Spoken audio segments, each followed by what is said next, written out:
Ladies and gentlemen, gather round your radios for a journey back in time. Step into the golden age of radio, where captivating stories and unforgettable characters come to life. Welcome to Golden Age Radio, where the magic of vintage audio dramas awaits. That's right. Prepare to be transported to an era when families huddled around the radio, eagerly awaiting their favorite shows. It's a world where imagination runs wild and storytelling reigns supreme. Get ready to experience the nostalgia and charm of old-time radio like never before. Join us as we bring you a curated lineup of 30-minute episodes that will whisk you away to a bygone era. Discover thrilling mysteries that keep you on the edge of your seat, heartwarming dramas that tug at your heartstrings, and side-splitting comedies that leave you in stitches. Picture this: dimmed lights, crackling static, and the sound of a needle dropping on a vinyl record. As the stories unfold, let your imagination paint vivid scenes in your mind's eye.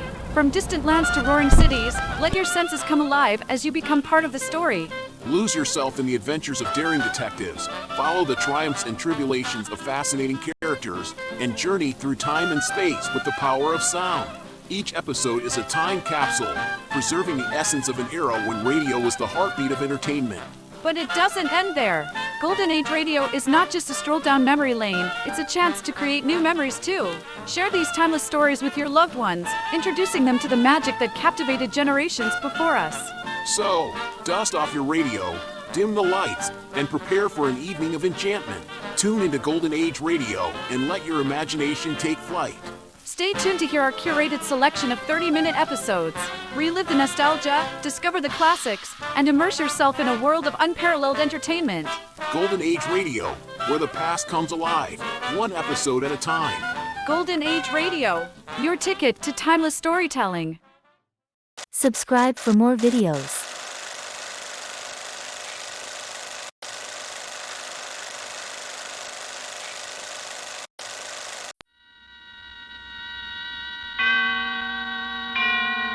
And now, tonight's presentation of radio's outstanding theater of thrills, Suspense.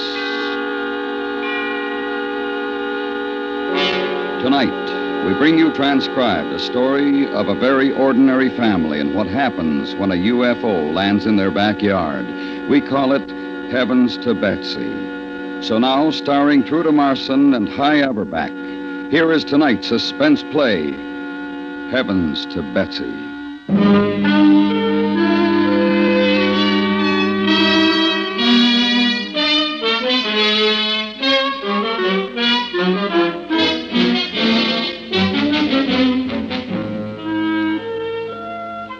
A lot of people might call what happened to the Doyles a fantasy, or an allegory, or mass hysteria, or just about anything.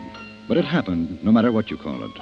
And you couldn't convince the government, a half-dozen army men, and the Doyles that it didn't. In particular, you couldn't convince Betsy Doyle. The day it started wasn't much different to any other day. It was about 5 o'clock in the evening, and there was a thunder and rainstorm hanging around the suburb where the Doyles lived. Henry Doyle was still at the bank, about to leave for home. Betsy Doyle was in the kitchen cooking dinner, and 8-year-old Dickie Doyle was listening to the radio. So, Captain Spaceman, you are ready to tell us where you have hidden the galactic Esther prism? Never, Pathoth. With all your secret knowledge, if you're really so smart, you should be able to use your visio-autoscope and find out for yourself. Unfortunately, while you put up such a tremendous, although useless struggle against the royal soldiers of Gramick, the visio-autoscope was smashed. It will take 2 days to repair it, and I cannot afford to wait. That's too bad, Pathoth. Then I am afraid I have no other alternative.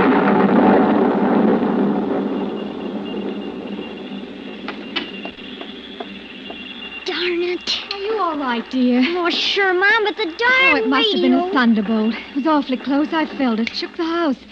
Frightened me to death. Oh, Mom, it's an electrical storm, that's all. Well, that's all it is to you, but I don't like it. Hope your father gets home early. I hate him being out in this. Oh, darn radio. Well, maybe a tube's gone out. I'll take it. No, you won't. Don't you touch that thing. You turn it off right now. But Captain Space... I don't care. It's dangerous having the radio on in a storm like this. Oh, Mom, that's silly. Please. Please do as I ask you, Dickie. Makes me nervous. Oh, Okay. You can help me in the kitchen if you want.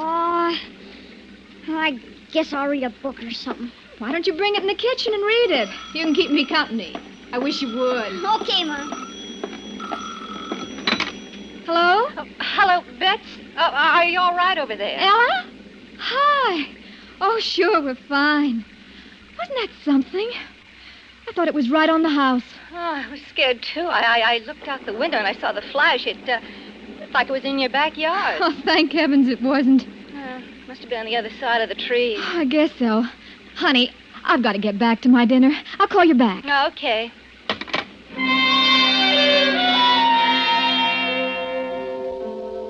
That's how it started. The great flash, the explosion, and there was only static to speak for the radio. Dickie took his latest space science comic book to the kitchen and became lost in willowy women of the future and their comrades in bravery, super ray gun-armed, invincible globe-headed, granite-jawed heroes. His mother prosaically made dumplings for the stew. It was 5 minutes to 6 when the phone rang again. Will you get it, dear? My hand. Sure, Mom.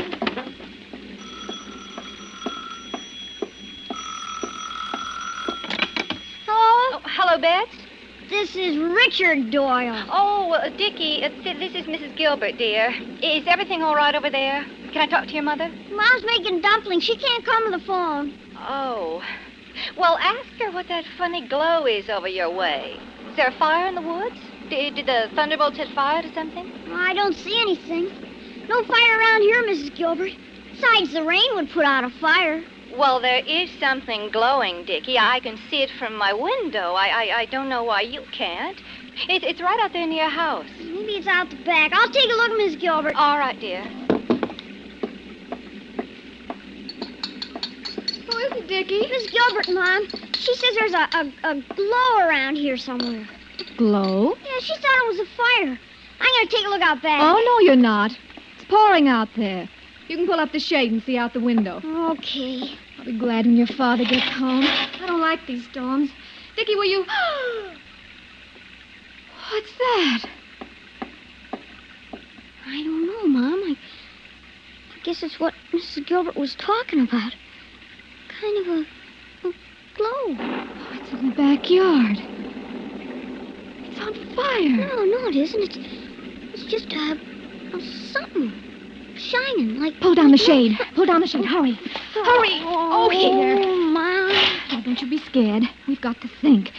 What would your father do? Maybe we'd better You just... better give your old man a kiss. Hi, son. Oh, Henry, darling. I didn't hear you come in. No, I guess you didn't. I'm so... Dear, there's something out there. Where? In the back. We saw it. No! Oh, you mustn't go out. I don't get it. What? Look.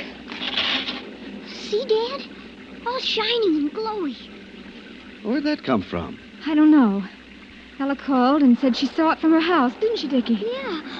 Oh, hey, All Mom. right. Quiet, son. We've got to investigate this. Yeah, but Son, Dad... there's something out there, all right. No question about that. Can't see too well. The shrubs are in the way. It's like neon lights, only all over. You going out there, Dad? Can I come with you? Son, this is one of those times I was telling you about. Fools rush in where brave men fear to tread. You remember me telling you that? Yes, Dad. Well, this is one of those times. Mr. Doyle turned back to the window and stood staring out into the wet night, softly radiant from the glow in his backyard. He was a man to whom the unusual rarely, if ever, happened. A man who in his teens dreamed of adventure and heroism, and his 20s dreamed of adventure and heroism, and now in his late 30s still dreamed of adventure. The heroism, at least, was tempered by knowledge of his own weaknesses. His life had been ordinary, and he could never completely forgive life for that. Now there was something out there in the night, and he knew that it was the beginning of a great moment. He thought, I don't know what it is, but it's different. I can feel it. I know it. I'm a little afraid to go out and see, but I want to. It's my chance, whatever it is. It's come to me. To Betsy. It might even... Dad? Dad, what do you think? What do you think it is? Oh, yes, son. I was looking at it. This is a time for caution. Betsy, go up and get my pistol, will you? No. No, I will not. You call the police, the fire department. It's not a fire. It's a thing. Probably perfectly harmless, but I want to make sure. Oh, Henry, Dickie, get please. my pistol, will you? Oh, boy, sure, Dad. Be right back.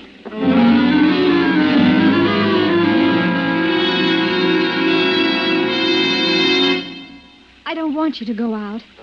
Henry, if you love me, you'll... I love you, and I'm going to find out what it is. Here you are, Dad. Thank you, son. Well, if you're going, I'm going too. Oh, no. Oh, yes. Dickie, you get my raincoats in the hall. Okay, Mom. Honey. There's no use talking. I'm going. What do you think it is in the yard? I don't know, but I've got an idea. Oh, here, Mom. Can I come too, Dad? Can I? No, son, you stay here. Oh. All right, Henry. I'm ready. All right. Come on, and stay behind me, you understand? I'll watch from the window. Yes, you do that, son.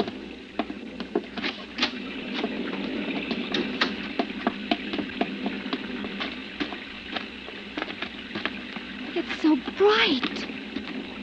That light. Well, we'll get a good look at it when we get past the shrubs.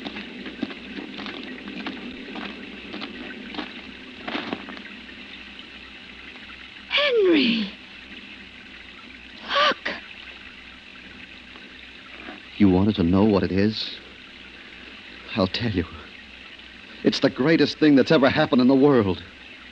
I knew it would happen someday. It's a UFO, that's what it is. A flying saucer.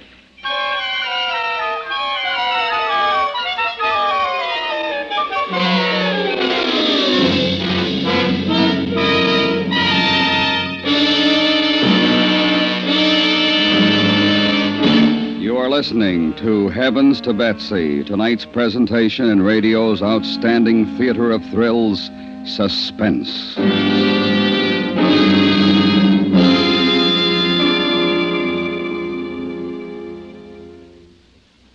Driving tonight? CBS Radio hopes you're not taking any chances. It takes only a split second to turn a gambler into a corpse on today's highways. Keep in line when your vision ahead's obscured. Keep well back of the car in front of you. When you ride up on his tailpipe, you're assuming all his risks, too. Don't pass until you've got a clear lane for it with no opposing traffic in it for a safe distance and then some. Play it smart and survive. And now, we bring back to our Hollywood soundstage Truda Marson and Hy Averback, starring in tonight's production, Heavens to Betsy, a tale well calculated to keep you in suspense.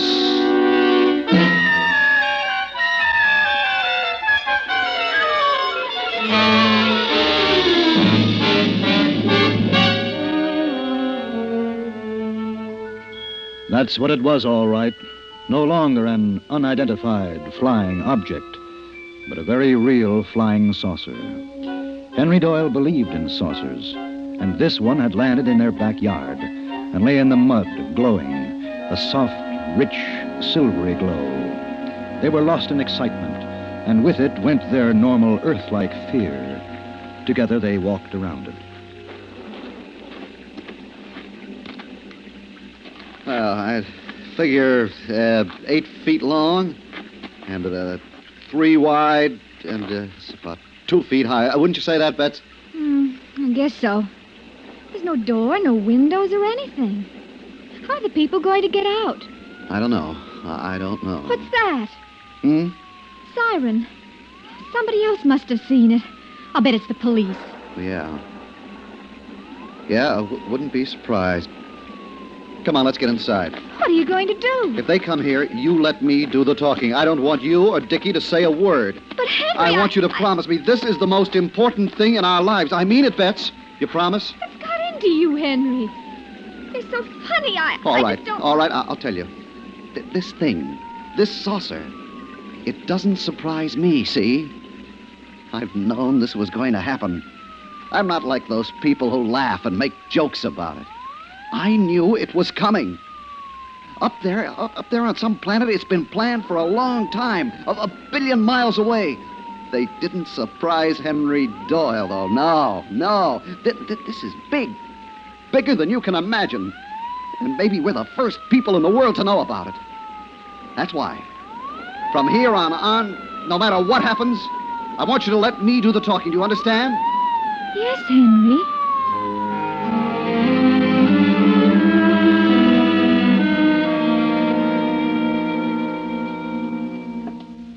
Is something wrong, officer? Well, that's what we want to find out. I got a call from a Mrs. Gilbert down the road. Said she called you a few minutes ago, and the kid answered and then went away and didn't come back. Oh, gee, the phone. I forgot. Mom, Mrs. Gilbert. Well, what's it all about? What's what all about, officer? Well, Mrs. Gilbert says there's a light or a glow or something over here. Well, I don't know. You got a thing that glows here? I couldn't figure out what she was trying to say. Well, nothing wrong here, is there, Bets? No, nothing. It beats me. Well, Mrs. Gilbert is kind of nervous in storms. You know how it is. Dad, aren't you going to tell Son, you better get your hands washed for supper. Supper time, isn't it, dear? Heavens, yes, and everything will be ruined. Yes. Well, I'm sorry you had the trip for nothing, officer. Well, now, I'm glad everything's all right. Maybe we better take a look out back just to be on the safe side, huh? Why? I was just out there. It's fine. All the same, can't take chances, you know. Back door through here? Now, listen. This is my house. A man's house is his castle. If anything were wrong, I wouldn't be telling you everything's okay, would I? Oh, we'll just take a minute. Dinner's ready, dear. Well, you go ahead, folks. I'll take a... Holy. What's that? What? That. I don't see anything. What you got out there? Something on fire? Oh, that.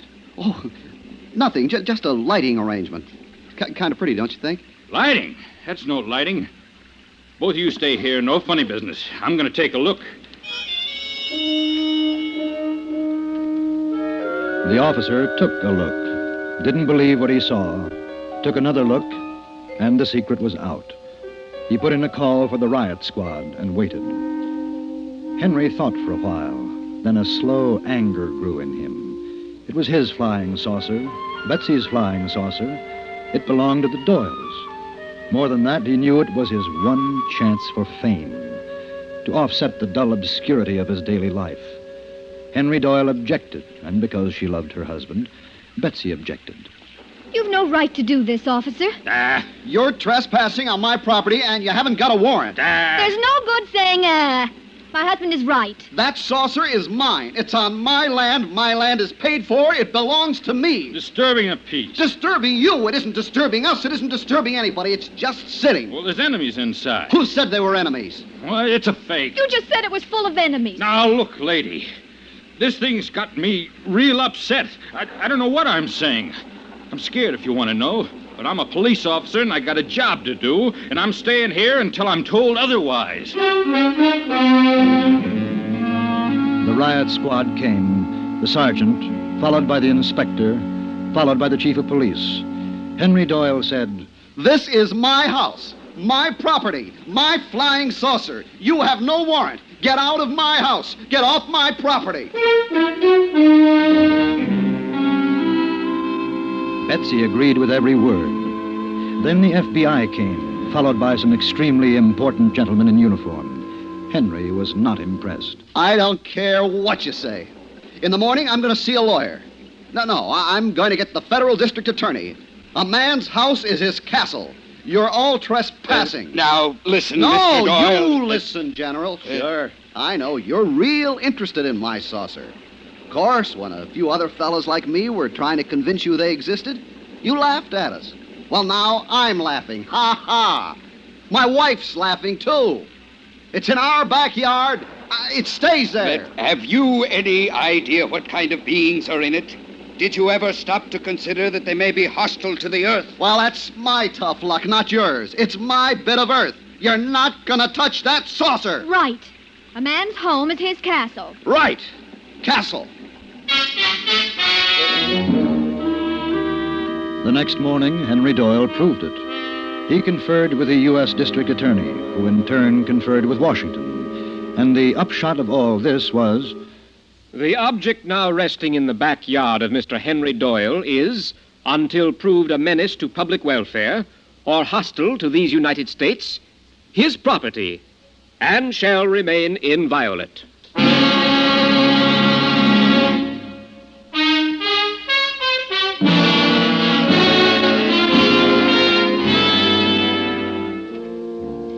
The Army didn't agree.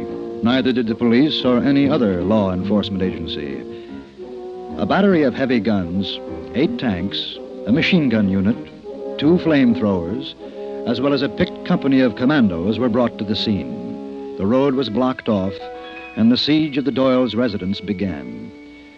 5 days later, the saucer lay, still glowing quietly, and Mr. and Mrs. Doyle stood by the incinerator watching it. Betsy surmised, If they're afraid of us, you'd think they'd try and get away. Well, maybe they're biding their time. Must all be as strange to them as it is to us. Fine welcome they must think they're getting. That is, if they've got some kind of instrument inside that can see what's out on the road. You know, I still can't understand how the people inside the saucer get out. It's funny. I've been over the thing 12 times. There isn't even a seam I can see. Do you think maybe we ought to let those scientists take a look at it? They can't hurt us. No. Now, don't you start. This is ours. You let one of those fellas get a hand on it, and the next thing you'll know, we won't have our flying saucer anymore. No. Dad? No, what is it, son? There's about 40 men at the front door. They're from newspapers. They want to talk to you. Oh. All right. Tell them to wait. I'll be there in a minute. Okay, Dad. Oh, Henry. It is wonderful, isn't it? Nothing like this has ever happened to us. I never thought it would. You know, old Catacomb at the bank called me yesterday. Offered me the vice presidency. No. Yeah. I didn't tell you because that's nothing to what offers we'll get. Honey, this is our big moment. It's our big moment in history. History, Bets. I'm not going to let this get away from us. I've waited all my life for it. What are you going to tell the newspaper men? Whatever they want to know. Come on. We'll see them together.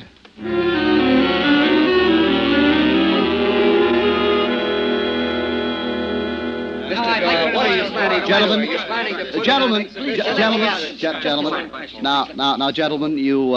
you've asked my opinion of the object. Do I think it is a ship from out of space? So, gentlemen, my answer is yes.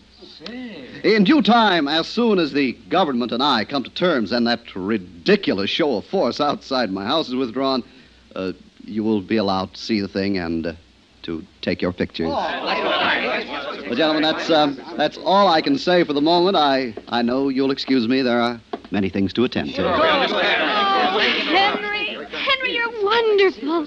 You sounded just like a senator, even a president. Oh, no. I'm still plain old Henry Doyle, your loving husband, whose home is his castle. A senatorial committee came to investigate. Henry was polite, allowed them to see his saucer, but no more. And the word spread until there wasn't a corner of the globe that didn't know about Henry Doyle and his flying saucer. A week later, the Supreme Court was in session debating the district attorney's decision. The country was divided. Half said the saucer belonged to Henry. The other half thought it was a shame.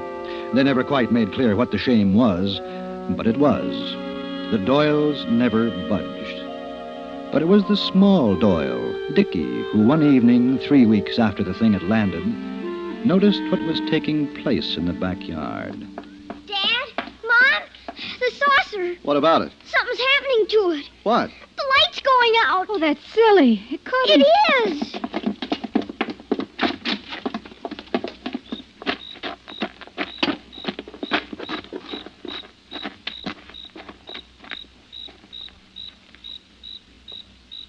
He's right. It's not as bright as it was. You can almost see it getting dimmer. What do you think's happening? I don't know. Maybe they're going to come out now. I don't know. Henry, I'm afraid. Oh, no, you don't have to be. Something's wrong with it. I can feel it. Oh, no, that's silly. It's the people inside I'm worried about. Maybe it's the power supply or their own special air. I'm Maybe afraid. It's getting dark awful quickly, Dad. We've got to do something. What? Maybe the scientists. Yeah, that's it. The scientists. You go and call them. They're at the Grand Hotel. All of them. Hurry, Betsy.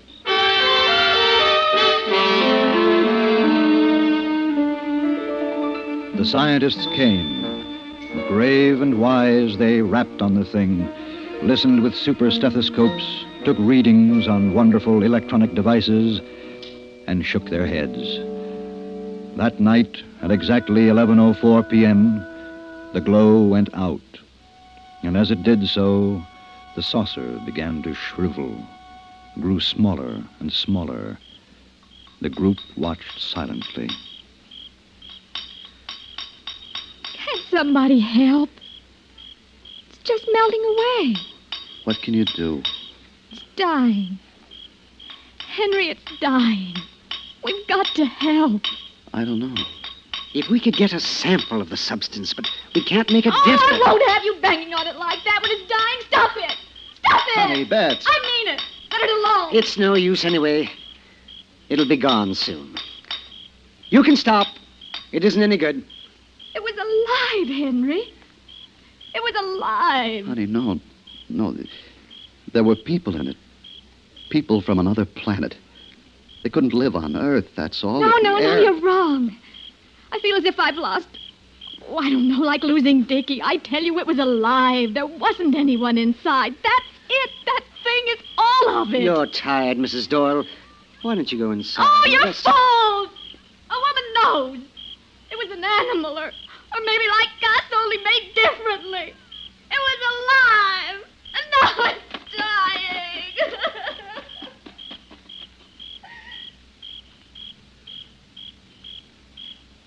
It's almost gone. Yes. It's too bad we couldn't have examined it earlier. Dad, listen.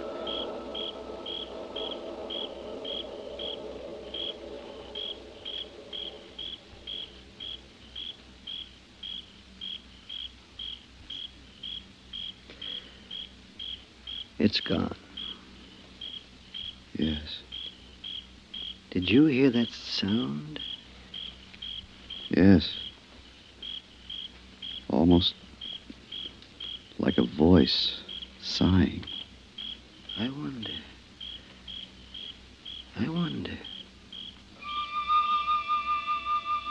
On the spot where the thing had rested, there was nothing, not a fragment. And although they didn't know why, the scientists and Henry Doyle stood for 5 minutes, just looking. Nobody spoke a word, and there was a great quiet, a sadness in the air. I feel sad. Strange. I do, too. Dad, why are you crying? Am I? That's funny. Mom was crying, too. What's happened? They all went away, silently. The scientists, the guns and tanks, the soldiers and police. And finally, only the Doyles were left in their house, which was their castle. Do you really think it was alive? Yes. I think it was hurt and fell down, and we didn't understand. If I hadn't been so selfish, wanting to keep it to myself, we might have saved it. No. No, it's probably better this way. You know, everybody felt what you felt. Sad. Even the general. And the scientists. I wonder what it was. Where it came from. Somewhere up there. Perhaps one day, another will come.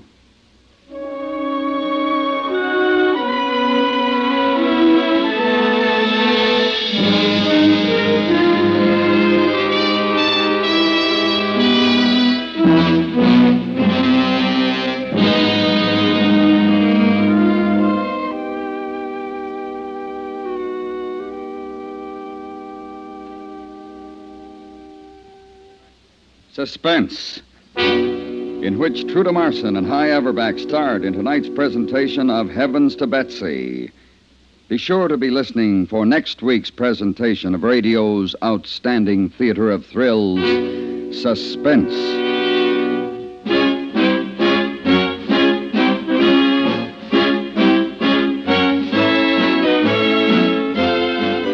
Suspense is produced and transcribed by Anthony Ellis, who wrote tonight's script.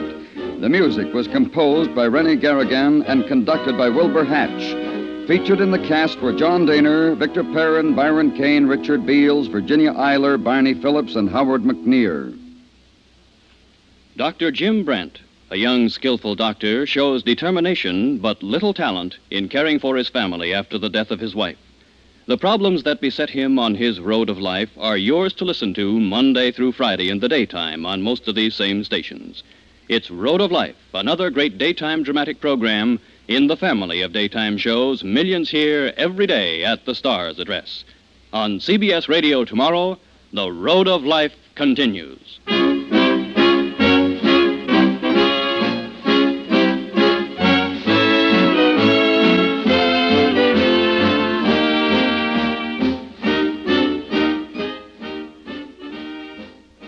Thank you for joining us for another thrilling episode of Atomic Age Adventures. We're excited to have you as part of our audience. We invite you to return tomorrow for an all-new set of episodes that will take you on even more unforgettable adventures. Get ready for a journey to the outer reaches of imagination as we dive into Dimension X, our next featured program. Brace yourselves for mind-bending tales that will transport you to distant galaxies and alternate realities. We're always eager to hear from our fantastic audience. Your feedback fuels our passion for delivering the best in vintage entertainment. Feel free to share your thoughts, opinions, and suggestions. We value your input and strive to make your listening experience even more enjoyable. If you're looking to enhance your Microsoft Access skills, look no further. Reach out to them at 615-420-2040 and ask for Mark. Once again, thank you for being a part of our Golden Age radio community. Get ready for more riveting stories, captivating characters, and timeless entertainment. Until next time, stay tuned and keep the nostalgia alive.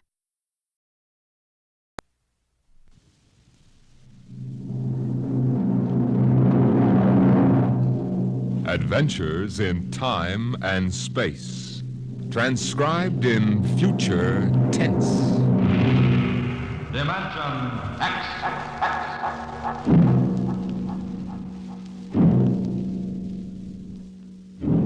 The National Broadcasting Company, in cooperation with Street and Smith, publishers of astounding science fiction, bring you Dimension X.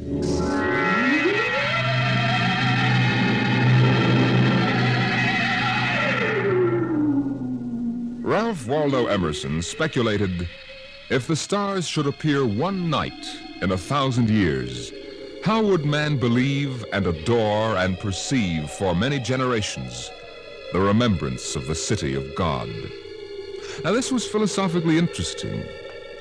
But on the edge of the galaxy, there is a planet which swings on its orbit in a cluster of 6 suns. These suns hang in the sky above. Never less than 2 shine down through the entire 23.8 hours of the planet's day. The yellow light has burned down on the planet continuously into the past, till the mind of man runneth not to the contrary.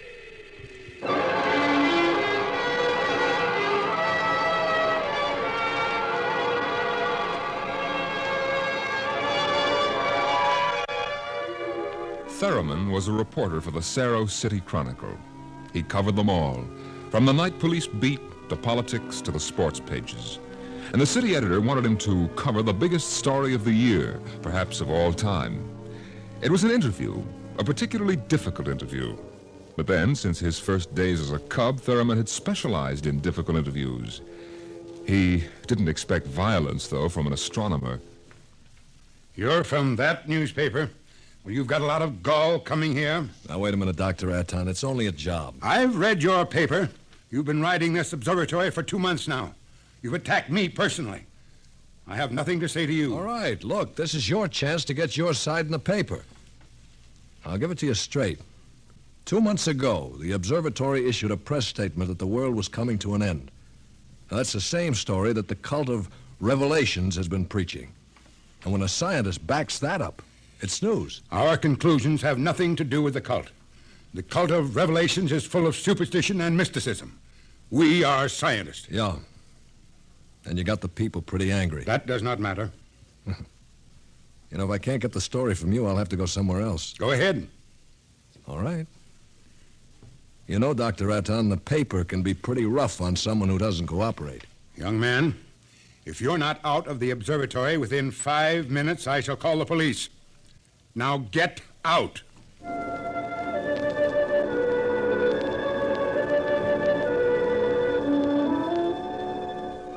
The reporter walks down the long hall from the observatory.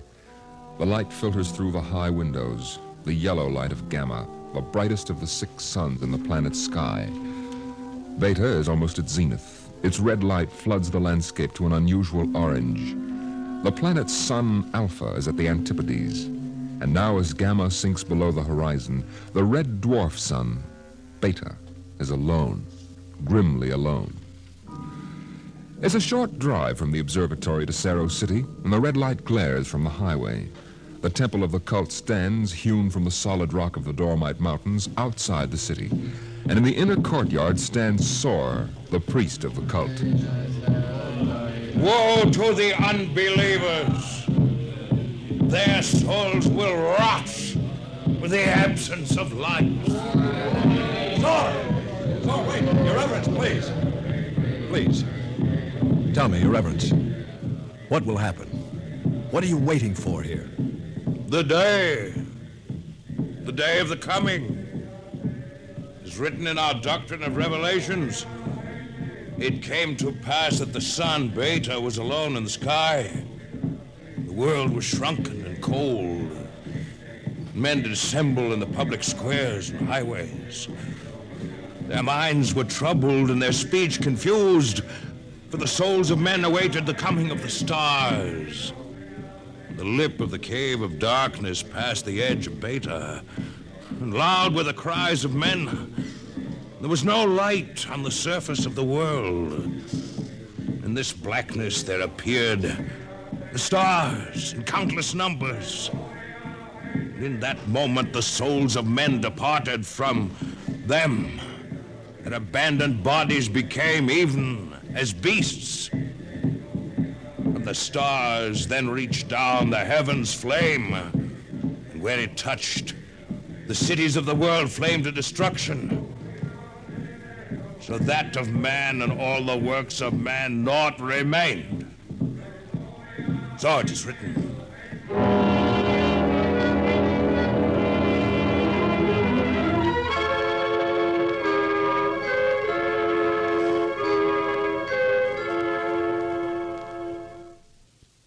Dr. Sharon, you're the only scientist I could find in the city. Where is everybody? In the hideout. In the hideout? The place bored me. I wanted to be out here where things are getting hot. I want to see the stars the cultists are talking about. Besides, they don't want me at the hideout. I'm too scrawny to survive. Well, wait a minute. What is the hideout? Well, we professors have managed to convince a few people that our prophecy of doom is valid. We've got about 3,000 people. They're supposed to hide where the darkness and the stars can't get at them. We hope they'll survive and leave records. Survive? Survive what? Oh, there are lots of names for it. The cultists have their myths. Oh, yes. What about that? What is there to these myths? As a matter of fact, what is there to this doctrine of revelation? I'm a psychologist, not an archaeologist. How true it is, I don't know, but the cultists say that every 2,050 years, all the suns disappear, and there is a total darkness. And then they say things appear called stars. Of course, men go mad. They mix all this up with a lot of religio-mystic notions, but that is the central idea. Yeah. Well, that's impossible, isn't it? I mean, there are always at least 2 suns in the sky, most of the time 4 or 5. There are not now, only Beta. Dr. Sharon, you mean that there's going to be worldwide darkness tomorrow? That all mankind will go violently insane? What's behind that? Well, for one thing, this is history of civilization of the world. We've located a series of cycles of civilizations comparable to our own, all of which, without exception, were destroyed by fire at the very height of their culture. All right. But is there any scientific theory behind this and that would explain it? The University Observatory finished their calculations 2 months ago. Tomorrow there will be an eclipse of Beta so that the planet will become dark. That eclipse comes every 2,049 years. Darkness comes. Maybe those mysterious stars that no man has ever seen. And then madness and the end of civilization. I see. And the scientists expect to live through this at the hideout. They plan to photograph the eclipse and leave the records, and then the rest of mankind will know what to expect. Mm-hmm. Dr. Sharon, what is there in darkness to drive men mad? Have you ever experienced darkness, young man? No, but I know what it is. It's just... well, no light. Draw the curtain. Well, what for? If we had 4 or 5 suns out there, we might want to cut the light down for comfort, but with only beta... That is the point. Just draw the curtain and then come here and sit down. All right. What? Dr. Sharon, I can't see you. Feel your way. Yeah, but I can't see. I can't see anything. Do you like it? Well... No, it's awful. The walls. They seem to be closing in on me. I want to keep pushing them away. All right. Draw the curtain back again. The light. The light. Dr. Sharon, have you got a drink? Right here. That was just a dark room. Yeah. No. It wasn't really so bad. You're afraid. Yes, I am. Just darkness can do that? This isn't just a metaphysical theory, young man. It's promulgated from observed data. Come with me. Where? The locked ward down the corridor. All right. Were you at the Sarrow City Centennial Exposition 2 years ago? No, I was overseas on assignment. You remember hearing about the tunnel of mystery that broke all records in the amusement area? Yeah. Wasn't there some fuss about it? The Anti-Vice Society had it shut down? It was shut down, all right, but the Blue Noses had nothing to do with it. Oh? That tunnel was nothing but a mile-long passage through darkness. You rode in a little car, and it took 15 minutes to get through. Very popular while it lasted. Popular? There's a fascination in being frightened when it's part of a game. Absence of light is one of the instinctive human fears. People came out of that 15 minutes of darkness shaking and half dead with fear. Half dead? I thought there were some deaths. Bad hearts, but that wasn't the big danger. Now, which key is this? Wait a minute, Dr. Sharon. Where are we going? You'll see. No, the heart attacks were actually good for business, but there was something else. Here, I'll show you. I want you to see somebody. Latimer. Latimer. Go away. Latimer, I want you to meet somebody. This is Mr. Theremin. No, go away. Hello? He's pushing me. Make him stop pushing me. Go away. I'm not touching him. What's wrong? Latimer is afraid. The walls. They're falling in on me, the walls. I've got to get out. Let me out. You can't go out, Latimer. It's all right. I've got to get out. Let me out. Let me out. At sleeping period, we have to give him a shot of morphine. Otherwise, he'd bat his brains out against the wall. Well, what's wrong with him? Nothing. Nothing but 15 minutes in the darkness of the tunnel of mystery. Oh, Doctor, that's impossible. 1 person out of 10 came out of the tunnel that way. That's why we had to shut it down. Well, why? Why should darkness do that? It's obvious man cannot exist without light. Longer periods of darkness would obviously be fatal. The scientific theory is that the consciousness of light is necessary for mental activity. Please, doctor, let me outside. Let me outside. Please, I can't breathe. They're pushing me. They're always pushing me. I can't stand it. I can't stand it. There you are, Theremin. That's what 15 minutes of darkness will do. Man just wasn't built to operate without light. There are always at least 2 suns in the sky, most of the time more. Yeah. Just 15 minutes of darkness. Now then, look out of that window. Imagine darkness everywhere. No light as far as you can see. Black. Everything black. And the stars, whatever they are, well, can you conceive it? Your mind wasn't built for that conception. When the real thing comes, you'll go mad completely and permanently. There's no question of it. Tomorrow, there won't be a city left standing in the world. But why, Doctor? Why should the cities be destroyed? If you were in darkness, what would you want more than anything else? What would it be that every instinct would call for? Light. And how would you get light? I don't know. You'd burn something, and every city in the world will go up in flames. Shall we go back to my office, Mr. Theron, and have another drink?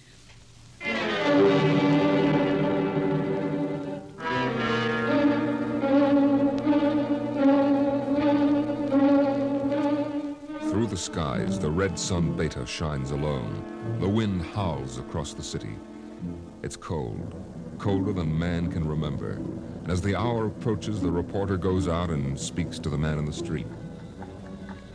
Excuse me, sir. Excuse me, but I'm from the Chronicle. I'd like to talk to you. Ah, a reporter, huh? That's right. My name is Pallet. 2 L's. Remember the 2 L's. All right. Mr. Pella, what's your occupation? Power technician at the North Division plant. You're making some kind of a survey, huh? Yeah, in a way. Where are you going now? Home for supper. Well, how about, well, what I mean is, what are you going to do tonight? You mean about this star stuff? Yeah. Well, I'll tell you, mister. It don't stand to reason that the end of the world is going to come boom like that. It just don't stand to reason. In other words, you don't believe it? I didn't say that, but it just don't stand to reason. Uh-huh. Have you read what the scientists say? I don't read stuff like that. Only the headlines. Yeah. How about the cult? Well, now, like I always say, I've got nothing against religion. You don't believe them either? Well, they've always been shouting about doom and sin. Listen, bud, when you've been around as long as I have, you get to know the score. It's all right to preach that Judgment Day is coming and all, but just the same, I'm putting money in the bank. Uh-huh. Well, tell me, how about darkness? About what? How would you feel if there was no light? You crazy? How could there be no light? Well, no, suppose all the suns went down at once. Suppose everything was black. Well, it's crazy. What's the use of supposing something like that? It couldn't happen. It's crazy. Yeah. Well, that's all. Thank you. Sure. Look, mister, remember, Pallet with 2 L's?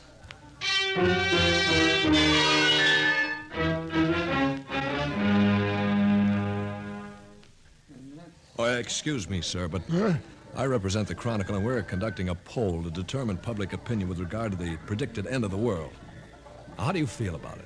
All this talk of scientific explanation. It's sinful. That's what it is. Oh, I see. Well, then you're a member of the cult, sir. I sure am. Been a member since I was a boy. My daddy was a member, too. I've seen the books. It's all writ down in the books. Well, don't you believe the scientist's explanation? Don't need it. Going to save my immortal soul. Going to stay on the mountaintop in a white robe while the stars carry me away to glory. Blessed be the stars. Amen. Well, tell me, what are the stars? The glory. The breath of the heaven. The spirit of the ultimate. That's what they are. Uh-huh. Well, sir, the observatory has announced that it intends to take pictures of these stars. Blasphemy. I sold my house. Gave all my money to the poor. Won't need it anymore. Going to heaven with stars.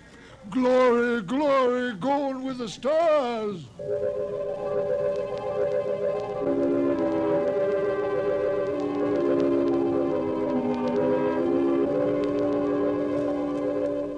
The reporter checks the stock exchange, the stores. Business at a standstill. Doesn't pay to buy anything today, not if the world's going to end tomorrow. There are predictions of economic collapse in the financial section, layoffs at the factories on the edge of the city. And through the streets, the people mill and turn, unsure, crying in fear or shouting with bravado. But the story isn't here in the city. And so as the hour approaches, the reporter goes again to the observatory high in the hills. Now, look, Dr. Raton, if you are right, if the world is going to be destroyed, what's the difference if I stay here and observe and take notes? Oh, nothing, I suppose, but you'll be in the way. We have work to do. All right, if I stay out of the way. I can't be bothered with you. You'll have to leave, Mr. Thurman. Hello. Hello. Oh, hello, Dr. Sharon. Yeah, this place is like a morgue. It's freezing outside. The wind is enough to hang icicles on your nose. Beta doesn't seem to give any heat at all. It's so far away. Why aren't you in the hideout, Sharon? Me? I'm part of the race that isn't worth perpetuating. Who's got a bottle? There will be no alcohol today. It would be too easy to get my men drunk. I can't afford to tempt them. Well, all right, Thurman, you can stay, but keep out of the way. Well, thank you, Doctor. Well, gentlemen, I think it's time we took our positions. The observatory dome is up these stairs. Yes, sir. After you, Doctor. What's that? The dome, quick! What is it? The plates. The photographic plates, they're all smashed. There he is. A cultist. He's going for the telescope. After him. I've got him! It must be destroyed. It must be. It's all right. It's all right. He didn't harm anything. Let him up. Well, that's the high priest, Dr. Adon. Soar is his name. I was talking to him yesterday. What do you want, Soar? Nothing that you would give me of your own free will. I made a bargain with the cult to give me certain data you had. In return, I promised to prove the essential truth of the creed. There was no need to prove that. Stands proved by the doctrine of revelations. I offered scientific backing for you believers. You made of the darkness and the stars a natural phenomenon, removed all its real significance. That was blasphemy. The facts exist. Your facts are a fraud and a delusion. How do you know? I know. I suppose you think in trying to warn the world against the menace of madness, we are placing souls in jeopardy. Well, we have not succeeded, if that makes you feel better. Your devilish instruments must be destroyed. We obey the will of the stars. Someone call the police in Cerro City. There's no time for that. Let me handle this. The eclipse is only a few minutes away. Look, Saw, will you give your word of honor to cause no trouble? I will not. Listen, just as soon as the eclipse starts, we're going to take you and put you in a closet with the door closed, and you'll stay there. Then you won't see the darkness, and you won't see the stars. And that means the loss of your immortal soul according to the cult. All right now, will you give your word of honor? You have it. You will all be damned for your deeds of today. Look! Cameras! Yes, sir. Check the exposures carefully. We will, sir. You're shaking, Mr. Theron. Well, I don't feel very well, that's all. You're not losing your nerve? No, I'm just not used to this. You could probably make the Now, hideout. look, I've been assigned to cover a story and intend to cover it. Professional honor? Yeah. And I'd give my right arm for a bottle right now. I need a drink. What's that? The cultist. That's the doctrine of revelations. Well, I don't understand it. He's chanting some old cycle language. The doctrine of revelations was originally written in it. There are probably 2 million people in Cerro City who are trying to join the cult. One gigantic revival. Dr. Sharon, how do the cultists manage to keep the doctrine of revelations going from cycle to cycle? If everyone goes mad, who wrote this doctrine? There are some people who don't see the stars, the blind. They would have memories, and that, combined with the confused, incoherent babbling of the mad, form the basis for the doctrine of revelations. The cult will be riding high down there in the city. I hope they make the most of it. Dr. Sharon, I've just heard from the hideout on private line. They're in trouble? They are safe, but the city is in shambles. You have no idea. It'll get worse. What are you shaking about, Doctor? How do you feel? You don't understand. The cultists are rousing the people to storm the observatory, promising them salvation, promising them anything. How long till the total eclipse? An hour. I'm going to check those cannons. It's a gamble. It'll take time to get a mob out here. If the darkness comes first, we're all right. Look at Beta. Yeah. It's cut in half. It's getting darker. An interesting phenomenon. The collar's suddenly tight. Are you having any difficulty in breathing? No. Why? Difficulty in breathing is one of the first symptoms we've experimented. I'm cold. Seems to be getting colder. We'd better keep our minds on something else. Yeah. One of the astronomers has a theory about the stars. He thinks they may be suns that are too far away to see in the light. He developed a fantasy about a planet revolving around one sun. It's a mathematical possibility. Of course, there couldn't be any life. Part of the planet would always be dark and without light. Well, it's obvious. Without light, there can't be any life. It's time for the artificial light. We can't read the instruments. Artificial light? One of the researchers in the university worked it out. It's animal grease packed around a wick. Here, I'll light it with this spark. Why, it's beautiful. Yellow light. After 4 hours of red. It's beautiful. Light. Light.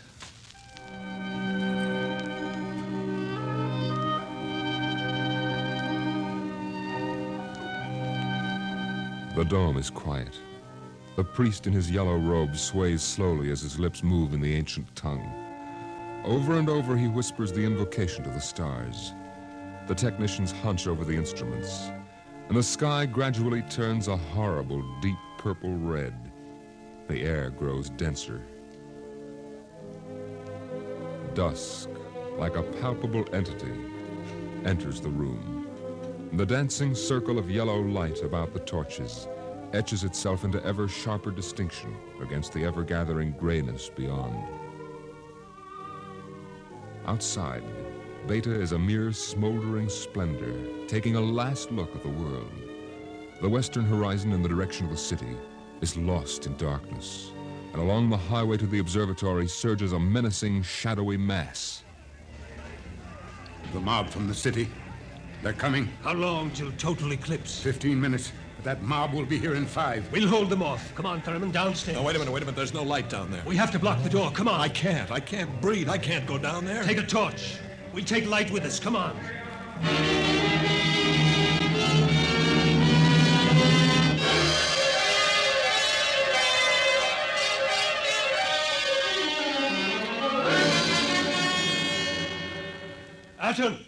Atten!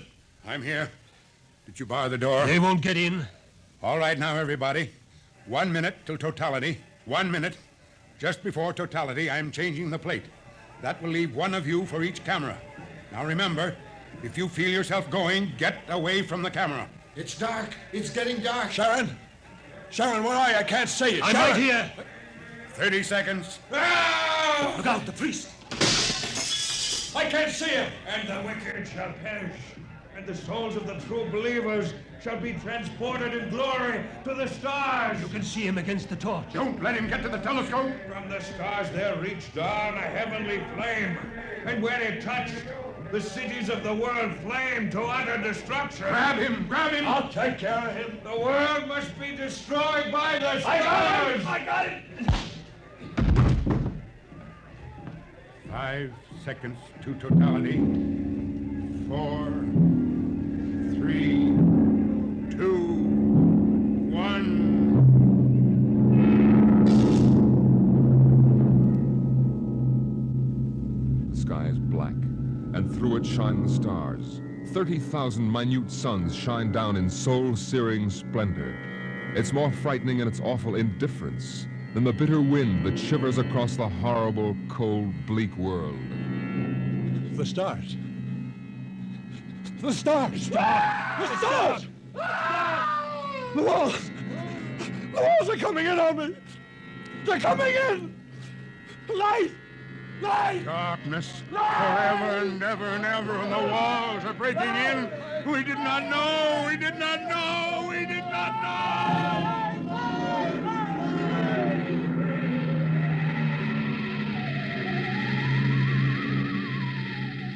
On the horizon in the direction of the city, a crimson glow begins growing. 1,000 fires strengthen in brightness that is not the glow of the sun.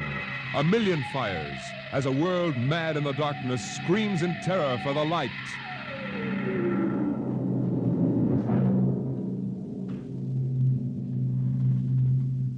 The night has come again.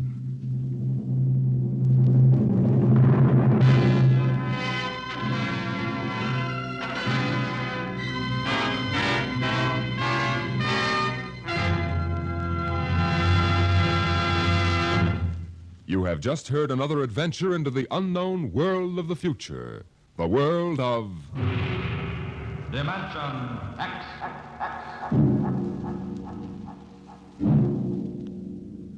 With this program, Dimension X concludes the present series. We hope to return to the air in the near future. Watch your local newspaper and listen to your local station for the resumption of the series.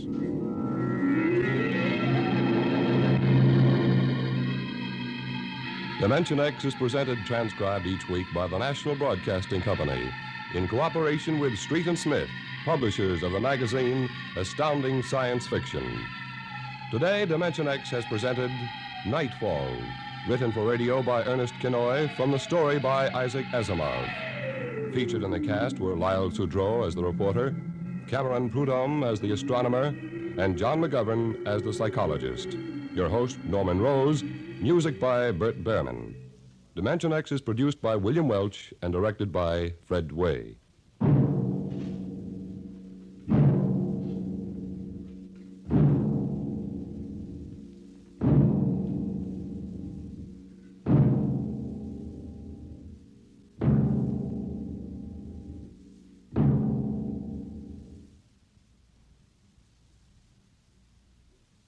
Thank you for joining us for another thrilling episode of Dimension X. We're excited to have you as part of our audience. We invite you to return tomorrow for an all-new set of episodes that will take you on even more unforgettable adventures. Get ready for a journey to the outer reaches of imagination as we dive into X-1, our next featured program. Brace yourselves for mind-bending tales that will transport you to distant galaxies and alternate realities. We're always eager to hear from our fantastic audience. Your feedback fuels our passion for delivering the best in vintage entertainment. Feel free to share your thoughts, opinions, and suggestions. We value your input and strive to make your listening experience even more enjoyable. If you're looking to enhance your Microsoft Access skills, look no further. Reach out to them at 615-420-2040 and ask for Mark. Once again, thank you for being a part of our Golden Age radio community. Get ready for more riveting stories, captivating characters, and timeless entertainment. Until next time, stay tuned and keep the nostalgia alive. In just a moment, X-1. But first, no one can deny that spring is in the air, and to prepare for the new season, NBC's Weekday brings you some timely and useful features. One is a new series with Phil and Lampy on gardening tips for both city and country dwellers. The second feature brings you hints for the best use of leisure time. And you can also bet that Joe Copeland, famous dress designer, will enlighten you on the spring fashion picture when she appears on tomorrow's show. Listen in and hear it all on NBC's Weekday tomorrow morning. And now stay tuned for X-1 on NBC. Countdown for blast off. X-5, 4, 3, 2, X-1, fire.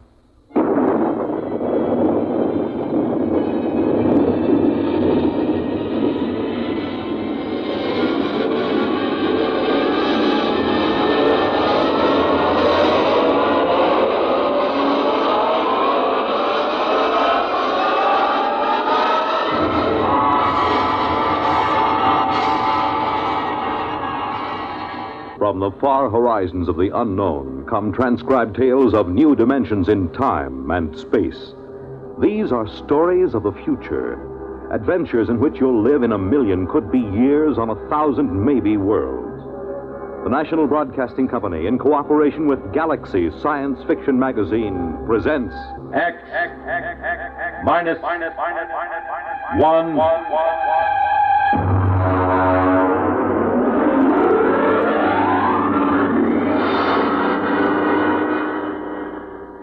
Tonight's story, A Gun for Dinosaur, by L. Sprague de Camp.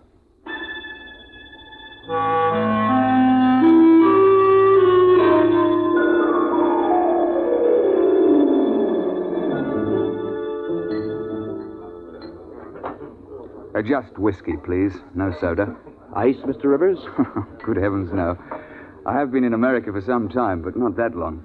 Well, to a fine dinosaur head. Well, now, just a moment, Mr. Seligman. I won't take you hunting late Mesozoic dinosaur. Why not?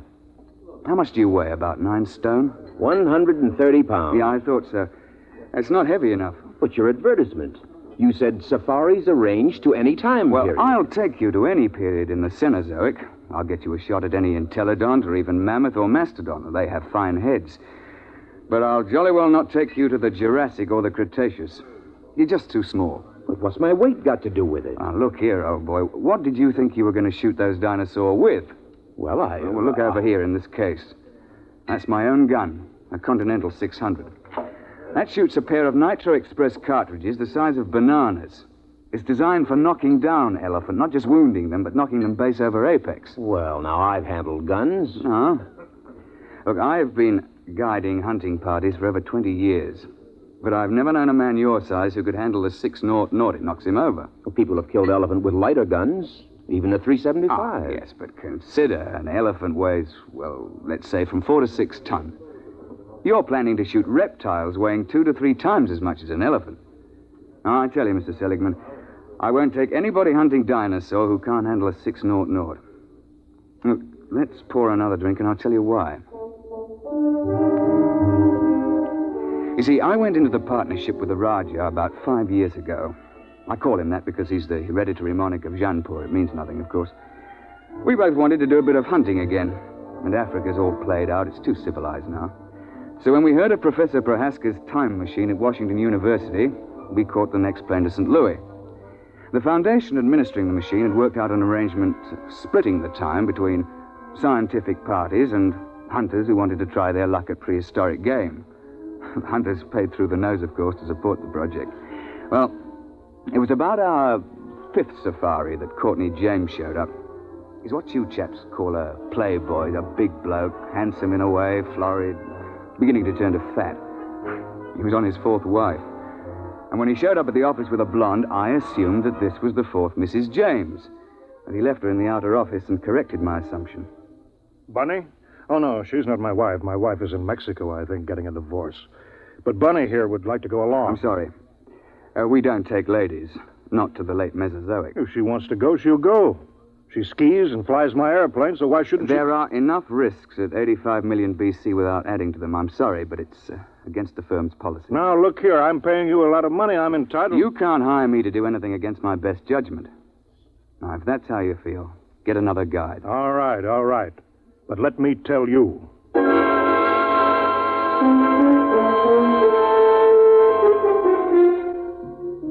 Oh, it ended with my telling him to get out of the office or I'd throw him out. And I was thinking sadly of all that lovely money that James would have paid me. When in came another side. An August Holtzinger, a slim, bald chap with glasses.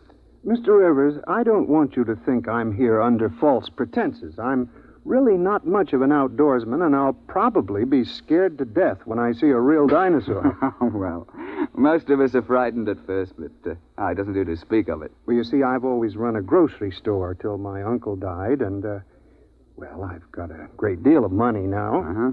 I'm building a new house. I'm engaged, you know, getting married, and, well, I'm determined to hang a dinosaur head over my fireplace or die in the attempt. A ceratopsian, I think. That's the one with the big horned head and the frill over the neck, isn't it? Well, you want to think twice about that, you know. If you put a 7-foot Triceratops head into a small living room, there's apt to be no room left for anything else. I know it's ridiculous, but I'm determined to do something big for once. Since there's no more real big game hunting, I'm going to shoot a dinosaur and hang his head over my mantel. I'll never be happy otherwise.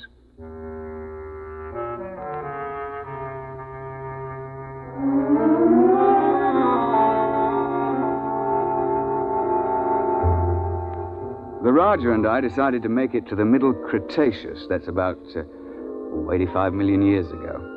It's the best period for dinosaur in Missouri. So we drove Holtzinger into the country to let him try the 6-0. It's rather heavy. Look, you look out. There's quite a kick. Well, couldn't you fire it prone? Oh, not a gun that big. There's not enough give. You'd break your shoulder. All right. Take the safety off. Like this? Yeah. Take my hand. I'll help you up. Thank you. I think I better try something smaller. Well, he took a fancy to my Manchester 70, chambered for a 375 Magnum cartridge.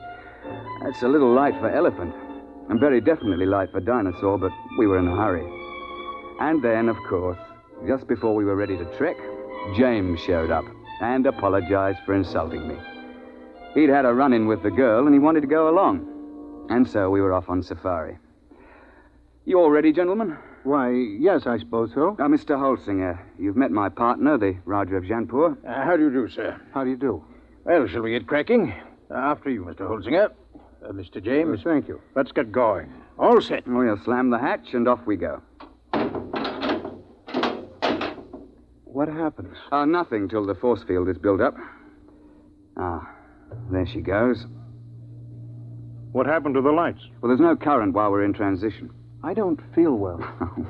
There's usually a touch of vertigo. I shouldn't worry about it. Look, where do you shoot for? I mean, with Dinosaur. What is the best shot? Well, you don't try for his brain, you know. They don't have any. Well, to be exact, they have a little bump about the size of a tennis ball on the top of their spines.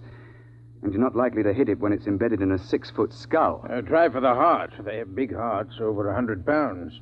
An exploding shell in the heart will slow them down, at least. Oh, I see. Why do we have to go so far for game? Why couldn't we just go back 50 years and shoot lions in Africa? Well, the machine won't work more recently than 100,000 years ago. Why? Well, look, I'm no four-dimensional expert on the subject, but it has something to do with what they call time paradox. You know, if people could go back to recent times, they might do something to affect history or kill their own grandfather, you know. And there's also some kind of taboo about sending people back to the same time again. There's paradoxes. Mustn't have them. What would happen? I'm not sure, but the university isn't taking chances. They've got about a billion years to cover. They won't run out of eras. Hello?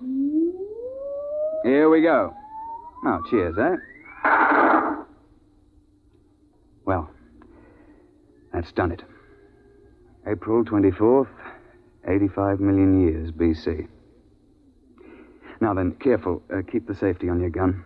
And don't shoot unless I give the word. Why? Why should we have to wait for you? Because I'm responsible for everything you do. Especially if something goes wrong. I say, Roger, open the door, will you?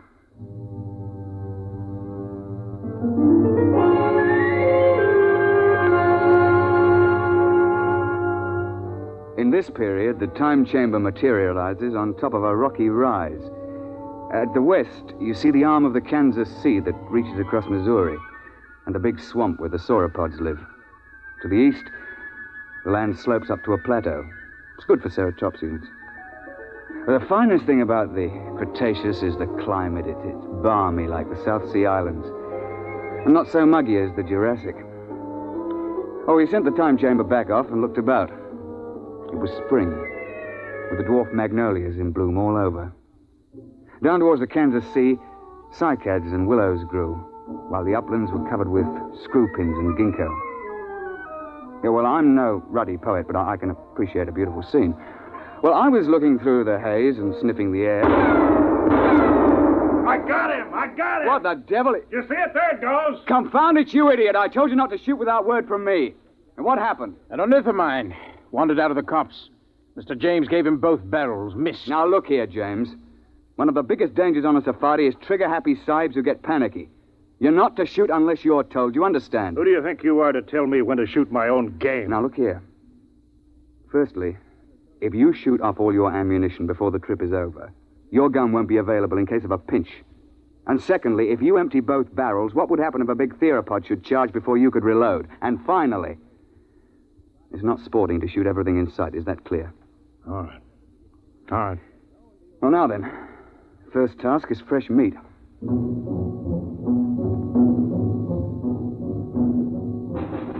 As I told you, Holsinger wanted a ceratopsian head.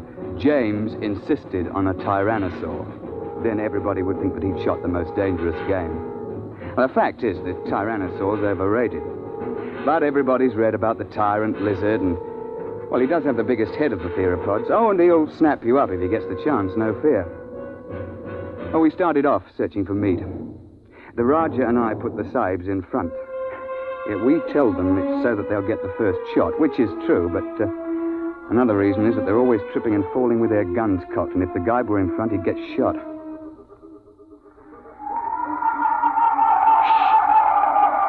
Boneheads. Where? See? Crouching over there. Feeding on those cycads. It's about the size of a man. They look intelligent. Not likely. That bulge on the head is solid bone.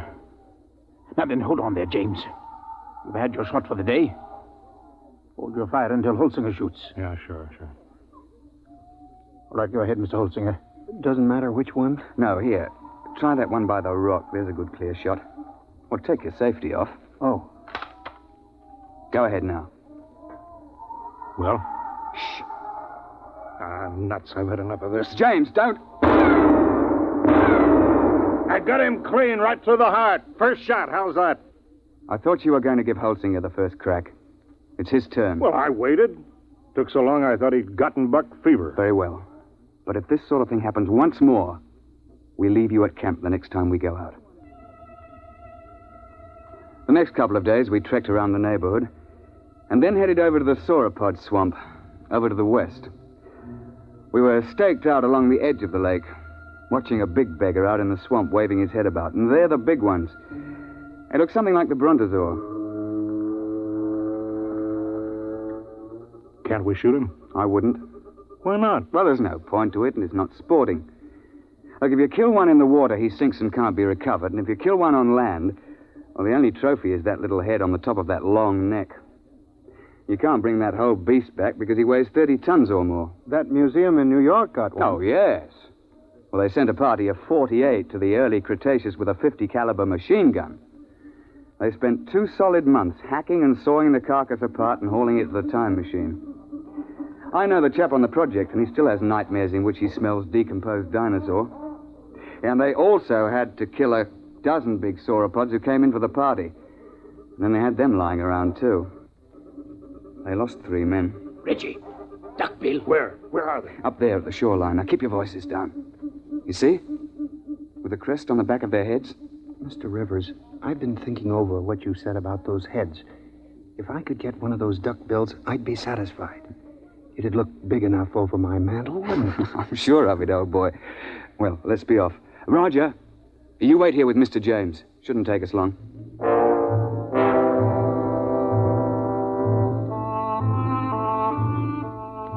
Holt and I crept along the shoreline, narrowing the range to the duckbills. I think I can make the shot from here. I'll be ready in a minute. My shoe is loose. He's getting away. I won't get a shot. I'm afraid Mr. James has fired both barrels again. James, that's the second time you spoiled my shots. I ought Don't be a fool. I couldn't let them wander into camp, stamping everything flat. There was no danger of that. You can see that the water is deep offshore. It's just that our trigger-happy Mr. James can't see any animal without shooting. And if it did get close, all you have to do is to throw a stick of firewood at it. They're perfectly harmless. Well, how was I to know? I believe I mentioned it. Well, what are we on this miserable trip for, except to shoot things? There are certain rules, you know. You call yourselves hunters. I'm the only one who was hitting anything. Now, just a moment, old man. You're behaving like a confounded skite with more money than brains. I should never have brought you along. Well, that's how you feel. Give me some food and I'll go back to the base by myself. Now, don't be a bigger ass than you can help. That's quite impossible. All right, I'll go alone. I wouldn't want to pollute your air with my presence. Yeah, well, that's an attractive thought, Reggie, but we can't let him go. He'll get lost or starve. All right, I'll go after him.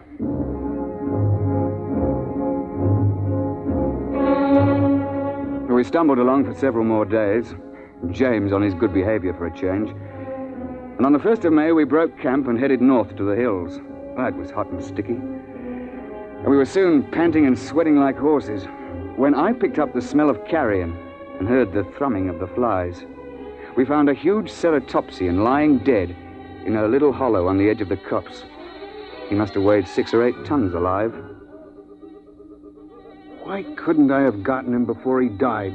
That would have made a darn fine head. Right, on your toes, chaps. The sauropod that's been at this carcass is probably nearby. How do you know? We see how the hide's been ripped off and the bones are scattered. Sauropods will hang around a carcass like this for weeks, gorging and then sleeping their meals off for days at a time. What do we do? Well, that's what we came after. Roger, you take Mr. James through that way, and we'll parallel you 40 feet distant. Now keep your eyes open. It'll be hard to see in these woods unless you're right on top of him.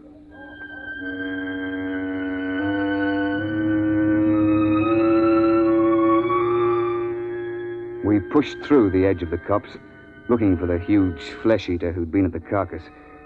I could hear James and the Rajah pushing ahead on my right. We were separated by a gully when I heard a noise ahead on our left. What is it? I don't know. Take the safety off your gun. Oh, there it is. It's one of those boneheads. Oh, well, they're not dangerous at any rate. But be careful. That sauropod might still be around here. I've got him! Got him clean! Well, he's done it again. He shot the bonehead. I've got him! Look out! Look out! Tyrannosaur!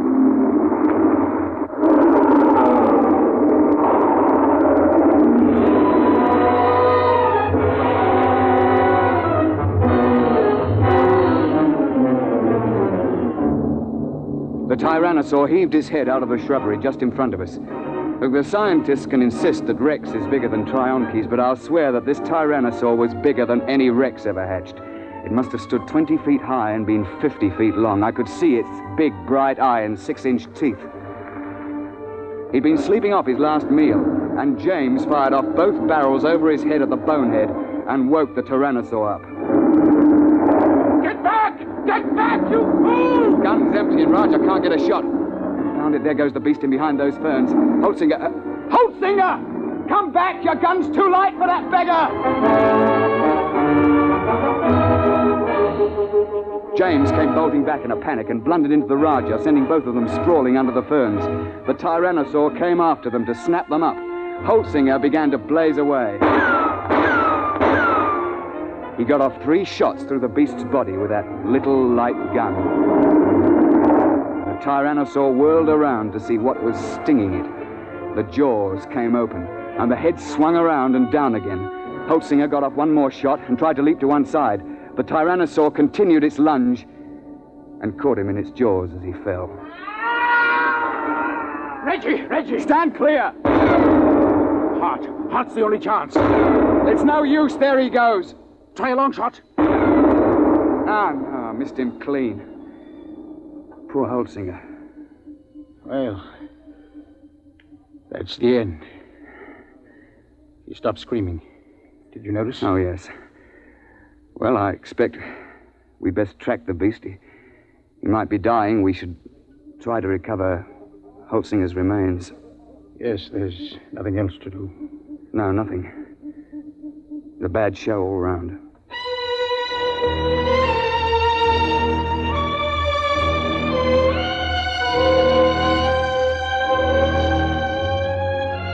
An hour later, we gave up and went back to the glade looking very dismal. Well, where have you two been? We were occupied. The late Mr. Holtzinger. Remember? You shouldn't have gone off and left me. None of those things might have come along. Isn't it bad enough to lose 100 through your stupidity? What? Sure, you put us in front of you, so if anybody gets eaten, it's one of us. That's... You stinking little swine. If you hadn't been a first-class idiot and blown those 2 barrels again, this never would have happened. Holtzinger died trying to save your worthless life. And I wish he'd failed. Oh, I ought to... Now then, my laddybuck, I'm glad you did that. It gives me a chance I've been waiting for. Now get up, and I'll be glad to finish off. You won't finish anybody off. All right, put your hands up. Both of you. Put that gun away. Don't be an idiot. I won't let anybody do that to me. You can't get away with murder. Why not? Won't be much left of you after you're hit with a 600 explosive shell.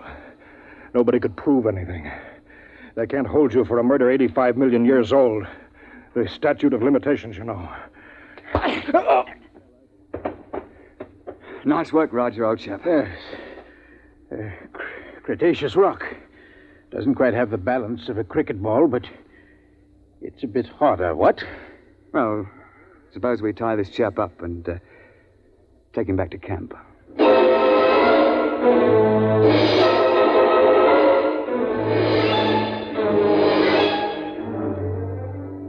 When the time transition chamber finally arrived, we fell over one another getting into it. We dumped James in a corner and threw the switches. You two should have killed me back there. Why? You don't have a particularly good head. Wouldn't look at all well over a mantle. You can laugh, but I'll get you someday. Close quarters, isn't it? Someday I'll find a way.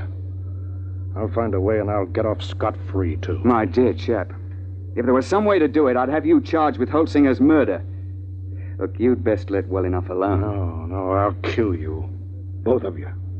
Somehow. Cigarette, Roger? Thanks.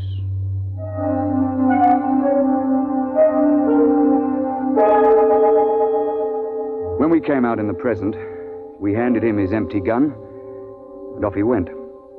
We paid everybody off, found that we were broke. But quite luckily, a steel manufacturer turned up who wanted a mastodon head for his den. Well, we were standing in the laboratory at the university waiting for the time chamber. The technician, he's a bookish chap, a theoretical temporal physicist, was watching his dials and scopes. Oh, by the way, Mr. Rivers, you just missed him. Missed who? That last client of yours, Mr. James. Well, that's good luck. And what was he doing here? Oh, he told me quite a tale. Said he'd lost his wallet back there. Said it contained some very valuable papers.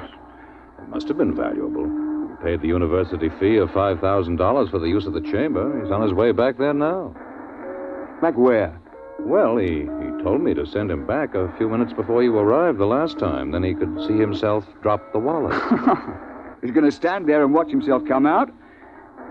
Yeah, but, doesn't that create what you chaps call a paradox? What happens when a man tries to occupy the same time twice? No, we don't know. It's never been tried before. Well, we tried to warn him, but he insisted. Yes, I know. He's a headstrong chap. Still, you wouldn't think he'd chance it just for the sake of a wallet. Was he armed? Yes. He had a .375 Express. .375? Well, that's odd. He knows it's too light for dinosaur. Yes, but not too light for a man. I say, Roger, you don't think Mr. James is lurking behind a bush back there until we show up again? And planning to pot us as we step out? That's impossible. We already did step out of the chamber and nothing happened. Yeah, but that was before Mr. James was waiting with an express rifle cocked. Hey, Doctor? What, you mean he's planning to murder the two of you? Oh, I wouldn't be a bit surprised. I don't suppose there's anything you could do to stop the process now. No, it's too late. The chamber's in transition now. Look, hadn't you better get out of here before he kills you? Well, there's no point in running. If Mr. James's theory is right, we've both been dead for 85 million years. We might as well wait and see what happens. Transition point coming up. Well, it's been quite a world up to this point. Hey, Roger? Yes, quite. Here it goes.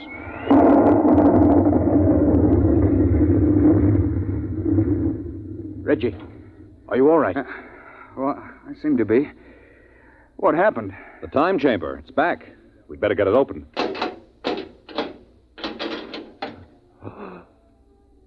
Good Lord, look at that. Ghastly, isn't it? Where did it come from? I'm not sure. But I rather think it came from the middle Cretaceous era. It wasn't here a moment ago. Ghastly mess.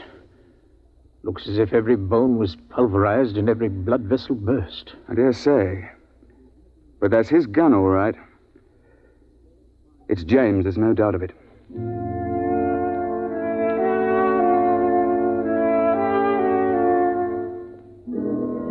So, that's the story, Mr. Seligman. Of course, I don't understand the mathematics, but the idea's rather easy to grasp. Nobody had shot us when we first emerged on the 24th of April, 85 million BC. And so, of course, that couldn't be changed. The instant James started to do anything that would make a paradox, the space-time forces snapped him forward and ripped him to bits. Well, they know a good deal about that now, and there's a safety margin of 500 years between each trip. You can't have paradoxes, you know. It just isn't done. And you see, I'm a lot more careful now. I shouldn't have taken James when I knew what a spoiled, unstable sort he was. Or Holtzinger either. When I saw that he was too small to shoot a dinosaur gun. With a heavier gun, he'd probably have knocked the Tyrannosaur down and saved his own life. So, Mr. Seligman, that's why I won't take you to that period to hunt. I'm sorry, but you're just too light. You're not big enough to handle a gun for dinosaur.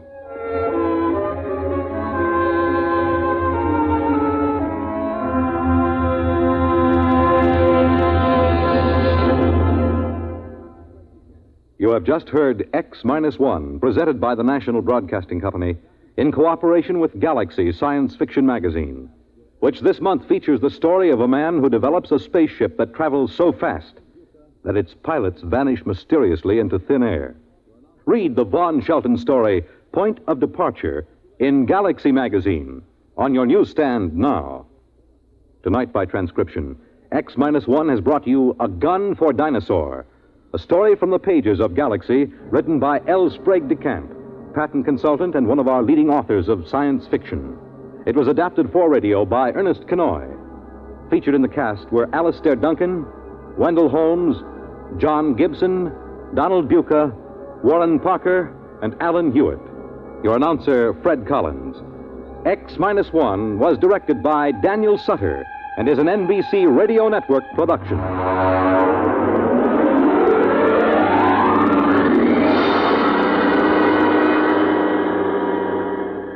Let's visit lovable Fibber McGee and Molly tonight on the NBC Radio Network. Thank you for joining us for another thrilling episode of X-1. We're excited to have you as part of our audience. We invite you to return tomorrow for an all-new set of episodes that will take you on even more unforgettable adventures. Get ready for a journey to the outer reaches of imagination as we dive into Space Patrol, our next featured program. Brace yourselves for a combination of sci-fi and law enforcement.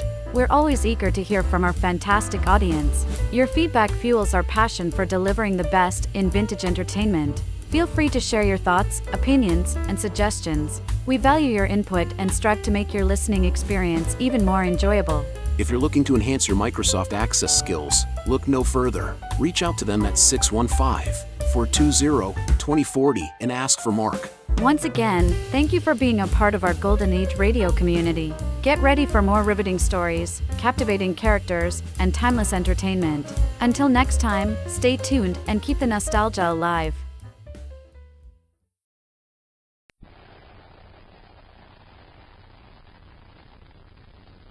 Wheat checks, rice checks, and good hot Ralston present Space Patrol! High adventure in the wild, vast reaches of space. Missions of daring in the name of interplanetary justice. Travel into the future with Buzz Corey, Commander-in-Chief of the Space Patrol! And now, today's exciting Space Patrol adventure, Return to Planet X.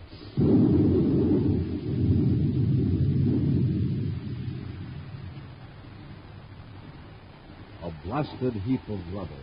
That's all that remains of the camouflaged launching base on Jupiter Moon number 4, aiming point from which Prince Baccarati planned to hurl guided missiles across 500,000 miles of space to destroy 2 key cities on the planet Jupiter. Last week, we learned how Commander Corey and Cadet Happy arrived just in time to blast the missile chutes and control blockhouse to bits with a space torpedo from the Terra 5. It's now a few moments later. Buzz and Happy have landed on Moon number 4, while the last grains of dust from the explosion are falling swiftly to the surface of the airless satellite. Wearing spacesuits and carrying portable disintegrators, they cautiously approach the shattered structure. Take it easy, Hap. Don't go charging into that mess. Okay, Commander. But you don't think anybody can still be alive in that wreckage? I think we've learned not to take anything for granted where Baccarati is concerned. Whoever was in that control station may have been wearing a spacesuit. You're right. This looks like a chunk of control panel, huh? Let's get to work with the disintegrators. Yes, sir. Remember, if there's someone alive under this masonry, we want to keep them that way. So don't blast too deep with the disintegrator. Just reduce the chunks of concrete to a size we can lift. Yes, sir.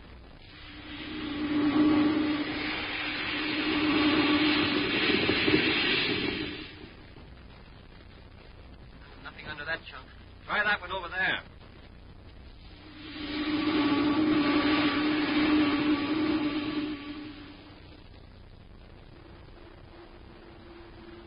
Many feet below the surface of the moon, right under where Buzz and Happy are searching for survivors, Prince Baccarati and Dr. Malengo huddle in a corner of an underground room.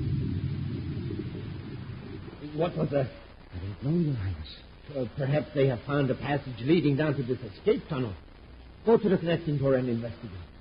Very well, Your Highness. Well, can you see through the peephole?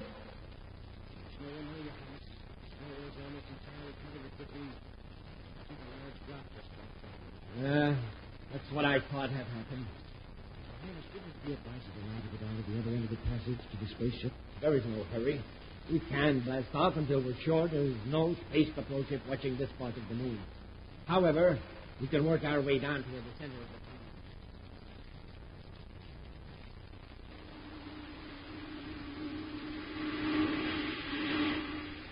Hold it, Happy. Turn it off. What is it, Commander? Now look at this. I found it near a piece of the control panel. An electro pin? Yes, and a pad of sensitized plastic with some computations on it. Robots found electro pins. Somebody was here. The pen has an emblem on it. Black fountain. Prince Baccarati. Half, look at the writing on this pad. He blew up this launching station just in time. At 1827 Universal Star Time, Baccarati was going to launch a guided missile to blow up Kepler City, Jupiter. Oh, then he must have been ready to fire it just as we zoomed in. The question now is, what happened to Baccarati? Disintegrated enough of the wreckage to know he isn't here. If he had escaped across the surface in a spacesuit, we surely would have spotted him. Yeah. That leaves just one alternative. There must have been a trapdoor under the floor of the control blockhouse. Sort of double protection. A cellar. Probably more than that. Very likely there's an underground hangar that can be reached from this blockhouse to the tunnel. And he may already be ready to blast off the moon. Have you get back to work with the disintegrator and look for the entrance to the escape tunnel. I'll go back to the ship and call for a patrol squadron to watch them. Pretty ships blasting off.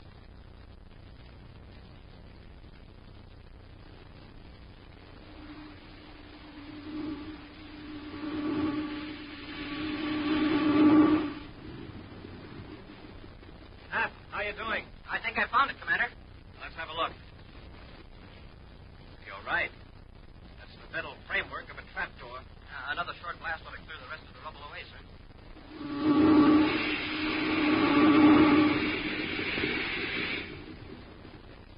Yes, there's a stairway. Bring your disintegrator, Hap. We may need it down there. All right, Commander.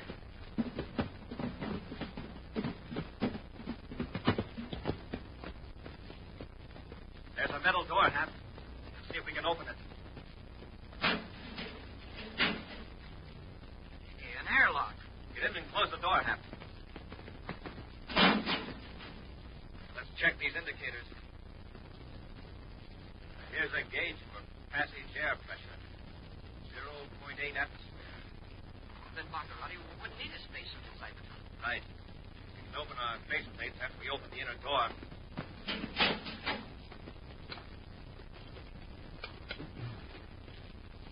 Better close the door behind us, Hap. Wow, what a tunnel. I wonder how far it goes. Possibly a couple of miles, perhaps more. Let's get going. We have quite a hike ahead of us.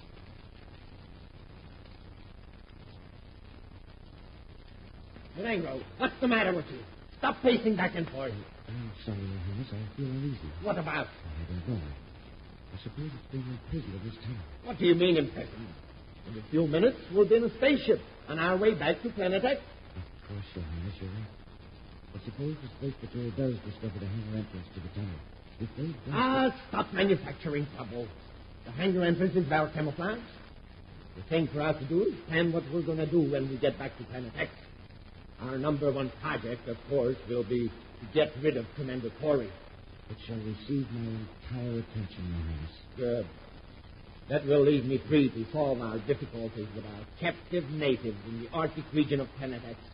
That has been worrying me, too. When we last left Planet X, they were on the verge of revolt. We simply must keep those enduring minds in full production. Already I'm weeks behind in my timetable of conquest. There must be some way to terrify those natives into more effort. It is unfortunate, Your Highness, that some of your own men, your guards and supervisors, are not cooperating as they should. Listen. What's that? Remember, someone's in the tunnel. They've discovered our spaceship. Wait, listen. Take a look through the door of this compartment toward the blockhouse into the tunnel.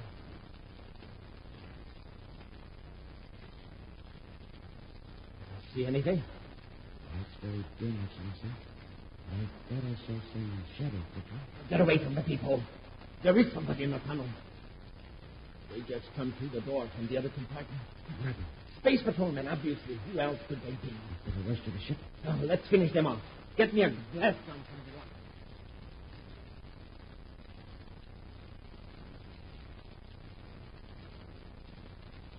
This tunnel winds and twists so much, I've lost all sense of direction. Judging by the upward slope of the fall, we're not far from the ending. Hit the ground, Hap. It's a blast now. Baccarati, see us. Shotgun bodies down here. I'm going to disintegrate it before he fires again. I dropped it when it hit the floor, sir. It's out of reach. I'll get it. Get down, Hap. I've got you now, Corey. All I got to do is keep blasting away till I hit you.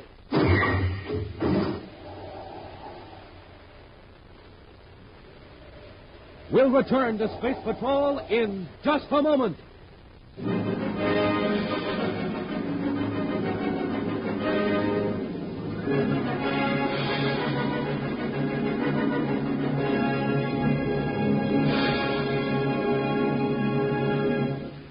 And now, gang, the most exciting news ever revealed on Space Patrol. News about a gigantic contest that's going to shake this planet like an earthquake. News about the biggest prize ever given away to any boy or girl. A prize that's going to rock you like a thundering explosion. And that prize is Commander Corey's own rocket ship. Yes, Space Patrollers, Commander Corey is actually giving away his great silver and scarlet spaceship, Terra 4, giving it away to some lucky boy or girl. Now, just imagine, a huge 10,000-pound all-metal spaceship, 35 feet long, almost as big as a house. And that's exactly what it is, a clubhouse on wheels. Now, just think, a rolling rocket clubhouse, especially equipped with lights, real sleeping bunks, space lockers, even a cooking stove, and a giant truck to pull it. Take you and your pals anywhere you want to go. Can't you just see yourself zooming down the road toward high adventure, headed out camping, hiking, on sightseeing trips aboard your rocket clubhouse on wheels? And here's something else you want to see. Dollar bills. $1,500 bills.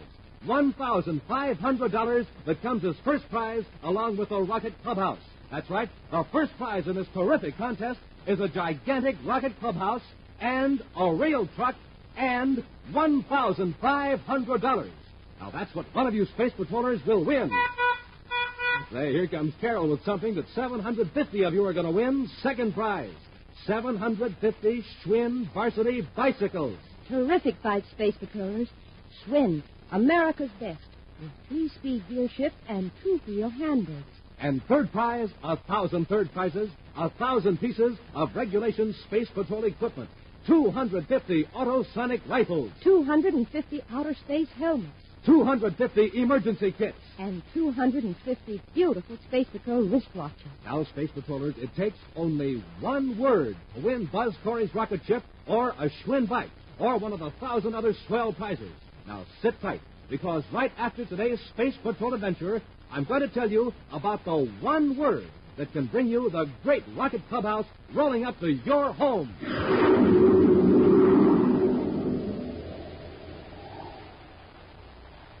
And now, back to our Space Patrol adventure. Return to Planet X.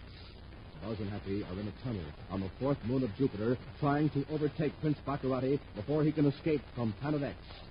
Baccarati and Dr. Malengo have discovered the 2 Space Patrolmen. Through a compartment door in the tunnel, Baccarati is firing into a dim passageway with a blast gun. Lying flat on the floor near a stack of crates, Buzz and Happy so far have not been injured. Well, that was close, Commander. We'll get ashore the next one. Roll to the right behind those crates. Hurry. There. If I only hadn't dropped that disintegrator. Probably wouldn't hit Baccarati from this distance anyway. Hurry! No use! I can't see you now, so you're probably behind a stack of crates. But that's not going to protect you. Yeah, I'm lucky I had this spacesuit helmet on, sir. That last shot clipped a chunk of crate right next to my head. As we think of something, Baccarati can just take his time and blast these crates away till he hits us. If we were only a little closer to him, we could rush him. Hey, maybe we could goad him into coming toward us. No, not Baccarati. He doesn't take unnecessary chances. Here, this might do it. This big metal drum. Rocket fuel. Help me drag it out into the passage. But, sir, the whole tunnel will blow up. Exactly. Remember now, a full container of fuel is very heavy. Give me a hand. Yes, sir. Hey, but, sir, this isn't... Quiet.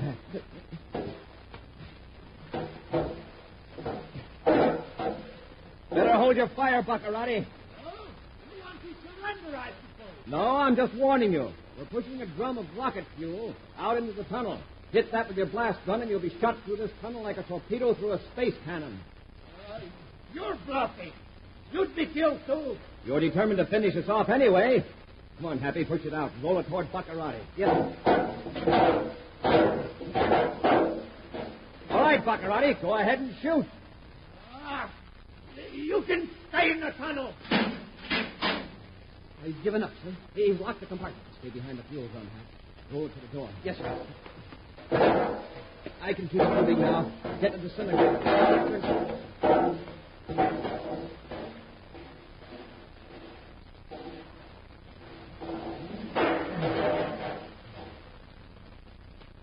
Disintegrator, sir. Get the door blast. Yes, sir. Something's wrong. It won't work. Fall to the stone floor, probably broke the discharge mechanism. Doggone, and now we'll have to go clear back to the other end of the tunnel for the other disintegrator. By that time, Baccarati will probably reach the spaceship. Let's get back to our ship, Happy. Hey, Commander, I'd like to ask you something. Sure, Hap. Well, don't you feel well? I mean, do you feel weak or something? No, why? Well, that fuel drum. I could have lifted it easily by myself. It was empty. Sure it was, huh? Come on, let's hurry back to the ship.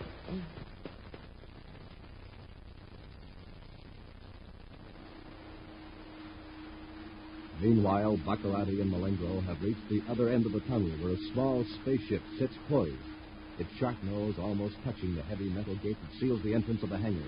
With a last glance down the tunnel, Baccarati climbs into the ship, followed by Malengro.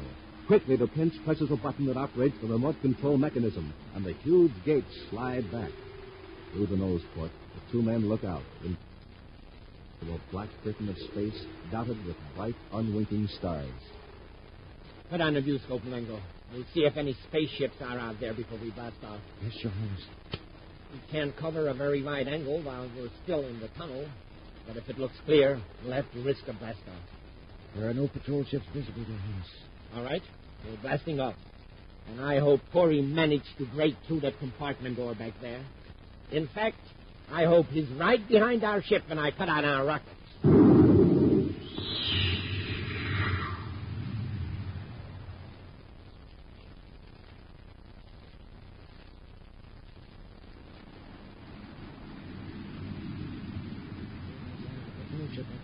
Good. With our radar foil covered, we can confuse their view scope. Well, to contact my castle, Planet X, and report that I'm returning. Prince Baccarati calling Black Falcon Castle on Planet X. Prince Baccarati to number 1 tower. Report immediately. Black Falcon Castle to Your Highness, Prince Baccarati. Murdoch speaking and awaiting your orders, sire. I'm returning to Planet X in a Class B space cruiser. Alert the defense stations to expect my code signal at the outer perimeter. Yes, Your Highness. Do you have anything to report? Well, yes, Your Highness. It's in regard to the Aduria mine situation at the polar cap. Well, let's have it, Murdoch. Production in Mine Area 5 is at a complete standstill. Standstill? Why? There's been a large-scale revolt. 6 labor battalions refuse to work. That's against my law. Tell the supervisors to drive the ringleaders out into the ice cap without food or protective clothing. Your Excellency, the supervisors, I regret to report this, sire, but the supervisors have sided with the slaves. They refuse to enforce that order. That's unheard of. Refusing to obey the orders of Prince Baccarati? All right. If that's the way they're going to play, I'll wipe them all out. Turn on the atomic heat reflectors at Mine Area 5. Have the glacier. Do you understand? Drown them all like rats. Turn on the heat reflectors. Please, do as they're told. I'll tolerate no insubordination. That's clear? Yes, sir. Then obey. Prince Baccarati out. Mass murdering rat. Baccarati knows that. He's the most dangerous psychopathic tyrant in the history of the solar system. How are we going to prevent those mines from being flooded? If any of our ships go near Planet X, they'll be destroyed. We'll maintain this distance from Baccarati's ship. Fortunately, we're close enough to detect his rocket blast, even with the radar foil producing interference in our viewscope. If we close in on him now, we could capture him before any of his own ships could come to his rescue. Yes, but I want him to feel that he's perfectly safe until the last minute. We'll let him notify Planet X of his estimated arrival time, and we'll start spaceophone interference. Then he won't be able to call for help. No, neither will we. It'll be a battle just between us and Baccarati.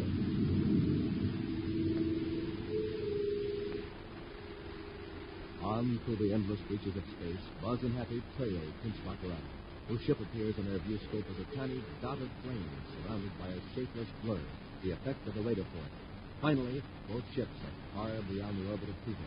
Then, as they near the outer defense perimeter of Planet X, Buzz increases acceleration. In his small cruiser, Baccarati smiles triumphantly at Dr. Malenko. We're safe now. Even if any space patrol ship knew we were here, they wouldn't dare attack this close to my own defenses. Again, Your Highness. We have outwitted Commander Corey. I'm going to contact Murdoch at the castle. See if mine Area 5 has been flooded out. There's even time yet, Your Highness.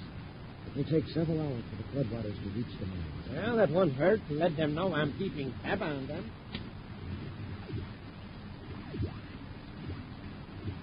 Confound it.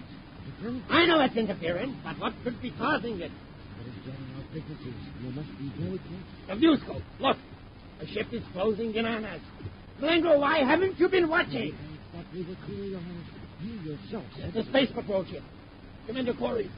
And we can't call for help from my defenses because of this blasted jamming signal. Probably been on our trail ever since we blasted off from Jupiter's fourth moon.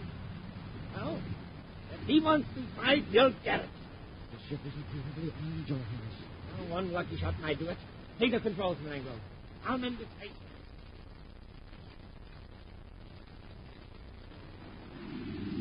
We're awfully close, sir, and I don't think he's seen us yet. He may just be waiting till we get close enough to fire at us. That little ship didn't have much armament, sir. Uh-oh. Fire a space torpedo close to his port side, Hap. Let him know we mean business, too. Yes, sir.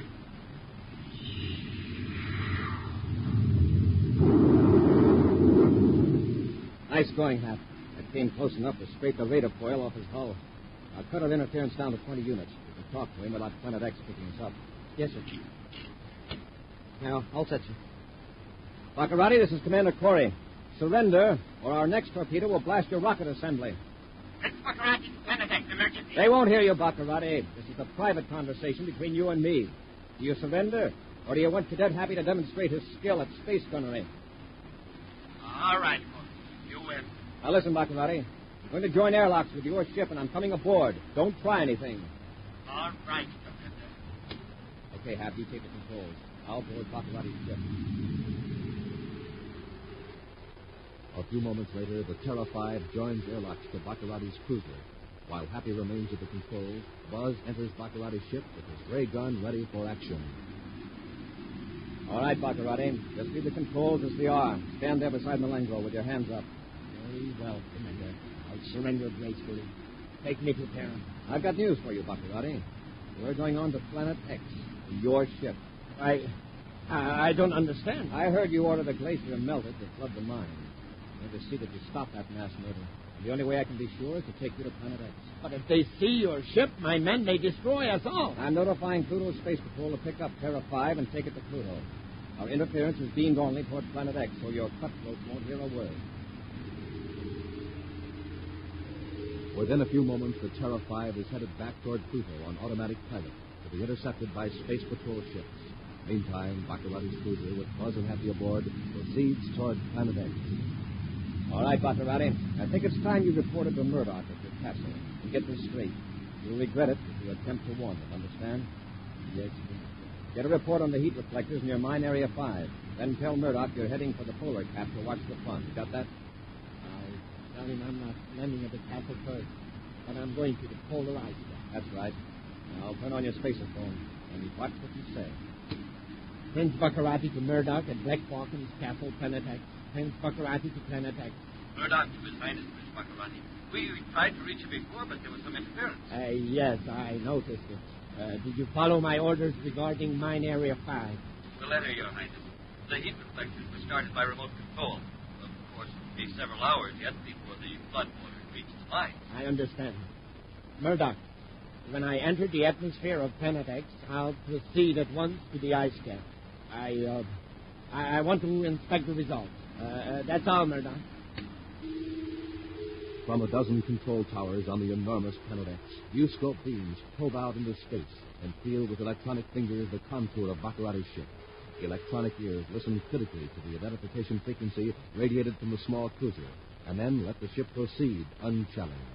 The watchdogs have recognized their master's voice, and having done their duty, watch and listen for remote ships and sounds that may approach over the infinite horizon of space. Then, within the atmosphere of Planet X, Buzz Corey heads Baccarati's ship for the northern polar regions. Visible in the dim light are the atomic heat reflectors and the surging, steaming waters that roar down from the glacier into the valley toward Mine Area 5. Smoke and rockets, Commander. It's a regular flood. Yes, unless it's stopped, 10,000 people will meet a horrible death. Well, can't you order Baccarati to tell Murdoch to cut off the heat reflectors? I could, but it would be out of character for Baccarati to commit an act of mercy. I see what you mean. Murdoch might get suspicious. Alert the whole planet that the big boss might be in trouble. You'll blast those towers out of operation, Hap. Stand by to fire the space cannon. Standing by. Corey, listen. Those towers can't be replaced. I've millions of credits invested. Quiet, Baccarati. I'm thinking of 10,000 lives that can't be replaced. But they're subhuman natives of Planet X, most of them. Almost savages. Yeah, look who's talking about savages. The worst of them is worth 100 of you, Baccarati. Fire!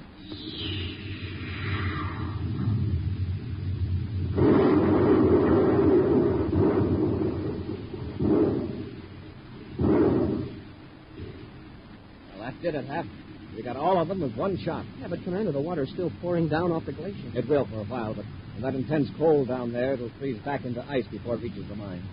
Hey, quit looking so sour, Baccarati. You ought to be grateful. We just saved you from destroying 10,000 people. They won't obey me. If they're men enough not to obey you, I'd say they're well worth saving. And that's just what you're going to do, Baccarati.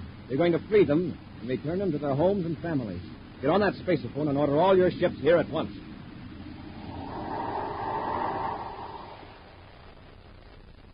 An action preview of next week's exciting Space Patrol adventure in just a moment. Now, here it is, Space Patrollers. The one word that can win you a giant rocket clubhouse and $1,500. And that word is a name for Planet X, the terrifying new planet Commander Corey is investigating. A name for Planet X, home of the evil Prince Baccarati, arch enemy of the Space Patrol. Now, gang, here's how to enter the Name the Planet contest. And Space Patrollers, in this contest, everyone can get a free prize right away. Just go to the nearest Weatherbird shoe dealer. Maybe Mom or Dad can go with you. The Weatherbird shoe man will give you your free prize, a handsome interplanetary coin album with 3 swell space coins inside. And, along with the album, your Name the Planet contest entry blank. You can also find out how to enter by looking on the back of a package of Good Hot Ralston. That's the new package with a picture of Commander Corey or Cadet Happy on the front. So, blast off, Space Patrollers. Get your free coin album entry blank and enter the Space Patrol Name the Planet contest today at your Weatherbird shoe dealers. And now, a preview of next week's exciting Space Patrol adventure. Buzz and Happy are in the frozen polar region of Planet X. Pursuing Prince Baccarati into the shaft of an Endurium mine, they're unaware of a huge figure lurking behind a shoulder of rock. Baccarati and Dillinger are in here all right. I hear them down the shaft. Shall I use my atomo lights? Not yet, Happy. Move as quietly as you can. This shaft doesn't have any side passages. Happy, what's the matter? Something's happening. It's lifting me off the ground. It's a giant native. Touching my chest. I'll give him the blast with my rake. Oh, you big fuzzy gorilla. Finish them off, Granu. Finish them. Be sure to join us again next week for the thrilling story on the ice cap of Planet X, when Wheat Checks, Rice Checks, and Good Hot Ralston again present Space Patrol. Space Patrol, created by Mike Moser, starring Ed Kemmer as Commander Corey and Lynn Osborne as Cadet Happy, was written by Lou Houston. Produced and directed by Larry Robertson. Executive producer Mike Devery. Other players were Bela Kovach, Norman Jolly, Ken Mayer, and Virginia Hewitt. Dick Tufeld speaking.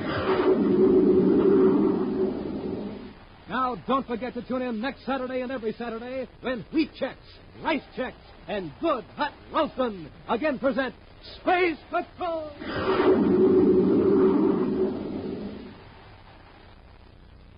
Here's the story of the fastest plane of its kind in the world, with a word from the man who test flies it, Joe Lynch.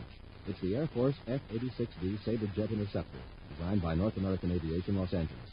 The Sabre holds the world speed record at 715.7 miles per hour.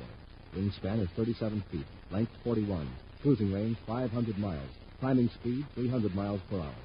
Now, by special tape recording, made at International Airport, the well-known test pilot of the Sabre, Joe Lynch.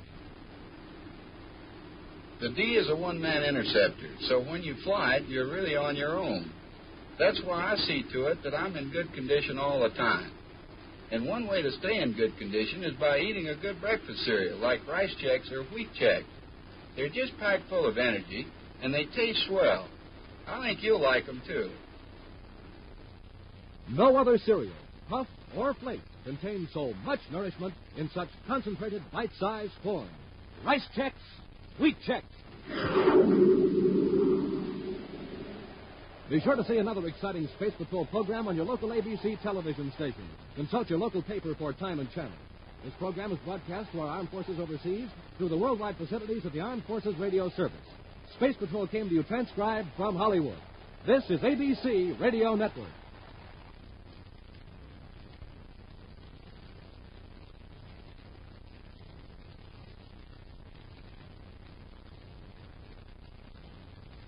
Thank you for joining us for another thrilling episode of Space Patrol. We're excited to have you as part of our audience. We invite you to return tomorrow for an all-new set of episodes that will take you on even more unforgettable adventures. Get ready for a journey to the outer reaches of imagination as we dive into Inner Sanctum, our next featured program. Get ready for chilling suspense as you delve into a tale of psychological intrigue and spine-tingling horror that keeps you on the edge of your seat.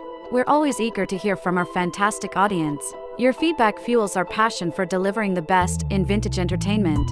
Feel free to share your thoughts, opinions, and suggestions. We value your input and strive to make your listening experience even more enjoyable. If you're looking to enhance your Microsoft Access skills, look no further. Reach out to them at 615-420-2040 and ask for Mark. Once again, thank you for being a part of our Golden Age radio community. Get ready for more riveting stories, captivating characters, and timeless entertainment. Until next time, stay tuned and keep the nostalgia alive.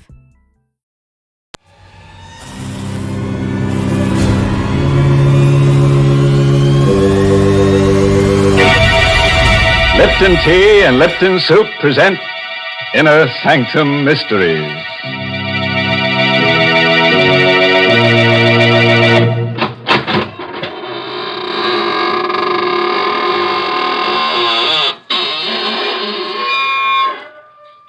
Good evening, friends of the Inner Sanctum. This is your host at the squeaking door again. Just slither in and let me dispel your weariness with a bit of eeriness, Oh, no, please. Don't sit in that chair. I'm saving it for rigor mortis to set in. Oh, dear. I see this is going to be one of those nights when my favorite character gets killed. Yes, Mary, but don't scream blue murder because this is a corpse of a different color. Well, if it's going to be that kind of a story, I'd better tell folks about something cheerful first. Yes, I mean Lipton tea. Lipton's is such a friendly, welcome drink. And that's because of its brisk flavor. Now, that word brisk is important. It means that Lipton tea always tastes fresh and full-bodied, tangy and vigorous. It's never flat or wishy-washy. That's the reason why Lipton seems to make good food taste better, and why Lipton tea is the perfect beverage to serve on your entertaining friends. So even if you're not a regular tea drinker, you should try Lipton's. That brisk flavor makes all the difference in the world. And now let's leave the world, temporarily, of course. Tonight's story is called The Lonely Sleep. It's an original radio play by Christopher Mayle, who scribbled it during a nightmare. And our star is Carl Swenson, who plays the role of Archie Gold. Murder is a specter which nudges all of us, anywhere.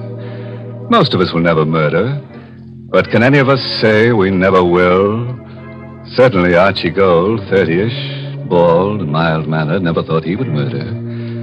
Archie was the window display man for Greg's department store. At night, the store is a fantastic nightmare of eerie shadows, covered showcases, cavernous depths, and dank, stale odors, with only his own hollow footsteps for sound, because windows are dressed at night. It's night now. And Archie's busy in his storeroom crating his favorite mannequin for shipment to the mannequin factory. Being a lonely man, he talks to the mannequin. And being in love with Esther Newman of the store's accounting office, he naturally calls his favorite mannequin Esther. You've been very mean to me, Esther. The last time I asked you to go out with me, you snickered at me. That's not nice. That's why I had to do this to you. Archie tucked Esther's smooth pink torso into a crate. There. Perfect fit, darling. Perfect. Then Archie wrapped Esther's slim legs and arms in excelsior, tucked them into another crate. So, you wouldn't put your arms around me, darling. Well, you won't get another chance. Then Archie picked up Esther's pretty head and placed it on his workbench. Oh, Esther. I'm so lonely. Why don't people talk to me? Why can't I be popular? What's wrong with me? Why don't you go out with me? What Archie never dreamed was that the real Esther Newman was at that moment slamming the last of her monthly report books closed, flicking off the light, and starting out of the finance office toward the rear door of the store. Oh, Esther, I want to tell you. She stopped by Archie's half-open door when she hears his voice. No, listen to me, Esther, darling. I am making enough money here to buy us a little place over in Jersey. See, all my life, I wanted to love someone like you. You're so beautiful. You will marry me, won't you, darling? Why, Archie, go. Sitting there proposing to a dummy, and the dummy's name is Esther. What a coincidence. Esther, you worked late? I didn't know. No. I mean, yes, I give the mannequins names. It's sort of a game. Yeah, game. That's it. Well, they don't talk back anyhow. No, they don't talk back. But they're sort of kind. They smile at me. And, see, I'm lonely. Mm-hmm. I work all night. And Esther, will you go out with me Sunday night? Mm-hmm. Please. Just dinner and the movies. Are you kidding? Why don't you ask your dummy friend?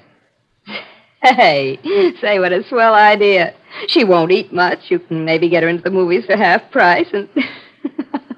When you kiss her goodnight, Archie, she won't slap your face. Why are you looking at me that way? You shouldn't laugh. You're crazy. You're trying to scare me. Yes, that's it. No, you're not. You are crazy. Don't come near her. Archie! You shouldn't laugh. Archie, don't. You... shouldn't laugh. My turn to laugh. See? My turn.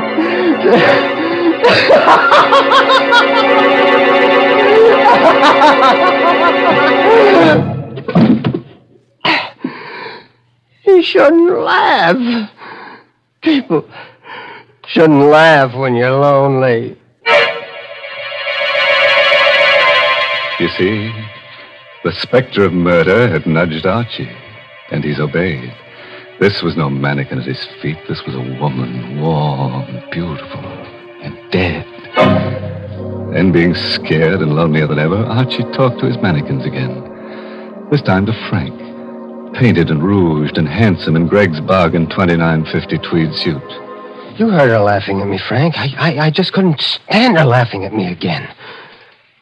You look at her, Frank. You'd think she was asleep. Her neck's broken. See, what am I going to do with her? Yeah, I gotta think. Gotta hide her. Gotta dress the front window, too. The window. Sale of Cozy Kitten mattresses starts tomorrow. It's a big sale. Sleep on a Cozy Kitten. I've got it, Frank. The window! I've put her in the window. On a Cozy Kitten mattress, and nobody will know. And then tomorrow night,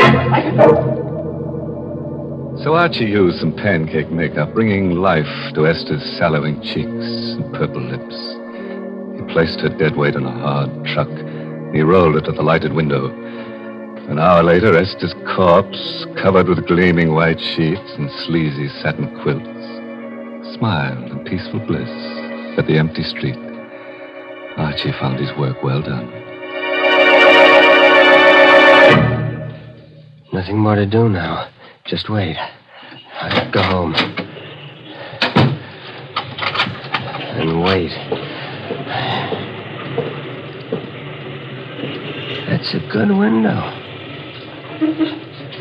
You look very pretty in bed, Esther. I've been watching you, young fella. Saw you do the whole thing. What's the matter? I scare you? No, officer. I didn't know. Yeah, I've been in the doorway across the street watching you. A lot of work to making up one of them windows, ain't there? Yeah. You saw me do the whole window, you mean? Uh-huh. Saw you put the mattresses in, make the bed, put the signs in, then fix the lights. Then you put the girl in the bed and fix her face up. Yeah, it's a nice job. Yeah. Say, you look bad, son. Yeah. Anything wrong? You sick? Huh? No. I'm just tired. All through for the night? Yeah, I'm all through. Good night, officer. Good night, young fella, and don't worry about your girlfriend. I'll keep an eye on her every night.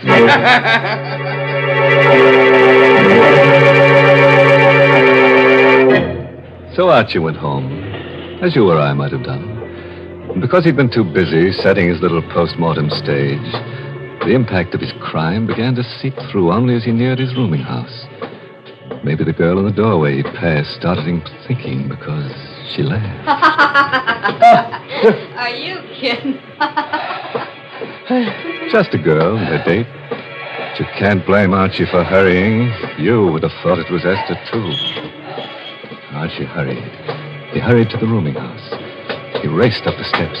He had to get to his room, get in and close the door of the world. Close the door. That's it. They can't laugh at me here. They won't find me here. This is my room. Nerves. Stupid running like that. I've got to act normal. Sure, just like nothing happened. I couldn't help it. She made me do it. No, forget about it. Why, Archie, gold. No, you can't laugh now. You're... I'm dead, Archie. Yes, in a way. I'm in Greg's department store window. I don't believe in ghosts.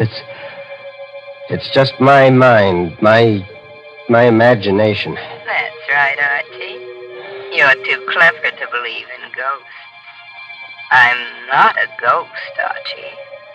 I'm in your mind. I'm part of you now. Part of you. Get out! I'll drive you out!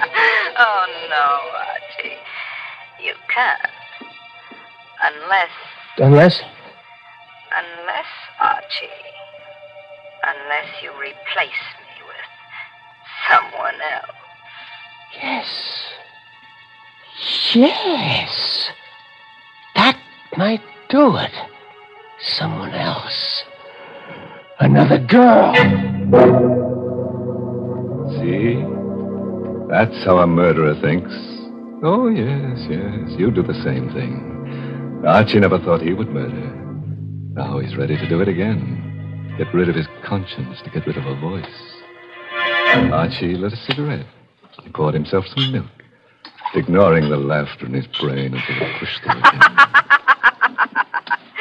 Look at your hands, Archie. Look at them. Oh, crooked and hard and clutching. Oh. Like they were on my throat. Shut up!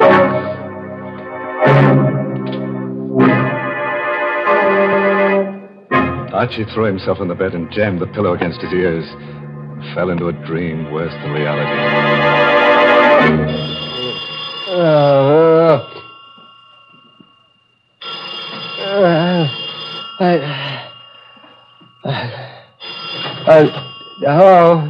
Huh? Archie Gold? Yeah, this is Archie Gold. This is Mr. Gregg, Archie. I know this is your time to sleep, but it's important that you get down here right away. Is anything wrong, Mr. Gregg? I can't tell you over the phone. Come down here. Goodbye. All right, Mr. Gregg. After he'd shaved and dressed, Archie felt a little better. After all, if they'd discovered anything, Mr. Gregg wouldn't have called. He'd have sent the police. Feeling of confidence stayed with him until he stood across the street from Gregg's. He lost it then. It dropped with a sickening pain about his heart and a dry pinching about his lips. People were standing 3 deep in front of his window display, and he caught sight of a policeman's cab following Mr. Gregg's bald head into the store.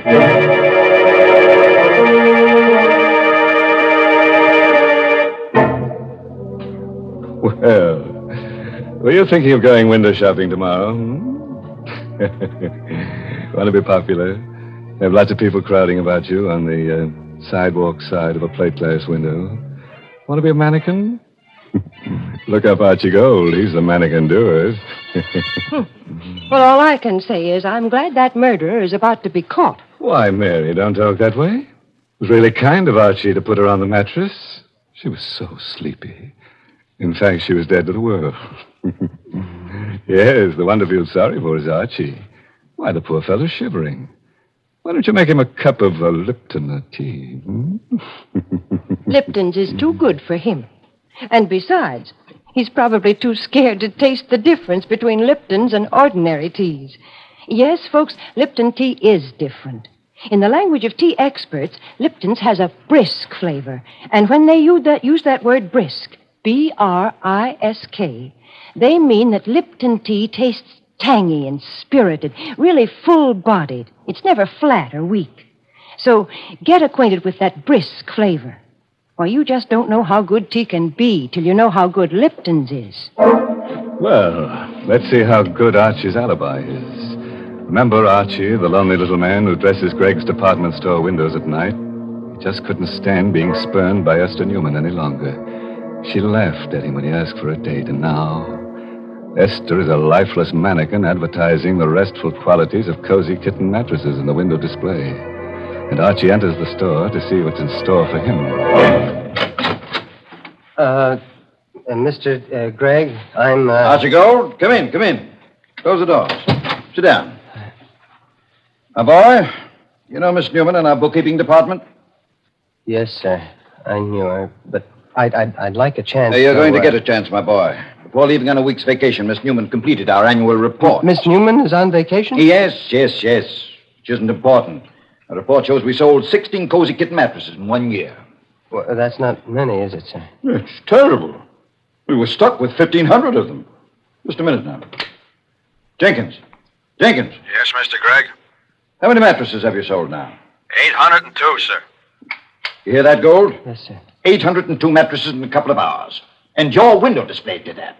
My boy, you're a genius. Mr. Gregg, No. I know just what you're going to say. Any man who has the imagination to put a woman dummy asleep in a window, and such a dummy, so peaceful. How much are we paying you, Archie? It's $36.47 a week, sir. Starting today, it's $72.94. And a private office, and you're the head window display manager of my 3 stores. Ha! Stunned you, huh?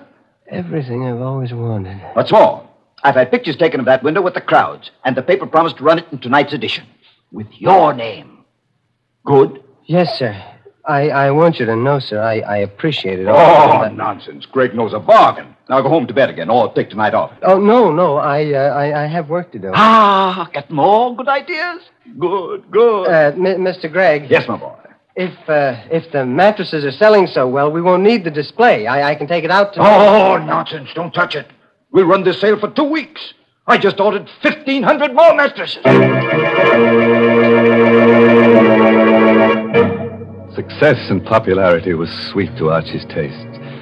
But Archie knew a corpse, no matter how beautiful, cannot survive the sun beating through glass for long. And Archie knew that.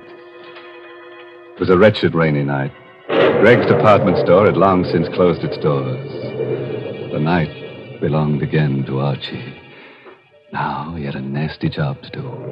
He drew the curtains across the big window. In case the officer was watching again.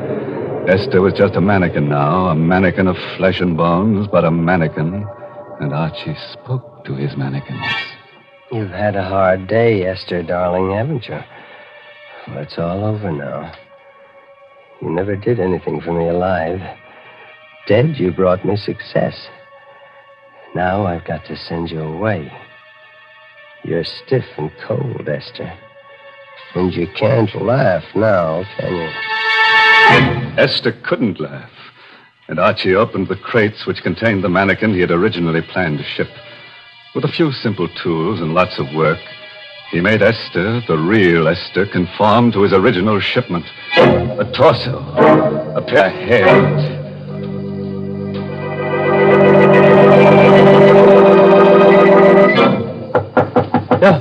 Who?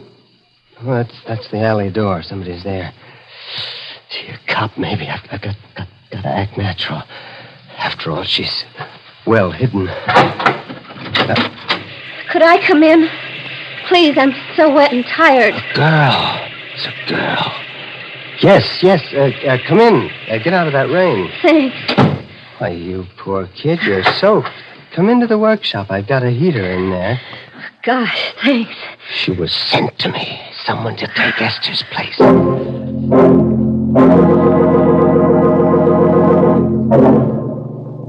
Feel better now? Yeah, lots better. You're very kind. How did you happen to pick this door to knock at?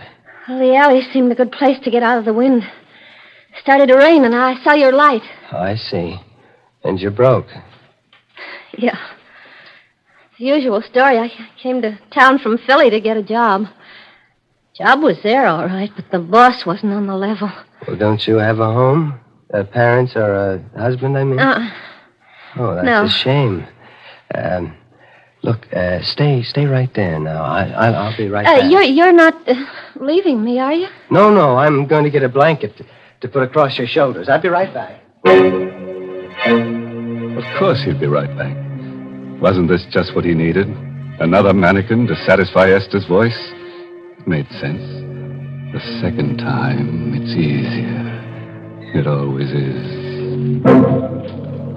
Don't move, May. I'll put it across your shoulders. All right. You're a very lonely man, aren't you, Mr. Gold? How do you know that? Because I like you. How does that prove I'm lonely? I like lonely people. Why? Because I'm terribly lonely myself. I got some coffee in the thermos here. I'll get you some. I like it here. I like to look at the mannequins, especially that handsome one there. What do you call him? What do you mean, call him? Well, you must talk to them. I would. You're wonderful. You understand. Yeah, I do. I do talk to him. His name's Frank. Frank, meet May. May, this is Frank. Hello, Frank. I'm sleepy, Frank. Oh, May. Why did you come tonight? Why couldn't you have come 2 nights ago? You're sleepy? Mm-hmm. I'm warm and sleepy. Look, I have 3 hours before my window has to be finished, and I have an errand that'll take me about an hour. You climb into the bed in the window and... People will see me in the window. No, the curtains are drawn. I'll wake you when I get back. All right. Looks like the kind of bed I could sleep on forever. Ever. Doesn't always work out the way you plan it, see? Archie didn't want to murder Esther, but he did. Archie wants to murder May, but he'd rather not. Well, Archie drew the satin quilts over May. She smiled, closed her eyes with a murmured thanks, and was asleep. Archie knew now he loved her, that he must never listen to her speak again. While Archie carried the crates containing Esther's remains into the station wagon in the alley, a little man with a sad, droopy face and a derby hat argued with the night captain of the local police station. I tell you, I know what I'm talking about. I stopped at Greg's window 4 times today. I know a corpse when I see one. Well, I saw that window, too. That's a dummy in that bed. I know a dummy when I see one. I don't doubt that, Captain. You've had more experience with dummies than I have, but I've had more experience with corpses than you have. That's a dead girl in the bed. Now, what makes you so sure? I've been an undertaker for 40 years. My name is Huzak. My establishment is down the block from Greg's store on 10th Street. Okay, we'll check. Operator, get me Mr. Gregg. Yeah, Greg's department store. Of course it is home. What else at this hour?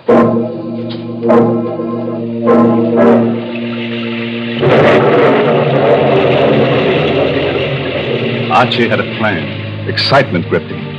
But that habit of years was strong, and he talked to Esther as he piled her 3 coffins into the station wagon in the alley. Don't you worry, Esther. In a half hour, you'll be at the bottom of the river. You shouldn't have laughed, Esther. And then I'll come back to me. Sure. Archie had a plan, all right. But it didn't include the little old undertaker who knew a corpse when he saw one, or an angry, sleepy Mr. Gregg, or a confused who were right then coming to a stop in front of the store. This is an outrage, a preposterous, fantastic farce. Getting me down here in the middle of the night to prove I have a corpse in my window. I know, Mr. Gregg. I feel silly about it myself, but Mr. Huzak here seems so sure. The curtains are drawn in front of the window. We'll have to go inside. In a minute, you're all going to look very silly. There. Does that look like a corpse? No. You're right. It's not a corpse. It isn't a dummy either. She's alive. Breathing. Something queer here. I'm going to look around outside. Archie! Archie, go!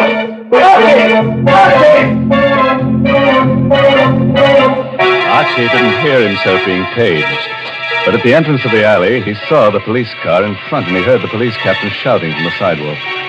That was when Archie decided it was better to be lonely. The lonelier, the better. They found out. That's the police. They found out. Hey, you! Away now. Got to. They won't catch me. They won't. Got the lights red. I gotta go through. Faster. Faster! Why can't it go faster? The truck! Turn right!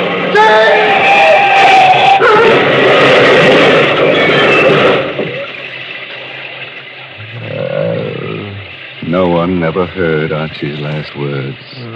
They bubbled through his torn throat as he lay in the glass-smashed window through which he'd crashed. No one. I'm so lonely. May. So lonely. Well, Gregg, here's your Archie Gold. Bet those crates will be interesting. Awful. Yeah, quite a mess. No one was cruel enough to point out a gruesome bit of grisly humor. The lonely little man who'd spent so much time at display windows had created his final masterpiece. Archie had decorated his last window in Huzak's funeral parlor.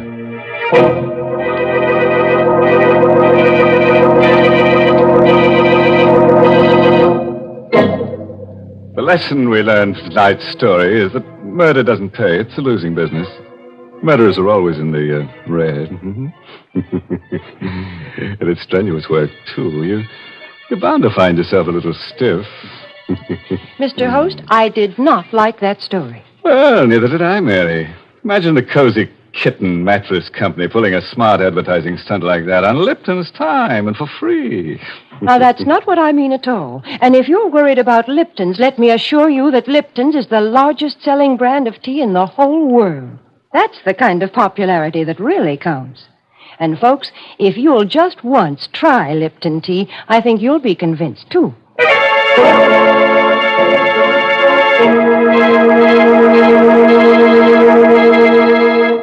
Well, I have to run along now, folks. Got some shopping to do in Greg's department store. What? Oh, I know it's late, but, you see, Archie and I shop at night to avoid the shrouds, you know. By the way, this month's Inner Sanctum mystery novel is Puzzle for Wantons by Patrick Quentin. Oh, and here's a special announcement. Next week's Inner Sanctum story, directed by Hyman Brown and brought to you by Lipton Tea and Lipton Soup. Next week's story is about a man whose dreams always come true. All he has to do is to dream that somebody's being murdered and...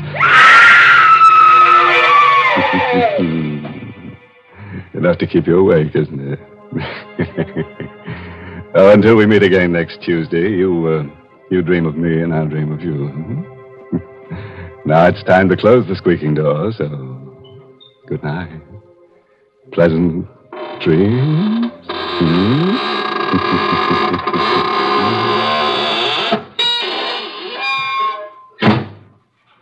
Folks, here's a grand way to begin a meal. Serve Lipton's noodle soup. Lipton's takes no time to prepare, and yet it has a real fresh-cooked chickeny flavor.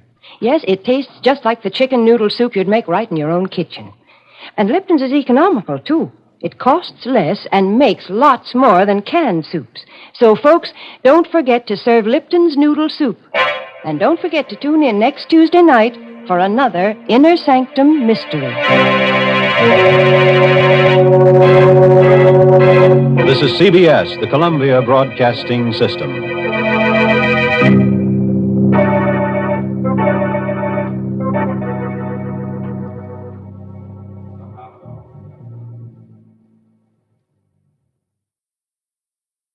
Thank you for joining us for another thrilling episode of Inner Sanctum. We're excited to have you as part of our audience. We invite you to return tomorrow for an all-new set of episodes that will take you on even more unforgettable adventures. Get ready for a journey to the outer reaches of imagination as you escape our next featured program. This exciting thriller will keep you on the edge of your seat as you experience captivating moments of action, suspense, mystery, and science fiction.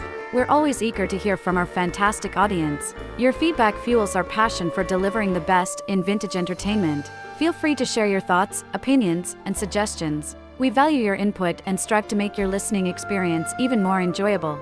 If you're looking to enhance your Microsoft Access skills, look no further. Reach out to them at 615-420-2040 and ask for Mark. Once again, thank you for being a part of our Golden Age radio community. Get ready for more riveting stories, captivating characters, and timeless entertainment. Until next time, stay tuned and keep the nostalgia alive. Did you have too many Easter eggs today? Dreaming about that vacation you can't take yet? Want to get away from it all? We offer you Escape.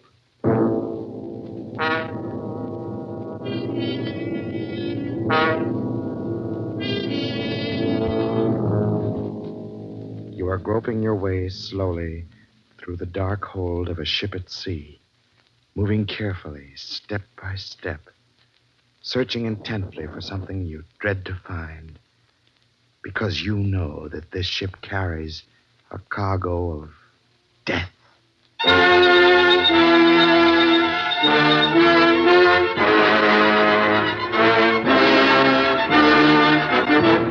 Escape, designed to free you from the four walls of today for a half hour of high adventure.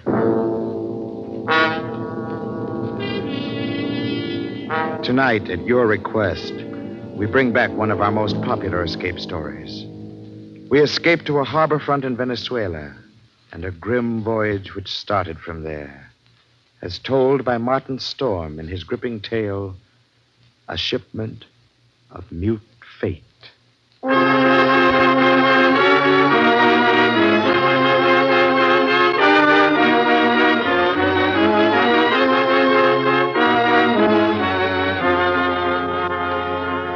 I stopped on the wharf at La Guaira, looked up the gangplank toward the liner Chankay, standing there quietly at her moorings. The day was warm under a bright tropic sun. The harbor beyond the ship lay drowsy and silent. But all at once, in the midst of those peaceful surroundings, a cold chill gripped me, and I shivered with sudden dread. Dread of the thing I was doing and was about to do. But too much had happened to turn back now. I'd gone too far to stop. I set the box down on the edge of the wharf, placed it carefully so as to be in plain sight, and within gunshot of the captain's bridge. I knew what I was going to do, but I couldn't forget that a certain pair of beady eyes were watching every move I made. Eyes that never blinked and never closed, just watched and waited. I turned and started up the gangplank. You startled me, sir. Why, it's Mr. Warner. Well, hello, Mother Willis. How's the best-looking stewardess on the 7 Seas? Why, I'm fine, Mr. Warner. I guess I'd better run along now. Get on with my chores. Oh, now, wait a minute. That's a fine greeting after 2 months. It's just that I'm so busy. I don't believe a word of it. Sailing day's tomorrow. You're simply avoiding me, that's all. Oh, no, really, I'm not. And on the trip down from New York, you said I was your favorite passenger. But I'm only... Here, what's that you're carrying in your apron? Oh, it's nothing. Just supplies. Supplies. Let's have a look. No, please. It's a cat. It's Clara, Mr. Warner. Mr. Bowman said I had to leave her ashore, and I just couldn't. Who's Mr. Bowman? The new second mate. Clara's been aboard with me for 2 years, and I just can't leave her here in a foreign country. Especially with her condition so delicate and all. Yes, I see. Well, I hope you get away with it. You won't tell anyone. Not a soul. As a matter of fact, if things don't work out right, we may both end up smuggling.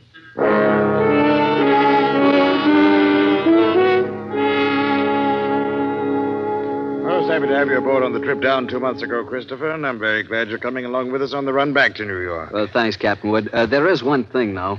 I'm having a little trouble with the customs men here, and I wondered I can't do it, Christopher. I just cabled your father this morning. Told him I'd have done it for you if I possibly could.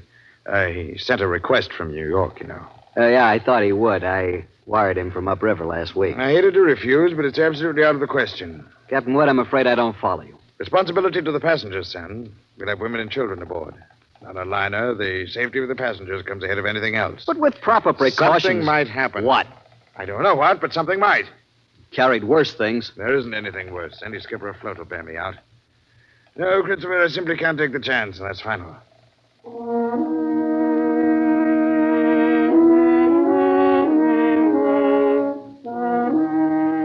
Final.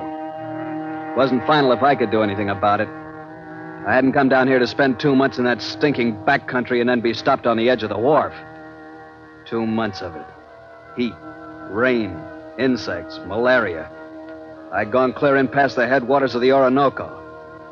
Traveled through country where every step along the jungle trail might be the last one. Sanchez! Si, Senor Warner. Better start looking for a place to camp. Be dark in a little while. Si, senor. Very soon we turn to river. Camp on rocks by water. This very bad country. This very bad country.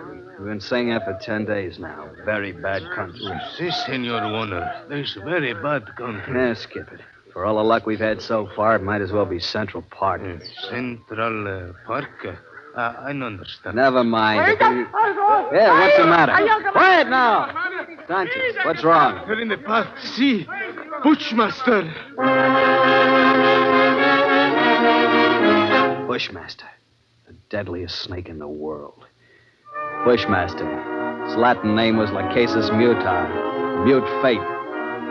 It lay there in the center of the path, a 10-foot length of silent death, coiled loosely in an undulant loop, ready to strike violently at the least movement.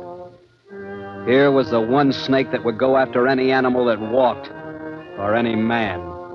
It lay there and watched us, not moving, not afraid, ready for anything. The splotch of its color stood out like some horrible, gaudy floor mat lying there on the brown background of the jungle, waiting for someone to step on it. Here was what I'd come 2,000 miles for, a bushmaster. The natives captured the snake, and Sanchez brought it to me in a rubber bag. He was shaking so hard I thought for a moment the thing had struck him. One thing you make sure, Senor Warner. No turn him loose in Venezuela.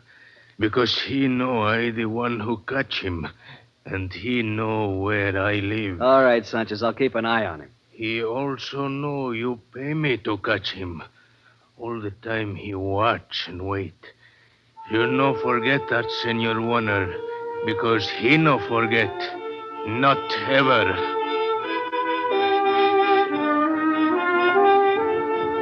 Well, after going through all that trouble and danger and laying out $1,500, I wasn't going to let a pig-headed ship captain stop me at the last minute.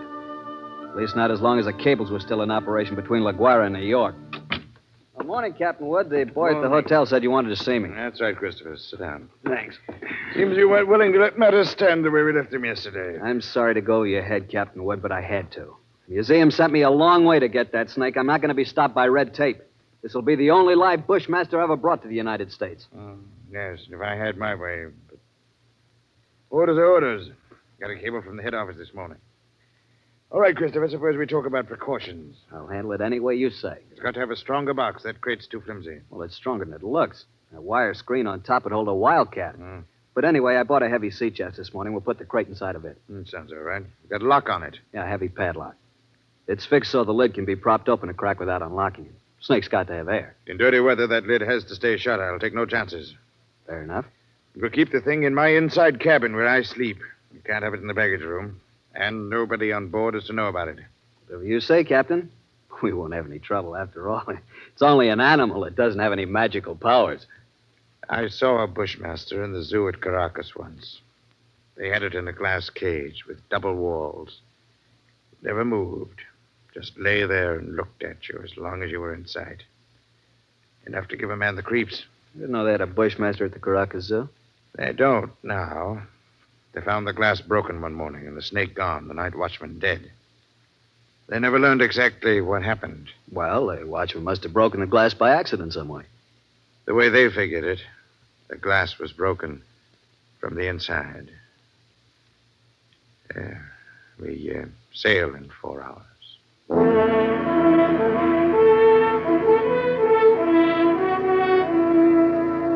Into the Caribbean with perfect weather and a sea as smooth as an inland lake. The barometer dropped a little on the third day, but cleared up overnight, left nothing worse than a heavy swell. But in spite of the calm seas and pleasant weather, I found myself feeling more and more often an ominous foreboding. I was developing an almost unnatural fear of that snake. I stayed clear of the passengers pretty much, got the habit of dropping into Captain Wood's quarters several times a day. Kept the heavy box underneath his berth. Approach it quietly and shine my flashlight through the open crack. Never once could I catch that 12-foot devil asleep, or even excited. He'd be lying there half-coiled, his head raised a little, staring out of those beady black eyes, waiting. It'd still be like that when I turned away to leave. Maybe that's what bothered me. That horrible and constant watchful waiting. What in the name of heaven was he waiting for? Well, hello there, Mr. Warner. Oh, how are you, Mother Willis?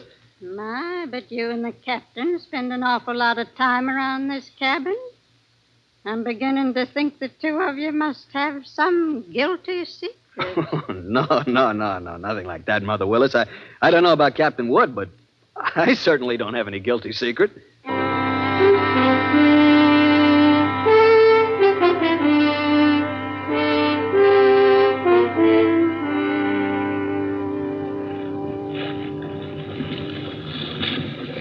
Well, she's running quite a swell out there, Mr. Bowman. Yeah, it's a little heavy, all right, Mr. Warner. Guess a storm passed through to the west of us yesterday when the glass dropped. You think it missed us then, huh? Yeah, that's what the mate figures.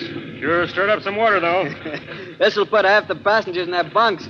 They'll keep Mother Willis so busy Hey, look at the size of that wave. Huh?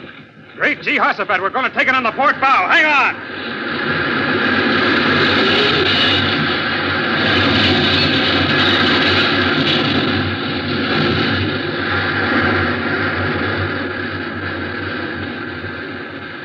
That was a freak if there ever was one. Not another wave that size in sight. Oh, you see them like that sometimes, even in a calm sea. I got to get below, Mr. Warner. That water probably did some real damage in the officer's deck. Yeah, What did you say? The wheel companionway was open on the port side. The bridge cabins must have taken a pretty bad smashing up. They're right below the... Something wrong, Mr. Warner? No, nothing at all, Mr. Bowman. At least I hope not.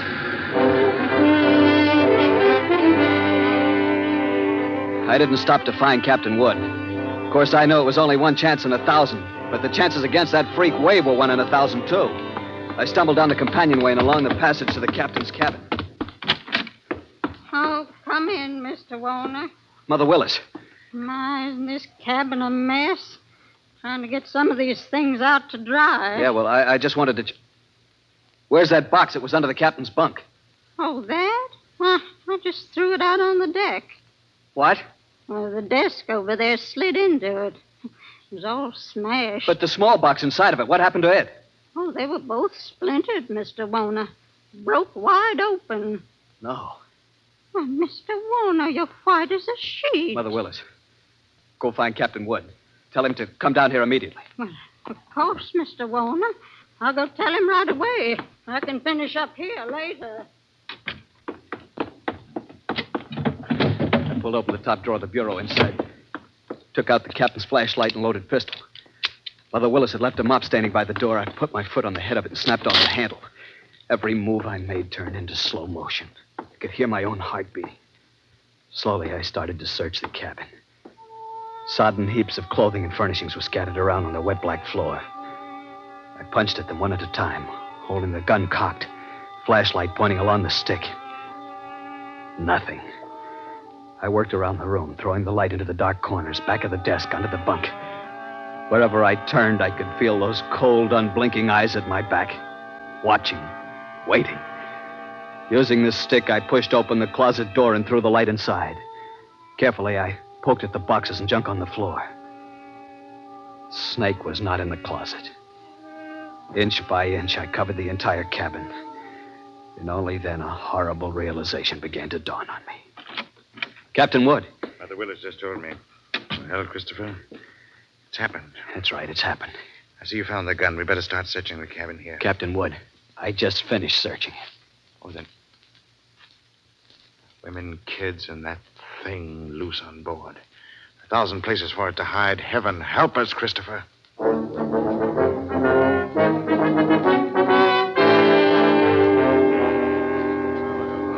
Starting to blame anybody now, gentlemen. I didn't call you in here to pass judgment. The thing's done, and that's that. Well, you're right there, Captain. What we have got to do is to make up our minds how we're going to handle it. And it'd be easier if we didn't have to tell the passengers and crew. I've seen panics aboard liners before. Yes, I agree with you, Mr. Bowman. But I don't quite see how we can avoid it. They got a right to know. As long as that snake's loose, everybody on board's in the same danger, and they all ought to know about it. Captain Wood, that thing is 12 feet long. It can't simply crawl into a crack.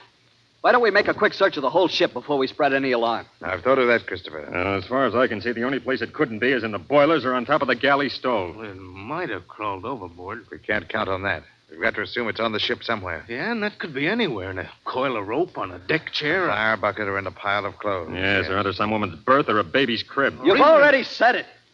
Bushmaster could be anywhere. We've got to do something. We've got to do it fast. All right.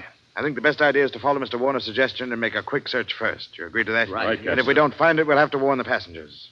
We've got to find it.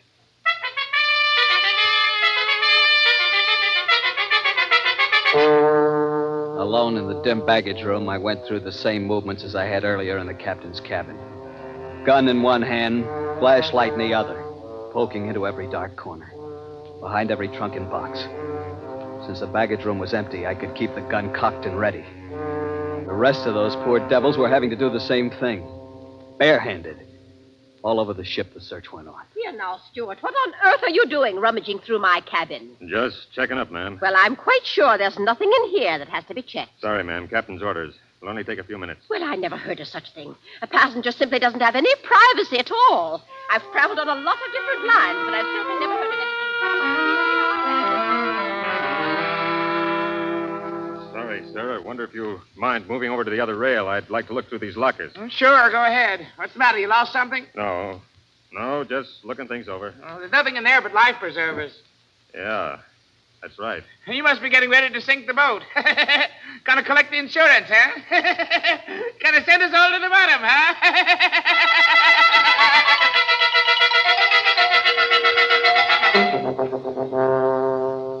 But not one of us could find that deadly shape, coiled in some dark corner or outstretched along a window seat. Not one of us caught a glimpse of that horrid head with its beady, black, watchful eyes. The thing lay waiting out there somewhere along the decks, shaded in the gathering dusk. But where? We didn't know. It was nearly dark when we met together again in the chart room. Well, gentlemen, there's no other way around it. We've risked all the time we can. We've got to warn the passengers. How'll we do it, Captain? Call them all together in the lounge? No, if we did anything like that, we'd be asking for a panic. We'll get one, whether we ask for it or not. We pick a few men and go through the cabin decks. Tell them individually, inside their cabins. Watch for any that act like they might cause trouble. We'll keep an eye on them. Handle crew the same way. Right, Captain. As soon as you're finished, arm all the deck officers and start searching again. Our only chance of preventing a riot is to find that damnable snake.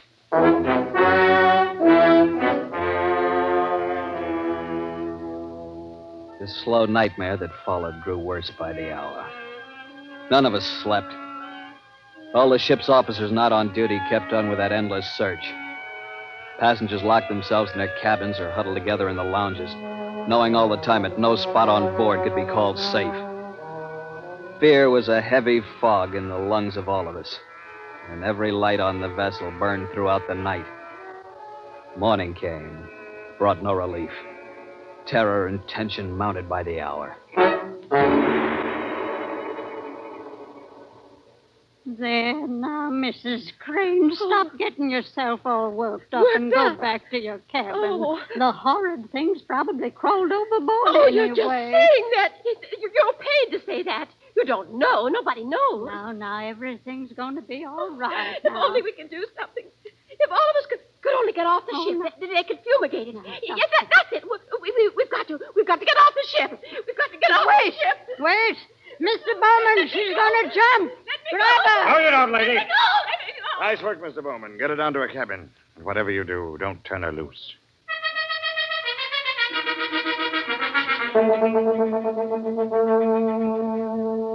You never know when it might strike you. You can't put on a coat or move a chair without risking your life. Something's got to be done. It might be right here in this lounge.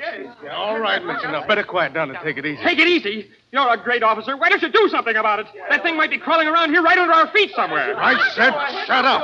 Are you trying to start a panic? I got a right to talk. I don't want to die. Nobody's going to tell me what.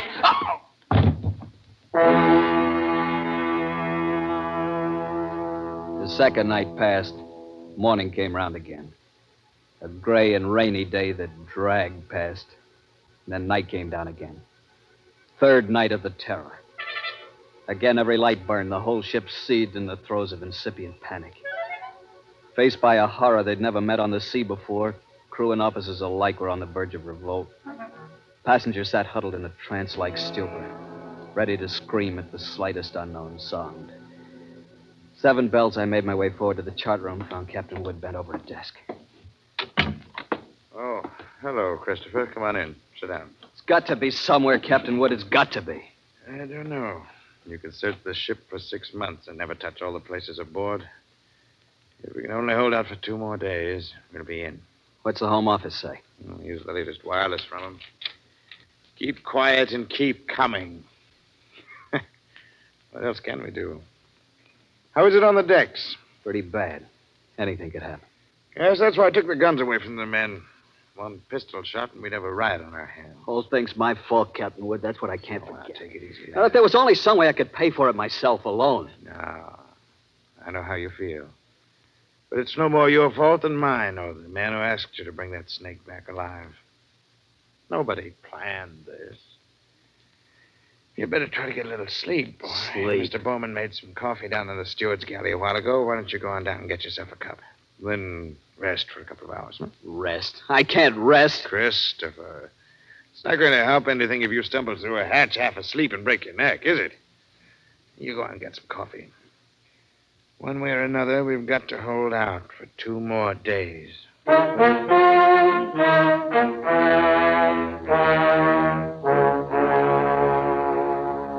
Light was on the steward's galley. Coffee pot was standing on the stove. Still warm, so I didn't bother to heat it. Poured out a cup, carried it over, and set it on the porcelain tabletop center of the room. I started to light a cigarette. The door of the pan cupboard beneath the sink was standing slightly ajar. I happened to glance toward it. I dropped the cigarette, moved slowly backward. I'd found the Bushmaster.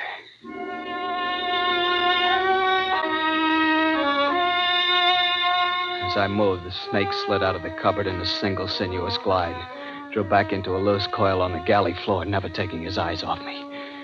I moved slowly back, waiting any moment for that deadly, slithering strike. How had he known it was me? He'd stayed quiet when Bowman was here. How had he picked the first time in 5 days that I was without a gun? My hands touched the bulkhead behind me and I stopped. Only then I realized in terror what I'd done. The call button and the door were on the far side of the room. I'd backed into a dead end. I stared at the snake in fascination, expecting any moment the ripping slash of those poisoned fangs. The horrid coils tightened a little, then were still again. 10 million years of evolution to produce this moment. Homo sapiens versus Lachesis muta. A man against mute fate. And all the odds were on fate. I knew then that I was going to die.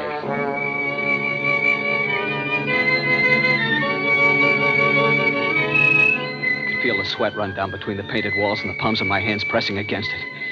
My skin crawled and twitched, and the pit of my stomach was as cold as ice. There was no sound but the rush of blood in my ears. The snake shifted again, drawing into a tighter coil, always tighter. Why didn't the devil get it over with?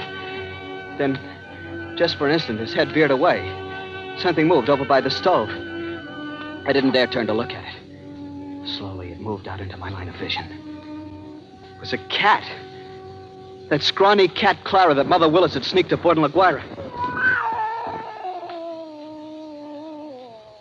Its back was arched and every hair stood on end. It moved, stiff-legged now, walking in a half circle around the snake. The bushmaster moved slowly and kept watching the cat. He tightened. He was going to strike at any second. He struck and missed. The cat was barely out of reach. Now she was walking back and forth again. She was asking to die. Missed again. By a fraction of an inch. He was striking now without even going to a full coil. Missed. Again and again, always missing by the barest margin. Each time the cat danced barely out of reach, and each time she countered with one precise spat of a dainty paw, bracing her skinny frame on 3 stiff legs. And then suddenly I realized what she was doing. The bushmaster was tired. And one strike was just an instant slow, but in that split second, sharp claws raked across the evil head and ripped out both the lidless eyes. The cat had deliberately blinded the snake. He didn't bother to coil now, but slid after her in a fury, striking wildly and rapidly, always missing. And every strike was a little slower than the last one, until finally...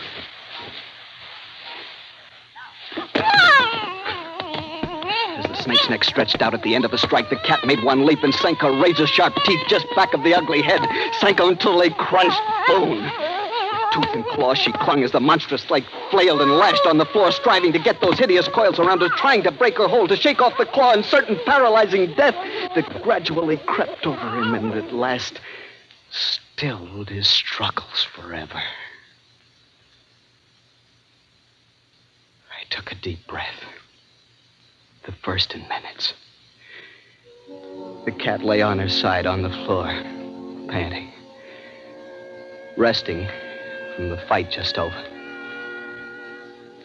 She had a right to rest. That mangy, brave, beautiful alley cat had just saved my life. And maybe others as well. But as I turned toward the stove, I suddenly became very humble. And I knew all at once what a small thing a human being really is. I and others aboard were still alive only by the merest accident. There were 3 reasons why that cat had fought and killed the world's deadliest snake. And those 3 reasons came tottering out from under the stove on shaky little legs. 3 kittens with their eyes bright with wonder, and their tails stiff as pokers. Up on the decks, hundreds of passengers were waiting for the news that the days and nights of terror were ended. They could wait a little longer. I pulled open the doors of the cabinet, found a can of milk. Then I dropped down on my knees on the floor of the galley.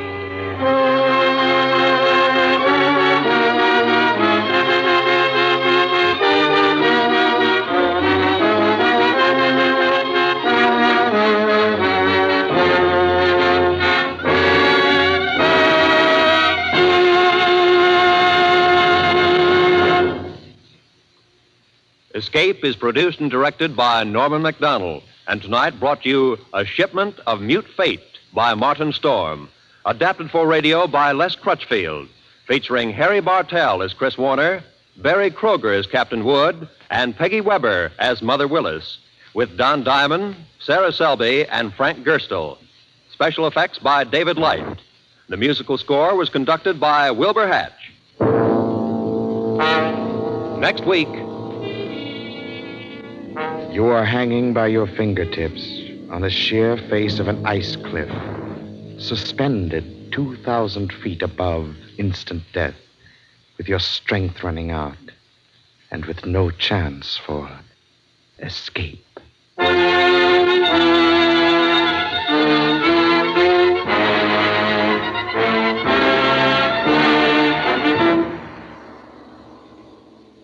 Next week, Escape with C.E. Montague's exciting story, Action. Good night, then, until this same time next week, when CBS again offers you Escape. This is CBS, the Columbia Broadcasting System.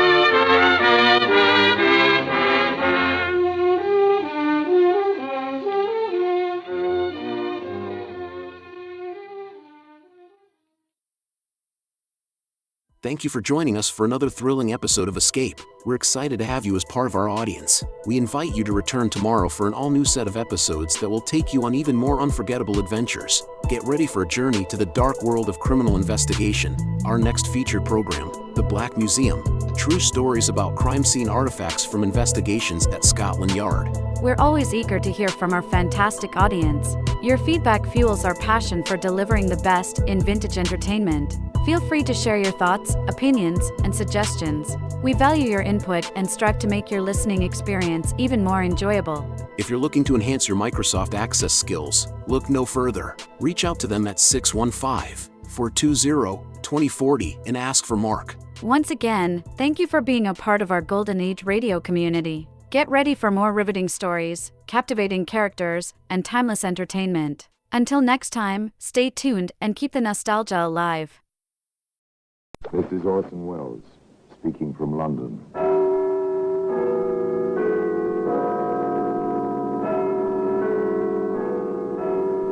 The Black Museum, a repository of dead. Here in the grim stone structure on the Thames, which houses Scotland Yard, is a warehouse of homicide, where everyday objects, a milk bottle, a woman's hairnet, a bit of fly paper, all are touched by murder.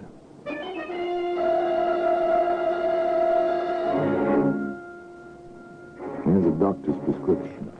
It's a familiar object. You don't think twice about it. You have a cold, a sore throat. The doctor comes, gives you a prescription, piece of paper with symbols scrawled on it. Here you are, nurse. I've used a different compound this time. Number 1778 in place of 2032. Is this one stronger than what you've been getting? Yes, there's a bit more of the morphia in this prescription.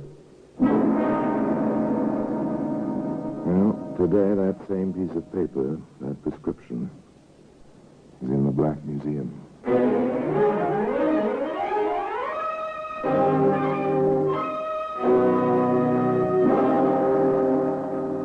From the annals of the Criminal Investigation Department of the London Police, we bring you the dramatic stories of the crimes recorded by the objects in Scotland Yard's Gallery of Death, the Black Museum. In just a moment, you will hear The Black Museum, starring Orson Welles.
Now, The Black Museum, starring Orson Welles.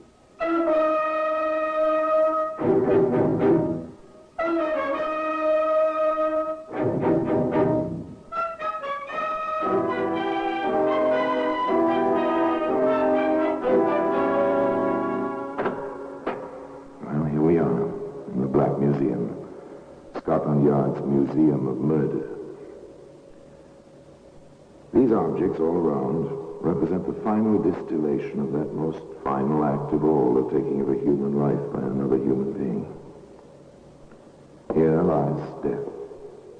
In serried, ordered ranks, the things of which death is made lie here, quiescent now at once so violent, so unavoidable, so inevitably complete. It's a stiletto, thing of cruel beauty, a jewel scabbard.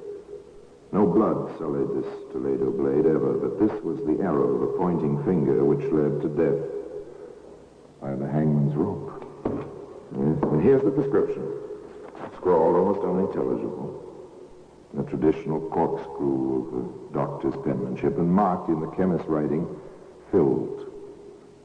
Ironic, but true. Almost as ironic as the beginning of the story, because the beginning is an errand of affection and kindly care. You see, John Begley was a nephew and cousin who did his best for his family. And so, if you don't mind, Miss Smith, I want to be certain that my aunt, she's well past 80, you see, and my cousin will have the best of care. I understand perfectly, Mr. Bagley. I've been taking care of patients in my house now for almost 5 years. I can show you letters of reference, but I prefer it if you inspected my house first. That way... To May Smith, a routine call, a routine inspection. To John Begley, a matter of some importance, but apparently Mr. Begley was quite satisfied with what he saw. I must say, Miss Smith, you do well by your patients. I'm a nurse, sir, and I've dedicated myself to the proper care of the sick. Oh, to be congratulated. May I ask what the charges will be? Your aunt is, I take it, a hopeless invalid. And has been for a good many years. My cousin June has a progressive nervous disorder. Sometimes she's quite completely paralyzed. Then she has remissions. Oh, I see. Would it be multiple sclerosis? I think that's the name of it. In any case, she can care for her own needs to a great extent, except when she has these seizures. Would £15 per week for each of them be within their means, with board and so on included? Oh, yes, they have means. You see, my uncle, by marriage, that is, Mr. Dawson, he left them a comfortable income. No problems there. Everything perfectly respectable and not a thought of trouble in the mind of anyone concerned. Martha Dawson and her daughter June came to stay in the care of Nurse May Smith. Not a registered nursing home, you understand, but a nice place and a competent nurse in charge with a good doctor on call. All of which was borne out the afternoon some months later when John came to visit his aunt and his cousin. May is sweet, so considerate. Oh, it's May already, is it? Oh, why not, John? She's as good to me as June would be if she were able. I wish I were able, Mother. But you're not, poor dear. And May is a fine substitute. One of the family, eh? Yes, John. John? Yes, my dear? I'm not getting any younger. Here, now, none of that kind of talk. I mean it. I'm getting on. 55 is well into middle age. I've been thinking about my will, John. As your next of kin, I think you ought to discuss it with me. I'm serious, John.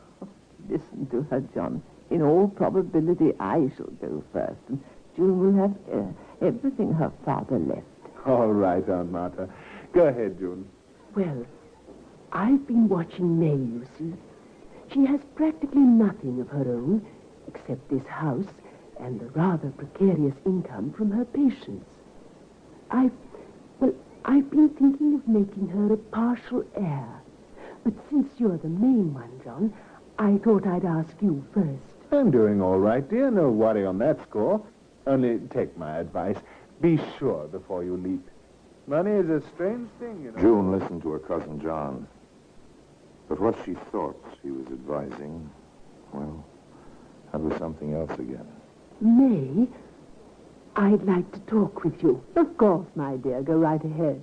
I'm making my will over again. Now, that's fine talk. You and the will, whatever for? To make you my principal heir. June, really? You mustn't do anything of the kind. I'm sure your nice cousin won't like it a bit. Oh, I've discussed it with him. He doesn't mind in the least. In any case, people with their lives ahead of them mustn't think about dying. Then it's high time I began to think about it. June, dear, let me tell you something. You're going to live so long and pay me £15 a week for so many years that you won't have anything to leave anybody. That's not so. My income will take care of me as long as I live. And John certainly doesn't need the principal. You will. You see, May, I know about the real nursing home you've always wanted. And the cottages and house that are the basis of what Father left Mother and me will be just perfect for you when the time comes. You stop this kind of talk, June Dawson. That's nurse's orders. I don't want to hear it. I simply refuse to listen to you. A word can be like a stone in a pool of water, the splash, the first ripple. And then wider and wider go the circles. The stone disappears, but it's there, lying at the bottom of the pool, even when the surface has become still again. This box of candy, jolly scented. Will you have some? Thank you, Mother. Now, what shall I have? Nougat or a cream? You've had 3 already. You know sweets aren't really good for you. June is right, Aunt Martha. Now, you let me have that box. I'm going to save you from temptation and keep the box in my office. And you may have a piece after dinner and one after luncheon each day. The way you boss me. You'd think you were twice my age instead of the other way round. You're a good person, May. You really are. Am I? Just because I do my job? Yes, the care was good. And the 3 women obviously were very fond of each other. But did you notice the phrase, save you from temptation? Would a psychologist call that a Freudian slip of some kind? I wonder now. And who was saving whom? And from what? Certainly Dr. Lewin, the attending physician, thought merely that people were being saved from pain, and with conscientious care. I've been in to see Mrs. Dawson, nurse. I'm glad. How do you find her, Doctor? She's failing rapidly. Oh, it's too bad.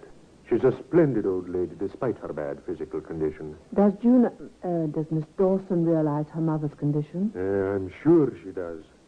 She's a brave woman. And a self-sacrificing daughter, if ever I saw one. No question about that. Well, it must come to all of us one day. Death, I mean.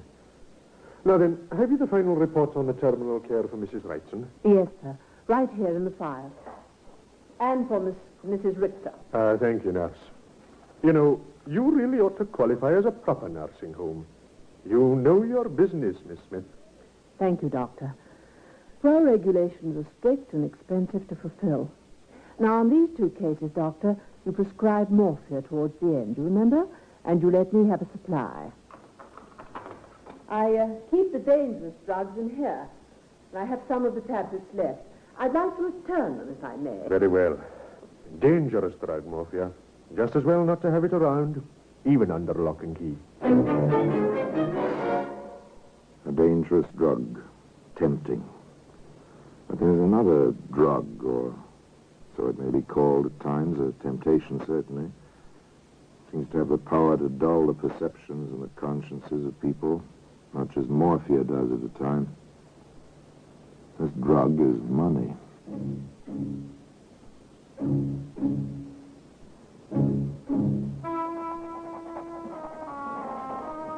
There it is. My will. Remade. Johnson, will you sign here, please? Yes, ma'am.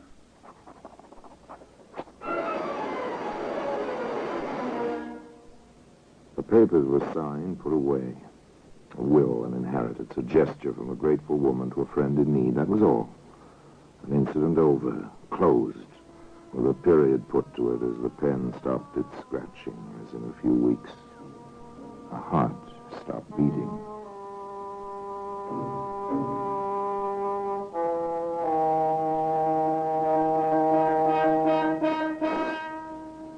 At least she died without pain. In her sleep, Doctor. Around midnight. How is Miss Dawson taking it? Quite well. Would you like to see her? Perhaps I'd better. A sedative may be indicated. She's in her room. This way. Can I expect any reaction in June's own trouble? A disease of the nervous system like hers? There may be some trouble now, even when she's taking this blow so well. I know. Here we are, sir.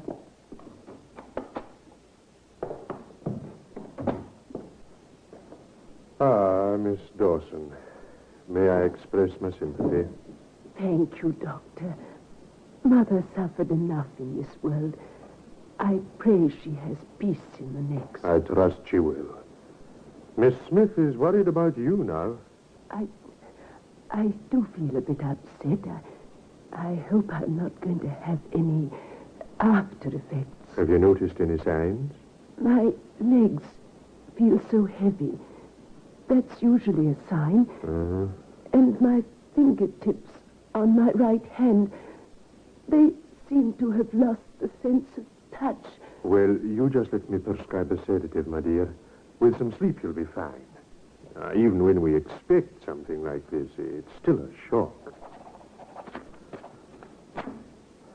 There we are, nurse. Thank you, Doctor. Now you lie down, June. As Doctor says, even when you expect something, it's still a shock. Yes, a shock indeed. Perhaps not unconnected with a piece of paper, a prescription, which can be seen today in the Black Museum. In just a moment, we will continue with The Black Museum, starring Orson Welles.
And now we continue with The Black Museum, starring Orson Welles.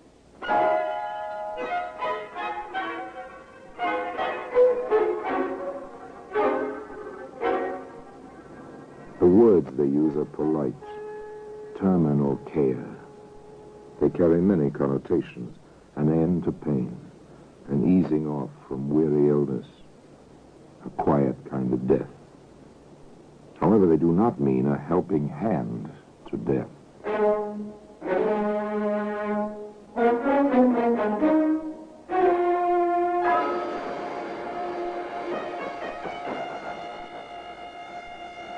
Doctor, poor Miss Dawson doesn't seem to be getting much relief from the sedative you gave her. I'm afraid the funeral and all the details have been too much for her. I've been expecting that. She's worse, then. Yes. Her right side is paralyzed. Doctor, June's become more than a patient. I don't want to lose her, too. I understand, Miss Smith. Now, don't worry about that. Chances are Miss Dawson will live for quite a few years yet. Now, in the meantime... here you are, nurse. I've used a different compound this time. Number 1778 in place of 2032. Is this one stronger than what she's been getting? Yes, there's a bit more of the morphia in this prescription. Yes, let us ease the pain and relieve the suffering. This is a great career, to comfort and aid the sick. One does many things to help a sufferer.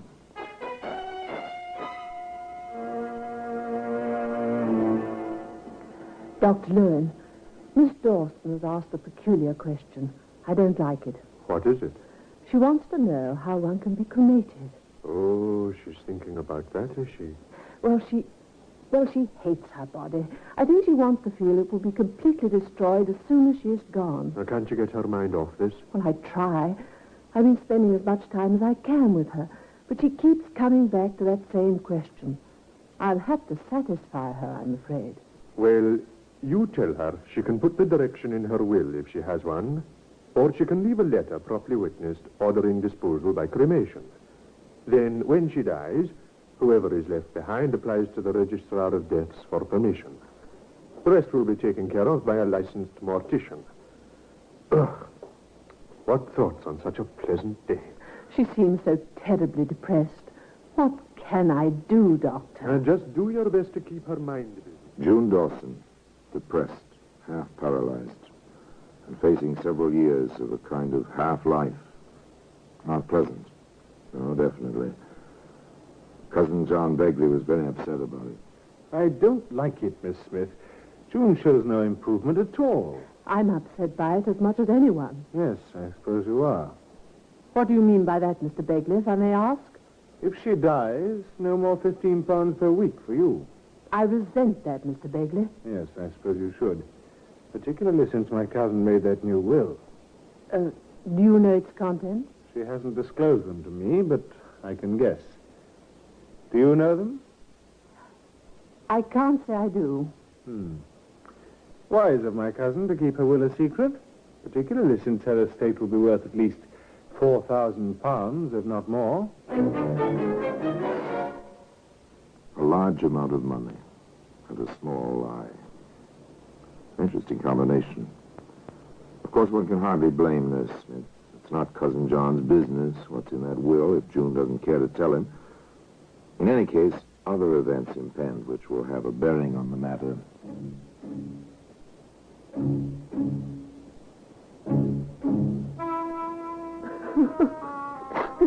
We left so quickly.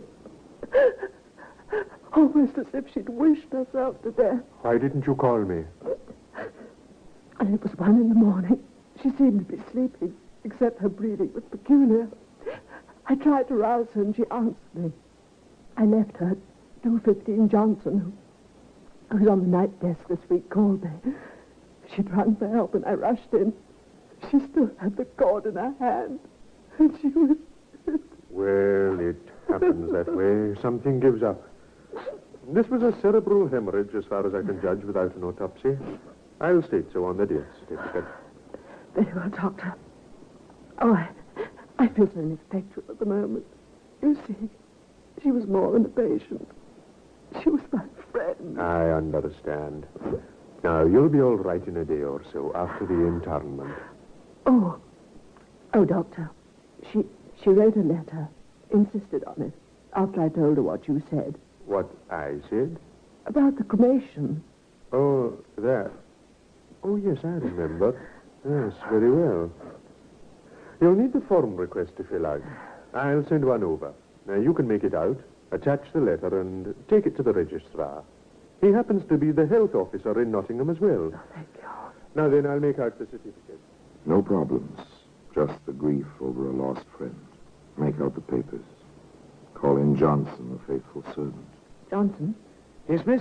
I have an errand for you. Dr. Lewin sent this form over. It's all filled out. Now, I want you to take it to the health officer. You know where, don't you? Yes, of course, miss. And be sure you file this letter with it.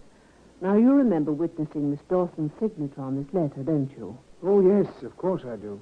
Johnson did as he was told. This was his job, no questions asked. However, the registrar at the health office did have a question or two.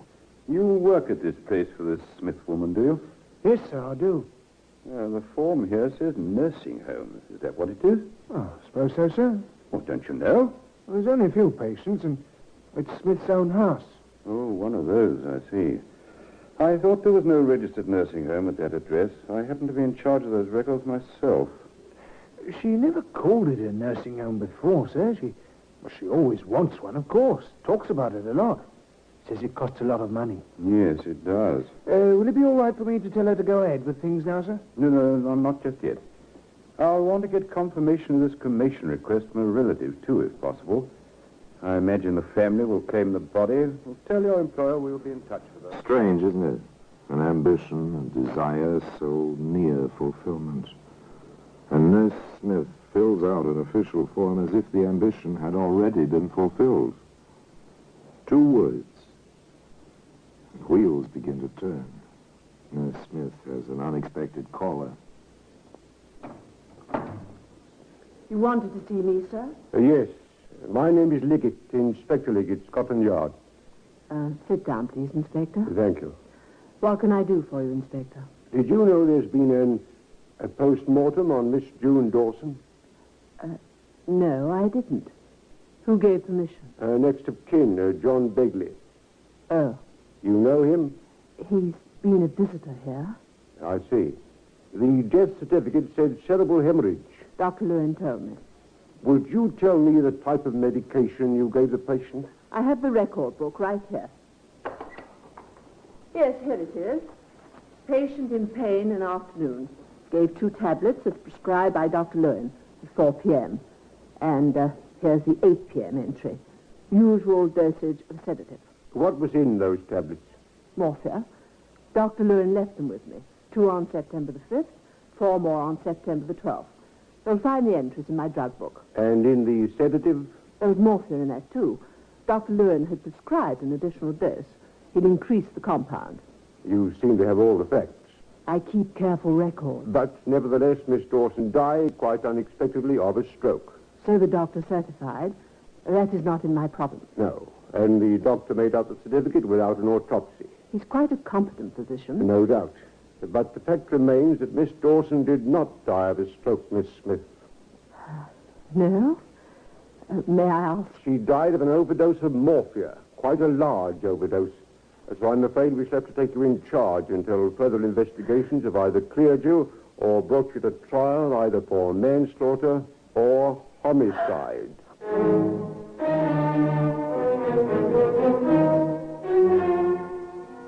When death masquerades as mercy, when murder hides behind friendship, there's little sympathy for the accused.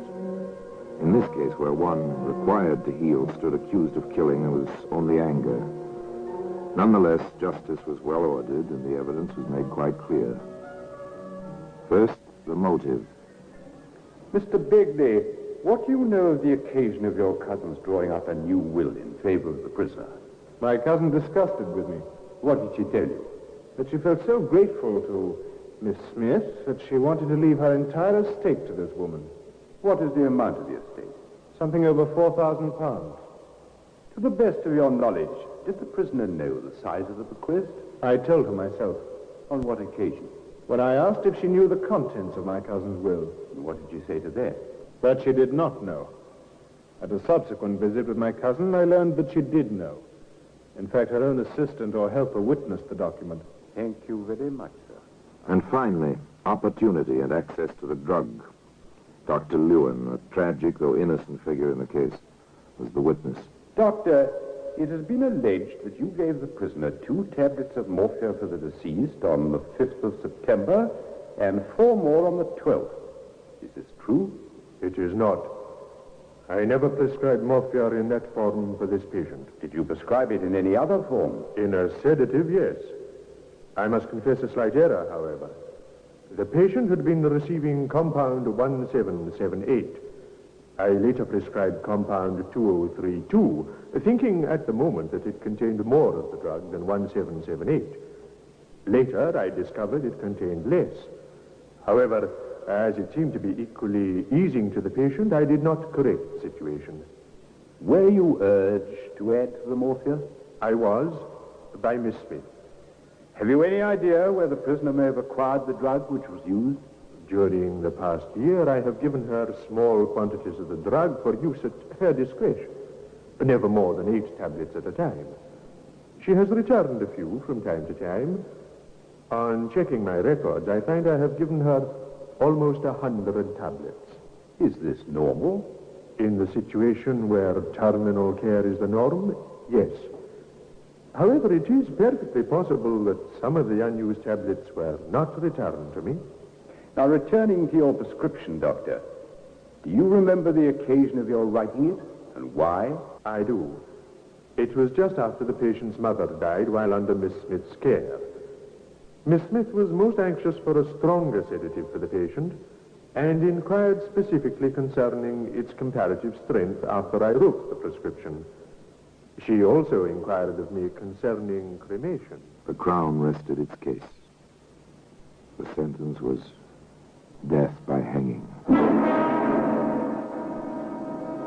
Well, today that same piece of paper, that prescription, is in the Black Museum.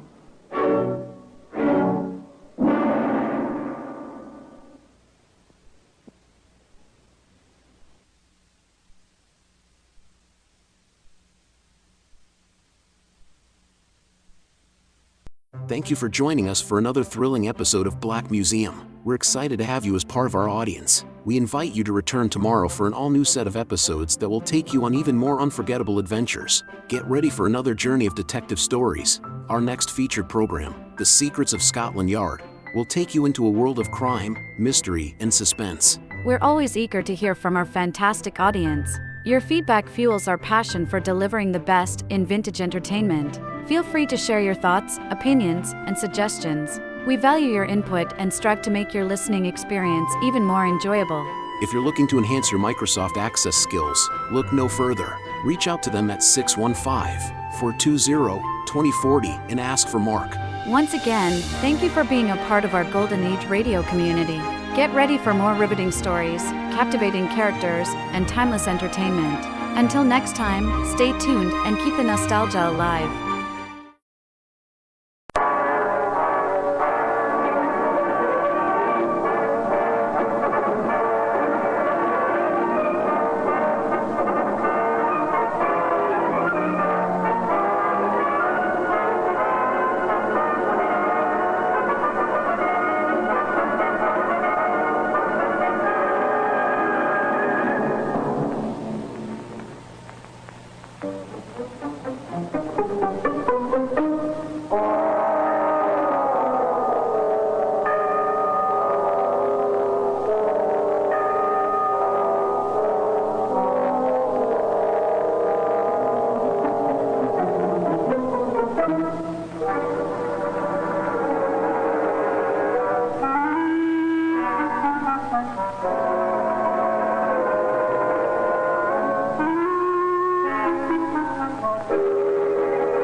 This is Clive Brooks.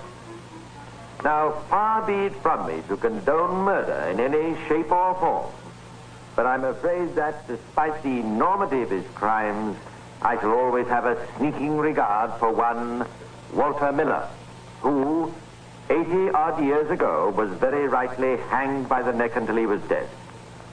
Miller's victims totaled 2, and the killing in each case was premeditated, cold-blooded, and brutal. Moreover, his crimes were permitted for the most sordid of motives, gain. And yet, there was something about the man, something that emerges from the bare record. A boldness, an audacity, a sort of perverted, reckless courage, if you like. His philosophy was simple. A short life and a merry one. He knew full well what the cost would be, yet he called the tune he wanted.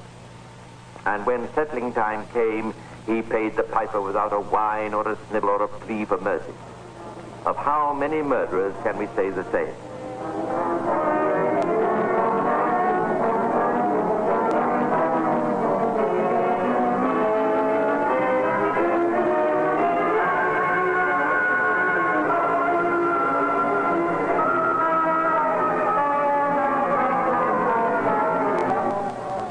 When Walter Miller worked, he was a bricklayer and plasterer. I say when he worked, because he hated work of any kind. and did no more of it than was necessary to keep him in liquor, food, and tobacco.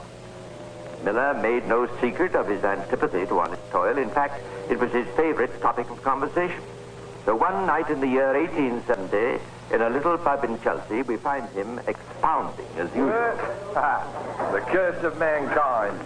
If I was one of them politicians, I'd ban it by law. Here. Now, wait a minute. That don't make sense, Wall. Oh, why not, may I ask? Well, someone's got to work, and they or nothing would ever get done. Well, of course they have. I'm not talking about everyone. I'm just talking about me. And what makes you so different from us ordinary coves that we have to sweat for a living and you don't? Well, I wasn't meant for work.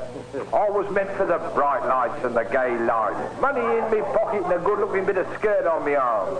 Snap me fingers and along comes a waiter, bobbing and scraping. Bubbly for two, sir? Yes, sir. Certainly, sir. Nothing but the best for Wally Miller. Blimey! He thinks he's Lord Vere de Vere. All right, laugh if you like, but that's how it's gonna be someday. You see if it ain't. Yeah, what are you going to do, Wall? Turn highwayman? They're a bit out of date, you know. Maybe you could rob the old lady at Threadneedle Street, or murder a millionaire or something. That's it. Find some old girl with a well-filled purse. Cost you more than you set up for life. That's if the peelers don't get you. Never you mind what I'm gonna do. Just you wait and see, that's all. Oh, Mr. Bloomin' Millionaire Miller, eh? Here. Come on, Eggy, come on. Well, fill him up again. Many a true word, they say, is spoken in jest. Among Miller's casual employers was the Reverend Elias Hewlin, a middle-aged bachelor who lived with only a housekeeper in a house in Norton Wales. The Reverend Hewlin was something of a recluse. Hundreds of them by sight had no friends. Not months would pass without a solitary visitor at Portland Square. Unlike most clergymen, he was a shrewd man who invested his money in real estate. Practice was to dilapidated houses, have them repaired, then sell at a profit. One day the Reverend gentleman approached Miller at his lodging. I want to have a treat free to do a chow me. Blimey. Now, that's no way to talk. On a soiled shirt, the patient, you know. There'll be a lot of draft all you can work. Well, John, Reverend. I've just quite a party. Number 5, Wellington Square. Other lad? Must own half of Chelsea, been there. Wants a bit of doing up, I suppose, eh? Yes, it is in rather a bad state of repair at the moment. The woodwork needs repainting.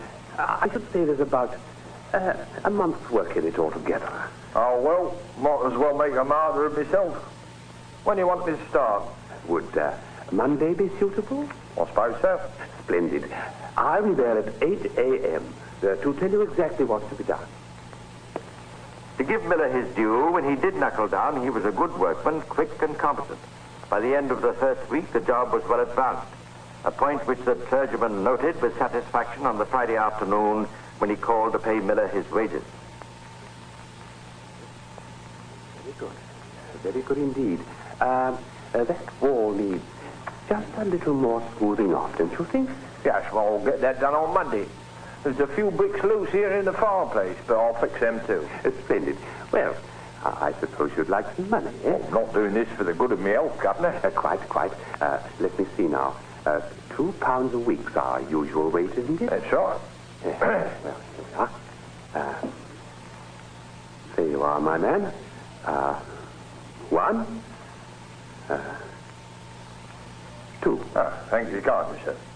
If you don't mind me saying so, you're taking a bit of a risk, aren't you, Reverend? A risk?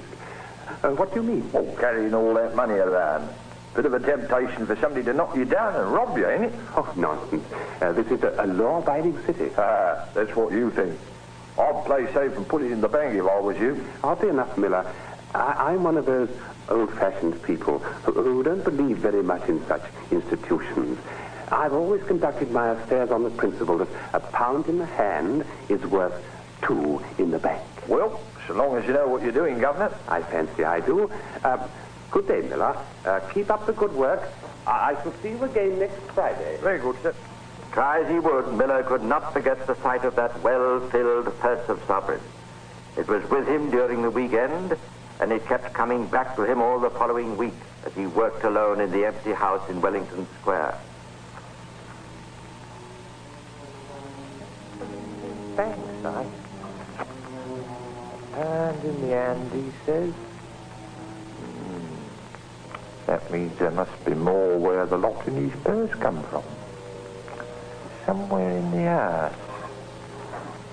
Quite a nice haul for someone. Yes, quite a nice haul. With all that money, a code wouldn't have to work no more. He could live a good sort of life, he could. Risky, though. It'd take courage. Bound to be found out sooner or later. Still, what the hell? Get a bit of fun out of life, that's my motto. And then take what's coming to you.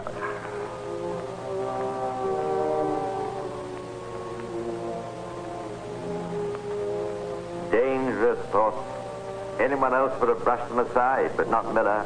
They stayed with him all through that fateful week till they became an obsession. Could be done, you know. The old boy ain't got no friends to speak of. And if anyone got curious about him, you could always let him drop he's gone on holiday to France or somewhere. Of course, there's that old shroud of an housekeeper, but she'd be easy enough to fix.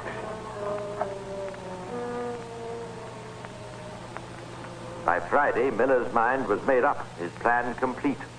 Suspecting nothing, the Reverend Mr. Hewlin arrived at his usual time to see how the work was progressing. You're doing a first-rate job, my man. I'm more than pleased. Oh, it's kind of you to say so, sir. Not at all. Credit's where credit's due, you know. What? There's your money. Oh, thank you, sir. I shall see you again next week. Oh, half a minute before you go, Governor. What is it? Looks to me like there's a bit of dry rot in that there woodwork, and I was wondering what you want me to do with it. Whereabouts do you mean? Well, that beam over the doorway, sir. It was a vicious blow delivered from behind that broke the skull. It probably killed the clergyman instantly. But Miller was taking no chances. He strangled his victim as well to make sure. A grave had already been dug in the basement. It was a matter of a few minutes to bury the body and obliterate all traces. The first half of his plan had gone through without a hitch. Well, that's that. You're doing all right so far, Wally. Now for number 2. The victim's purse of gold in his pocket. Straight away round to the house in Polton Square went the murderer. He rang the bell, and a moment later the front door was opened by the Reverend Hewlin's housekeeper, Ann Boss. Oh, you, Mr. Miller. The master isn't in. Oh, no, he ain't. I just left him at Wellington Square. He says there's a bit of plaster coming away in the kitchen and he wants me to fix. Not that I'm aware of. Well, I'm only going by what he says. Oh, well, you better come in and have a look then. No hurry, Mum. If you've got visitors or anything like that, I can easily come back. Who ever heard of me having visitors? Oh, if you're quite sure it's convenient. Oh, come on. Get it over and done with. Stand there in the doorway all night arguing. All right, I'm coming, ain't I? Where's the kitchen? Well, where do you think? In the basement, of course. Down them stairs. Yeah, fair starter, ain't you? Something smells good on the stove. You get on with what you've got to do, Walter Miller. All right. Yeah, looks good enough to me. I can't see nothing wrong, can you? Well, that's what I told you before. It was only done last year. Ah, I've got you, I think. Look, how about that patch over the stove? Where? Right up near the ceiling. You see what I mean? What, that tiny crack?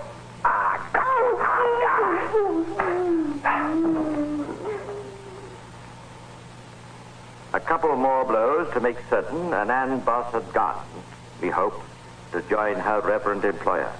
This time Miller was faced with a bigger problem regarding the disposal of the body.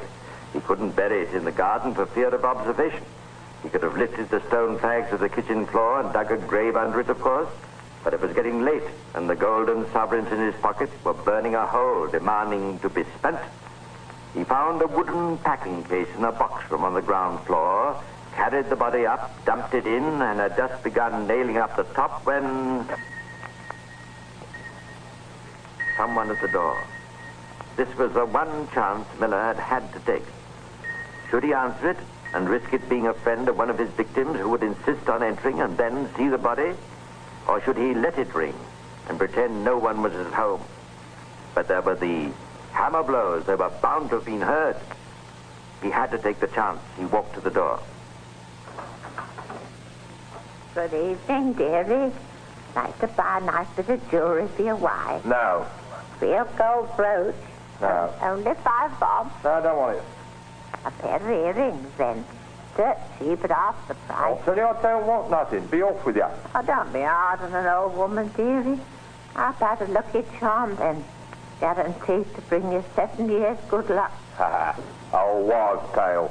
Oh, split me if it ain't true. Never been known to fail. Well, how much? 2 bob to you, Duck. All right. I'll take it. Here's half a crown. Keep the change. Bless you, dear. May your soul go to heaven when you die. Chance of that. For a moment, Miller stood looking at the tawdry little charm as it lay in the open palm of his hand. 7 days more like it. Well, come on, Wally Miller. Stop mooning around there. You know the old saying. Eat, drink, and be merry, for tomorrow knows. And with this deeply philosophical, if not highly original reflection, Walter Miller picked up his hammer and returned to complete his gruesome task.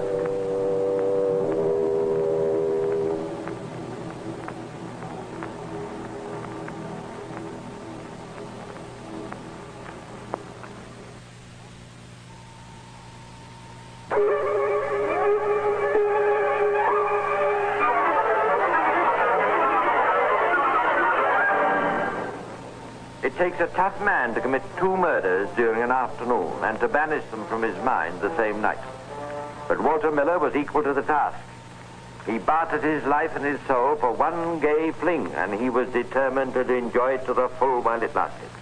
The encasing of the mortal remains of Anne Boss completed, his pockets full of the Reverend Hewlin's sovereigns, he headed for that centre of London's evening gaiety, the West End. And there, as he walked down the crowded Haymarket, whistling a jaunty tune. Hello, Wally.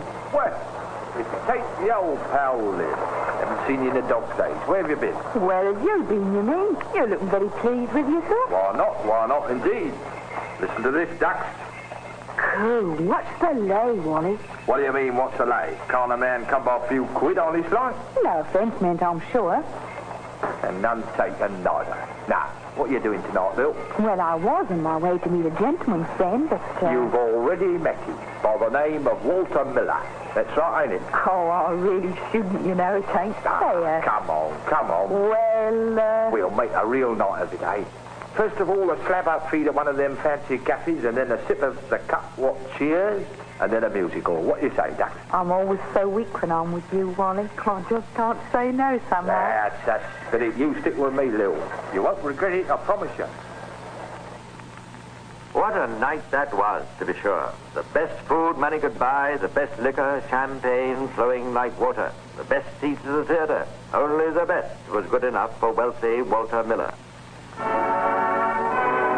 This was life, as he'd always dreamed of it, the only sort of life worth living.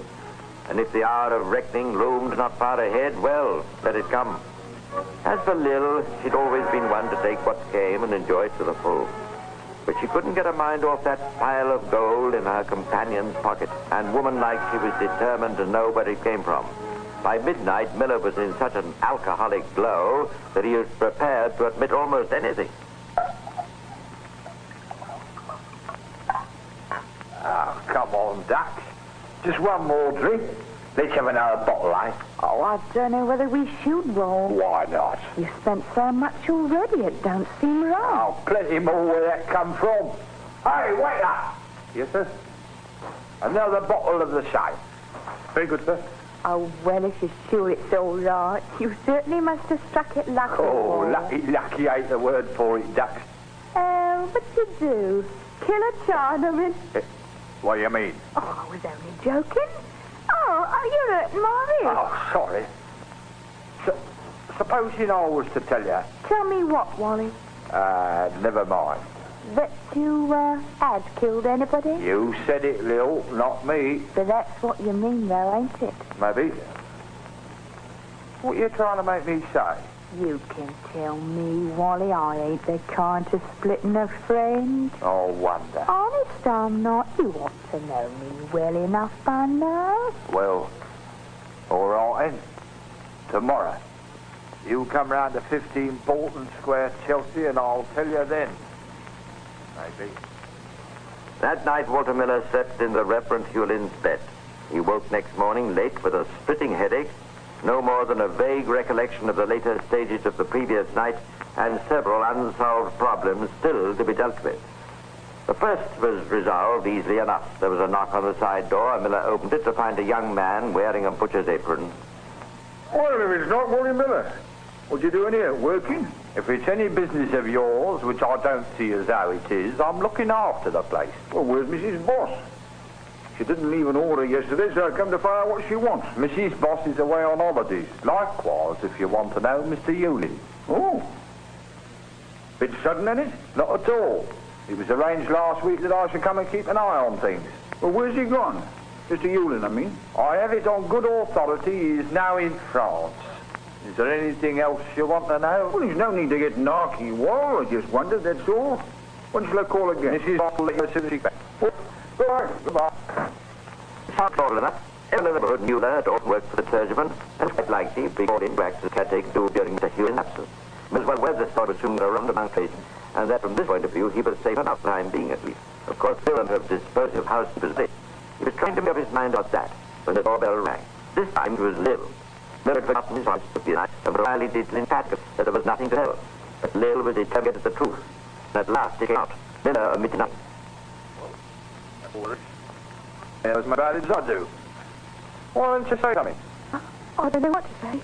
You're not just on my leg about all this, are you? Have a look in that bank case if you don't me. So I've got to look at that for you. No. Well, it's up to you, Lil. How do you mean? What are you going to do? Give me away? I told you in the phone I never spent up now. You mean that? Of course you. All right.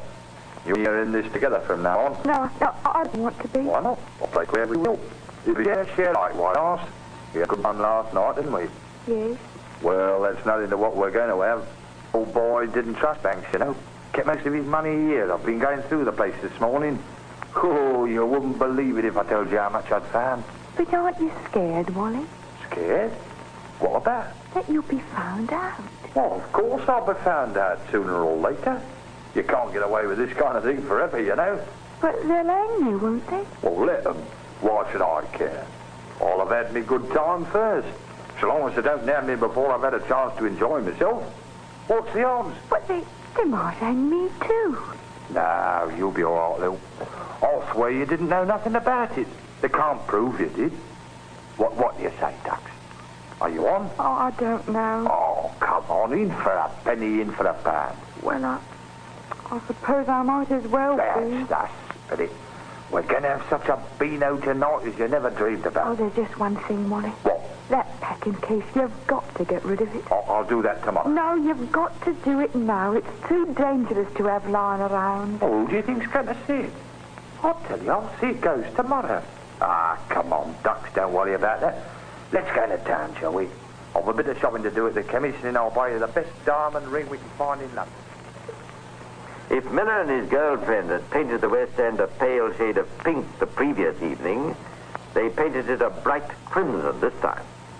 Now that she knew the truth and had morally made herself an accessory after the fact, Lil was as desperately anxious as her companion to extract the last drop of gaiety from every hour, and this they certainly did. Once more, when he woke up next morning, Walter Miller faced the new day with a terrific hangover, and with the problem of the packing case still unsolved. He knew he'd have to do something about that today. Besides, he'd promised Lil. So, after a great deal of cogitation, he went round to the stables of a carrier named Piper, an honest and simple fellow whom he'd met casually in various pubs. Got a small job for you, Jack. Oh, what's it? Well, I'm keeping house for the Reverend Hewlin while he's abroad on holiday, you know. Ah, so I've heard. There was a packing case there with some of his stuff in it. He left word I was to have it took to a house he owns in Fulham. Ah, well, would tomorrow do? Well, I'd like to get it out of the way today if I could. It's standing in the front door and it gets a bit in the way. Ah. All right, then I'll be round about 3 o'clock. Will that suit? I'll be looking out for you. Needn't bother to bring no one else. It ain't so heavy that you and I can't handle it. And so the die was cast. Miller's choice had been a shrewd one. Piper was a big, strong fellow without an ounce of viciousness in him and unlikely to suspect it in others. The house at Fulham was another belonging to the Reverend Hewlin that lay empty at the moment. It was in an isolated position with a back garden well sheltered from possible curious eyes. And there, at his leisure, Miller could bury the body of the unfortunate Mrs. Buss. Lil arrived early in the afternoon, and though they both pretended to be casual, there was an obvious mounting of nervous tension as the clock hands approached 3. And then, at last... Well, here goes Lil. Suppose he finds out. It's too big a risk, Wally. Send him away. Don't be silly. It's got to be done sooner or later. Oh, couldn't we just hire a van and do it ourselves late at night? I'd have everyone in the street sticking their noses in and asking awkward questions. This is the only way. Open and straightforward and take a chance. Keep your fingers crossed, Duck. Ah, right on time, eh? Yeah. Well, have you got the case ready? Yes, it's just through here in the hall. There you are. There. A pretty big one, eh? What's in it? Dunno. Just carrying out the parson's orders. Ah. Oh, well, better get to work, I suppose. Yeah, the cords are a bit loose, aren't they? No, they're all right. Ah, well, I'll just tighten up the knots a bit. Leave them alone. Understand? Now, listen here, Walter Miller. I wouldn't be a carrier if I didn't know my job. And I'm telling you, I'd not trust a box tied like that in my van. It'd fall to bits. No, it'll only take me a few... I said leave them alone, didn't I? There, what you see? Loose as anything. Everyone... Here. What's this? What's what? On my fingers. It's blood. Here, shut up, Bill. You must have cut your hand. What's in that case, Walter Miller? Oh, I'm getting out of here. Lil, come back. Now see what you've done. You've scared the poor girl half out of her wits, you silly fool. Now just get on with the job or I'll call someone else. I'm not leaving here until that case is open. Now look here. Now will you open it or will I? I'll tell you that... All right then. Here goes. Miller knew the game was up. His fingers strayed to his waistcoat pocket, where reposed a file of laudanum which, unknown to Lil, he had bought the previous day. Then, from the corner of his eye, he saw the front doorway Lil had left open in a hurried flight. It was a desperate chance, but it was a chance.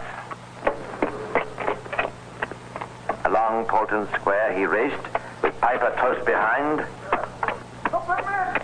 Stop him, I say! Here, stop him! Passers-by joined in the chase.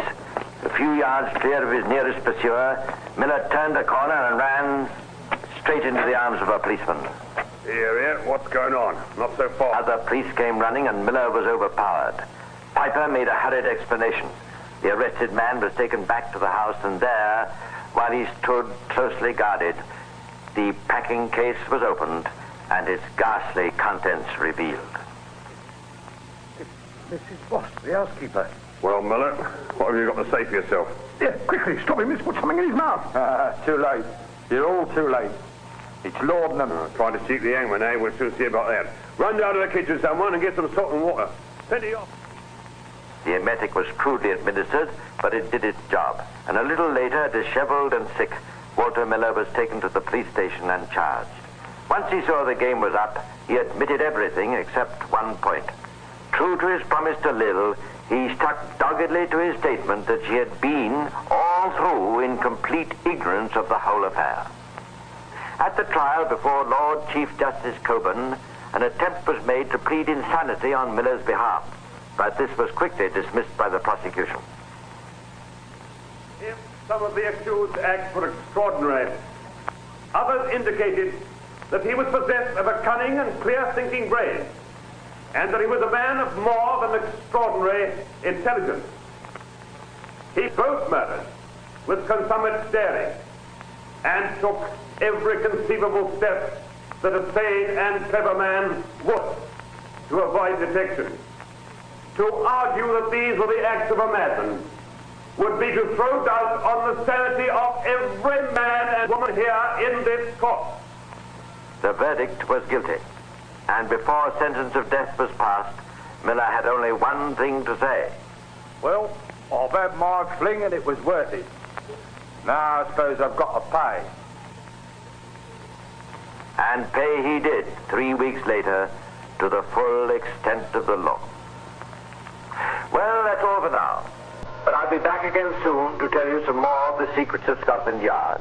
Meanwhile, this is Clive Brooks saying goodbye and pleasant dreams.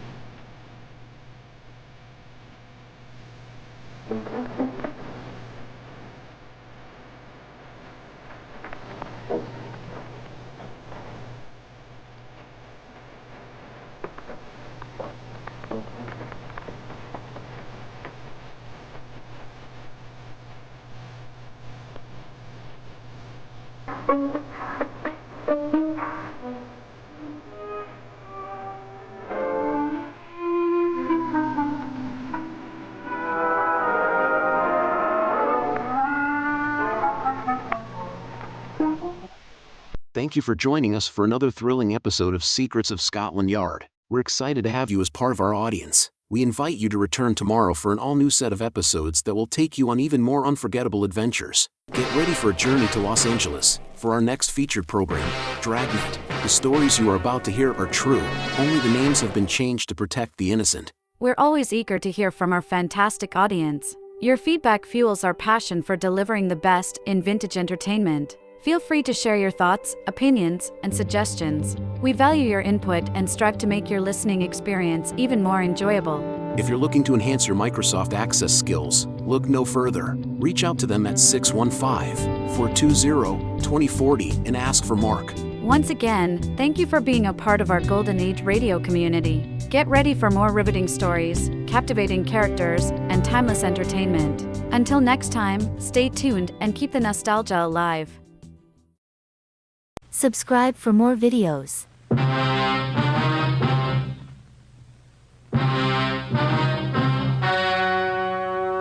The story you're about to hear is true. Only the names have been changed to protect the innocent. Fatima Cigarettes, best of all long cigarettes, brings you Dragnet.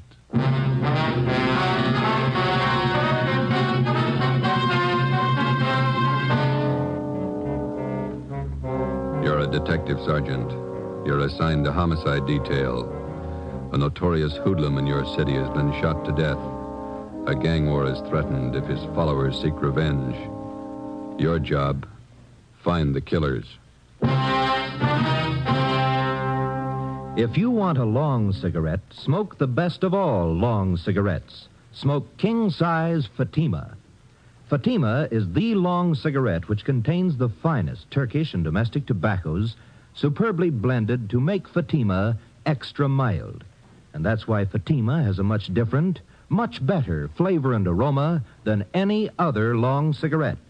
That's why Fatima has more than doubled its smokers coast to coast.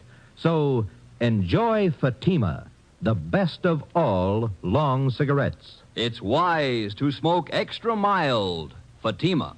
It's wise to smoke extra mild Fatima.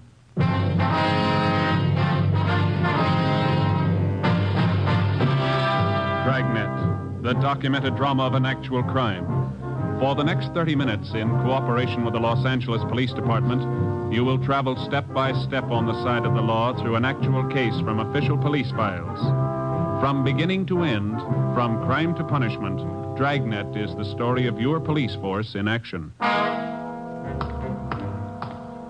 It was Saturday, July 22nd. It was hot in Los Angeles. We were working the night watch out of homicide detail. My partner's Ben Romero. The boss is Thad Brown, chief of detectives. My name's Friday. It was 10 p.m. when we walked out of the murder room at the Ferndale Sanitarium and went down to the end of the hall, the emergency room. I'm sorry. I know this hurts.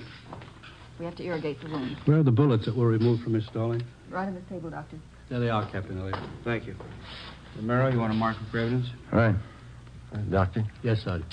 Wonder if it'd be all right if we asked Miss Stallings a few questions? I think so. She's still in a bad state of shock. If you'll be as brief as possible. Yes, sir. Miss Stallings, these men are police officers. This is Captain Elliott. This is Sergeant Friday, is that right? That's right. It's my partner, Sergeant Romero. Yes, You were in the room when Gus Valentine was shot. yes. Do you feel up to telling us what happened? No, excuse me, please. Surely. I have to paint this. Get the compress on it. You were visiting Valentine? So you better wait until the nurse finishes up there. All right, sorry. She got hit twice, just flesh wounds, but they're very painful. Yep. Excuse me. Surely. You're all right. I can reach it.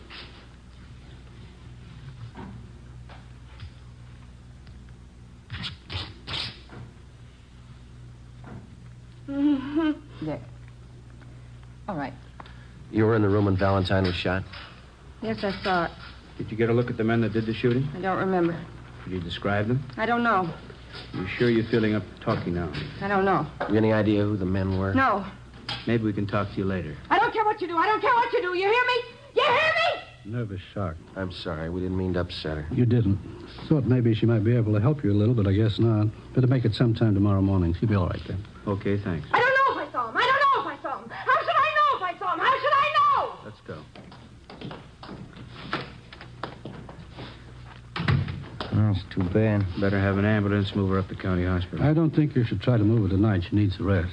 All right, we'll have a detail of men stand watch here till she's moved. What time tomorrow could we see her? If you can make it close to noon, it'd be better. Good rest, she'll be all right. Better let me give you a ring. Right. Could you give us your full name and address? Yes, I have it right here. It's Ida Mae Stallings, 837 Downhill Street, Linwood. All right, thank you. Anybody else here in the sanitarium see the shooting? Well, I saw the men. I couldn't describe them, just their backs as they ran down the hall after the shooting. How were they built, do you remember? About average, I'd say. Hard to tell. How were they dressed? Well, one of them was wearing a hat. Looked like some kind of summer hat. Straw? No, it was one of those, what am I trying to say? You know the kind. Was it an open weave hat? Oh, well, you know, very common in the summer. You mean a Panama? Panama, sure, that was it. White. What kind of suits did they have on? I couldn't tell you. I was in my office when I heard the shots. I came out in the corridor. They were just making it to the back door. Anyone else see it? Sylvia Proctor, the nurse who was in the room at the time. Why'd they kill her? I don't know. Any of the patients? Is it possible one of them might have seen him? Yes, one of them did see something. Bert Anderson. Like to talk with him? Yes, we would. And down this way, he's in room 38, just down the hall from the shooting. All right. I should tell you, Mr. Anderson lost a speech about 9 years ago. He uses a child's slate to write on. Why is he here in the sanitarium? He's old, 73, lives on a pension. Except for losing his speech, he's as sharp as a high school boy. Hello, Bert. Sorry to bother you after all the excitement. Yeah, all right. We won't keep you up long. It's after your bedtime. Would you hand me that box of chalk over there? Oh, yeah. Bert, these men are police officers. I want you to tell them what you know about the shooting tonight. I thought you might have seen it. This is Captain Elliott from the Homicide Department. How you do, Mr. Anderson? And this is Sergeant Friday, that right? Yes, sir. How are you, sir? And this is Sergeant Romero. How do you do, sir? Where were you at the time of the shooting, Mr. Anderson? Sitting in here with the door open, huh? Did you get a good look at the men? What'd they look like? Question mark. I don't think he understands what you want to know. Yes, that's a trouble. Let's put it this way, Mr. Anderson. How many men were there? Let's take one of these two men. Can you describe one of them? That's the way, Captain. That slate's rather small, and he can only get so much on it at a time. He's like all of us. He wants to talk fast, and this is the only way he knows, so we have to make it easy for him. I understand. Built like the captain. Your bill, Skipper. Same man had a thin mustache. That's all I can tell you about him. How about the other man, Mr. Anderson? Can you describe him? Please. What's that second word? I can't make it out. Understand. They were running very fast. Thanks. Yes, we understand. Did you see the other man at all? Fine. What can you tell us about him? All he could see was... man was wearing a hat. A white Panama hat, Mr. Anderson? He says yes. Was there anything peculiar about the way they walked or ran? Did one of them have a limp, for instance? Didn't notice anything. Says he didn't notice anything. Could you tell us anything about the men's faces? They passed by so quickly. I was worried about the gunshots. Yes, we can understand that, but do you think you could identify them if you ever saw them again? He says he could try. Could Mr. Anderson come downtown if we have a show up? I don't see why not. But gets around fine. Well, he wants to know why they killed Miss Proctor, the nurse. He says she was one of his best friends. We don't know, Mr. Anderson. Says he wishes he could talk. Maybe he could help you more. It's all right, Bert. You talk loud enough.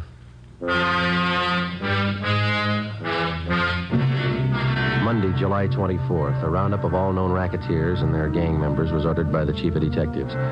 3 show-ups were scheduled, one at 10 a.m., one at 2, and another one at 3 p.m. The witnesses that we had were unable to identify any of the men. The incomplete descriptions we had of the suspects was not enough to help the artist in the crime lab to build a composite picture of the killers. No matter what approach we took, it seemed that we were getting nowhere. The immediate apprehension of the killers was not only important because of their danger to the private citizen, but because of the ever-present threat of an open shooting war between Gus Valentine's followers and members of the murder gang, whoever they were. 3:15 p.m. I got it. Homicide, Romero. Oh, yeah, Lee. All right, thanks. Crime lab. They make a run on those slugs you got at the hospital? Yeah, no match. Oh, that's great. How fouled up can it get? Yeah. Hi. Come on, Slow-Mo. I'm with you. Hi, Rambo. Cromwell's message here to call you why. Well, yeah, I better do it right away. Just so the skipper told Stormy and me to work with you guys on the Valentine thing. We can use all the help we can get. Joe, you slide the phone over? Oh, yeah, here you go.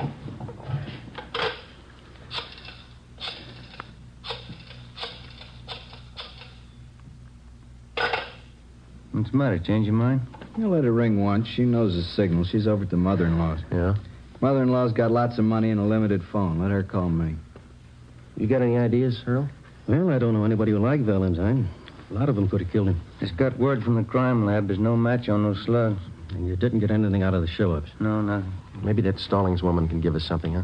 You haven't been out there yet? No, not yet. We've been sweating out the show-ups. Stormy and I read your reports. Rough go. We had an idea. Yeah? Well, of Valentine's boys you didn't get around to yet. Who's that? Benny Davis. He was pretty close to him. Thought a lot of him. If anybody figures to take over his interest, it's probably Davis. Well, you think advancement could have been the motive for him? No, he wouldn't kill him. Anyway, he couldn't have. Just got in from Florida this morning. That doesn't mean he couldn't have engineered it. Possible, but I doubt it. Stormy and I know his operation pretty well. Pulled him in on that Patterson killing 6 months ago. Checked back through his record. Never picked up carrying a gun. Well, it doesn't mean he couldn't get one in a hurry. I'm not going to guarantee, Davis, but I don't think he's your man, Joe. You got a line on him? Lives at the Churchill Arms out in Wilshire, near UCLA. All right, we'll talk to him. What was the name of that girl who was wounded, the one at the sanitarium? Ida Mae Stallings. We'll go out and talk to her if you like. Fine. Who's going to see the Stallings woman at the sanitarium? We are. The doctor just called in from out there. Oh, yeah? Says she got something important to tell us. What do you think? She ran with Valentine. She knew his friends. Yeah? Maybe she knows his enemies. As we planned, Detectives Rambo and Stromwall went out to the Ferndale Sanitarium to talk to Ida Mae Stallings. Ben and I drove out to the Churchill Arms apartments to see Benny Davis, one of Gus Valentine's close friends. He left a message with the desk clerk that he would be at his tailor's most of the day. The clerk gave us the address. It was an exclusive custom shop on Crescent Drive in the heart of Beverly Hills. Franklin Smith Limited. It was one of those places that featured imported Scotch tweeds and fine English woolens.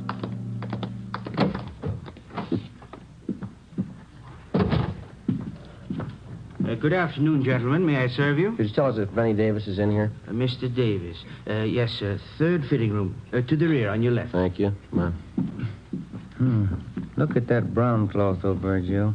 Yeah, that's Donegal tweed. That's nice fabric. I had me one of them once. Wears like iron.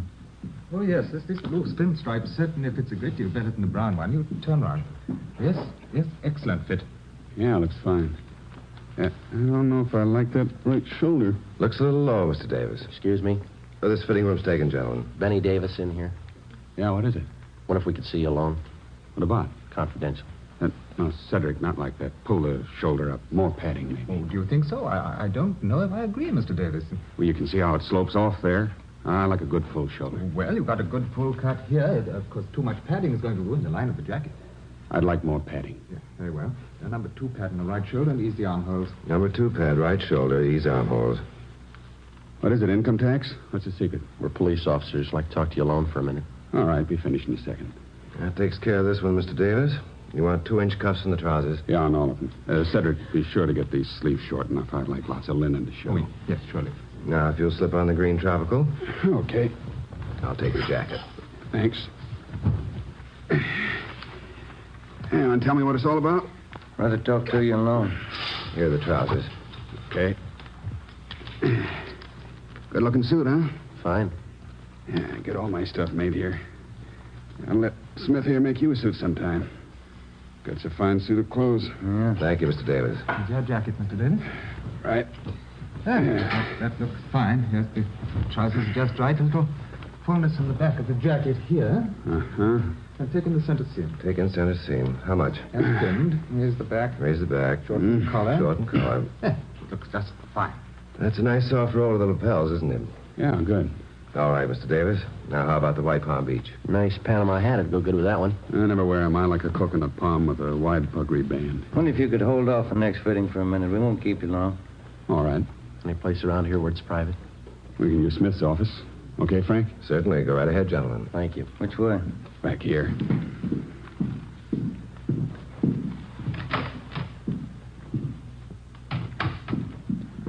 Okay, what's on your mind? Gus Valentine. Yeah, that's a tough one to lose. You got any idea who killed him? We're working on it. How do you mean? Just that. Well, that makes us even. There's only one difference. Yeah? We get paid for it. You don't. We thought a lot more of Gus than you did. Any law against striking down the killers? The law against shooting him down. Tell that to the boys who cut down Gus. I don't think you can get to him without us. We've done it before. You're a little late with Gus. We tried to keep him alive. We warned him for a month. He knew what was coming. We talked to him. Yeah, he told me. A funny guy. He had a mind of his own. He had a reason for not telling you. What was it? When we get there, we can ask him. You think you know who did it? Won't be too tough to find out. Meantime, you can work it from your end. And if you get to him first?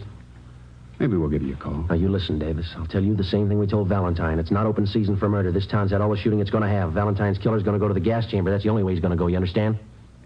Nobody said any different. All right. Then you can tell us what you know. Who do you think shot Valentine? I can't be sure. You've got somebody in mind? There's a dame. Who? Audrey Thompson. What about her? She runs around with a couple of guys. Yeah? There's never any love lost between them and Gus. They were always talking big about what they'd do if Gus got out of line. What'd they have against him? Business. Claimed Gus was squeezing them out. Was he?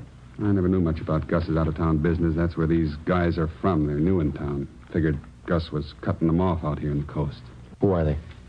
Shaker Brothers. Bud and Carl. Where can we find them? I don't know. They're in town somewhere. What about this Audrey Thompson? Nice dame. Hard to figure. Husband died a year ago. Real nice woman. Been doing the town with the Shaker boys. Nobody can figure it. You think she's in on it? No, but she could finger him if anybody could. Lives at 8700 North Serrano. All right, Davis, thanks. What's the new wardrobe for?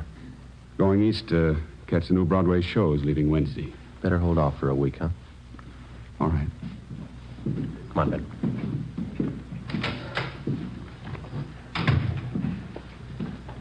Think he's got anything? Could be. We'll run it down. Now, wait a minute. Yeah? Sure do like that brown cloth. It's nice. Yes, gentlemen, can I help you? How long does it take you to make up a suit? Anywhere from 3 days to a week. Uh-huh. You interested in having us make one up for you? Yeah. Yeah, how do they run? Prices start from $175 and up. This Donegal tweed here makes up for $250. Oh. Well, I guess not, thank you. Wears like iron.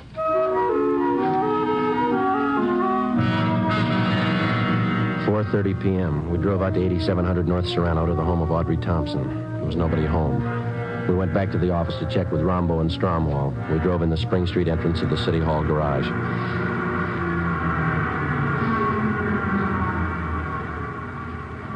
There's Rombo and Strom. They must have just got in. Hey, Rombo. Hi. How'd you make out? Stallings woman tell you anything? Well, we talked to her. Think maybe we got a lead. What's that? Girl around town by the name of Thompson. Audrey Thompson? Yeah, that's right. What'd she say about her? Said if anyone could put the finger on Valentine's killer, the Thompson girl could. Benny Davis told us the same thing. What do you think, Earl? 2 and 2 makes 4. Let's find her.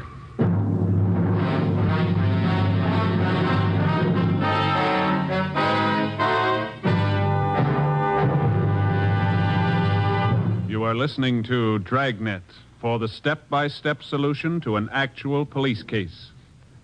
Here, step by step, are the reasons why Fatima has more than doubled its smokers from coast to coast. Step 1. The name Fatima has always stood for the best in cigarette quality. Step 2. Long cigarette smokers discover Fatima has a much different, much better flavor and aroma. Step 3. Long cigarette smokers find Fatima extra mild. Fatima is the long cigarette which contains the finest Turkish and domestic tobaccos superbly blended to make Fatima extra mild. And that's why more and more smokers every day agree it's wise to smoke extra mild Fatima. It's wise to smoke extra mild Fatima. Yes, the name Fatima on that golden yellow package is your insurance of an extra mild smoke. So enjoy king-size Fatima, the best of all long cigarettes.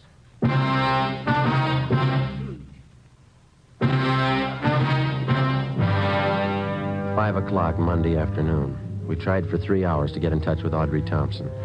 A few minutes after 8 p.m., we contacted her landlady. She told us that the Thompson girl was out of town and would be gone for 2 days. She didn't know where she'd gone, but she told us that she would be back. We checked her apartment and found all of her clothing and personal effects. A stakeout was placed at 8700 North Serrano, and then we went back to the office and got out a local broadcast on Audrey Thompson. Tuesday morning, 8 o'clock. Ben and I met with Captain Elliott, Detectives Rombo and Stromwell. Get a line on the Shaker brothers? Located them at the Eagle Towers apartments. Got them under surveillance. I don't think it'd be a good idea to pull them in yet. See what the Thompson girl has to say, then we can move on them. That's what we figured. Pull the packages on them? Yeah, they both got fair records. Been up on 3 raps, 1 conviction, second-degree robbery in Tulsa. That's where they're from. Couple of tough ones, always ready to use a gun. Apparently got a wad of dough somewhere. They've been throwing a lot of money around town. Pick up any rumbles about them? Well, we've been nosing around. We can't get anything on them for sure. They're not known around here. Shown the mug shots of the Shaker brothers to Mr. Anderson at the sanitarium. The doc, too. Yeah? Looks like the guys to them. Everything hinges on the Thompson girl. Check her out? Yeah, she used to be married to a newspaper man, Blaine Thompson. Died last year in an auto accident. No children. Went to high school here in town, local girl. Reputation's good all the way. Why the sudden switch to tough guys? I don't think she knows. You satisfied Davis is leveling with you? Well, if he's not, he did a good job briefing the Stallings woman. They both came up with the same lead, the Thompson girl. We had him in on the Patterson killing. You remember that, Skipper? He cooperated then. That time it was his skin. This time it's not. Well, I laid it out for him. He's been told. Well, how's it feel to you fellas? Pretty quiet around town? Yeah, seems to be. I wouldn't make book on what might happen if we don't wrap this thing up quick. I think after Joe and Ben gave Davis a word, he passed it down along the line. Anyway, there's an outside chance. They just brought in the Thompson girl. Send her in. Right. You just sit there, Miss Thompson. All right. Detectives Friday, Romero. How do you do? Stromwell, Rombo. How do you do? Guess you're wondering why you've been picked up. Yes, I was rather surprised. I was down at Palm Springs for a few days. I don't often get away. My boss gave me a 2-day holiday. What do you know about the Shaker brothers, Miss Thompson? They're friends of mine. I go out with them. We have reason to believe they might be mixed up in a murder. I don't believe that. What's this all about? The Gus Valentine killing. Do you think they're mixed up in that? How well do you know the Shaker boys? Well, to be truthful, I don't know them at all, really. I met them at a dance. Who introduced you? Nobody. I go to the Brookdale Ballroom every Wednesday night with some of the girls from the office. It's open to the public. Carl Shaker asked me for a dance one night, and that's how I met him. You ought to pick your companions a little more carefully. Both of these men have criminal records. I didn't know that. You've been out with them quite a lot, have you? I've known them a little over a month, yes. They ever said anything that might lead you to believe that they were mixed up in any rackets? No, I never heard anything like that. You're sure you never heard them discuss any business dealings of any kind? Yes, I'm sure. You've been seen in quite a few night spots around Los Angeles with them, is that right? Yes, they always take me to some nice place. You always go alone with them? How do you mean? Which one of them do you go with, Bud or Carl? Well, I never really thought about it. Both of them, I guess. When you go out, they never take another girl along the party? No, just Bud, Carl, and myself. You go to most of the expensive clubs around town, is that right? Yes, like I said, we always go to some nice place. Do you ever wonder where they got the money? Well, they told me they worked for one of the aircraft plants. I thought you told us they didn't discuss their business with you. Well, I didn't consider telling me where they worked was discussing business. Did you consider that an aircraft worker's salary wouldn't even handle the cover charge at most of the places they've been taking you? Well, no, I guess I was having too good a time to question it. You see, Miss Thompson, you could spend a great amount of time with people and not remember things about them. Now, you're sure you've told us everything you know about the Shaker brothers? Yes. All right, that's all. If you find out something you think we should know, we'd appreciate it if you'd give us a call. Well, I won't be knowing anything about them because I'm going to stop seeing them. I didn't know they had criminal records. That's entirely up to you. I think it's only fair to warn you that if you do have any information you're withholding, it liable you to persecution. I understand. And I'm not going out with them anymore. I wouldn't let them know you've talked with us. If they are the men we're looking for, it might put you in danger. I'm not afraid of it. Neither was Gus Valentine. the next 10 days, Audrey Thompson, along with the Shaker brothers, was kept under close surveillance. It was obvious that she'd either lied to us or changed her mind. She continued going out with them. She was seen in all the important night spots around town. Thursday, August 9th, we met with Captain Elliott. Skipper, maybe we better pull the Thompson girl in again for questioning. Let's hold off for a few more days. I'm afraid if we bring her down here again, the Shaker brothers could get wise. Since she decided to ignore what we told her, they might get rough with her. Why can't we move on them? Shake down their apartment. If we're lucky enough to come up with a murder gun, we can work from there. I don't think so, Joe. The record and only one conviction. I think we'd be playing a long shot. That's the way it looks to me, Earl. Maybe something will break if we can hold out just a few days more. They're being watched awful close. If they try to move in any direction, our men will be with them. Friday. Yeah? Can you step out here for a minute? Right. Excuse me, please. Sure. Come back when you're through. Yes, sir. Yeah. The lady out here to see you. Thanks. Mr. Friday, Hello, Miss Thompson. I didn't stop seeing the Shaker boys. Yes, we know. What you men told me a couple of weeks ago just made me sick. To think I'd been going out with these men, been seen with them. I've never done anything like that in my life. Yes, ma'am. I decided to try and find out what you wanted to know. You didn't ask him any leading questions. Oh, no, I knew better than that. Last night we were out and they had a little too much to drink and they got to talking. Yeah? I didn't say anything. I let them talk and acted interested. Yeah? I confess now, I'm terribly frightened. I spent the night with my sister-in-law. Could I stay here till you get this thing straightened out? Certainly. We'll give you protection, Miss Thompson. Now, what'd they tell you? First, they got to talking about some girl called Ida May. I didn't catch the last name. Said they wondered if she saw them at the sanitarium. Yeah? Said they wished they'd finished the job that night, whatever that meant. Then Bud said, I don't think she saw us or we'd have heard. Anything else? Yes, Carl said, did you see the look on Gus's face when we opened up? Then what? They laughed.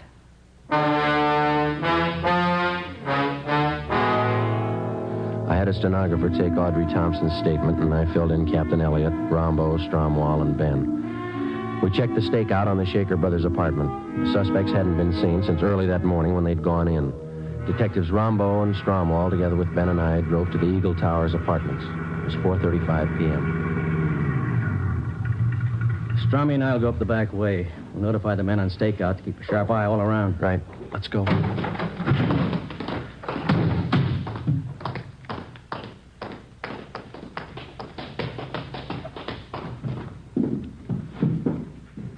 Apartment 410 is the top floor. Yeah. Let's take the elevator. Yeah.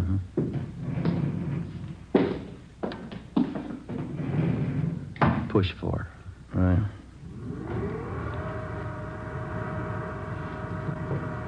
Just thinking. Yeah? That Thompson girl, long on nerve. It's this way. Here it is. Cover me. Yeah.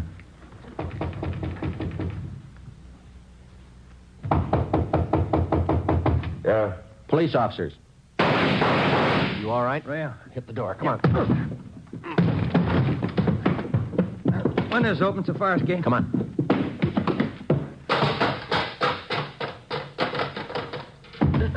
There they go over by the ventilator. Watch it.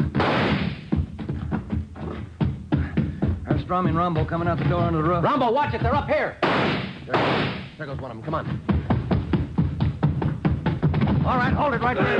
I give up. There goes the other one. He's making for that cable house. Stay with this one. I'll get him. All right, Shaker, let's put the gun away. You make a break onto the roof, they'll cut you down. Hold it, Shaker. Ah!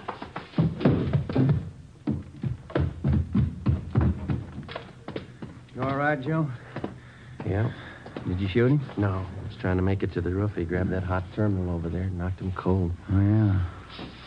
Move your foot, will you? Yeah. What's that? White Panama hat.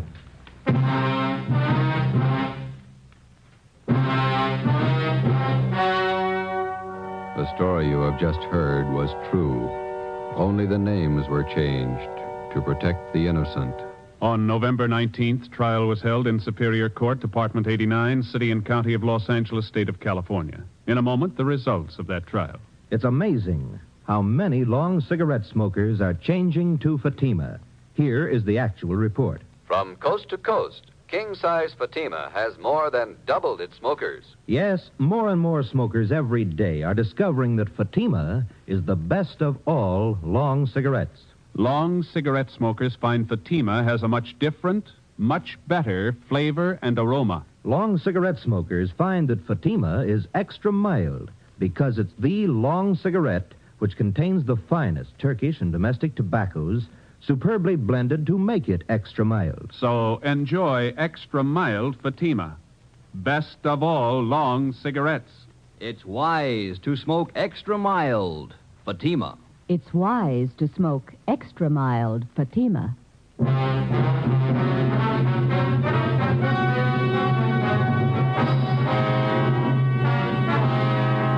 Adolf Bud Shaker and his brother Carl Shaker were tried and convicted of murder in the first degree. On recommendation of the jury, they received life sentences. They are now serving their terms in the state penitentiary. You have just heard Dragnet, authentic cases from official police files. Technical advice for Dragnet comes from the Office of Chief of Police W.A. Wharton, Los Angeles Police Department. Fatima Cigarettes, best of all long cigarettes, has brought you Dragnet from Los Angeles. Tomorrow, hear the Ronald Colemans in the Halls of Ivy on NBC.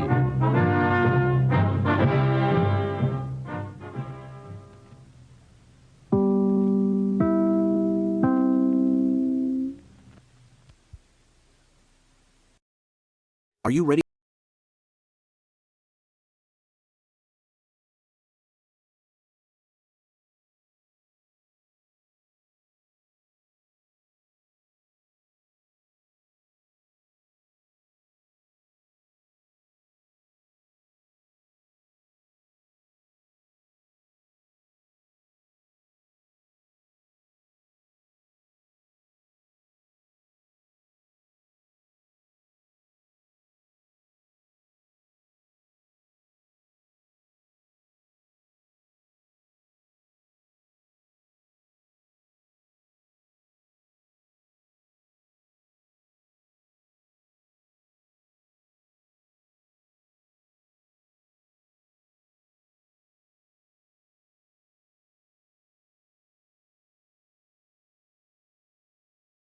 LDB at g3pl.net now.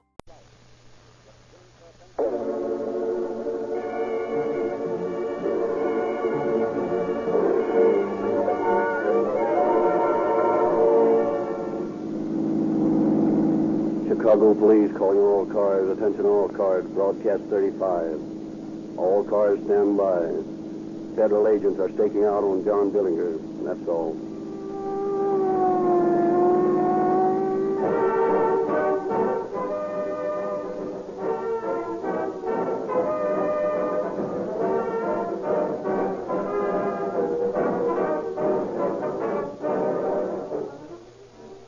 Here's a message for the motorist who does not feel that his car is performing as well as it should.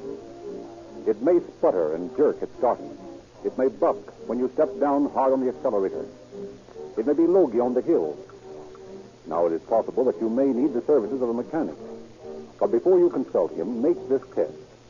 Fill your tank with Rio Grande Cracks with tetraethyl, the dependable performance of which is responsible for its demand by police and fire departments. Then put your car through its paces. You may be surprised to find out that the fault has been the gasoline you've been using and not the mechanical condition of your car. Rio Grande Cracked will bring out the best in your car. If it will not perform with Rio Grande Cracked, we suggest that you take it at once to a reputable mechanic. But make the above test first. You may save money and also discover the qualities of Rio Grande Cracked gasoline.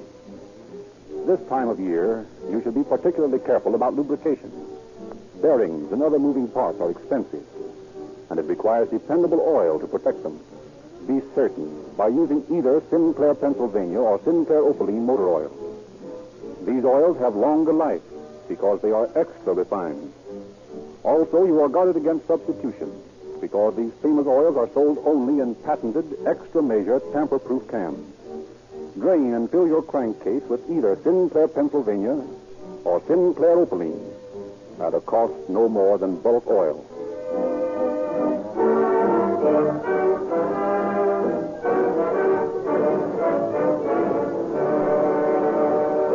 And now, Chief James E. Davis of the Los Angeles Police Department has a message for you. Good evening, Chief Davis. Good evening, friends. Just 4 months ago, it was my privilege to bring to you from Tucson, our sister city of the Southwest, a dramatization of the excellent police work of Chief Wallard and his men in capturing the Dillinger gang. On that occasion, I remarked that the next time Dillinger met an officer of the law, that officer might shoot first and talk afterwards. That is exactly what happened in Chicago just 72 hours ago at this time. Tonight, I wish to express not only for myself and my brother officers, but for the people of the Southwest, our admiration and gratitude to the police officers and federal investigators under Melvin Purvis, who Sunday night rid the nation of its public enemy number one. And in this radio recreation of the Dillinger saga, to salute every peace officer who risked his life in the long battle to crush the Dillinger mob.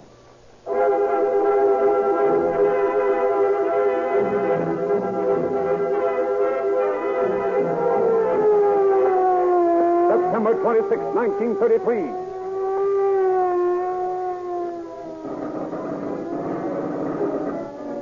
Under a hail of machine gun bullets, Charles Makeley, Harry Pierpont, and Russell Clark, accompanied by 7 other convicts, successfully escaped from the Indiana State Penitentiary.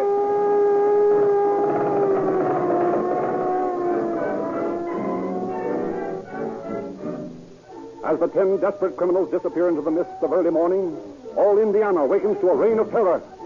A few days later in Lima, Ohio. You the sheriff? Yeah. You holding John Dillinger here? Yeah. We've come to get him. Who are you? Officers from Michigan City, Indiana. He's wanted there. You'll have to show me your credentials. Here's our credentials.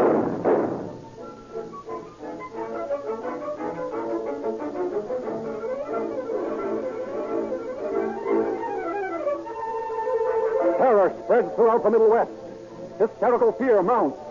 Not since the days when Jesse James rode the prairies have respectable citizens lived in mortal dread of ruthless outlaws. Dillinger is loose. Indianapolis, $21,000 taken from the Massachusetts Avenue Bank. New Carlisle, Ohio. Bandits take $53,000 from New Carlisle Bank in daring daylight robbery. Harold, Pennsylvania. Hold up a Faro Bank. Lost $24,000. Daleville, Indiana. Hold up and lost $3,500. Mount Pelier, Indiana. $12,000 fall from the Mount Pelier Bank. Racine, Wisconsin. Hold up of the American Bank and Trust Company. Lost $27,000. Greencastle, Indiana. $74,000 bank robbery.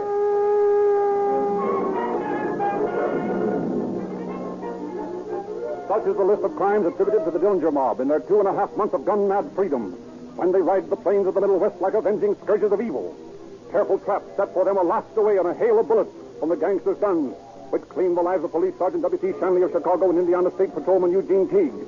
Outraged public opinion is demanding the lives of these mad messengers of doom, when, like a screaming flock of harpies, they descend on East Chicago, Indiana in early January. Each with the latest model submachine gun hooked under his arm, Dillinger, Makeley, Pierpont, and Clark burst into the First National Bank of East Chicago. This is a stick-up. Everybody stand still. Now, look here, my good man. Stand still, I said. Clark. Yes, John. Keep these people covered. Right. Charlie and I'll go through the tills. I'll take everything in this place in less than 3 minutes. Come on, Charlie. Oh, look, there's a policeman. Where? Outside. He sees something wrong. He's coming in. Look out, John. Here comes the cop. Here, what's going on in here? Oh! That's what's going on, copper. Why didn't you tell me there was a bull coming in, Harry? I didn't see him. Better keep your eyes open in the future. It's healthier. Got all the stuff, John? Yeah, everything that was loose. Let's get out of here. Okay. All right, you folks. Just stay where you are. Unless you want to dose a lead poison like this copper's got.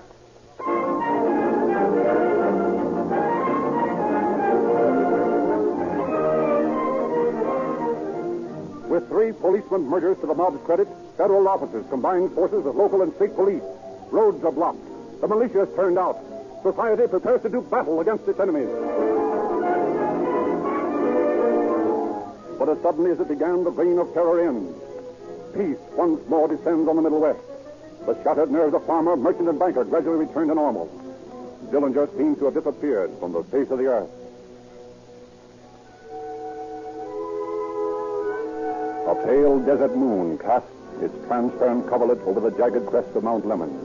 From a sandy wash, a coyote howls at the silent squall that broods above him, thrusting its spiny arms toward the star-speckled velvet dome overhead. Across this scene of beautiful desolation comes a discordant note, a tinny popular song, played by a three-piece orchestra in a desert roadhouse. The place is a few miles from Tucson, Arizona. It is the night of January 24th, 1934. A couple of traveling salesmen at the bar scrape up an acquaintance with a drunken gentleman from Chicago who claims he's a racketeer. The two salesmen, kidding him, claim that they are safecrackers. Taking them at face value, the gentleman from Chicago invites them to go to his house for a drink. Sure, things got a little hot back east, so I came out here with a couple of pals to let tools off. You figuring any stick-ups around here? No, are you? You never can tell. Well, you're a damn fool to try it. Why? Say, there are only two roads out of Arizona.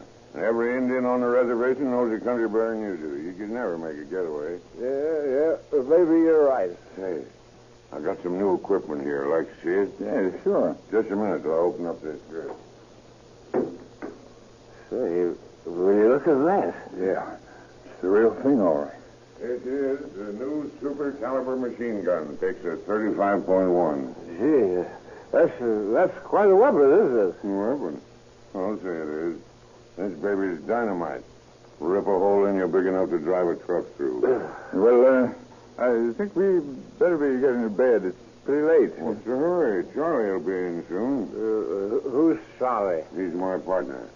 You ought to see him handle a sawed-off shotgun. No, I think we better go to bed.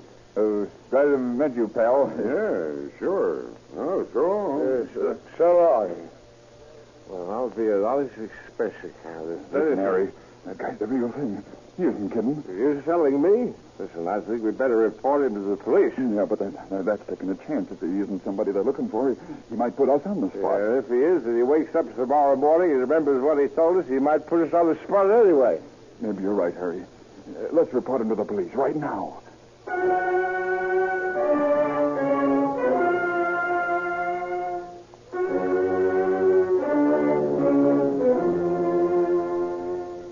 Chief Wallard of the Tucson Police Force recognizes the frightened salesman's description of the loquacious gunman as Clark, a member of the Dillinger gang, and immediately sends officers J. Smith and Dallas Ford to stake out his house on 2nd Avenue. After a little wait, a man leaves the house, is arrested, brought into the chief's office, and identified as Charlie Maitre. Realizing now for certain that he's on the trail of the Dillinger mob, Chief Wallard sends officers Ford, Sherman, and Iman to watch for several hours, parked near the house, and no one appears. Then Sherman resolves on a bold plan and approaches the house.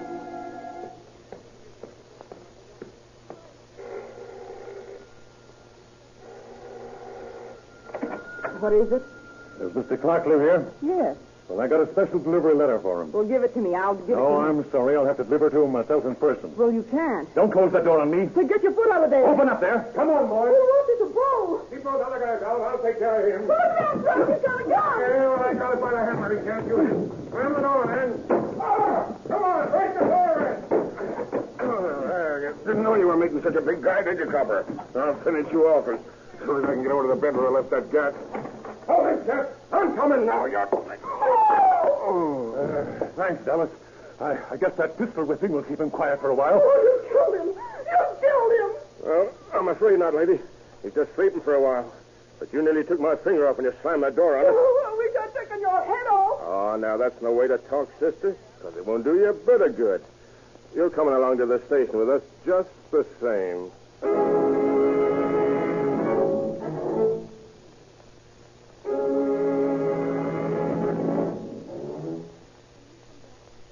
Clark, still unconscious, is taken to the police station, where his bruises are dressed, and he is identified by Mark Robbins, identification expert of the Tucson Police Department. Shortly afterward, motorcycle patrolman Earl Nolan picks up Pierpont as he's leaving a tourist camp. The stakeout is resumed on the 2nd Avenue house. In the early evening, just as the dusk is deepening into night, a car pulls up across the street from the house and a man gets out. Detective Heron is 5 steps behind Dillinger when the bandit stops in his tracks at the sight of blood, which had fallen on the porch steps when Clark was taken out. Heron steps up to him as Dillinger wheels around, hands in his coat pocket. Put up your hands, Dillinger. What is this? A stick-up? No, it's an arrest. Put him up. I'm pulling the trigger. Yes, what for? What's the charge? Fugitive from justice will do for the time being. Walker, Mullaney, cover that dame in the car over there. No, you don't, Dillinger. Feel that in your ribs? Now, don't get fancy. I'll let you have it. Now, if you don't mind, I'll relieve you of your gun. Sure, man. One on either side. And now, if you'll lower your hand... All right. Come on. Cut out the politeness. Put the braces on and let's get down to your lousy jail. I won't be there long anyway. There ain't a jail in this country strong enough to hold me.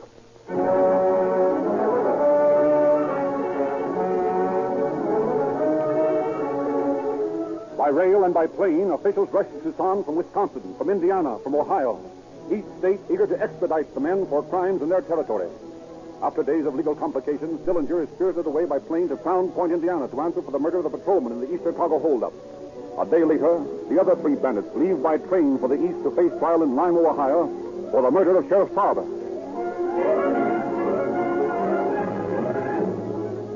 Ohio justice is swift. Harry Pierpont and Charles Makeley receive mandatory death sentences, and Clark is imprisoned for life for the murder of Sheriff Farber in Lima.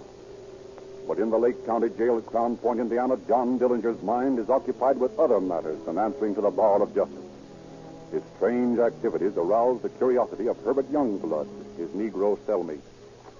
Hey, Mr. John, what you all been whittling away at? You know, for a man who's got a murder rap waiting for, you all is the most unconcerned white man that I ever done see. Well, Herb, I'll tell you.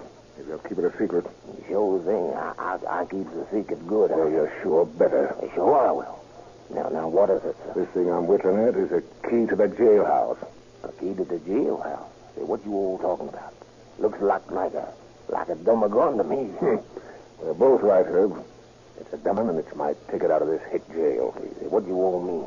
I mean that after I get this thing whittled with these razor blades, I blacken it with shoe polish, stick the blades on this full chamber, and the guard will think it's a real gat. Yeah, but that's awful chance for you to take, Mr. Young. Better than the chair, ain't it? Well, I suppose it is. I'll only need it until I get the guns in the sheriff's office.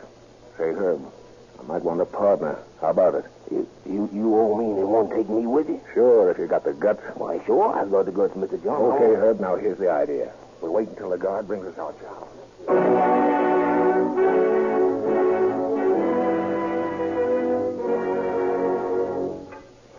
Well, John, here's the bite of supper for you. Well, that's just swell, Turnkey. And now you can stick 'em up. Wait, what? Shut up. Don't shoot. Get in here, quick. Grab his gun, Herb. I've got him, Mr. John. Please don't shoot. Okay, Turnkey. Now you stay here and keep your trap shut. Come on, Herb, let's go. Once more the cry goes up, Dillinger is loose.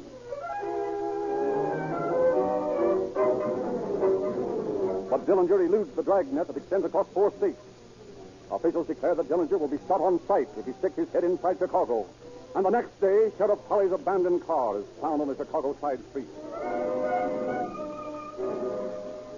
In the Lima, Ohio jail, Clark, Makeley, and Pierpont sit up all night, awaiting their delivery at the hands of their pal John. Harold Farber, the murdered sheriff's son, strips them to their underwear, throws floodlights on the jail, and dares Dillinger to come and get his friend.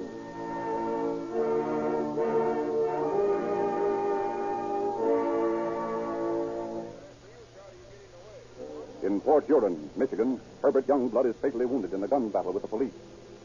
Before he dies, he admits that John has crossed the lake. The trail grows cold. And then in April, a tip comes that Dillinger is hiding out in the apartment of his sweetheart, half-Indian, Evelyn Frechette. Unaware that he's been spotted, Dillinger is enjoying a noontime breakfast with his girlfriend. Oh, John, it's swell to have you here. Yeah. Good to be here, Ev. I'm getting tired of jumping around like this all the time. I'd like to settle down. Draw breath without having to look around for bulls. I know, honey. It's tough. I don't think they recognize you now you've got your hair dyed red. You look so different. What do you mean, different? Don't you like me this way? Oh, I'd even like you bald, John. Yeah? Sure, anyway. That's swell. Come on, honey. Give me a kiss. Will I? Oh, babe, you got... Hey, what's that? What? There's a guy from the stairs. Wait until I look out the window. Mr. Bull. Hey, what is it? What do you mean, John? If I thought you'd spill anything... Oh, what do you take me for, John? A thing? Okay, but if I ever find out you tipped me Oh, off... honey, you ought to know better. Okay. Now listen. I gotta get out of here. You hold him off the front way. I'll take this gat and shoot my way out the back. Goodbye, honey. Oh, goodbye, John. Oh, be careful. Sure.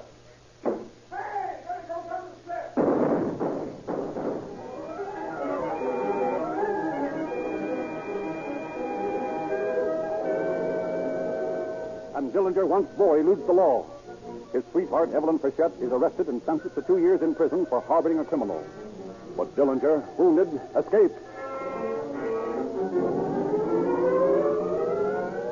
Joined by John Hamilton, Tom Carroll, and Homer Van Meter, the new Dillinger gang descends on the Warsaw, Indiana police station in a midnight raid that furnishes them with bulletproof vests, guns, and plenty of ammunition. And then they retire to a hideaway on Spider Lake in northern Wisconsin, which Hamilton had already prepared for them. Here they lay their future plans. Say, John, how about those 2 coppers in East Chicago? What 2 coppers? O'Brien and Mulvihill. The 2 that was to identify you for that bumper with O'Malley. Oh, yeah. Sort of bad having them run around alive. Yeah. Well, we have to see what we can do about that. I'm going to take care of those smugs if we can. That. What's that? Sounded like a jack. Put out all the lights in the joint. Grab your out and get out of quick.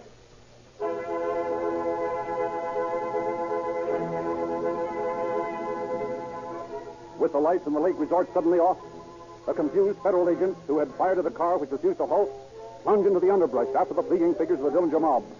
Willis Baum, one of the federal men, trails 3 of the fugitives to a neighboring house. As he approaches the building, he is met by a burst of machine gun bullets. And the life of another peace officer is added to the mounting toll of murders attributed to the Dillinger mob. Attention all cars. Milwaukee police calling all cars. John Dillinger and several companions fought it out with federal officers at Spider Lake tonight and escaped. Thought to be headed toward Milwaukee. That is all. Calling all Cook County Sheriff's cars. Dillinger and several of his gang are reported traveling toward Chicago. Shoot to kill this time, boys. Detroit police calling all cars. Attention all cars. Be on the lookout for John Dillinger, reported bound for Detroit. Pick him up, boys.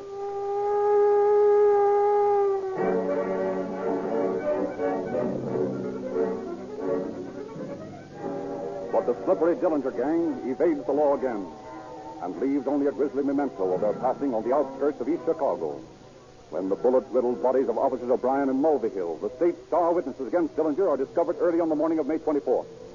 This latest Dillinger crime sends Sergeant Martin Zarkovich of the East Chicago Police Force striding furiously into the office of his chief. Yes, Sergeant, what is it? Chief, O'Malley was my partner. Yes, I know that, Sergeant. And O'Brien and Mulvihill were 2 of my best friends. Yes? Now they're all dead, bumped off by Dillinger. So we think. And I'm convinced that he did it, and I want to even things up. What do you propose? I propose to go after Dillinger myself. That's a pretty big job, Sergeant. I know it, Chief. But I want you to let me go about it my own way, and I know I can get that guy. All right, Martin. I believe in you. Go to it.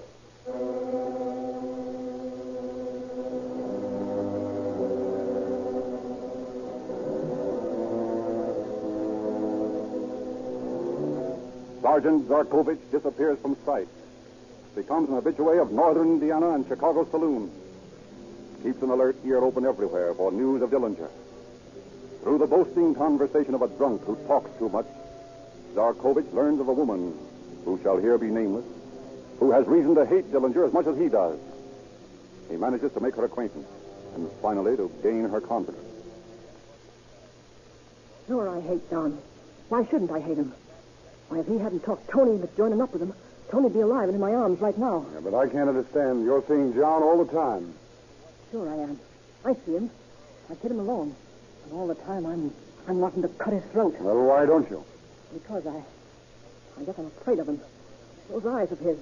Well, they look at me and they seem to tell me that they'll haunt me forever if I do anything to him. Maybe his eyes wouldn't haunt you, but some of his boys might. Oh, I ain't afraid of myself. I don't care what happens to me. Of course, there's another way to do it. Yeah? How? Well, the person that turns him over to the bulls gets 15 grand. What do you think I am, a stool pigeon? No, I didn't say that. I just pointed out that 15 grand side of it. Now, look at it this way. You hate him. You want him out of the way. And if you bump him off, they'll try you for murder. That is, if the boys don't get you first. But if you turn him in, you'll have the protection of the bulls and enough dough to travel for a long time. Yeah, but that'd make me a stool pigeon. Well, what of it? That guy ought to be out of the way. Everyone knows that. I'll tell you this. If I knew where he was, I'd turn him in. Well, Maybe you're right. Sure, I'm right. And now I'll tell you. You give the dope to me, and I'll see that everything's handled so you'll be protected.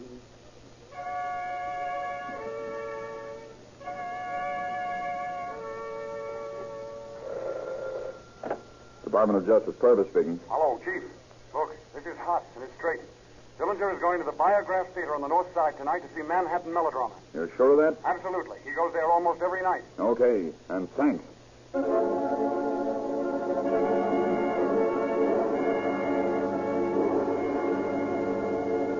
Purvis, accompanied by a score of Department of Justice operatives, stake out the Biograph Theater early Sunday evening. Purvis and one of his aides sit in their car a few doors away from the theater. More than an hour passes uneventfully. And then, just before 9 o'clock... Hey, Ed. There he is. Where? Walking up to the ticket office. I can't mistake that head.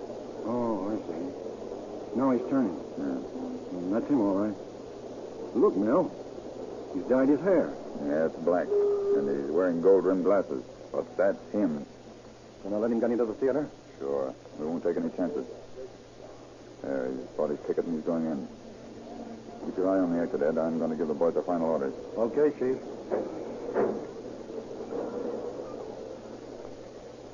That was him, Ackerman. I thought so. Now, you and Mike stick around the doorway of the tavern here and keep your eye glued on that theater. Ryan, you and Kelly watch those exits down the alley. He'll probably be in there a couple of hours, but he might get suspicious and try to get out the back door. And get this straight. No matter what he does, we're taking him tonight. Try to get him alive, but if you can't, get him dead.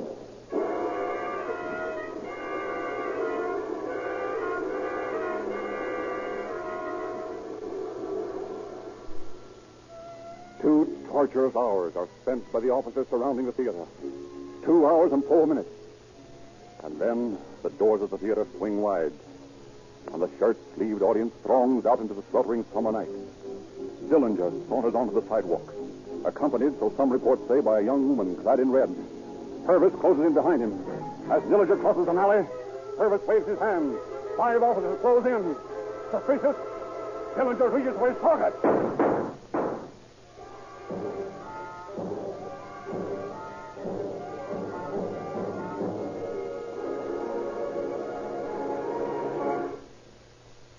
John Dillinger died on the way to the hospital.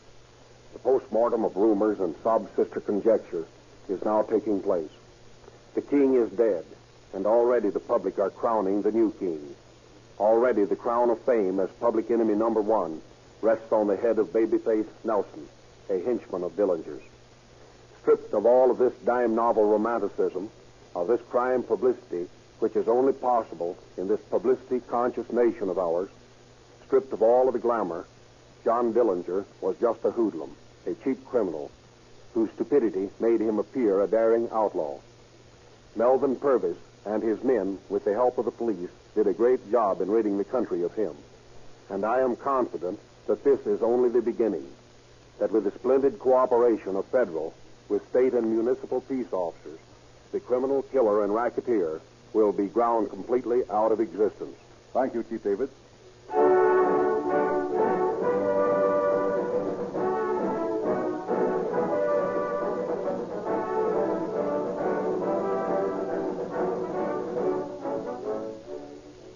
When you see a fire engine roaring down the street, sirens shrieking, or a police car cruising grimly along the highway, doesn't it give you a thrill? And doesn't it give you a feeling of security to know that this vigilance is kept up 24 hours per day for no other reason than to protect your life and property and the lives and property of your fellow citizens? For jobs like these, the equipment must be kept in perfect mechanical condition, and no motor is dependable without positive lubrication. Sinclair oils have a national reputation as a dependable lubricant. The Army, with all its trucks, tractors, and passenger cars, depend on Sinclair oil. The Navy annually renew its contracts with Sinclair for fine oils for its wide variety of equipment. 150 airlines, airports, and aircraft manufacturers make Sinclair oils their standard. Now, ladies and gentlemen, you may have Sinclair Opaline, a premium motor oil in sealed cans at the low price of 25 cents per quart. The Army and the Navy depend on Sinclair lubrication. Is there a better guide for your judgment? By the way, Rio Grande has prepared for your information a complete list of forthcoming cases to be broadcast on Calling All Cars. Drive into your neighborhood Rio Grande service station tomorrow and ask for the Rio Grande radio log. It's free.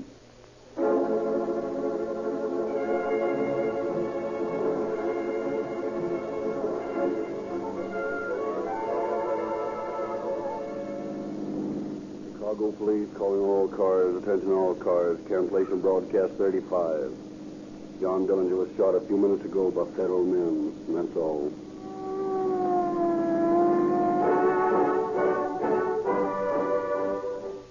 Tonight's special broadcast of Calling All Cars was written and produced by William N. Robeson. The orchestra was conducted by Frederick Stock, and the following cast appeared. Mary Tuthill as Evelyn Frechette, Caronita Burt as Opal Long, Martha Wentworth as the unnamed woman, Hanley Stafford as Dillinger, Richard LeGrand as Clark, Sam Pierce as Sergeant Krakovic, Lindsay McHarry as Purvis, Truman Ames as Pierpont and Chief of Police, Robert Frazier as Sherman, O'Malley, and the Turnkey, Stuart Wilson as Makeley and Heron, and Charlie Lung as Ford, Youngblood, and Van Meter. Sound effects conceived and executed by Lloyd Creekmore. This is Frederick Lindsley saying good night for the Rio Grande Oil Company.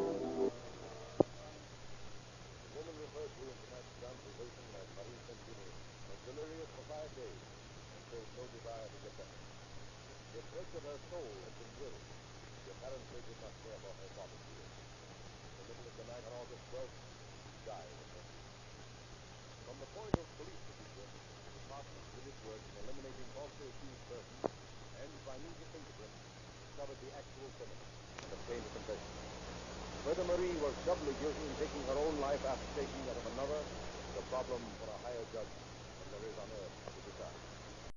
Thank you for joining us for a thrilling episode of Golden Age Radio Data Management. Look no further. Have you as part introducing G3PL.com. We invite you to return tomorrow for an all-new mastering Microsoft take you on even more unforgettable adventures. Access is a powerful tool that lets you organize, installment of timeless tales and report on your data release is just around the corner. G3PL.com. Stay tuned for another dose of vintage capabilities that will never been more accessible era of entertainment like never before.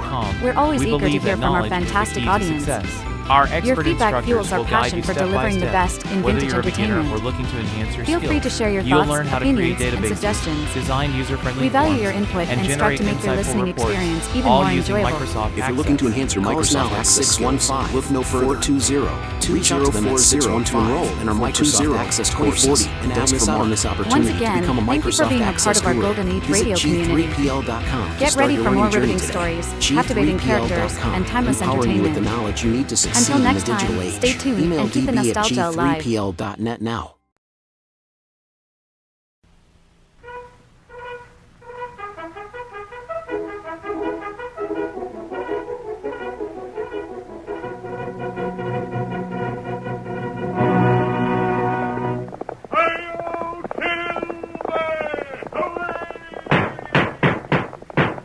A fiery horse with the speed of light, a cloud of dust, and a hearty hi-yo silver, the Lone Ranger.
The hearty cry of Hi-Yo Silver has echoed through the years from the wild and untamed west of yesterday. It has acted as a symbol of courage to the oppressed, a challenge to the lawless. Let us return to the west of old and thrill to another of the Lone Ranger stories, featuring the most picturesque and colorful character ever to ride the plains and prairies. As our drama begins, we see the masked rider of justice urging his great horse Silver down the trail leading to the town of Osage. Listen to those flying silver-shod hoofs. The Lone Ranger rides again. Come on, Silver, old boy! Only a short distance left to cover. Son was waiting for us at the end of the trail. Hurry, old Silver!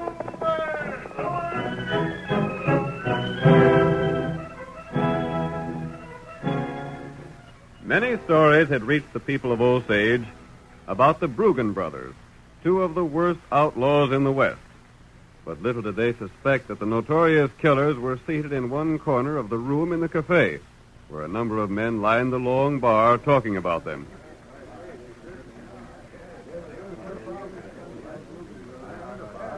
Let us move to that corner table and meet Dan and Paul Bruggen as they discuss their plans for the evening. It'll be a cinch to get away with the cash in the Osage Bank, Paul.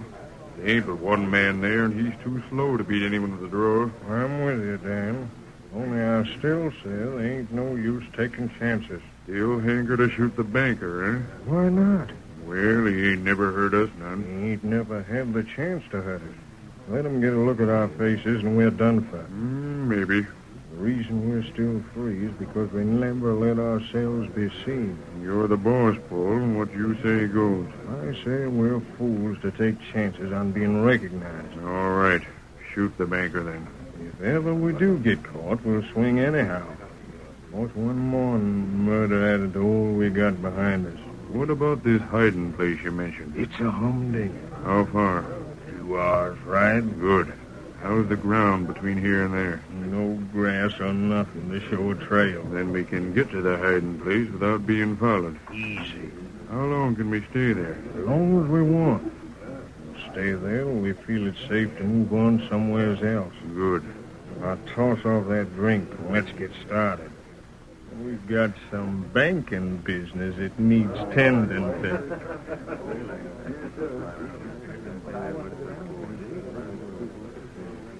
Missouri, it rankles me to be so flat broke. Don't rankle you no more than it does me, Sleepy. Here's the two of us stove in old critters that ain't worth a dime to no man. Oh, when I think of all the cash we uns had a while back, and now... Hey there, you two old mavericks. Meaning us, bartender? Meaning you, Missouri. You and Sleepy step up here and let me have your order. What'll it be, Sleepy? Oh, I reckon I ain't drinking no more. Come on. We both ain't drinking, bartender. Oh, I savvy. Busted, eh? Flat broke. Well, you were warned when you had that silver mine that your luck mightn't hold out forever. I ain't complaining. We had plenty of fun while our claim was good. Now it's petered out and we're broke. You ain't complaining, but you ain't drinking either. Now, come on, gents. It's on the house. Well, maybe you'd sooner have some chug. Doggone, some grub would taste right good. Then step right back into the kitchen and tell the chink to fix you up. Now, look here.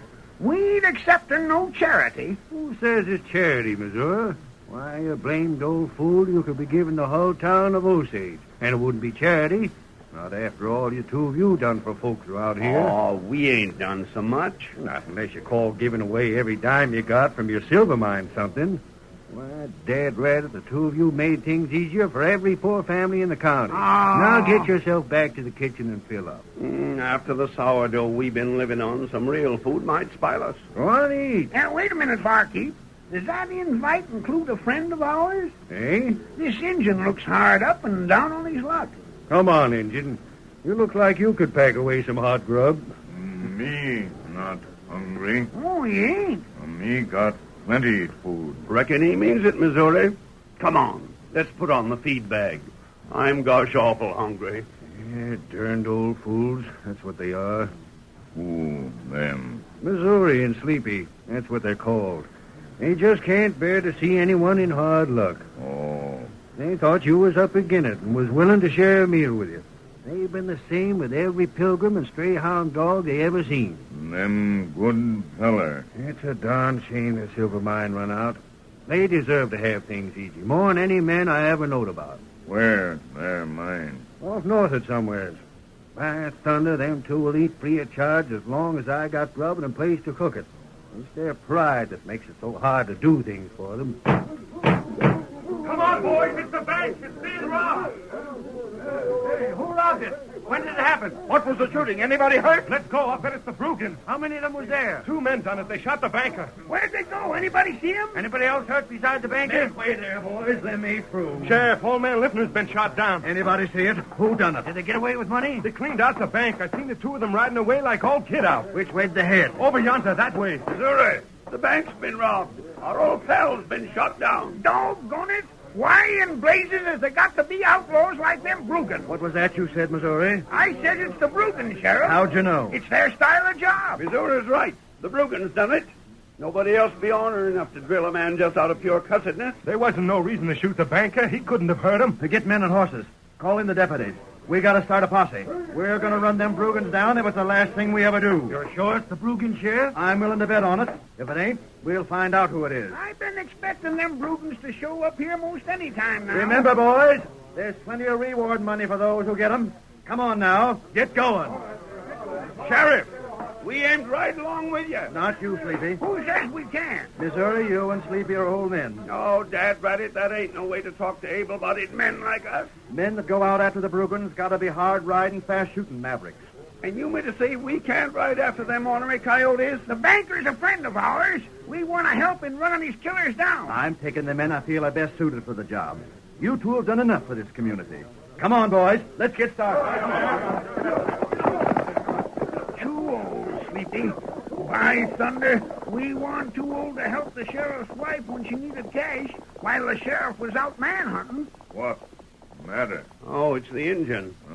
Me name Tonto. Dad, Bradit, I wish you could be riding with them men, Injun. There ain't nobody but an Injun or a bloodhound could follow the trail of them Brugans. They just don't leave a trail. Brugan feller, kill 'em man, huh? Tain't only that Injun. The man that was shot was our friend. Yeah, and the sheriff won't let us go gunning for the rats that done it. Maybe me helping you. Oh, how can you help us, Injun? Say, maybe the 3 of us could go out trailing, eh? No. You stay here. Blast it, we don't want to stay here. We want to get them Brugans. What's more, we can use that reward money. There's over $2,000 in rewards for the capture of them coyotes. And every man in town has a chance to get a crack at that reward but us. Sleepy, no matter what the sheriff says, me and you are going manhunting. Maybe Tonto help 'em. Here, white feller. Hey, Injun, is that your horse? Gosh, all fish hooks. What a critter that is. Tonto ride 'em plenty fast. You wait. Maybe me come back soon. Hold on, Tonto. Ain't you taking us along with you? Get him up, white feller.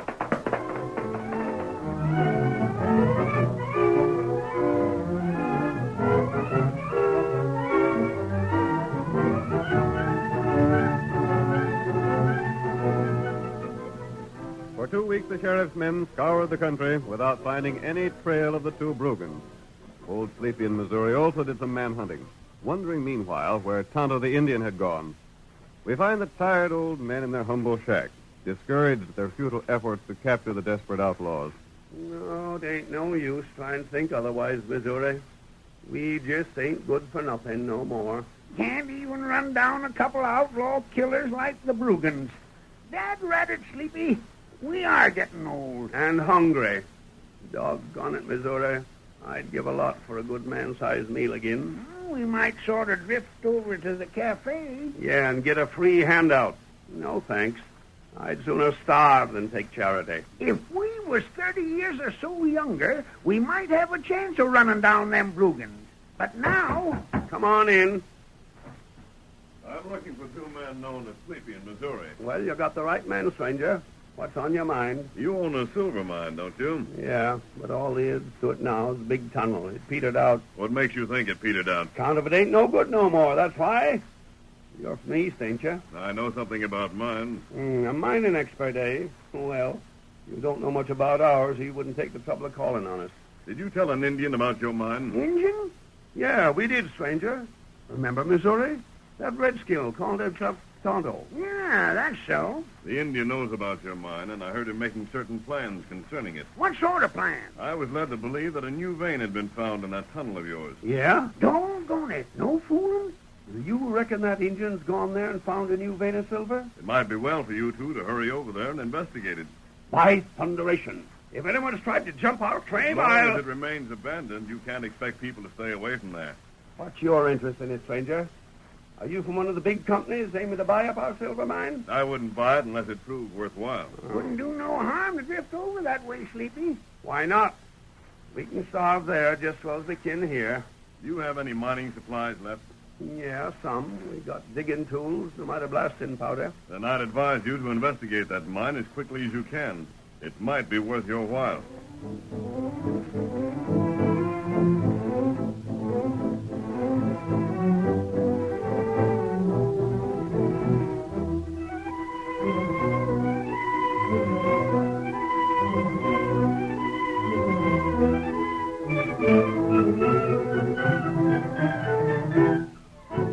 The next day, Sleepy and Missouri headed toward their old abandoned mine. As they trudged along the rocky trail, it was easy to see that Sleepy was still very skeptical over the prospect of finding silver ore. I don't know about this, Missouri. Just don't seem to make sense. What don't? Taking time to go up here and look at that no-good mine of ours. We made sure there weren't no more veins there. Maybe we didn't look careful enough. It's getting toward dark now anyway. We can't go inside till morning. Well, we can wait around outside. There's plenty of places to camp right around here. I know. We'd be blame fools to turn back now, Sleepy. There's a tunnel inside already. Yeah. But I ain't counting on ever seeing silver in that old tunnel again. Take a look at it there. Don't it look downright ugly? Time was when we thought it looked pretty fine. Yeah. Say, Missouri, let's... What the... That sounded like a gunshot. Thunderation. Who'd be popping at us here? Hi! Ah, that hit the dirt right near us. Where'd it come from? Blame if I know. Hit the ground. Dad, let it. Get that in your stomach. Right. Lay dead for a second. Here, edge over this way. We can get us some protection behind that rock. Yeah. Ain't no use shooting back. We can't see nothing to shoot at. I'll get back here. That second shot come close. Too close for comfort. Missouri, them shots come from the direction of the tunnel. Reckon so. But the direction don't matter none if they hit you. Well, the point is it proves one thing. Yeah? Someone aims to keep us from that silver mine. And if someone wants to keep us from it, then doggone it, that's a sure sign there's something worthwhile there. Darned if there ain't. Well, we might find something if we don't get shot first. Come on, let's take a chance.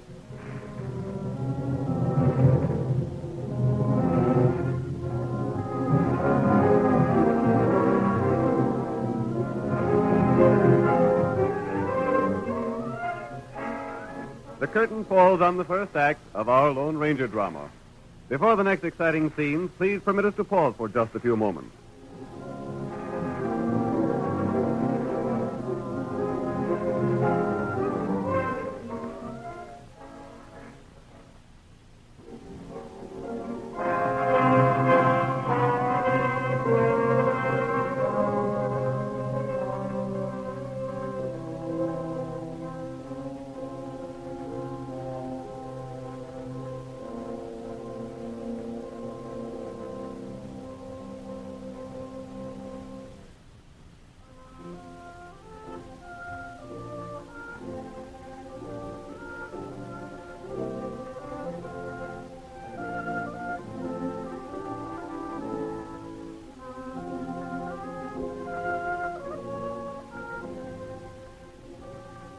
Now to continue our drama.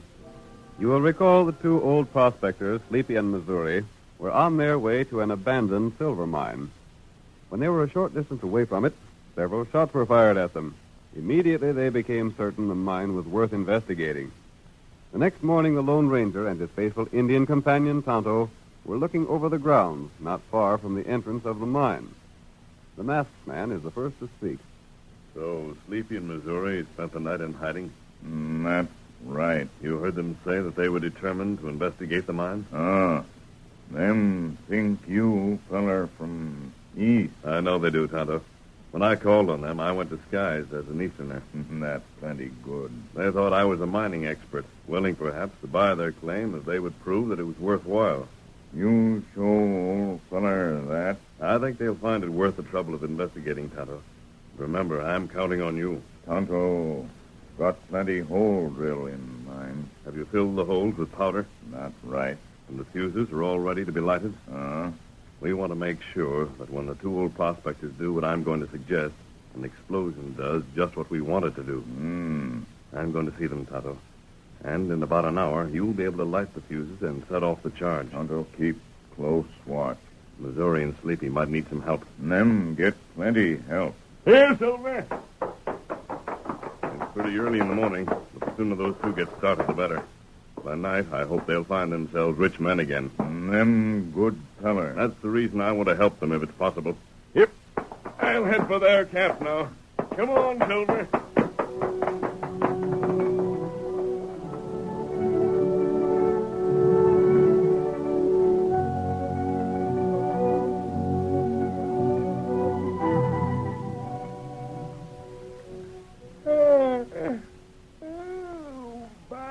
Ginger, sleeping outdoors makes me stiff as a pine board, Sleepy. Me too. Get yourself up and move around a little, Missouri. Then you'll be all right. You been up for long? Yeah, just a couple of minutes. We got a lot of work to do today. We sure enough have. We're going to get our mine back and see if there ain't some silver to be found in there. Hey, ain't that a horse coming this way? Sounds like. Maybe that's the critter that's holding possession of our mine. Oh, there, Silver. Oh. Hey, he's masked. Well, what the Sam Hill? Stick up your hands, mister. We aim to talk to you. Put your guns down, men. I'm here as a friend of yours. But you're masked, Dad-Rabbit. What's the big idea of that? You men are heading for certain death if you think you can walk into that mine and take possession of it. Oh, so you come from there to give us a warning, eh? Well, we're a couple of old galoots. But by Ginger, what's ours is ours. And we're going to fight for it. You won't have a chance fighting. Who says we won't? Just you and your pards over yonder try and stop us, mister. I'm not with the men over yonder. I came to tell you one way you could outwit them. Yeah? What's your interest in a couple of old critters like us, mister? The men inside that tunnel will be hidden from you, but you'll make easy targets for them. We'll take our chances. You have some blasting powder here, haven't you? Yeah, what of it? Fix some of it in a bundle and attach a piece of fuse. Yeah? Then get as close to the mouth of the tunnel as you can. Light the fuse and throw the bundle into the tunnel. What's that for? The blast might fill the mouth and seal the men inside it. The only way they could escape would be by the air shaft at the rear. If you were at the outside of that shaft, you could make them surrender to you. No, that wouldn't work, mister. Why? That air shaft's just straight holes, like a chimbley. Goes straight up. Man couldn't climb out of that. My pard's right, mister. You can let a rope down and haul them out. That would be the best way to capture them and make them stand trial for stealing your silver. Dan Reddit, you talk like there was silver in there. Didn't you come here to get it? But we, look here. Who in tarnation are you, anyhow? I came here as a friend to help you get the men who have taken possession of your silver mine. Perhaps they're enemies of mine as well as yours. I begin to savvy. They done you out of your share of some deal, eh? You can think what you please. You figured to get even with them by having us take them prisoners, ain't that it? Perhaps it is. Take the plan or leave it, whichever you like. I've given it to you for what it's worth. Why didn't you try that plan yourself? You're so dead set on seeing whoever's inside our tunnel captured. You think I could take them to trial? They haven't taken possession of my mine. By thunder, that's right, Missouri. It's our property they've taken, ain't it? We're the ones that have to take them to the judge. Furthermore, you have blasting powder. I don't have. Yeah, that's so. I'm for trying this stranger's idea, Sleepy. Maybe you are an outlaw, mister, with that mask on your face. But I like the style of your talk. If you're for it, Pard, then I'm for it, too. We'll probably get our heads blowed off, but then that'll keep us from getting hungry again. Come on.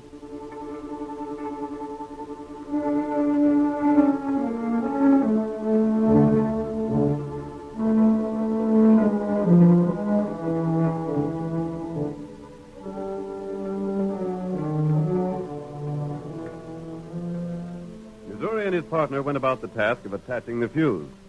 The Lone Ranger slipped quietly away, permitting the two old prospectors to believe that he was an outlaw. When they had the powder and fuse ready, the men crept to a spot a few yards away from the tunnel entrance. Got that fuse fixed right, Missouri? Yeah, it's powerful short, but I reckon it'll do. Which one of us better do the throw-in, Missouri? No.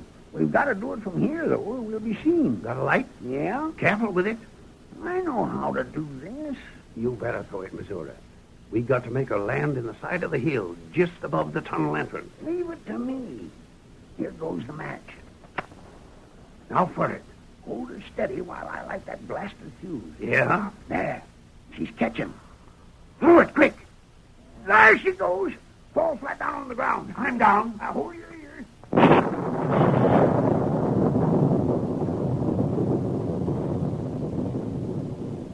Did it hit right? I don't think so. Yeah, it did. Look, the entrance is closed. We got him trapped. Hit it right square. You done just swell, Missouri. We sure blocked the tunnel that time. All right, Sleepy. We're heading for the air shaft atop the hill. And when we get there, we'll sit and wait till them coyotes get good and tired of worrying about getting out.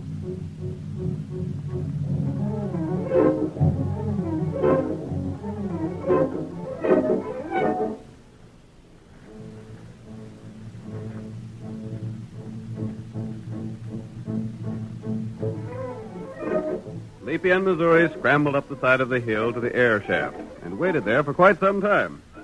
They didn't know that while they were watching the opening, Tonto was racing toward the town to bring the sheriff and his men. Finally, Sleepy said, I reckon we can try and help them coyotes now, Missouri. Yep. I'll try and talk to them. Hey, down there! We got you covered. And if you want to come out alive, you better surrender. I wonder if they can hear you. Hey, you! You can't get out there unless we haul you out with a rope. So you better surrender or we'll leave you to starve. Gosh, I hope we ain't killed them with that blast. Nah, they're down there all right. I heard them moving around a couple of times. You fellas coming up? Are you going to make us drop some blasting powder down this hole? By ginger, Missouri, we catch them all right. Now we can take them in to stand trial, then come back and see what they've been stealing from our silver mine. Hand me that rope, Sleepy. Yeah. I'll take my own time to get you thieving coyotes out of there. I'll drop down a rope and you tie your guns to it first. When we get your gun, here's a rope coming down. Tie your guns on it and be quick. Ain't no use taking chances with him, Sleepy, no. All right. All right. Here, I'll give you a hand. Yeah, come on, man.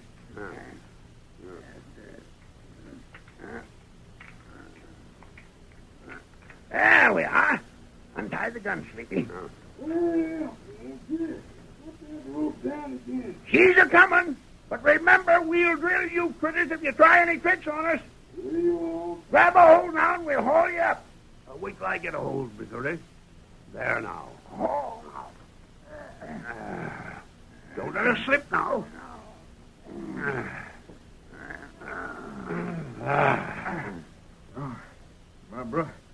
My pod's still down there. Well, we'll get him out pronto. Now you stand by and don't try nothing. You ain't gonna drill me? Not if you behave. All we want is for you to take us back into the silver mine and tell us where the new vein's at. Vein? Hey, you hold the gun on him, Sleepy. Stand still there till we get your part out. Grab a hold there and come on out. How many of you is there? Just two of us. Yeah. Give us a hand in hauling your part out. Yeah.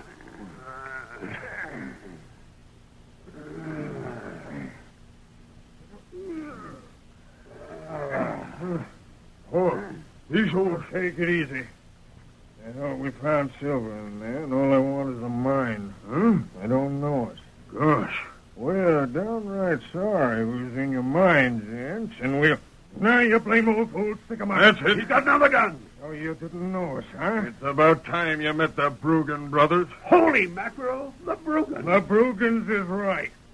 We ain't letting you go back and tell the sheriff you found us. It'd be a downright disgrace to be catched by a couple Stovian old fools like you two. Let's drill 'em and toss 'em down in there. Now look here, Bruggen, you ornery killing skunk. We ain't done nothing to you. We didn't figure you was the Bruggen. We figured you was just a couple hombres that found silver in our mines. Silver? All that holds good for is hiding. And I reckon it'll hide you two from now till doomsday. I doubt that, What? Bruggen. Why, the masked man. Oh, the hell! Look out! Oh, my hand! If you force me to fire again, I'll do more than shoot your guns away. Stranger, these are the Bruggans. There's a reward out for them. I know that. And you got 'em. No, you two men got them. You see, Tonto managed to trail them to the tunnel, but he wanted you to make the capture, and he didn't want you killed while doing it. Keep them covered now. The sheriff and his posse are coming to help you. But how'd the sheriff know? I'll kill you for this, mister, if it takes Your until killing days are over, Bruggen. If you raise a hand against the masked man, then I won't wait for the sheriff to come. I'll deal with you right here and now. I happen to find out how much good you did with the money from your silver mine. You helped a lot of people, and it's about time someone helped you. You saved our lives. That's what you done, mister. I told you there might be silver in your mine. There is, but not as you thought. The rewards that are standing for the capture of these two men will amount to quite a sum. Here. Law. Hey, boys. This is Missouri, and they got the Bruggen. It ain't us, Sheriff. It's that masked man. He told us there was men here, and he told us how to trap them. You was the boys holding the guns on them coyotes.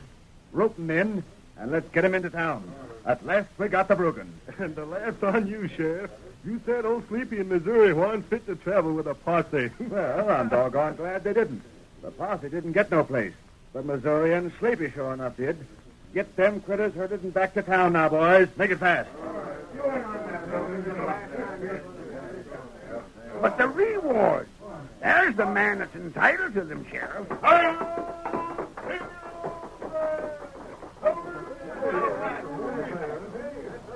Well, looks like he wasn't interested in no reward, Missouri. Rather, there's things I don't savvy about this, Sheriff. Me too. I wonder if it ain't that masked man fired the shots that made us figure someone was inside that tunnel. And the same with that there blasting powder. It landed a long ways from where it was supposed to land, and yet when it went off, the explosion was right above the tunnel where it do the most good. There's lots that needs explaining. Yeah. Sleepy, that mine warn't no good, and the masked man knowed it. All he wanted was for us to capture the two Bruggens so we'd get that reward money. And thanks to him, we don't never have to worry about food and such again.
The National Broadcasting Company presents Joel McCrea in Tales of the Texas Rangers.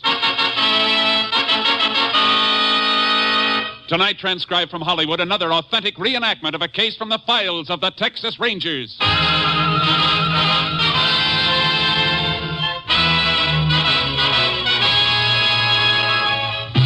Tales of the Texas Rangers, starring Joel McCrea as Ranger Jace Pearson.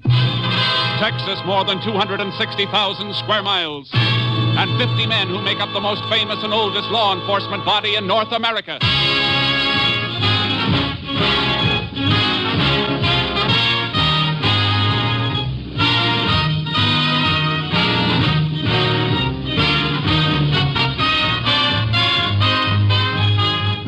Now, from the files of the Texas Rangers come these stories based on fact. Only names, dates, and places are fictitious for obvious reasons.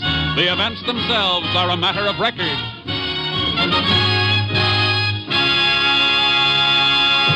Case for tonight, Soft Touch.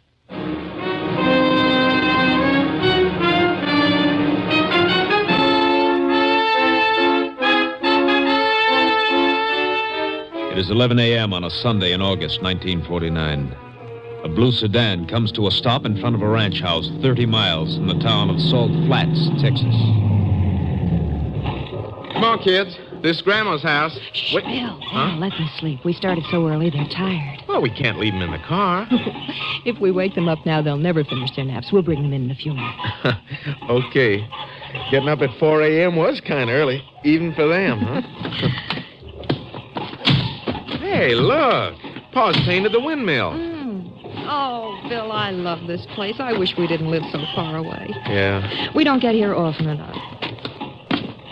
Hey, wonder where the folks are.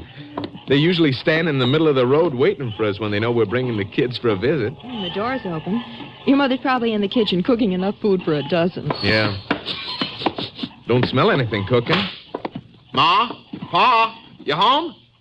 Maybe they're still at church, Bill. No, they're always back by 10 o'clock. The garage door was closed, too. Pa always leaves it open when he's got the car out. Oh, then they must be in back someplace. Yeah. Hey, Ma? Pa, where are you? I've never known your mother to be any place but in the kitchen, Bill. Yeah, but she doesn't hear so well anymore. Let's take a look. Ma? Nobody here, Judy. Bill? Bill, what's that spilled on the floor at the door to the pantry? Huh? Hey, Judy, it looks like blood. Oh, Bill. Ma! Pa! Oh, good Lord. Ma, it's dead. Oh, Bill. Bill, honey, come away. Come away.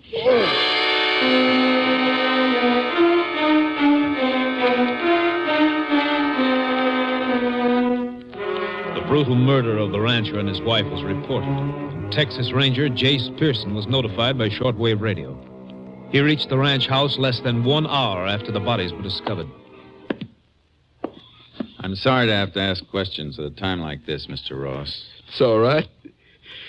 My kids are asleep in the car, though. Mind if my wife takes them into town? I won't leave you here, Bill. Please, honey, I'll be all right. I don't want the kids to come in here or even know about this. Might be best, ma'am. I'll meet you at the hotel later. All right, honey. Better tell me anything you know, Mr. Ross. Yeah. Well, we drove out from Fort Worth this morning. That's my home now. I'm a commercial artist. This is the first time we've been here in 5 months. Hello, Sheriff. Howdy, Ranger. Your wife told us to come right in, Bill. I sure am sorry. Yeah, it's... Might have known something was wrong when I didn't see your folks at services this morning. They never did miss. You better go on with what you were telling me, Mr. Ross. With nothing else to tell. Judy noticed the blood in the kitchen by the pantry door. Okay. Better take a look at him, Sheriff. All right. Just one thing more, Mr. Ross. Your parents have any enemies you know of? No. Jed and Martha Ross never made an enemy in their whole lives, Ranger. Say, you don't want me to go in there with you, do you? No, it won't be necessary. Just take it easy. Kitchen's here. They took a pretty cruel beating, Ranger. Yeah. No sign of a weapon, though. Here, help me move the old man's body a little, will you? Right. Easy here. Here.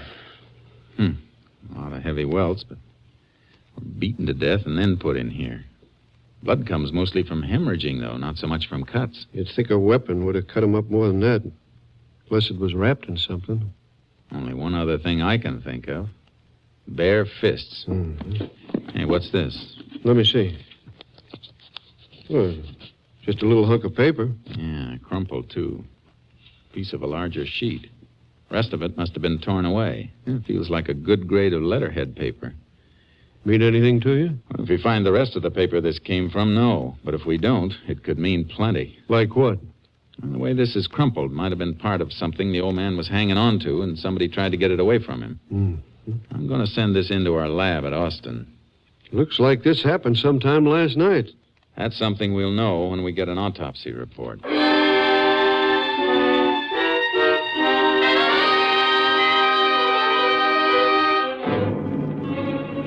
called to have the bodies and the piece of paper picked up. Then we checked around the outside of the house. The gravel road wouldn't hold a car track. But behind the house, we found marks where a horse had been tied. I got charcoal out of the trailer, and the sheriff got a horse from the ranch barn. You went right toward the southeast quarter. Ross has 200 acres and cotton down there. Yeah, I see it. Might have ridden over there yesterday. On one of his own horses. No. Horse that made this trail wasn't one of Ross's. Pony we're following has a spread hoof. Whoa. Look. See the marks? There's a bar across the frog on the right forefoot. Yeah. Wondered why you were checking the shoes on the horses back there in the barn. Yeah, that's why. Who owns the adjoining place? Other side of the cotton. Big Chuck Whitaker. Now, let's get moving. I want to have a talk with this Big Chuck Whitaker. Come on, Chuck. Hey, here, boy.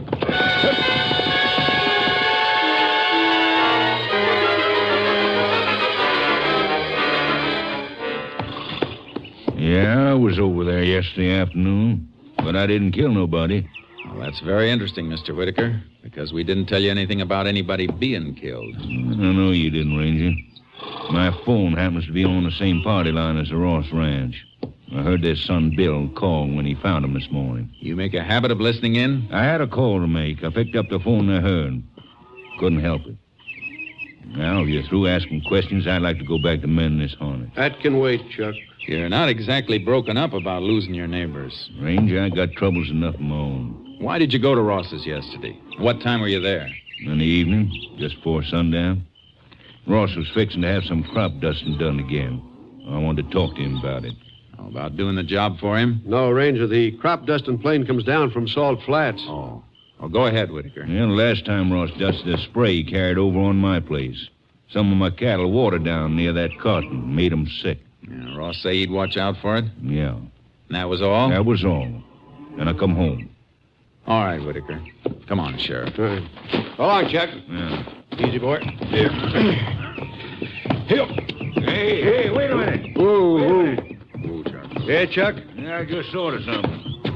When I left Ross's place just before dark, a car drove up as I came around the house. Well, who was in it? Man, that's all I know. You didn't see his face? No. Only thing that makes me think of it was something I noticed. Car wasn't from around here. Oh, how do you know? Well, they had one of them fancy frames around the license plate. You know the things I mean, that got the name of the town stamped on it. Did you notice the stamp? Yeah. Car was from San Antone. San Antone, huh? Thanks. Yeah. Let's go, Sheriff. Get up, Chuck. Hip. Good thing he noticed that car and remembered it. Might be a big help. Yeah. Might be a big lie, too. That man's hard. He just acts hard, Ranger. Kind of sour since his wife ran off with one of his cowhands a few years back. But he don't need no harm. Maybe not. He makes a bad impression. He's liable to send more flowers to Ross' funeral than most anybody around. I've known killers to do that before, too.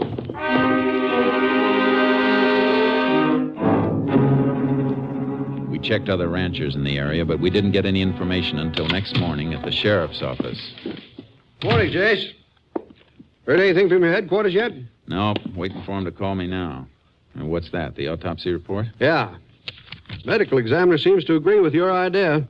Death might have been caused by a beating with fists. Pretty thorough job of beating.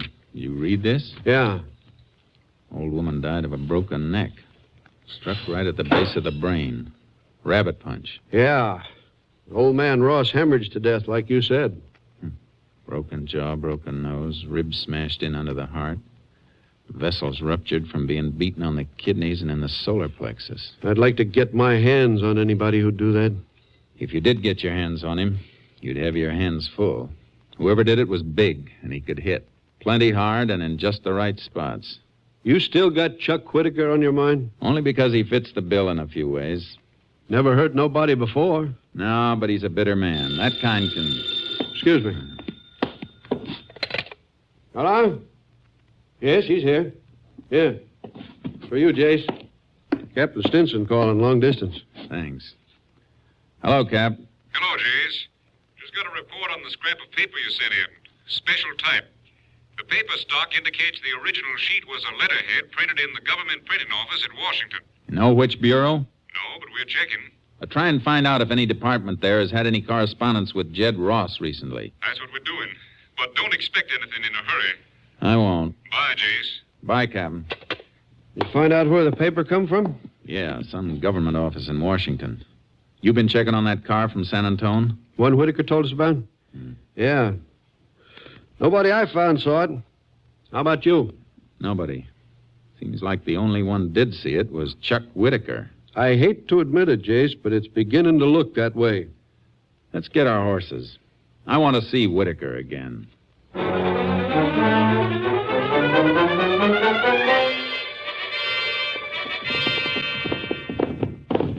When you've known a man all your life, you hate to think he's a murderer. On the other hand, you hate to see a neighbor get killed, too. If Whitaker's telling the truth, he's got nothing to worry about. I feel mighty sorry for young Bill Ross. He was all busted up at the funeral parlor. Tough for him to take it alone, but he made his wife and kids go back to Fort Worth. He the only child? Bill? Yeah. Only one living, that is. Had a sister, Joan. Nice a girl as you'd ever see. What happened to her? She was a Navy nurse. Got killed at the Solomon Islands during the war. Ross has sure had that sheriff trouble, all right. Kind of trouble somebody ought to pay for. Hey, look. There's Whitaker now on a pony coming toward us. Just rode out of the gully. Yeah. Get up, Chuck. Up, boy. Oh, boy. You're coming back to see me, huh? That's right, Whitaker. You think I've been lying to you, don't you, Ranger? Take it easy, Chuck. Get one thing straight, Whitaker. I got nothing against you or any man, not personally. But I do intend to find the man who killed your neighbors. Well, then you can stop looking around my place. Sheriff, I rode out to meet you because your office called. You both wanted back in town. Why? Because I ain't blind and I ain't lying. One of the sheriff's deputies has found somebody else who saw that car from San Antone.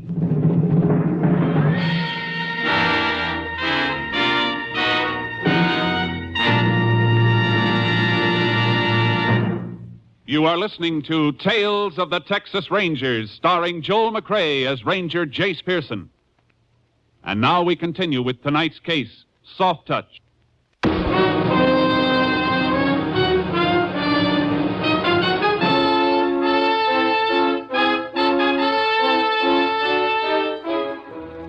went back to town and from there to a roadside cafe about 15 miles out the state highway.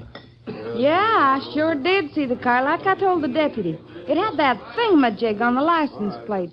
Noticed it when I give him some gas. Are you sure it was on Saturday, huh? It sure was. About 5 o'clock, I'd say. I guess there's not much traffic from San Antone comes through here, does it, Sheriff? Nope, we're off the main U.S. highways. Anybody coming down here on a state road would have to have some business around here someplace. You remember the man in the car? No, I sure do. After I give him the gas, he come in for some coffee. Can you describe him? Oh, well, 3 days ago, but he's better than 6 feet, maybe 200 pounds. Then, of course, there was his face. What was wrong with it? Well, Sheriff, his face looked like he tried to bulldog a steer on rocky ground and lost. It sure was scarred up. He bleeding any place? Oh, no, Ranger. I didn't mean fresh scarred. I reckon he's looked that way for a long time. And when he left here, he drive on toward Salt Flats? He sure did. Wasn't nobody else in here when he stopped nor when he left, so I didn't have nothing much to do, and I was watching when he drove off. He was going in the direction of the Ross Ranch, all right? Yeah, but who was he? That's what I'm going to find out, if I can. Bill Ross said he's a commercial artist, didn't he? Yeah, why? Because I want to bring him out here, get a detailed description of that face, and see if Ross can draw something that comes close to it.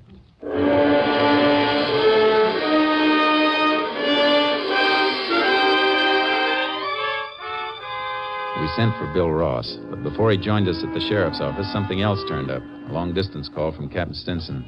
We found out what that letter from Washington might have been, Jace. Good, Captain. Let's have it. Well, it might have been from the Veterans Administration.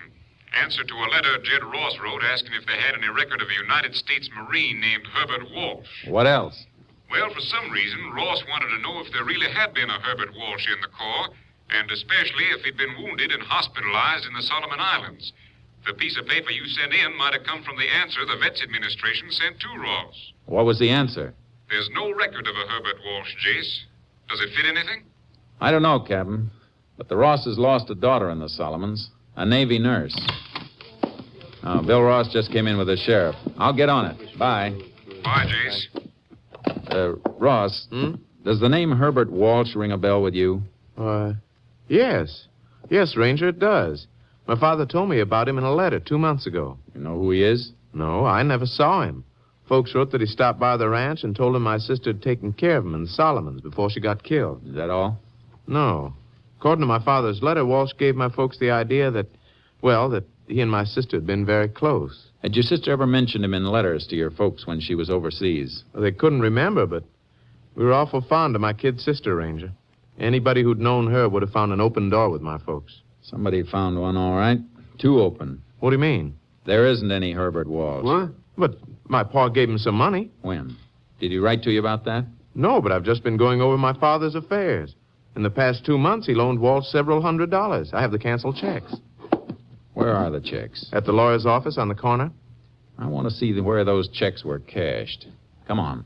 Jace, you figure this Walsh is a phony working the old war buddy racket? Of course he is, but with a new angle, a dead girl. What do you mean? I mean that families of servicemen and women open their hearts too easily to strangers they think might have been close to somebody they loved. You mean Walsh killed my family? Your father must have suspected him. He wrote to Washington and found out Walsh had never been in the Solomons or the Marines. And when Walsh came the last time, your father called his hand with a letter he'd gotten from the VA. Here's the building where the lawyer is.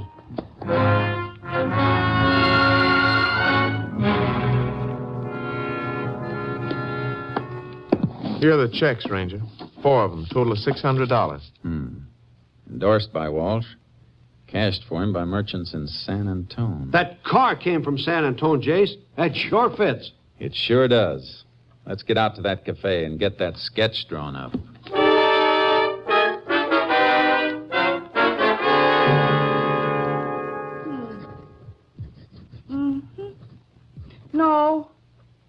No, it weren't quite like that around the eyes. There was marks around the eyebrows.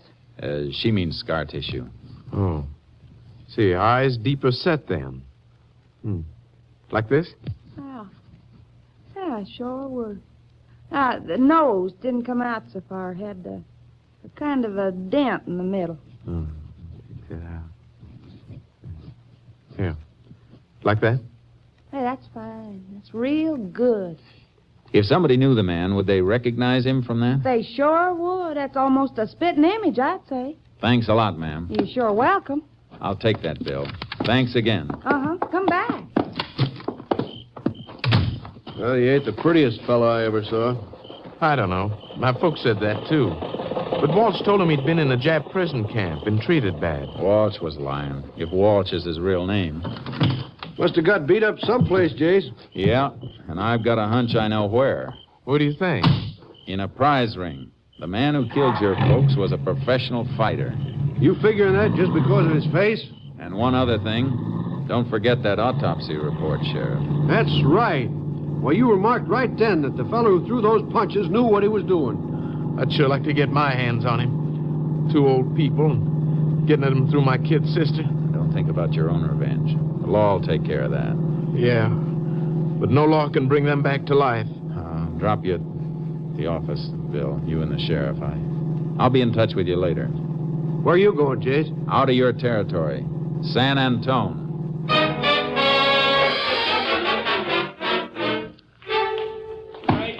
All right, come on, Chris. Throw that 1-2 faster. Faster. Come on, roll with it. That's it. Oh, now, let me see, Ranger. Well, I've seen that face before, sure. Yeah. Well, been some time, but he used to train here all right. Heavyweight. Wait a minute. Hey, Pop, come here. Oh, come in, Mike. Pop is the world's oldest fight fan, knows every fighter in his record for the past 50 years. Maybe he can tell you something. Yeah. Now, what can I do for you? You know a man who looks like this? Yeah, I seen him before. His name Walsh? Walsh, nothing. That's Eddie Pola. Never did amount to anything. Had a punch like a bull ox, but no science. Wide open for a left hook. Had 31 fights and ended up... Yeah, fine, Pop. Hold on. Range, you don't care about all that. The main thing I want to know is, when did you see him last? Oh, 6, 7 years ago. That long ago? Oh, ain't long enough to suit me. Pola never should have been allowed in the ring. He wasn't the kind of fighter that loved the sport. He liked to hit men to ruin them, that's what. And you have no idea where I might find him? Well... Not me, Pop. No. Well, thanks for your help. Yeah, you're welcome, stranger. Well, sure. Glad to help, Ranger. Hey, wait a minute, Ranger. Yeah? I just remembered. There was a gal Pola used to hang out with. Name was, Dolly Richards. She might know where he is. Well, you know where I might find her? Well, she used to work in the box office at the Empire Theater. That's all I know. Thanks. I'll try it. You planning to arrest Eddie Pola? That's my plan, all right. Why? Well, don't surprise me none, you understand, but let me give you some advice. Go ahead. Watch yourself in the clinches if you find him, Ranger. He's tough for 9 miles unpaved road. He's bad medicine. And he won't be fighting by the rule books if he knows you want him. Thanks, Pop. I'll be careful. Yeah, being careful ain't enough. Get off first. Remember, he's a sucker for a left hook. If he gets a chance to hit you good, he won't stop till he kills you.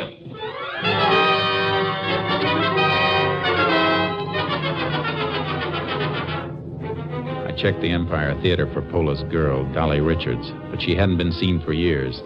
I put through a call to headquarters asking them to check auto registration for one in Pola's name. It was late afternoon when Captain Stinson got back to me by phone. The car he was using must have been stolen, Jace. There's nothing registered in that name. You checking for a criminal record on him? Yeah, but there's nothing in this state. We're checking with other states, though. I just sent teletypes off. I'll have to wait a while then. Nothing else you can do, Jace. So long. Hey, wait a minute, Captain. What? Take one more crack at the License Bureau in Austin. See if they have a car registered to Dolly Richards. Dolly Richards? Well, who's she, Jace? Pola's girlfriend? She was. Let's hope the torch is still burning. I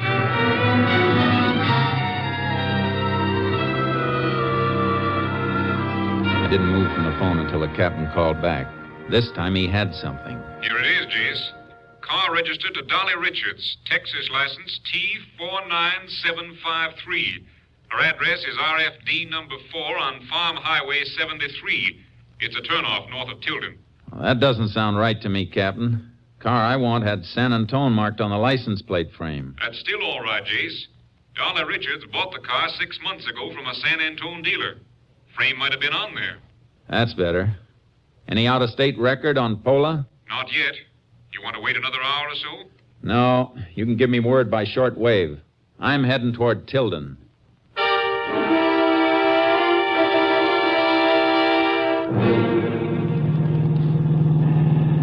KTXA to Unit 10. Unit 10. Go ahead, KTXA. Report on subject Eddie Pola. Served 3 years Leavenworth, impersonating Army officer and using mails to defraud. 1 year Oklahoma State Penitentiary for fraud. 1 year Louisiana assault. 10-4, Unit 10, clear. KDXA Austin. I took the turnoff north of Tilden, headed for the sprawling country ribboned by Farm Highway 73. It was midnight when my headlights picked out the mailbox and the name D. Richard. I left the car on the road and slipped up to the house. It was dark. I knocked. All right, Eddie, all right. Don't blow your top. What a tired kitty. Pola isn't home, huh? Pola? I don't know anybody by that name. You can save the static, lady. Where was he last Saturday night? He was right here with me. During the late afternoon and evening? You heard her, Ranger. Oh, Eddie, I didn't know you was in. He knocked, and I thought you'd forgot your key. All right, again, so... Dolly, shut up. Like we said, Ranger, I was here last Saturday. I know somebody who says you weren't. Described you well enough for this to be drawn. Good likeness, too, Pola. I was here. What are you going to prove with the drawing? I'm not going to prove anything with the drawing. But I'm going to have an eyewitness prove that you were near Salt Flats Saturday when Jed and Martha Ross were murdered. Murdered? Shut up, Dolly. Forget to tell her about that part of it, eh, Pola? Maybe you forgot to tell her about the checks to Herbert Walsh, the Marine the VA never heard of. Where's that letter you ripped out of the old man's hand? All right, Ranger, I'll show you. Come in. Yeah, it's over here, and...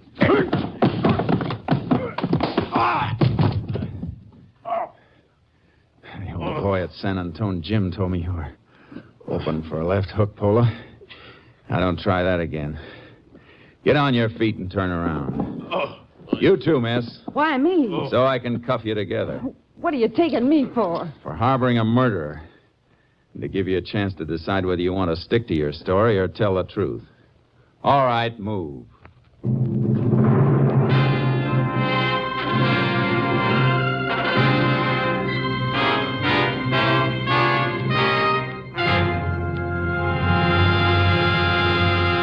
Ollie Richards turned state's evidence against Eddie Pula.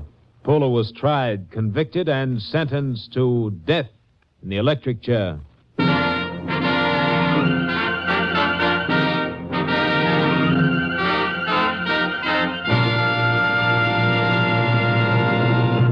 now here again is the star of our show, Joel McCrea.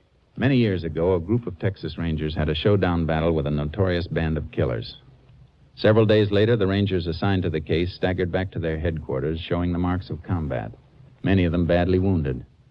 The captain of the company, too impatient to wait for a written report, went to the barracks where the men were cleaning up and tending to their wounds. "What happened?" the captain asked.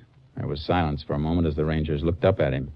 Finally, one of them said, "Oh, nothing much, Cap. We had a little shooting match, and they lost. Good night, folks. See you again same time next week." Next week, Joel McCrea in another authentic reenactment of a case from the files of the Texas Rangers.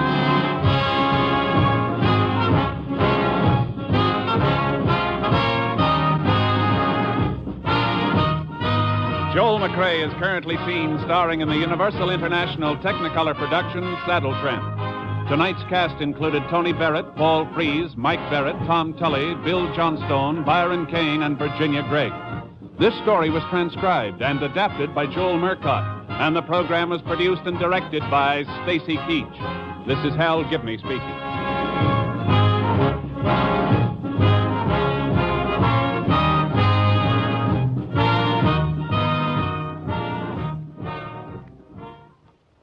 Three chimes mean good times on NBC.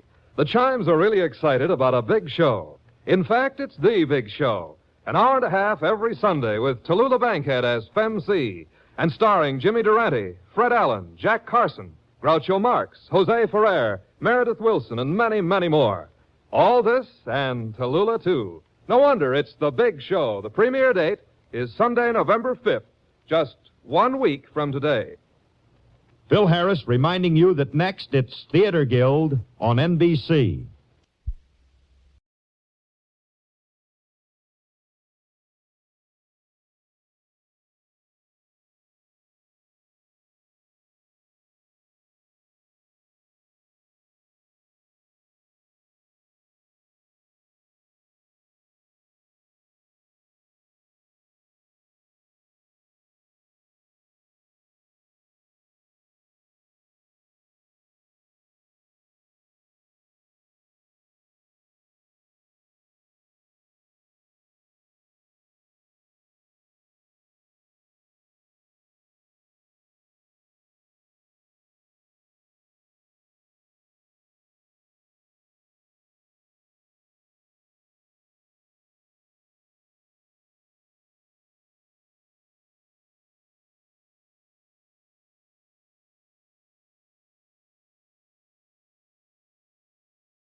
Transcribed.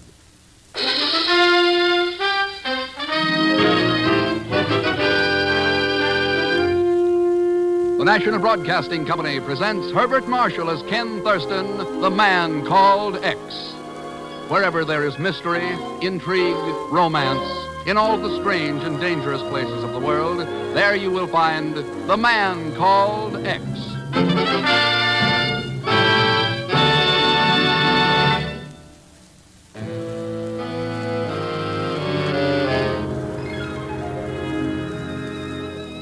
Far south in the vast reaches of the great Pacific Ocean, at the very back door of Asia, lie tiny hidden islands of mystery called the Islands of Spice.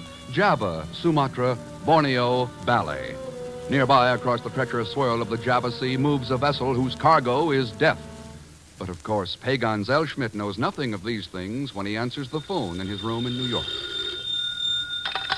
Mr. Pagan Zellschmidt speaking. Listen carefully, Zellschmidt, to what I'm going to tell you. Huh? Who are you? Listen. 1 week from today, the fish peddler will arrive in Batavia by boat. Got it? Sure. The fish peddler arrives in Batavia by boat in a week. So who cares? Mr. X might care. Huh? Why should he? Mr. Who? I don't know anybody with a name like that. If you know what's good for you, you'll get this information to Ken Thurston right away. But if you wanted him to know, how come you didn't call him yourself? Because he'd have figured some way to trace this call. You're not that smart. Hey, wait a minute. Hello? Hang up on me, will you? Well, I'll tell you a couple of things or two, so you think you're wise, eh?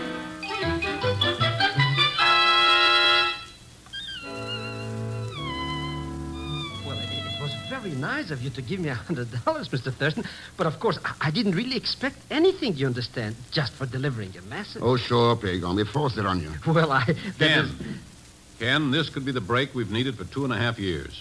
Chief, it seems almost too good to be true. If it is true... It is the absolute truth. How could I make it up? I don't even know who is this fish peddler. That's the trouble. Neither do we. Huh? Pagan, we know what he is, all right. Or what she is, maybe. Yeah, the worst international crook in the whole dirty racket. The fish peddler's been back at the scenes in the taking over of every country in Eastern Europe for the past 10 years. Buying and selling information, bribery, assassination. You can throw a good chunk of Asia into that pot, too, Chief. And come up with a winning hand. China, Korea, French Indochina. Oh, but how could one person do all those things? He or she has got a string of agents scattered all over the world, known as the Net. And we don't know who any of them are. But this may be the chance, Chief. It wouldn't be the first time one of those boys got soured up on that kind of a setup and did some straight-from-the-shoulder talking. Yeah. You think that accounts for the phone call? Could be.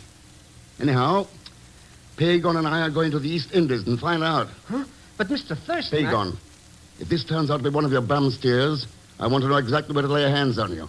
Chief, I'll wire you from Macassar. Macassar? I thought that message said the boat would arrive in Batavia. The Dutch Airlines office says the only boat due in Batavia one week from today is a cargo liner from Macassar. Makes a 3-day run across the Java Sea. And I'm going to be on board.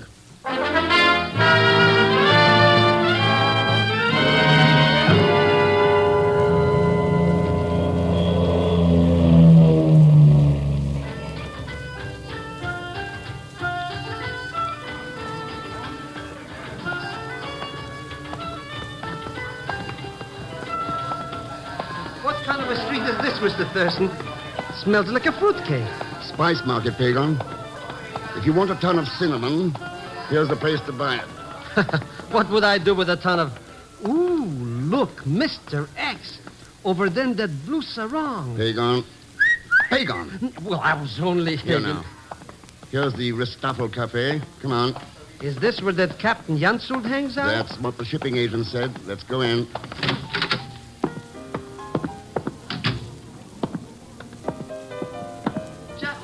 Welcome to the Ristoffel Cafe. Thanks. We're looking Always for... glad to see a new face. Step right in and shake hands with Michael Joseph Zicciatella, the tomcat of the keyboard. Hiya.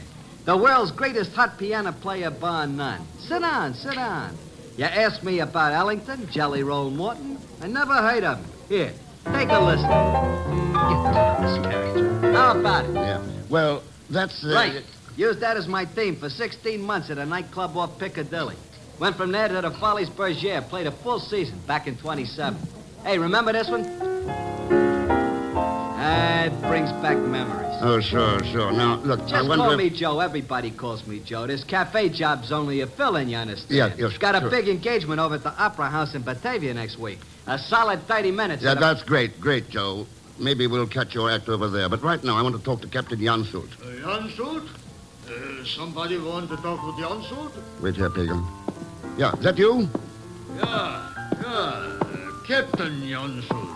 Cargo liner Nampark, Macassar to Batavia. My name's Ken Thurston, Captain. Happy to know you, Mynheer. You want passage, maybe? Yeah, for 2. You got room? Yeah, plenty room. Only 3-4 passengers so far. We sail in the morning. Fine. Then if you've no objection... If you will pardon me, Captain Janszold. Perhaps I should be going now. Forgive me. Mynheer Thurston, permit me to introduce Dr. Mohammed Singh. Dr. Singh is, how you say it again? A zoologist, Mr. Thurston, specializing in the study of reptiles. I have collected some specimens from the jungles here to take back to Batavia. Yeah. I understand there are all kinds of strange reptiles around here these days. I hope you're satisfied with the specimens you've collected, Dr. Singh. Oh, yes. Yes. Quite satisfied, Mr. Thurston. They will make excellent additions to my collection. All of them are quite vicious, quite deadly. Ah, snakes in boxes. It's a funny business. Yeah. You're sailing with us then, Dr. Singh? That is correct, Mr. Thurston. I trust the voyage will give us time to become better acquainted. And perhaps if circumstances allow, you will be able to make the acquaintance of my reptiles also. I'm certain you will find them most interesting. Yeah. Thanks for the kind invitation. It will be my humble pleasure, Mr. Thurston. I will see you later then. Sure. See you on board, Doctor. It is a funny cargo sometimes I carry. Yeah. Especially funny on this trip. Huh? Captain, one of your passengers happens to be wanted. Wanted, Mynheer? Yes, by almost every one of the Western nations in the UN. You mean he is... Oh, yeah, I see. And you know maybe who it is? Not yet. I may need your help. Mynheer, it is my business to haul cargo, haul passenger. It's not my business to catch criminal like this one. It no bother me. I no bother him. I no want trouble with nobody. I just mind... Going to take me to dinner? Oh, you are? Well, I forgot you coming here. Mynheer Thurston is Johanna. How do you do? Is this your daughter, Captain? Yeah. Maybe we go eat now, Johanna, huh? Glad to, Pop. I'm starving. Yeah. Well, come. I'm happy to have met you, Miss Jansult. Are you going with us in the morning by any chance? Why, yes, Mr. Thurston. I am, as a matter of fact. Why do you ask? Oh, let's not bother with it now. We'll have a lot of time to talk about it before we get to Batavia.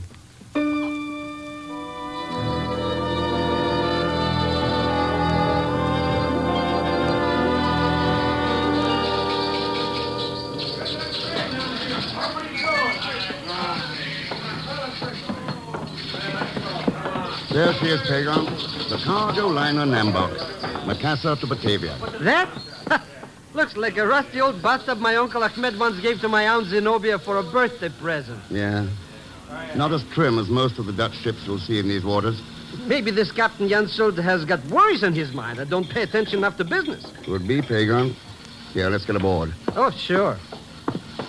How that old geezer ever got such a luscious lollipop for a daughter like that Joanna? Going somewhere, mister? Yep. Aboard the Nambok. Any objection? Maybe. What's your name? Ken Thurston. And I'm Pagan Zelschmidt. We're both of us going Yeah, I know. Maybe someday the skipper will learn that passengers are bad luck on freighters. Never seen any yet that didn't bring trouble with them. Sounds like you're expecting some on this trip, mister. Who are you? Anderson, first officer. And you're right. I am expecting trouble. Plenty of it. Any particular kind? With rusted boilers ready to blow, bow plates ready to split wide open if we hit even a lemon crate. What's your guess? Well, sounds like all the makings of a pleasant little journey. Mr. Thurston? Yeah, Mr. Thurston. Welcome aboard.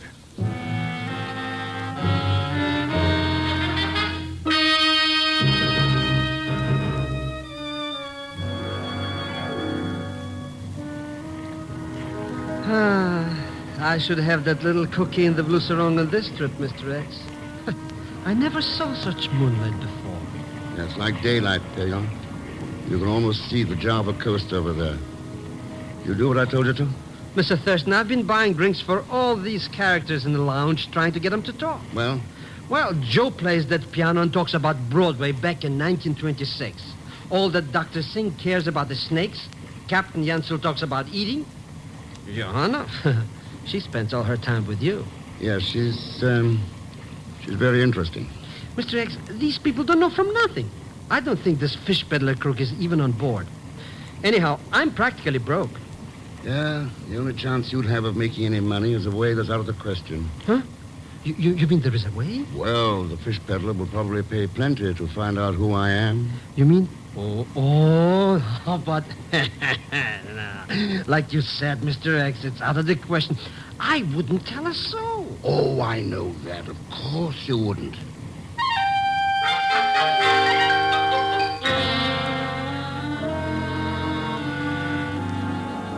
No, Pagan, as a matter of fact, I don't know who he really is. Tell me about it.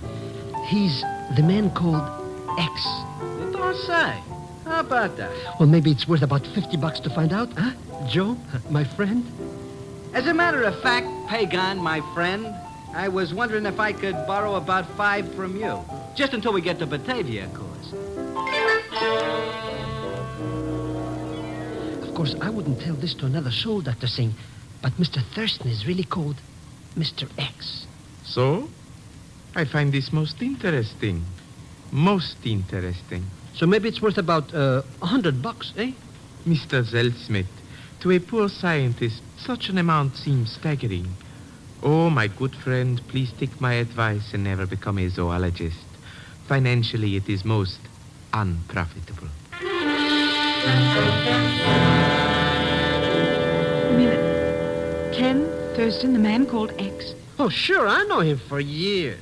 But then, who else have you told about this? Oh, not a soul. I only thought you might like to... Hey, wait! I'll see you later, Mr. Delston. But... Oh...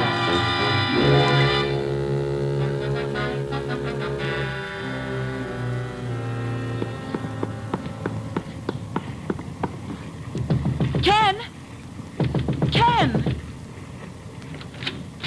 Ken? Are you in here? Is that you, Ken? Who are you? Who are you? Wait! No! No!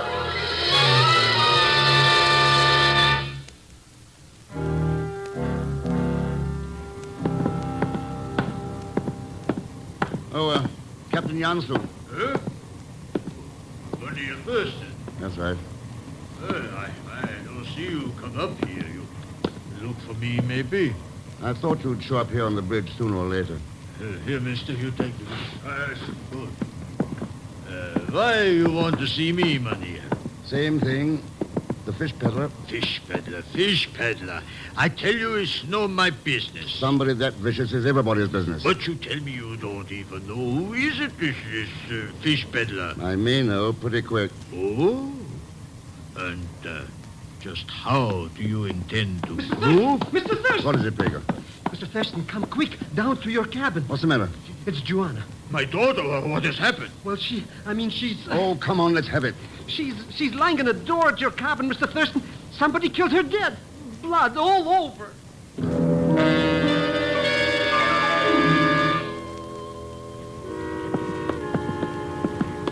How about carrying her into the wardroom, Captain? Didn't I see a couch in there? Yeah, Mynheer Thurston. Right this way. Oh, my poor Joanna. Easy, Pagan, easy. Watch your step. Poor little Petunia. I wonder who could be such a dirty no-account. Here, the wardroom. Right over to the couch with her, Pagan. Easy now. There.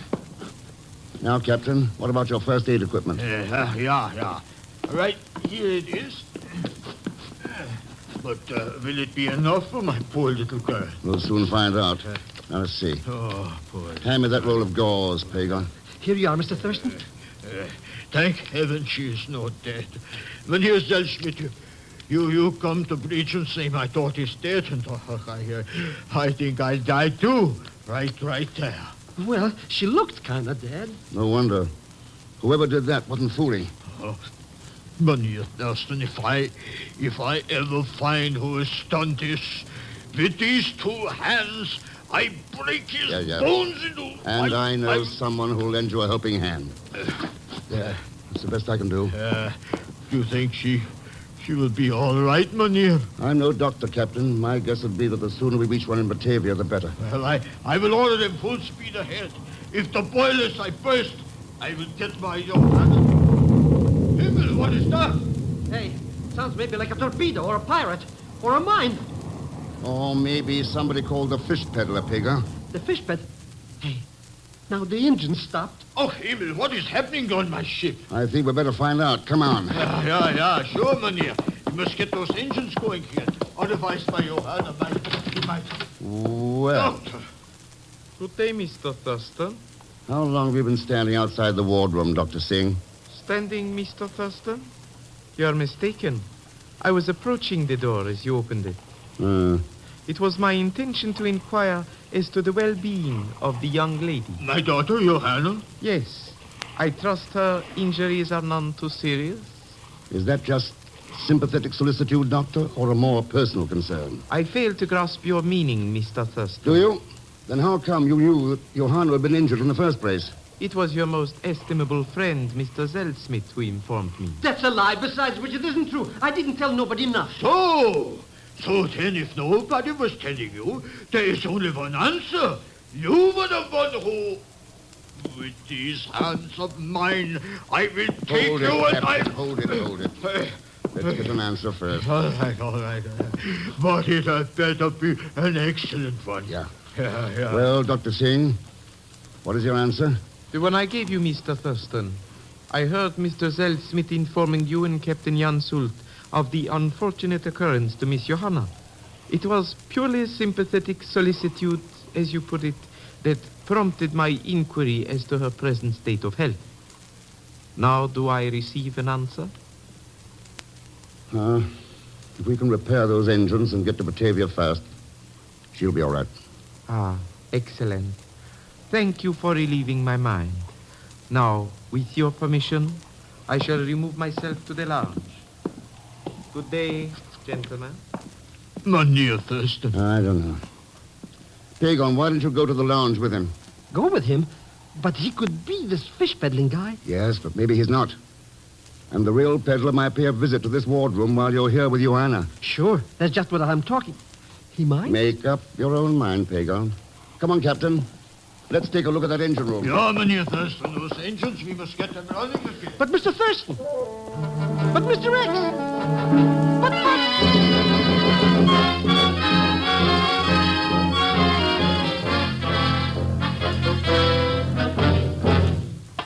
Is that you, Captain Jansu? Yeah.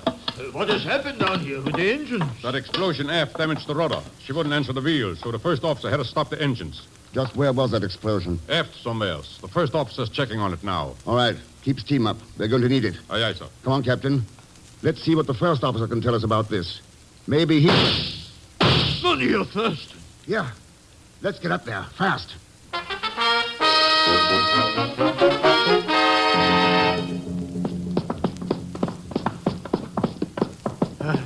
There's the first officer now, Mynheer Thurston. At the head of the companionway. Yes, I see him here. What's going on up there, mister? Why, somebody took a couple of shots at me, sir, while I was trying to check the rudder controls on the bridge. Well, who was it, do you know? No, sir. They were fired from the shadows. 10 to 1, it's the same guy who took care of the hatch covers. The hatch covers? What about them? They're all battened down. The whole crew's locked down below decks, except the engineer. Captain, can we reach the crew's quarters through the engine room? No, there's no possible way. Oh, then we can't let them out now. Whoever tried it will be too easy a target out there in the moonlight. That's right, sir. Do you have a gun?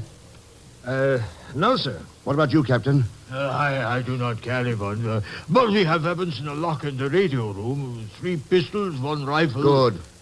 That should be enough to hold off the fish peddler while we radio Batavia for a seaplane to bring a doctor and a police inspector. Isn't the radio shack just after this companionway?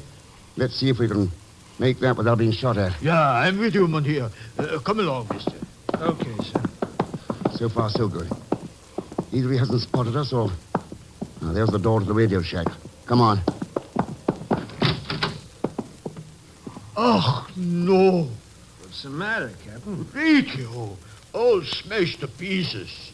What about the gun locker? There it is, Mynheer. Look for yourself. Yeah. Forced open. Empty. Then that means... That means the fish peddler's doing a pretty thorough job. But why, Mynheer? Why is this person acting so now? And what is on his mind for the future? I think he's found out who I am and feels he's getting pushed into a corner. So... Oh, him again. Mynheer Thurston, I make bad mistake before. I think criminal is not my business. This mistake I do not make again. That's what I figured, Captain. But he is adrift on this ship along with the rest of us. What does he hope to do now? Let's pay a little visit to the lounge and find out.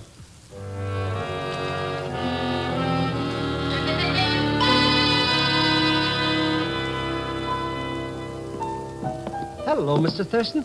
Everything is under control. Yeah, I can see it is, Pagan. Step right in, gentlemen. Bend an ear. Won't cost you a cent. Thanks, Joe.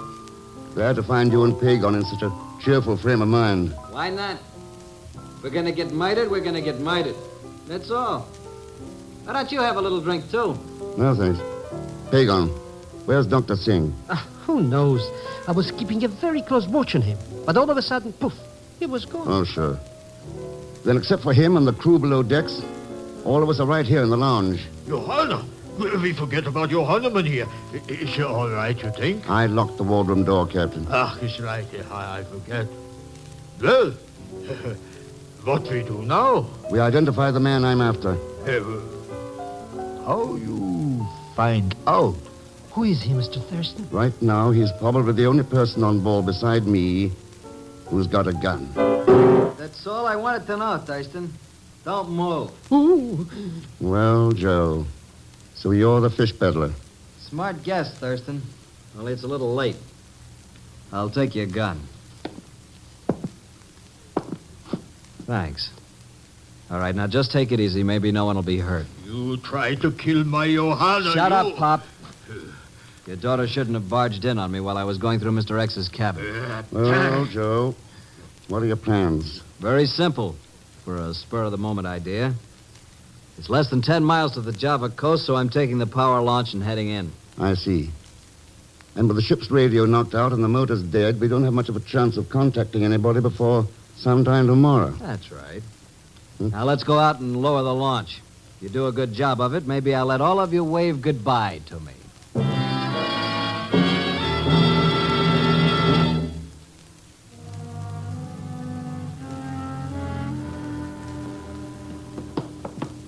Cheer up, my friends. In 5 minutes, I'll be gone and off your hands.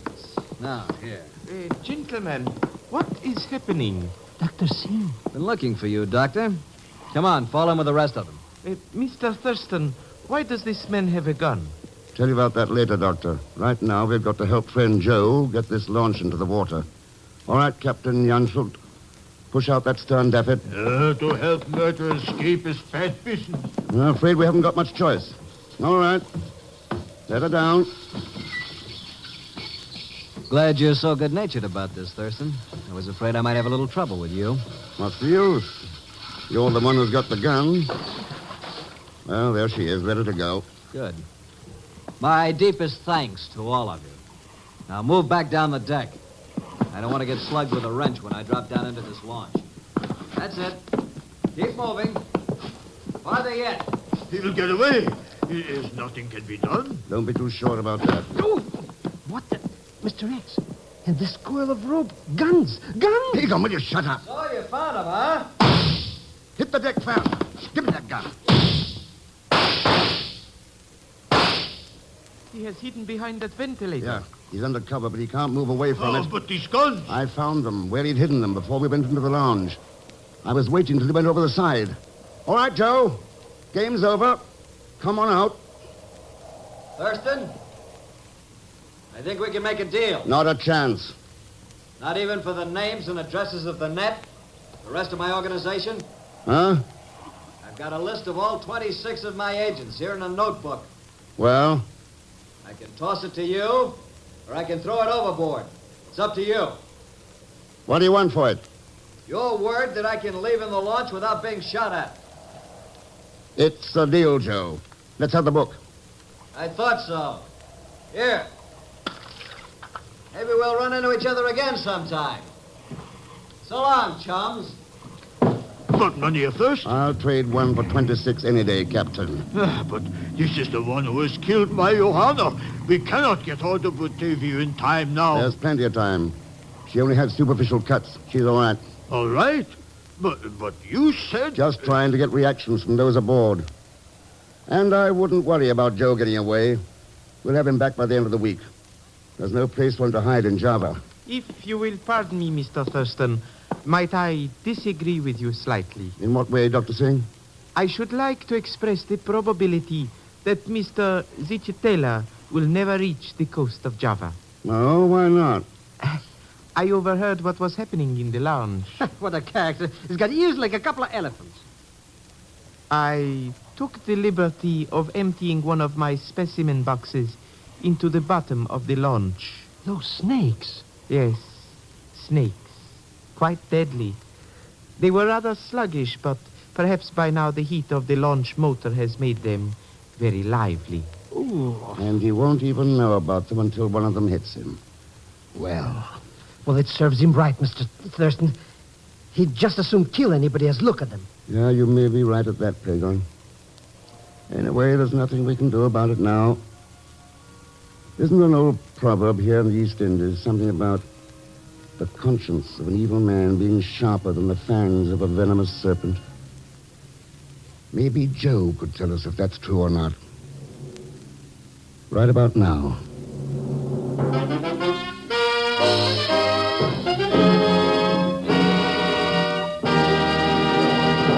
Now, here is our star, Mr. Herbert Marshall. Thanks for being with us. Next week, our story is called A Journey to Xenophon.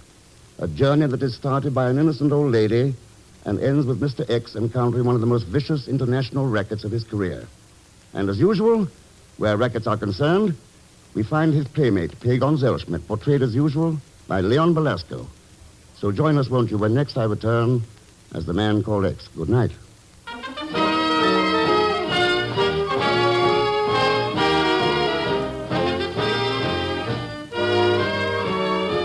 The Man Called X, starring Herbert Marshall, is a J. Richard Kennedy production and is directed by Jack Johnstone, with music composed and conducted by Felix Mills. Tonight's story was written by Les Crutchfield, with additional scenes and dialogue by Sidney Marshall.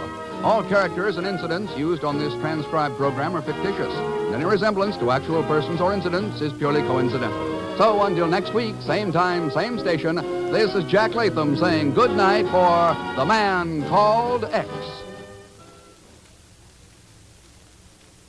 3 chimes mean good times on NBC. The chimes ring for Dennis Day and Judy Canova tomorrow night on NBC. Dennis gets himself into more merry mix-ups, but still has time to sing in his beautiful tenor voice. And Judy Canova goes operatic tomorrow because her guest on the Judy Canova Show is Ezio Pinza.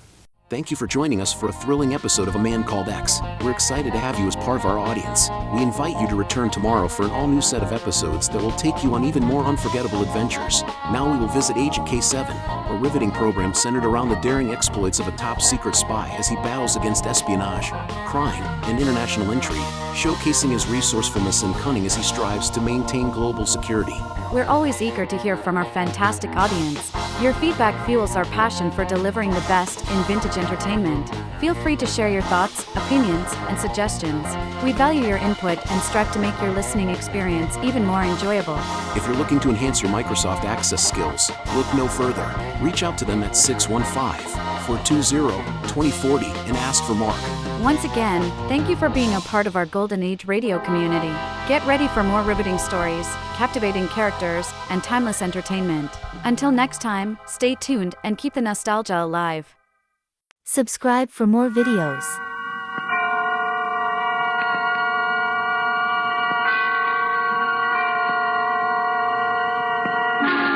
Suspense.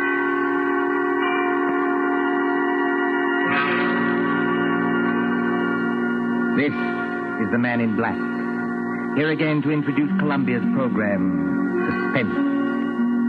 Our distinguished star this evening is that delightful gentleman, Mr. Roland Young, playing as author of detective novels, who invented his best plot when his life was at stake.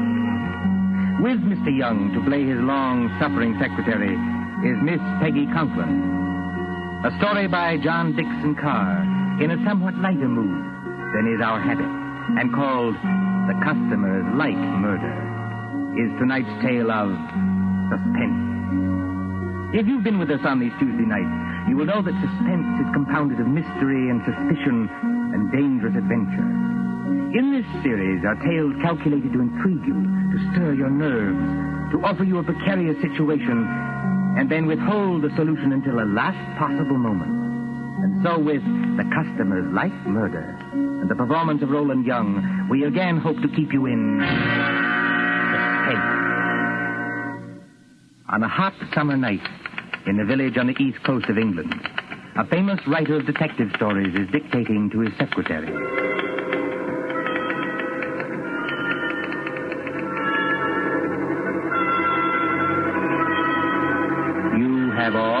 heard of Mr. Gerald Hawkstone, celebrated author of Murder on the Wolfhead, Acolyte at the Admiralty, Who Shot the Prime Minister, and other thrillers which have held us past the midnight hour.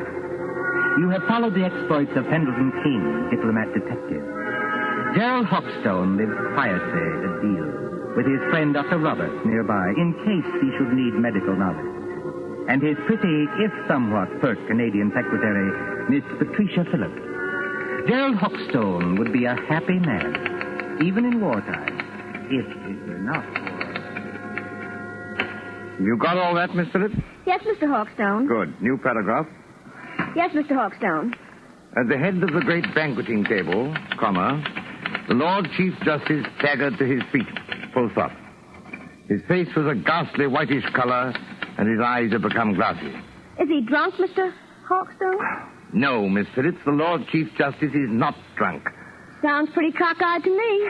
For your information, Miss Phillips, the Lord Chief Justice has just been poisoned with curare because he discovered the identity of the master criminal. Is that clear? Yes, Mr. Hawkstone.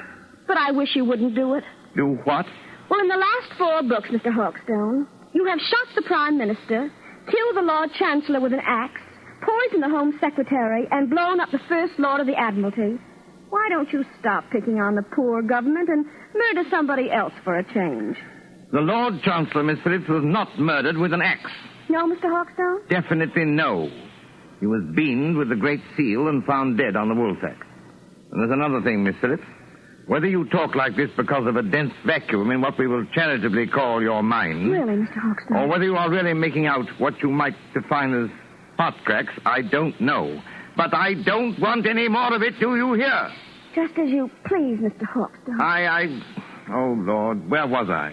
His face was a ghastly whitish color, and his eyes had become glassy. Sounds like me. All right. A single choking cry escaped his lips, comma, and his body crumpled to the floor, full stop. New paragraph. With one swift stride, Pendleton King had reached the fallen man. He can't have done that, Mr. Hawkstone. Who can't have done what? Pendleton King. What about him? Well, on the last page, you had him sitting at the foot of the table. So he can't get there in one stride, unless you want him to sail across the room like a kangaroo. There are times, Miss Phillips, when I should like to poison you with curare and dance on your grave. I was only trying to help. All right, change it, strike it out. With hardly a second's delay, how's that? Comma. Pendleton King had reached the fallen man, full stop. New paragraph, quote. I feared it, comma, close quote, he muttered, full stop. Quote. Note the rigidity of the muscles, exclamation point. Note the characteristic odor of curare, which... That won't do, Mr. Hawkstone. Why not? Curare hasn't got any odor. Now, there, Miss Phillips, you've really gone too far. But I can't help that. It's true. If you will permit the small vanity, I am noted for the correctness of my medical knowledge. Who is murdering the Lord Chief Justice, you or I? You are. But you might murder him properly. Curare hasn't got any odor. I say it has. And I say it hasn't. Listen, Miss Phillips. I propose to settle this rather childish dispute by going next door and asking Dr. Roberts. Will that convince you? Curare hasn't got any odor. And anyway, the Lord Chief Justice wouldn't be mixed up in any such silliness as this. Silliness, eh? Yes, I said silliness. Read your evening paper. The Lord Chief Justice is sentencing some American gangster who got involved in a robbery over here. That's the sort of thing he really does. You're very fond of these gangster reports, aren't you? Yes, I am, because they're real. Real? Fa! Don't you say fa to me. Merely remarking, Miss Phillips, that with your usual ingenuity, you sidetrack the argument. I am going to see Dr. Roberts. That's not necessary, of course. My own knowledge of poisons is as great as that of any doctor. Dr. Fa. And finally, kindly don't say fa to me, either. When I return, Miss Phillips, I hope to find you in a better frame of mind. Please observe that I, at least, have been able to keep my temper. Excuse me. All right. Go on. See if I care.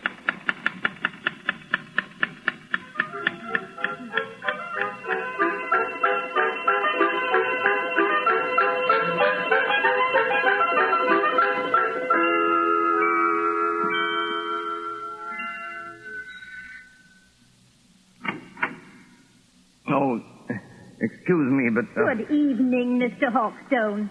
Good evening, Mrs. Roberts. May I come in? Of course. Mind the blackout curtain. My, isn't it hot and stuffy tonight? Rather close, yes. Is the doctor in? I'm afraid he isn't, Mr. Hawkstone, but I expect him back any minute. Oh, out on a call? No, I'm almost certain he isn't, because that's his medicine case and stethoscope there on the table. I think he's just gone up the road to get some tobacco. Do you mind if I wait? Not at all. But you will excuse me if I run along. I promised Mrs. Anderson I'd drop in there. It's her neuralgia again, and I'm terribly late already. Don't let me detain you, Mrs. Roberts. Go right ahead. I'm afraid you'll have to wait in George's consulting room. I've got most of the house dark, so I could keep the windows open. You know which room it is? Yes. Yes, I could find it blindfolded. Oh, and I wonder if you take the medicine case and stethoscope and drop them in the consulting room. George is so careless. He lets them lie about anywhere. Medicine case? Stethoscope, yes. As a matter of fact, I've always wanted to hang one of these things on my neck like this. Look almost like a doctor, don't I? Good night, Mrs. Roberts. Good night, Mr. Hawkstone. See you later. Oh, so what I write is silliness, eh? And I don't know anything about poisons. And I call her Miss Phillips instead of Patricia. Ah, here we are. Now, where's that light switch? Good Lord. Come on in, Doc. Close the door. Who the deuce are you? You want to keep healthy, Doc? Just do what you're told. Come in and close the door. Is that by any chance a revolver you're pointing at me? Ain't no cigarette case. I'm warning you. Oh, I'm hanged. I've done it 1,000 times in stories, but I never thought... Don't drop that junk you're carrying either. You're going to need it, Doc, when you come along with me. Come along with you? Where? Just to see a guy, that's all. To see a... Oh, wait a minute. You don't think I'm the doctor? Now, look, Doc. I ain't got any time for gags, see? The boss says to bring you, so I bring you. There'll be a very sick man out there if you don't go. Yes, there'll be a very dead man out there if I do go. I tell you, old man, you're making a terrible mistake. Now, look, Doc. My name is Hawkstone. I live next door. I'm not a medical man, and I never... Somebody's coming. Miss Phillips. Now then, Dr. Hawkstone, just look here in the encyclopedia. So you ain't the doctor, huh? That's done it. Just a real old-fashioned kidder, ain't you? Now, you keep quiet, lady. You know it's good for you. I know you. I've seen your picture. You're Big Louie Miller. Pretty smart dame you sure got here, that's him. Doc. Listen, Mr. Hawkstone. Take it easy, Miss Phillips. Big Louie Miller and Slats Kelly. Slats Kelly is the gang leader. Well, we're supposed to be friends of this gangster who's on trial in London now. But I hadn't heard they were in England. No, lady. Neither is anybody else. Nowhere for it. Who is this dame, Doc? Your night? No, she's my secretary. She doesn't know anything about this. She seems to know too much about it, if you ask me. Come on, lady. You're going with us. Going? Where? Just for a little ride, lady. Just for a little ride.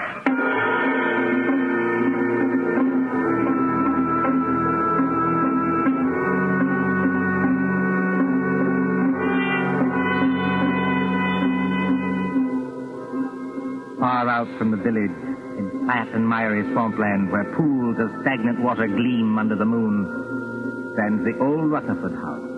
It is a desolate place, on the track of Field Marshal Goering's bombers when they crossed the coastline. But there are no searchlights here, and no guns. Only the heat on the glimmering marshes and the decaying, weather-boarded house as a motor car approaches. Drive straight ahead, Doc. Right around to the back of the house. Remember, I still got this rod against the back of your neck. As a matter of fact, Louis, I'm rather enjoying this. All except the murder. What murder? We ain't gonna bump anybody off. Maybe not you, old boy, but I am. Just wait till I get at your patient. I don't see how you can joke about this. I'm not joking, Miss Phillips. If Louis won't tell us what's wrong with the patient... Never you mind the patient, Doc. You just drive around here. Here, whoa. So... Right here. Oh... So this is the enchanted castle, eh? Climb out of here. Walk ahead of me over to that house. Come on, Miss Phillips. That's right, lady. You too. Come on. Hey, hold on, Doc. Grab a can of this cleaning fluid here. You can help me carry it in. Cleaning fluid? Yeah, there's 2 cans of it. If I can carry one, then I need my other hand for this ride. Come on. We ain't got all night. Get it out of the back seat. Professionally, this is a little out of my line of duty.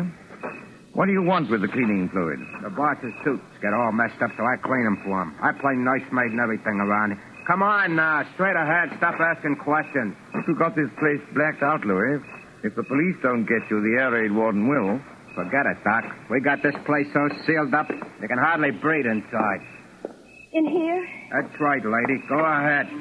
I'll close the door. I can't see, old boy. Which way? Here.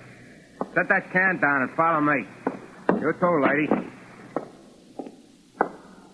Right here, with the curtains hanging over the door. Now, I want you to meet the boss. So I open the curtain like this. Howdy, Doc. Come right in. Glad to see you. I've been expecting you. Glad to see you, old man. I imagine you're the celebrated Mr. Kelly. That's me, Doc. Slaps Kelly to you. Glad to see you taking this nice and friendly. Louis, what's the idea of bringing in the dame? I couldn't help it, boy. How? She says nice, see? She was with him, and she knew who I was. She did, eh? I don't know anything. All I want to do is to go home. That's all right, sister. You'll go home all nice and friendly. As soon as I've had a little talk with the doctor. A talk about what? Well, we're not what you might call comfortable here, Doc. Well, we've got flashlights, canned food, plenty of liquor, portable radio that works on a battery. So we managed to get along. You know what I mean? I said a talk about what? Well, that's it. That's what I'm going to tell you. We pulled a snatch, see? You pulled a snatch? He means they kidnapped somebody. That's right, sister. You speak English. May I ask who was snatched? Well, I'll tell you, Doc, because it'll have you a big laugh. The guy we snatched was the big shot you call the Lord Chief Justice. You snatched the Lord Chief Justice? We sure did, Doc, and his clerk, too. They're in the room right over there. Shut your trap, Louis. I didn't mean nothing, boss. I was only trying... Did you hear me say shut your trap? Okay. But, look here, what was the idea behind this snatch? Well, I'll tell you, Doc. We got a pal, see? Well? Dominic Pirelli, his name is. He's up on a grand larceny rap, and Pirelli don't like grimy jails. He don't like 'em at all. Besides, the dirty little rat owes me 14 G's. So what do we do? Snatch the Lord Chief Justice, apparently, but why? Because the mouthpiece back home tells me long ago that a man can't be sentenced except for the judge that tried him. And the Lord Chief Justice is the judge who tried Dominic Pirelli, is that it? That's right, Doc. But it ain't the main thing. This Chief Justice is a pretty important guy, see? So, what do? We write to the cops and say, now look, we got the old bird in a place where you'll never find him, and if you want to keep things nice and friendly, just spring Dominic Pirelli. Spring him? Turn him loose. Sure. Spring Pirelli, and you'll get the old judge back in one piece. If you don't do it, you'll get him back with his head as full of holes as a Swiss cheese. And we're not kidding. This is horrible. I can't stand it. Take it easy, sister. Take it easy. You know, Slats, I admire you tremendously. You do, Doc. Why? Because you've invented a crazier idea than I ever did. Just what do you mean by that crack, Doc? You don't honestly think the government will make a bargain with you? I sort of think they will, Doc. I sort of think they will. But what if they don't? It'll be just too bad for a lot of people. You know what I mean? Well, wouldn't I like to give that judge a going over? Louis got a sort of a grudge against the old guy, Doc. Well, wouldn't you have? Louis' temperamental, see? He gets bored easy. So he says to the old guy and his clerk, he says, can you play poker? Just says, sure. So they play poker from 6 in the evening to 5 in the morning. And what do you know? If the old judge don't win all Louis' dough. They rung in a cold deck on me. That's how they done it. They're a couple of crooks. Are you accusing the Lord Chief Justice of playing poker with marked cards? He won my dough, didn't he? Shut up, Louis. Okay, boy. Not that I blame Louis much. The things I've had to take from that judge. Well, that's where you come in, Doc. I was just wondering about that.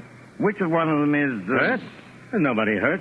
Not yet. Then what the devil do you want with me? I want them kept quiet so they don't keep trying to escape. We can't get tough with them, not until I get Pirelli and my 14 G's.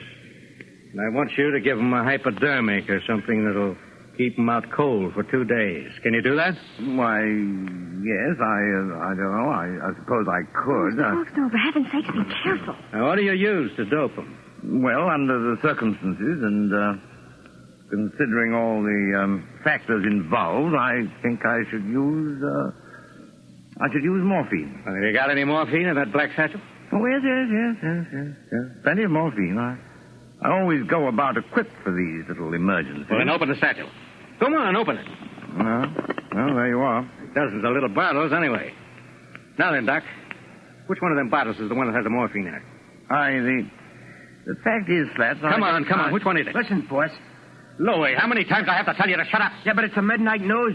The news on the radio. You said you wanted to hear it. It's after midnight now. Why didn't you tell me? It's all right, boss. I switched the radio on. Well, then keep quiet, all of you. A couple of seconds now, you're going to hear some mighty sweet news. I wonder. So do I. Quiet.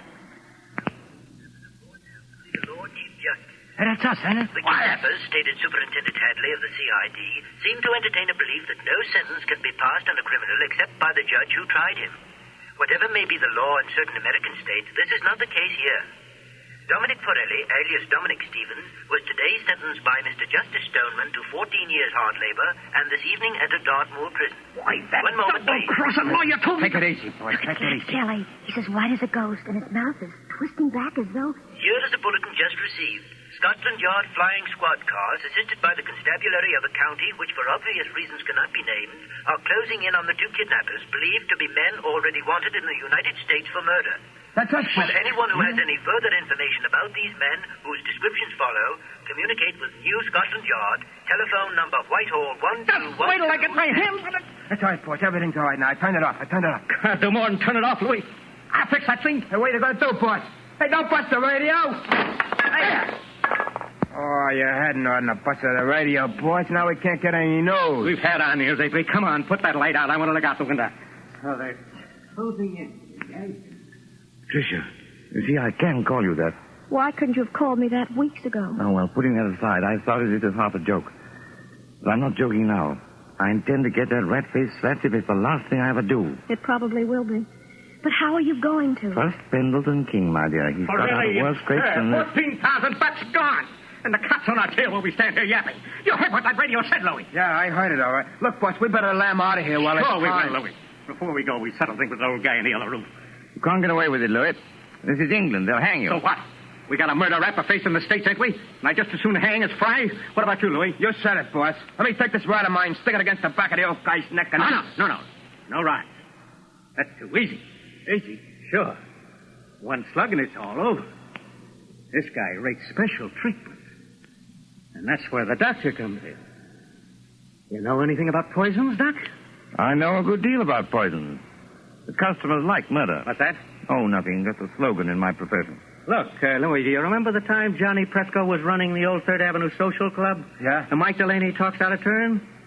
And they feed him some white stuff called strychnine? Oh, yeah. And sit around and light cigarettes and watch him die.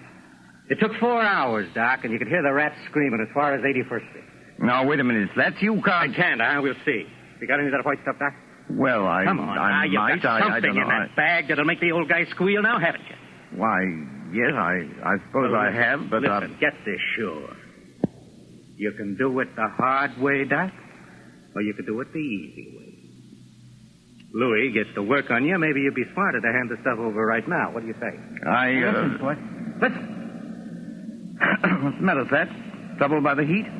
It is hot in here with all the windows sealed up. That sounds like planes. It is planes. British planes going over to put the heat on Germany? No such luck, old boy. German planes coming to bomb us. About a dozen Heinkels, flying 20,000 feet up. Mm-hmm. Very keen ear, Miss Phillips.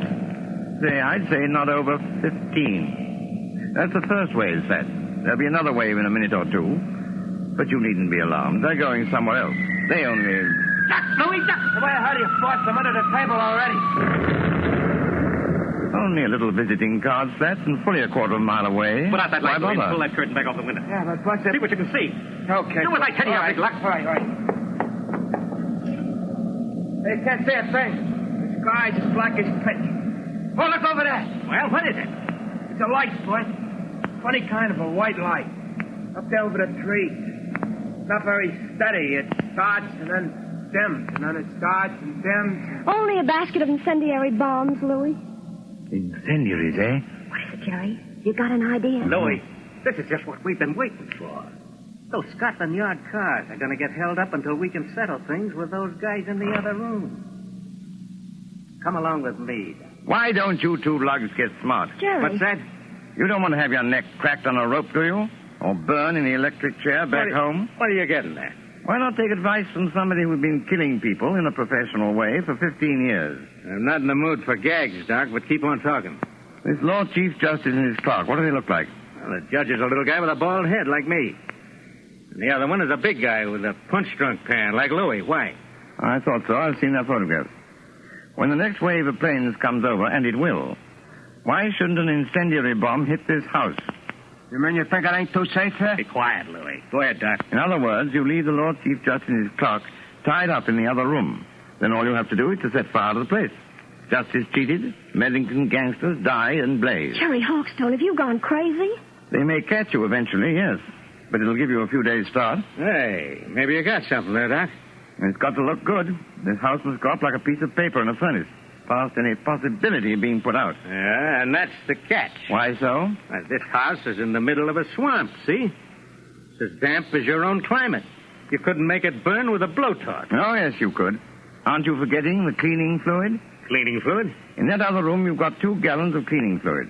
That's benzene, a derivative of petrol. Soak every inch of the floor of that room with it, every inch of it, mind, and the place will go up like tinder. Well, it's worth a try, Louis. Turn on your flashlight.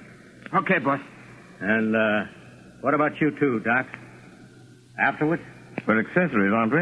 Are we likely to talk? Better put a couple of slugs in them, boss, and drop them on the road. What's 1 or 2 more bumps in a spot like this? Maybe you're right at that. Well, anyway, Doc, thanks for a swell idea. You heard what the doc said, Louis. Get going with that cleaning stuff. Both of you had better do it. I'm warning you. Oh, why? Hear that? Because there isn't much time. Here they come. You can't have a fire start after the last wave of planes has gone over. Well, maybe you got something there, too. But I'll just take a little precaution first. What are you going to do? These are handcuffs, sister. 2 of the neatest pair of cuffs we ever swiped off a dumb cop. Now, I'll just lock your arms around the back of the chair, like this. And the doc's arms around the back of his chair, like this. And we'll get going. Come on, Louis, through the curtain. Okay, I'm coming, boss. Bye-bye, Mr. Hawkstone, and your lady friend. Be seeing you in the funny papers or in the morgue.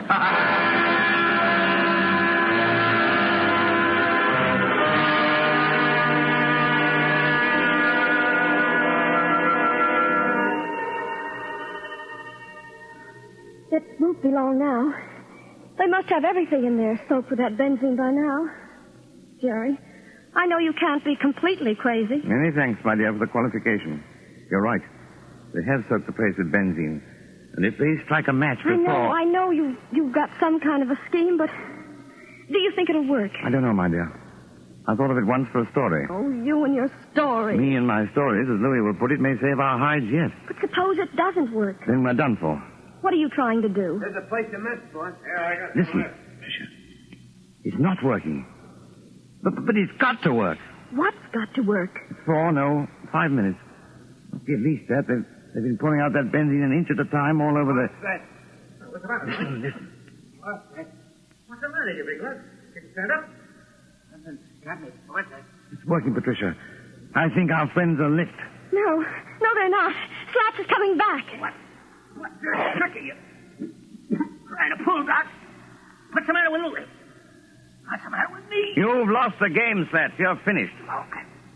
I'm finished, am I? It's the benzene fumes, old man. To pour out a lot of cleaning fluid in an airtight room like that one is practically certain death.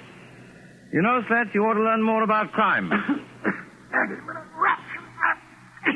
No, you won't, Slats. You can't reach your gun. The fumes have got you. You can't move your arms or legs. Your eyesight's going. In 1 second more, you'll be... Got him. Dead to the world. You mean... It worked, Patricia. It's practical. It worked. Are you trying to tell me that you killed those 2 men? Not necessarily. Listen. That sounds like cars. Probably police cars. We're just about to be sensationally rescued, just like fiction. Jerry. You two. Come on out of there. Come on in and get us, you lug. Oh, don't talk like Louis or we'll get a bullet through the head yet. Yeah, that is a thought. Well, we're prisoners. We're victims. This way, please. It's the sergeant, and I was never so glad to see a uniform in my life. Here now. What's going on in this place? Louis Miller knocked out in that room? And blimey, if it's not Slats Kelly knocked out in this room. Just a couple of mugs I polished off, Sergeant, all in the day's work. You mean they're dead? They'll be all right if you drag them out in the open air. Oh, I recognize you. You're the rider who was kidnapped tonight. Yes, and you'll find the other snatches in that room. But first of all, have you got a key that'll unlock regulation police handcuffs? I certainly have, sir, and I'll get you loose in a jiffy. Never mind me, Sergeant. Never mind my handcuffs. Get this lady free. She's the one I'm concerned about. You know, that's awfully kind of you. It's something practically chivalrous. Chivalry, my eye. There you are, young lady. Have you got your notebook and pencil in that handbag? You don't want me to take dictation now? A true artist, madam, takes no account of time or place. Are you ready? Yes, Mr. Hawkstone. Well, you admit now that my plot is practical. Yes, Mr. Hawkstone. Now then, The Income Tax Murder by Gerald Hawkstone, Chapter 1. But, Mr. Hawkstone... Just as Big Ben was striking midnight, a hooded face looked into the window of the luxurious study occupied by the Chancellor of the Exchequer. Full stop. The hooded figure chuckled as it softly lowered inside the window a large tin of cleaning fluid. New paragraph. The Chancellor himself was hard at work devising a new scale of income tax. So, Mr. Hawkstone, that's a completely different story. I thought you were going to murder the Lord Chief Justice. Haven't you any professional taste? How can I murder the Lord Chief Justice when I just saved his life?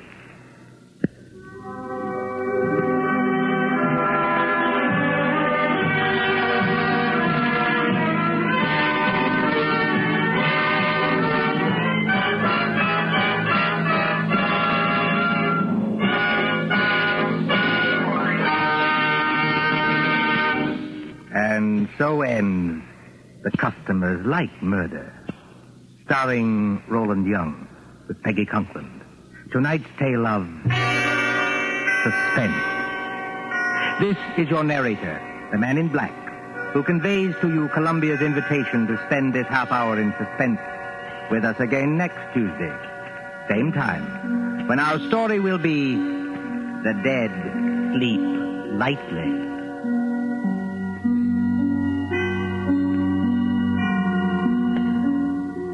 William Spear, the producer, John Dietz, the director, Bernard Herrmann, the composer-conductor, and John Dixon Carr, the author, elaborated on tonight's Suspense. Are you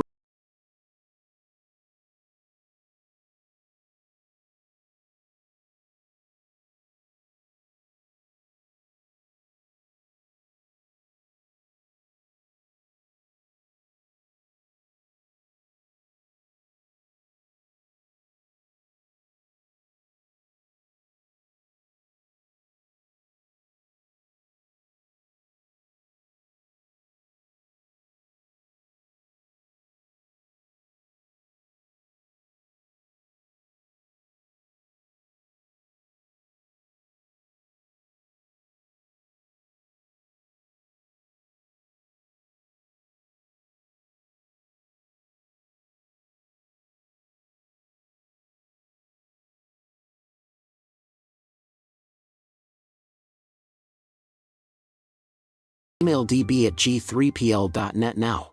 Subscribe for more videos. Secret Agent K7 returns.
America's #1 adventurer, K7, former United States secret agent who operated in 22 countries, on land, on sea, and in the air, brings you a story of today.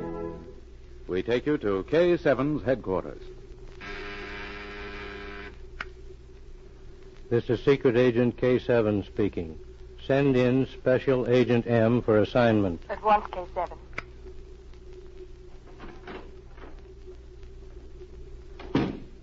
Special Agent M, reporting for duty. Agent M, we believe this city to be the headquarters of a group plotting to overthrow this country's government. Spies and sympathizers already in the country are being armed. Last night, a brewer's cart loaded with hand grenades was seized at the border. Here's one of the grenades. They were concealed in supposedly empty barrels. The complete information is in these reports. Read them. That's all. The case is yours.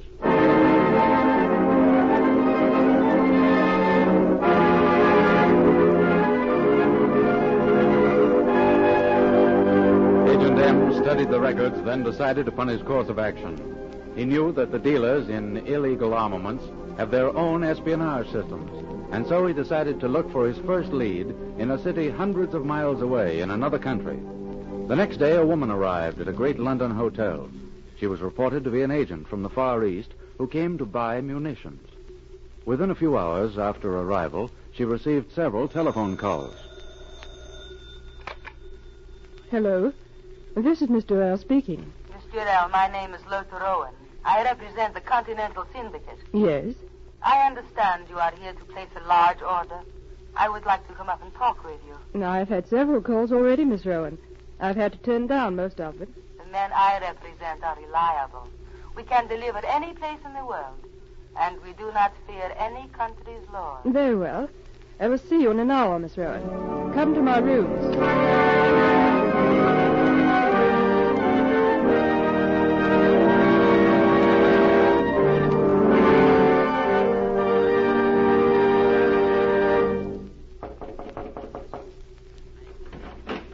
Yes? Oh, you're Miss Rowan. Yes. Come in. Thank you. Sit down. Again, thank you. I may as well be frank. I am here to buy hand grenades. They are to be used in street fighting at close range. I am not interested in rifles or machine guns. I see. I am prepared to spend $500,000. Half will be paid in cash when the shipment is put aboard ships which I designate. The balance will be paid on delivery. You are very businesslike. Unless you are new to this business, you know it is full of swindlers. I am not buying cases filled with stones. Everything will be examined carefully. If you have what I want and are willing to do business on my terms, I'm ready to talk with you. I think we can get along, Miss Jurel. You know where to locate hand grenades? Oh, yes.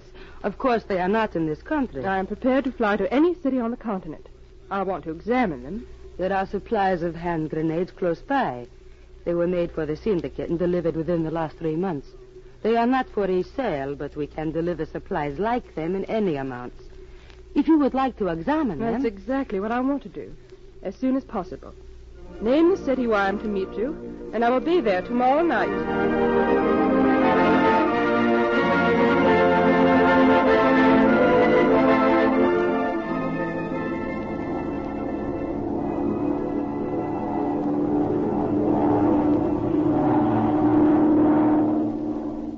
Yvonne Durrell left by airplane that night. The next day, she reported to her superior, Special Agent M, in a distant continental city.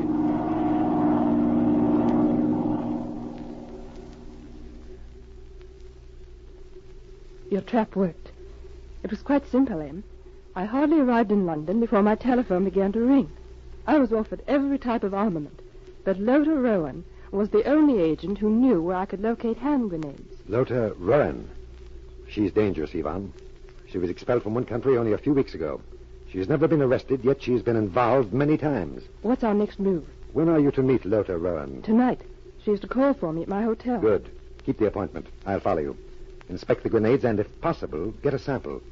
Then tell her to see you tomorrow. As soon as she leaves you, report back here.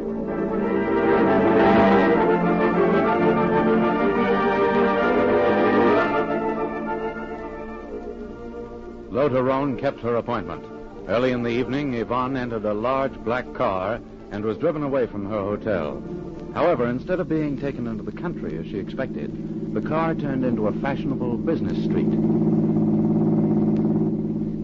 You have hand grenades stored here, on this street? The authorities would never dream of searching such establishments as these. Driver, stop at that antique. Wait. Is there anything wrong? A car has just turned the corner behind us. It has followed us for several blocks. Driver, slow up until it passes. That car can't be following us. It's stopping. But we're not. Driver, turn right back to Miss Jorel's hotel. Yes, mademoiselle. But what of the hand grenades? You were going to let me inspect them. I will call for you tomorrow, Miss Jorel. Lothar Owen never takes chances, even for a $500,000 order.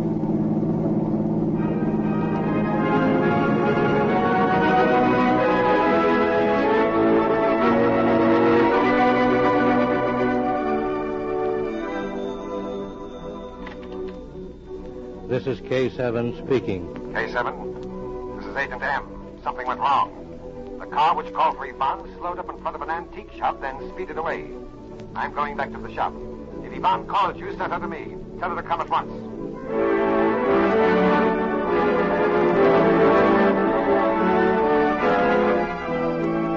A few minutes later, Agent M stood before the antique shop and studied a Ming vase in the window. The shop seemed deserted.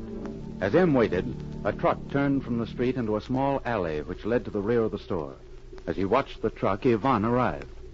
M. Yvonne, I'm glad you're here. What happened? I think the hand grenades are in this antique shop, M. We were almost here. We were about to stop when Loda Rowan saw a car following. She had just mentioned the antiques, and then she ordered the driver back to my hotel. Yvonne, we've got to act tonight. A truck just drove around behind this shop. If you're right, it may mean the munitions are to be moved. It doesn't take much to arouse a munitions smuggler's suspicions. M, there's an old man in the shop. He's watching us. Point to the mink vase, Yvonne. We'll try to get him to let us in. Oh, it's beautiful, isn't it? I want it. Do you see him? Yes. I'm going to knock on the door. We want to buy the mink vase. Come back tomorrow. The shop is closed. We're tourists. We're leaving town tonight. Will you sell it to us? He's tempted him. I'll try. Please let us buy it tonight. He's coming to the door. Come back in the morning. The shop is closed for the night. Oh, please let us buy it now. Our train leaves soon. I saw the vase, and it matches one I have.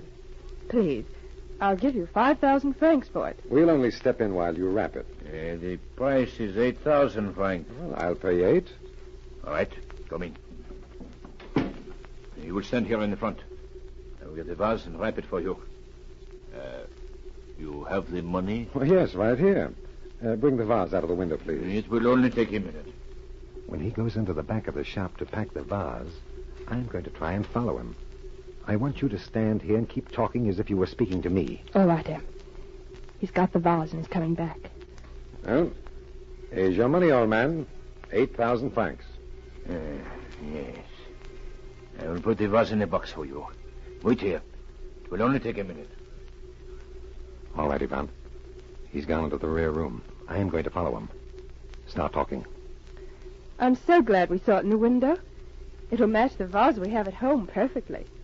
Of course, I didn't think it would be so expensive, but it's really worth it. We'll have one for each side of the fireplace now. And I'm positive they're exactly the same. Every detail.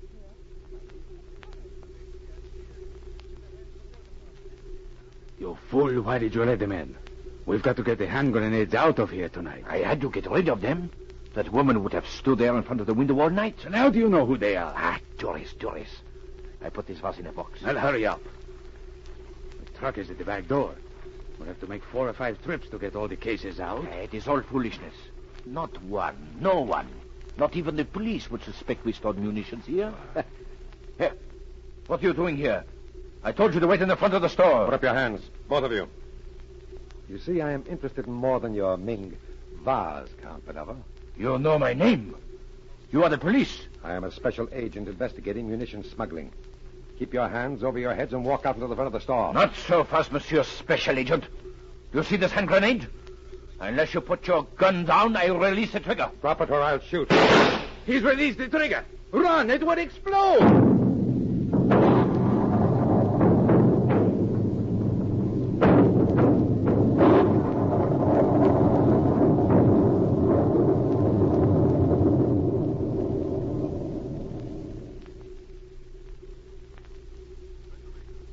My report, K7.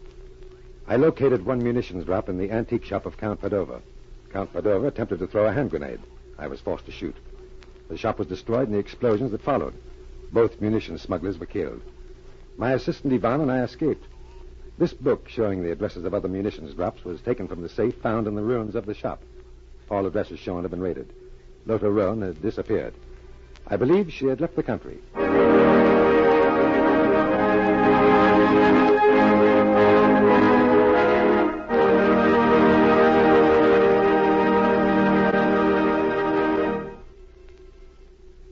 When regular supplies of arms are scarce, munitions smugglers and traders find hidden arms outside the regular markets. Such secret arms, smuggled into neutral countries, have preceded the downfall of every nation that has passed from existence. Listen for my next story. This is K7 speaking.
Subscribe for more videos. A million Raleighs. That's a lot of cigarettes. The Raleigh Cigarette Program, starring Red Skelton with Ozzie Nelson and his orchestra, Harriet Hilliard, and Wonderful Smith.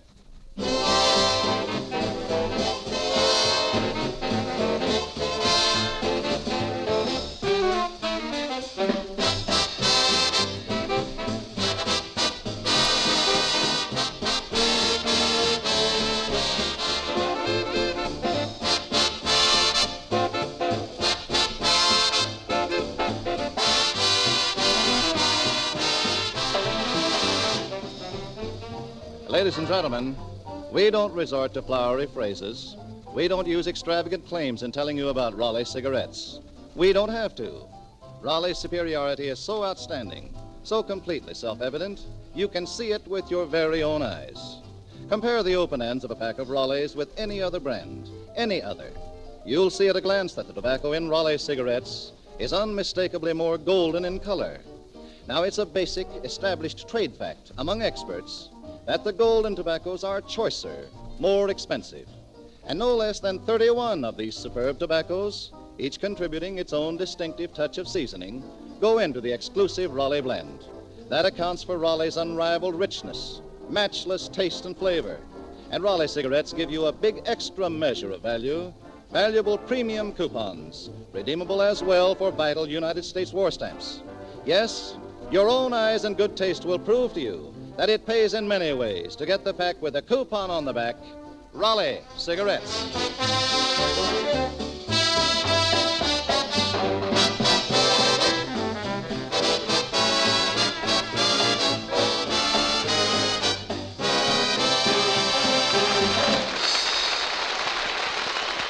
Ozzy Nelson and the orchestra playing When You're Smiling. And now, the star of our show, Red Skelton.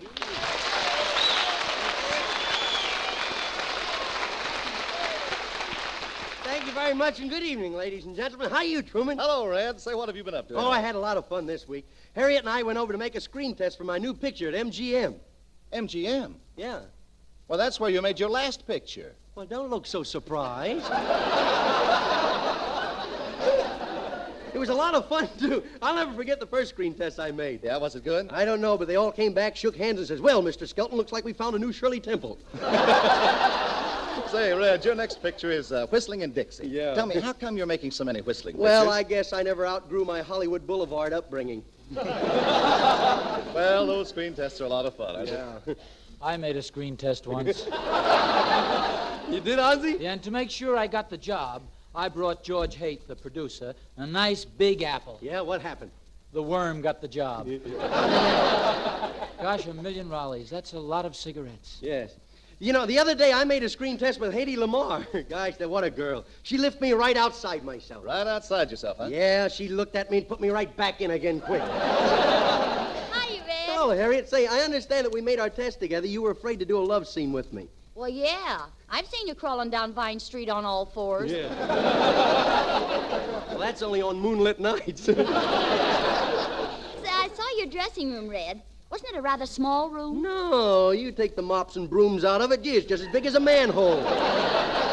Hey, you know, my dressing room has 3 doors. 3 doors? Why? Well, if Lana Turner walks by, I'm going to be ready. Say, you sure like Lana, don't you, Red? Yeah, yesterday she gave me a tumble. Oh, did she? Yeah, she pushed me right off the ladder I was on. Next time she goes by, I'm going to drag out the throw net. Say, Eleanor Powell's at Ship Ahoy with you, isn't she, Red? Yeah. Tell me, did you take a test with her? Yeah, I had to kiss her smack on the lips, and I got it wrong 98 times. 98 times? Yeah, and toward the end, every time I kissed her...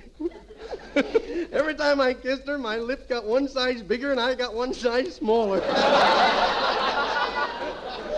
don't know what I'm laughing at. It wasn't that funny. Eddie Brazell will probably box my ears for that. I sure had big ears once. You did, Ozzy? Yes, you see, my father wanted me to go with him, Yeah. and my mother wanted me to go with her, and they both grabbed at once. What happened? Big ears. Gee, 1 million Raleighs is a lot of cigarettes. Yes, it is. Say, you know, Harriet, you know, we should be good in pictures together. Well, of course, I'm not very experienced about acting, but I'd like to find a leading man who's good-looking like, Like me? No, Henry Fonda. Oh. And then he must be a good dancer like, George Murphy? How'd you know? Of course, he mustn't be clumsy or awkward like, You're absolutely right.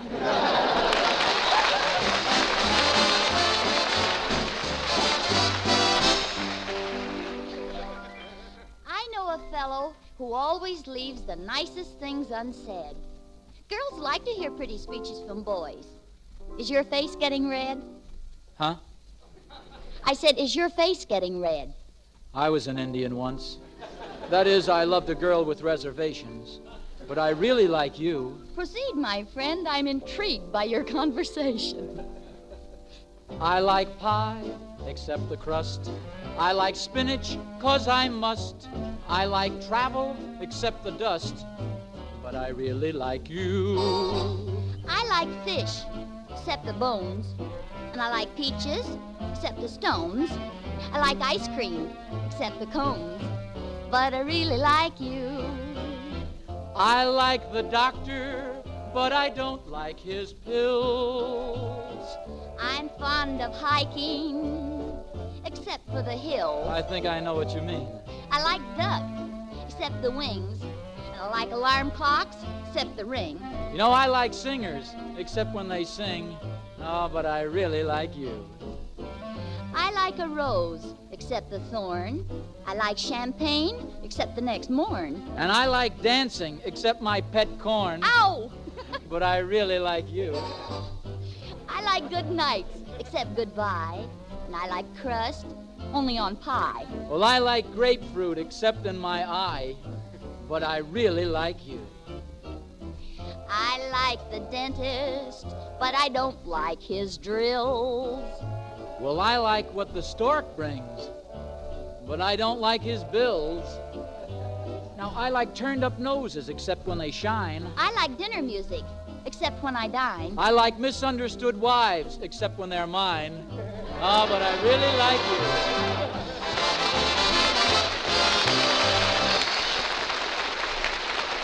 That was Harriet Nazi and the boys playing I Really Like You, and very good, too. And tonight we're going to try to show how different people try to impress other people with their own importance. First, let's look out west, where we find Deadeye, who is driving the Red Streak stagecoach. Giddy up there, giddy up there! Hey, wonderful, these horses are hitting on all fours today. Boy, you sure got these horses trained. You can make them go and stop whenever you want to. How do you do it? Well, to make them go, I tie a piece of hay in front of their noses. Yeah? To make them stop, I eat it myself. Well, I can see a time along about 1900 when men are going to stop feeding horses and start riding around them automobiles. Yeah, and I can see a time along about 1942 when they're going to look for that hay in a hurry. Well, we're almost in town. All right, whoa, horses. Whoa! Oh, come on, whoa! If you don't whoa, I'm going to sell you to Bing Crosby. That always stops him. Hello, Deadeye. Well, if it ain't the station agent, well, I'm glad to see you. Put me down. What have you been doing, Deadeye? A year and a day. Yeah, you shot a man by mistake. By mistake? Yeah, how'd I know he was only reaching for a Raleigh? Well, what else have you been doing? I've been rustling dance hall girls. Rustling dance hall girls? Yeah, with them silk dresses, they sure rustle mighty pretty. Deadeye, I have a surprise for you. What's that? I've got a beautiful girl who's going to be a passenger on the stagecoach. A girl? What's that? Oh, just think of the most beautiful thing in the world walking right over towards you. Now, don't tell me them sugar ration cars has got legs. Here she comes now. This here's Deadeye, miss. He'll take you to where you're going. Howdy. Are you a real cowboy? I sure am, ma'am. Which part is the cow? Our boots. Are those boots really cowhide? Yeah, ma'am, I'll show you. I'll just rub them together.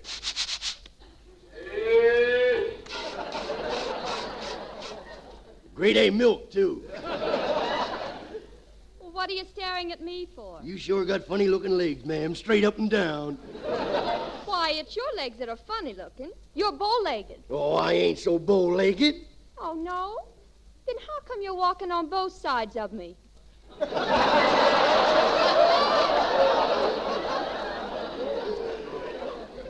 I bet you're strong, aren't you? Yeah, I ain't no lily, if that's what you mean. Strong. Wonderful here can bend a crowbar with his teeth. You can? Yes, ma'am. Just watch me. Good thing I ain't a big eater. Well, where's all the excitement I heard about in the West? Well, you'll get plenty of excitement from here on out. Don't honk the bandits in these parts. Oh, I hope you'll have a big, brave man to protect me. Yeah, me too. But don't worry, ma'am. I'd lay my life down for you if I could find a nice, dry place to lay it in. You better get in the stagecoach, miss. Don't worry, ma'am. It's nice and warm inside the coach.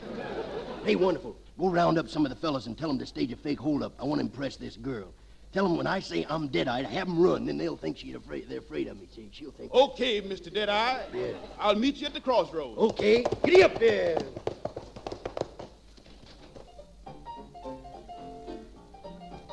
Hey, fellas. Y'all want to have a little fun? Mr. Deadeye's got a gal over there in the stagecoach, and he wants to stage a fake hold-up so he can impress her. Fake hold-up nothing. This is going to be a real hold-up, and we'll get rid of Deadeye at the same time. Come on, gang. Giddy up there, boys. How's your seat, miss? Are you comfortable? Yes, thank you. Yeah, well, let me know if I get heavy. You're shy, aren't you? Oh, no.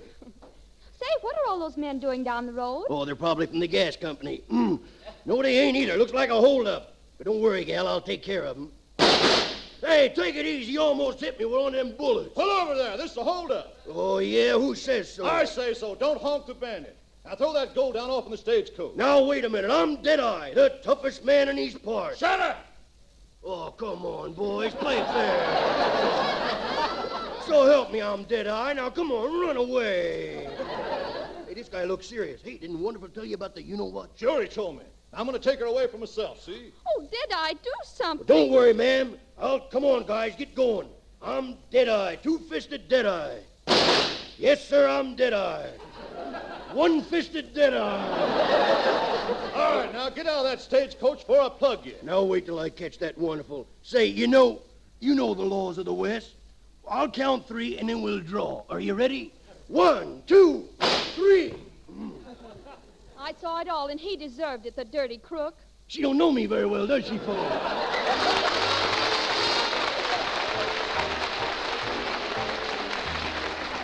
Then we have Clem, the fellow from the country. He's on his way to see Daisy June.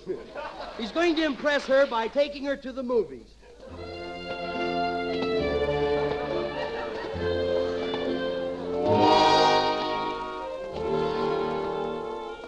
Well, here I am. In the good old summertime. Guys, I can hardly wait to see Gene Audrey make them Indians bite the dust. I could never figure out why he always makes them bite the dust. It must taste terrible. Boy, it sure is hot today. Hot enough to fry an egg on top of my head. That reminds me, this one's just about done, I guess. Well, here's her house. I'll knock on the door. Hello, Clem. Well, Daisy June. Hey, you changed, Daisy June. You look better, too. I ain't Daisy June. Well, you look better just the same. Why, hello, Clem. Well, DJ. Well, I guess I'll be going along. Well, what's your hurry, Clem? I don't guess you love me no more. What makes you think I don't love you? Well, when you saw me, your ears didn't light up. Well, I guess my battery's dead. I love you, Clem. But Tarwater here impresses me more. He's an actor. Does a high dive on the stage of the Bijou Theater. Well, I was an actor once. I was on the radio. Never heard you. Well, it wasn't a very big part. I was Moll Perkins' husband.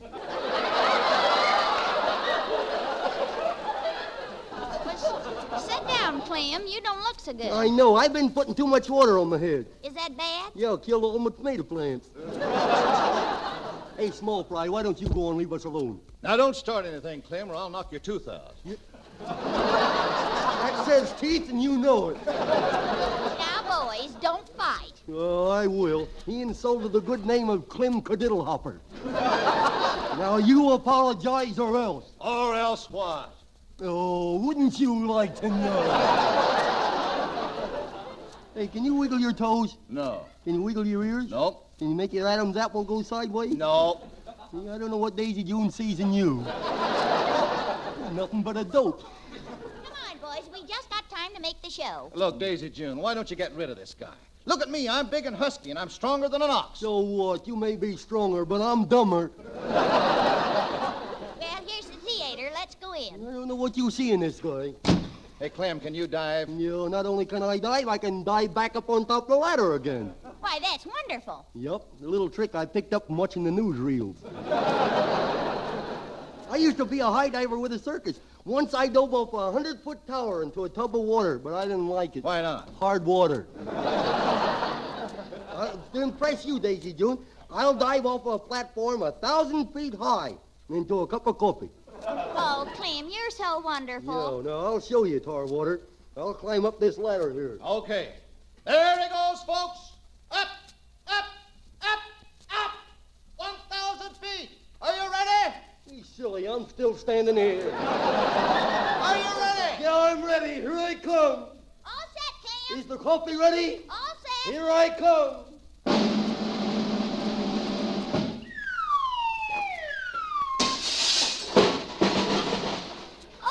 Sam, are you hurt? No, I'm all right, but wait till I catch the guy that left that spoon in that coffin.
That was Ozzie Nelson and the orchestra playing strictly instrumental.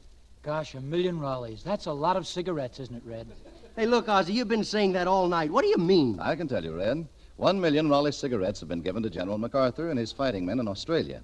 A wisely chosen gift from the 2,500 employees of the Wright Aeronautical Company of Paterson, New Jersey. 1,000,000 Raleigh cigarettes to General MacArthur's men. Gosh, 1,000,000 Raleighs are a lot of cigarettes, isn't it? Huh?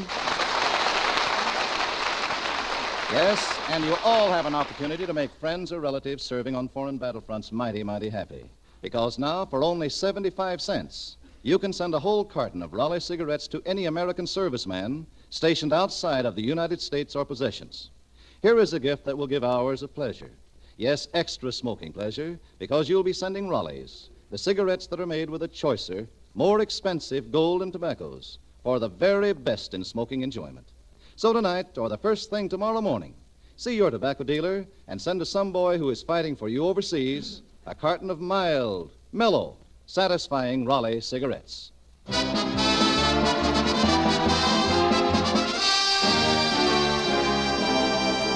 Getting back to people impressing people, we have a lady and her little boy. The boss is coming over for dinner, and they want to impress him for Junior's father. So, Harriet, you be my mother, and I'll be the mean little kid. Well, here I is, all ready for the party tonight. Did you wash your face like I told you? Yeah, watch me little ears, too, look. I am looking, and it's awful. Well, gee whiz, you can't get rid of that dust bowl in one day, you know. What's that big bulge in your pocket? That's me piggy bank. Company, you know. Always pays to show out the thrifty little rascal. Junior, what did I tell you about panhandling? You mean I don't do it right? Junior, if you start any panhandling, I'll really give you a handout. You will? Now, you give it here. I'll put it back on the mantelpiece. Okay. Get up, get up, get up, get up, get up. Now what are you doing? I'm riding a broom like I would a horse. Why don't you put your feet up in the stirrups? Okay. That was a dirty trick, Marie. All right, now go play. Hey, can I beat on the drum? No. Can I beat on the widow dustpan? No. Well, let me beat on something. Boy, I is hot tonight. Hey, who's coming? We gotta be so careful, Your father's boss. You mean old Horseface? Junior! Now, you remember, we have to impress him so your father can get a raise. Oh. And another thing, Junior, I've hired a man to serve dinner, so just pretend that he's been here right along. Okay, okay. Uh-oh, somebody Here, at the door. here they are, I guess. The boss is Answer here. the door. And remember, Junior, Yes? be polite. I be polite. Here comes somebody. Oh, boy. Hello, Pop. Hello, Junior. Hey, Mommy, it's Pop. Isn't the boss with him? Yeah, good old Horseface is here, too. Horseface? Well, I like that. Do you, will we? Stick around. I know some pretty good ones. Junior, why don't you go upstairs and see how far you can lean out of the window? Oh, Hello, Mr. Mr. Morris. I'm Junior's mother. How do you do? You don't look old enough to be Junior's mother. I don't? You ought to hear when she gets up in the morning. Isn't Junior a card, Mr. Morris? Boy. Yes, children are such a comfort. Ain't I know? Especially for a footrest. Ain't we? Here, let me take your hat. Junior, put Mr. Morris's hat over there on the chair. Yes, ma'am. Oh, boy, a straw hat. They never will learn, will they, folks? Hand me a hat like that. Oh, well, I put it down. Maybe I can work out a routine with it later. Hey, come on, let's eat. I'm hungry. Come on, let's eat. Keep it up, young man. Just keep it up. Don't worry, I will. I'm doing pretty good so far, huh, Mom? Dinner is served. Hey, who's him? Hey, look, Papa, minstrel show. Is you from the king? Is you from the king? Junior, this is the butler. Remember? Oh, yeah, the butler. Hey, butler. Yes? Draw me bath. I like to sail me boat. Dinner is served. Well, you heard the man. Come on, let's go put the feed bag on. Junior, that's not the way we speak around here, is it? Oh, no. Come on, everybody, grab! Mr. Morris, will you sit here, please? Yeah, you sit here. I will help you with your chair. Oh, thank you, Junior. Wait just a moment. You wouldn't pull it out from under me, would you? Yeah. Oh, no. You'll help me, it was an accident. I think I broke my spine. Is that so? Pass the potatoes, will you, Mom? Junior, you come and sit here next to me. No, every time we have company, you make me sit next to you so you can pinch me. You heard me. Now, you let me sit here, I will tell. You'll tell what? I will tell everybody that you used to be a barmaid in a saloon. Junior, I never did. Oh, no. Hey, Queenie, 2 beers. Yes, sir. Coming right up.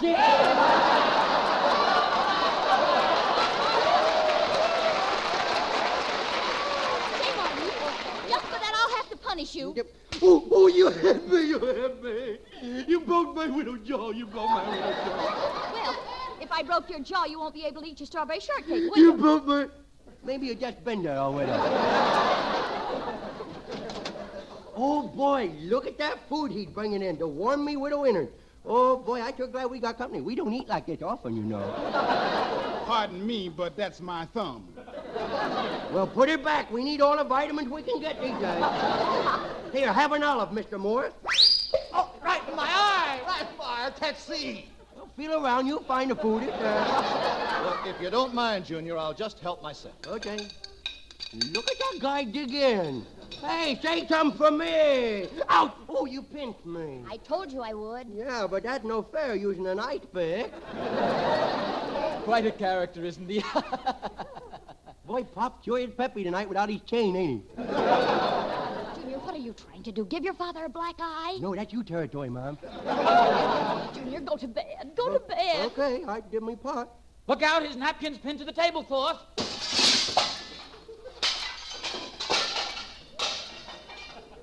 Well, you won't have to stay up all night watching them things. Mr. Morris, I'm so sorry. That's quite all right. I just came here tonight to tell your husband that I'm making him our new general manager. What? General manager? Junior? Okay, I going. Don't hit me. I going. Well, here I am, all alone. And that is murder. Oh, there's me little piggy bank up on the mantelpiece. I wonder if that guy good for a nickel. I would stand on a chair and get me piggy bank. No, it ain't high enough. About 3 more inches, I could reach it. Uh-oh. There's the man's straw hat. If I do, I get a weapon. I do that. I will put his hat there, and I would stand up on top of it.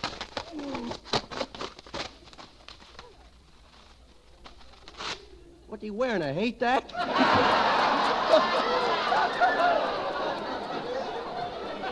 Awful cheap stuff in these things. Well, I must be going now. Oh, hurry back. Where's my hat, please? Oh, go bareheaded. Junior, where's his hat? Let him go bareheaded. You heard me. Where's his hat? It's a fine time to get nosy, I must say. Sure, darling. What happened to it? I doolittled it.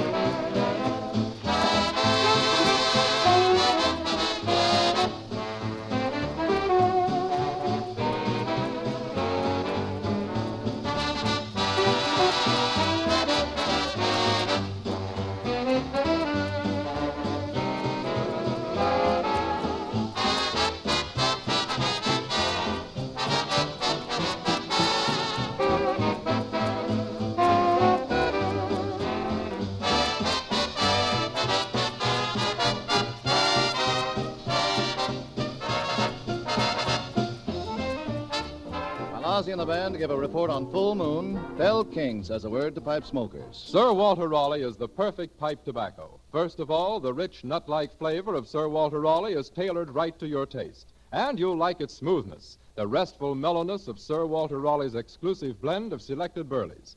You'll never find a mite of bite in Sir Walter Raleigh either. It burns even and cool right down to the bottom of the bowl with a pleasing, fragrant aroma. Try the quality pipe tobacco of America tonight. Get Sir Walter Raleigh.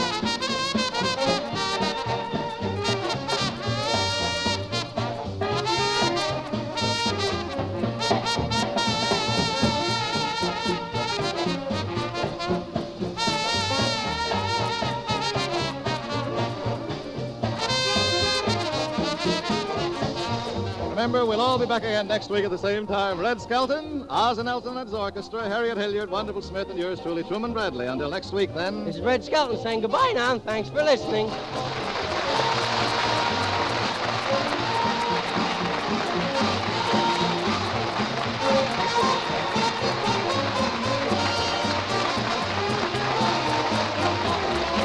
Red Skelton is presented by arrangement with Metro-Goldwyn-Mayer Studio. This program is broadcast to our armed forces abroad and came to you from Hollywood. This is the National Broadcasting Company.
Be at g3pl.net now. The secret word tonight is name. N-A-M-E. Really? You bet your life.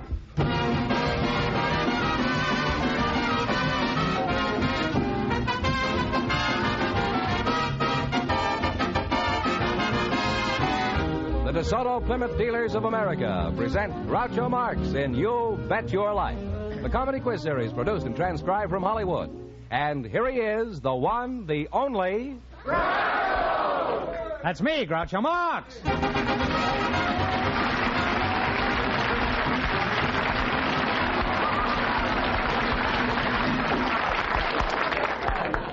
Thank you. Well, here I am again with $2,000 for one of our couples. George Fenneman, who gets first crack at all that money? A couple of people with unusual occupations, Groucho, and here they are.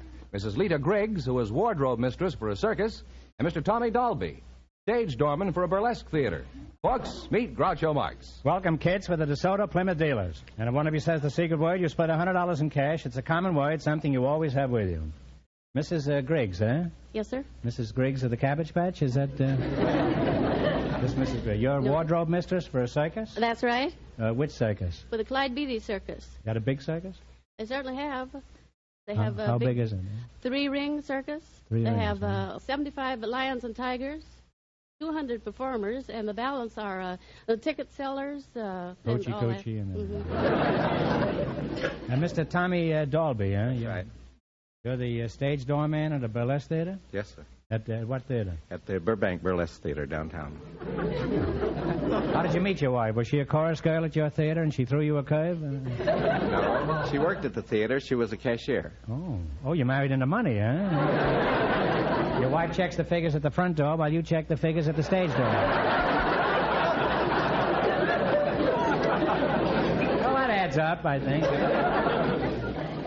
Mrs. Griggs, what does your husband do? My husband is a clown.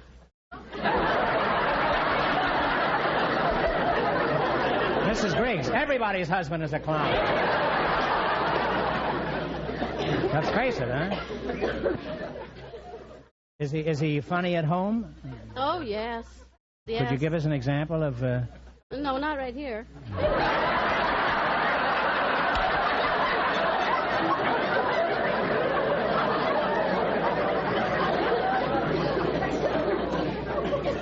How did you meet your husband? Oh, I met him at a fox hunt.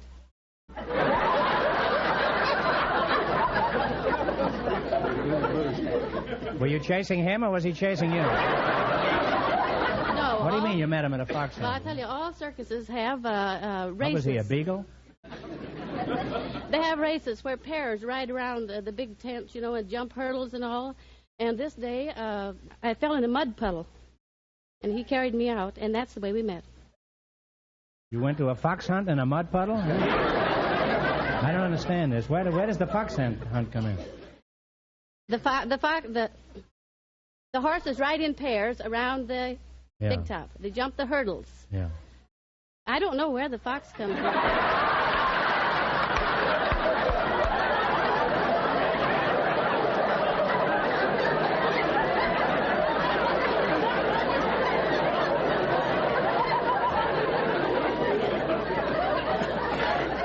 Well, you just threw that in to make it more difficult, is that it? Do you have any children? I have 3 girls. You have 3 girls? Yes, Yeah? 3 girls. How old are they? 16, 14, and 11. Oh, and do they go to the circus? Yes, they do. They're all aerialists. Oh, they're all in the circus? Yes. Oh, I see. Yeah, you mean you can tune them in and get television programs? And...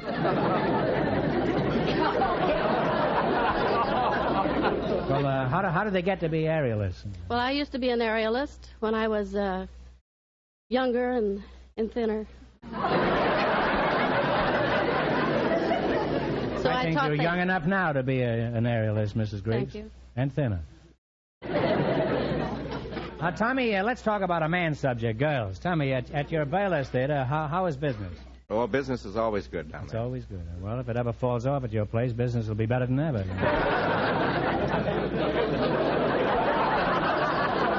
Well, who are some of the headliners you've known that you've seen parade through your theater? Well, we've had Betty Rowland, the Ball of Fire, Lana Barry, Redheaded Heat Wave, and... These are all pretty hot numbers, aren't they? And Little Sincere, the Anatomy Award winner. And right now we have...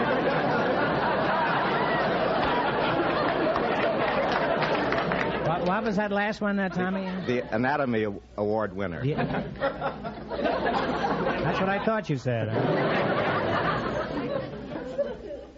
Is it pretty exciting being a stage doorman at a burlesque theater? No, it's... after a while, it gets a little monotonous. Well, the first 50 years must be fun, isn't it?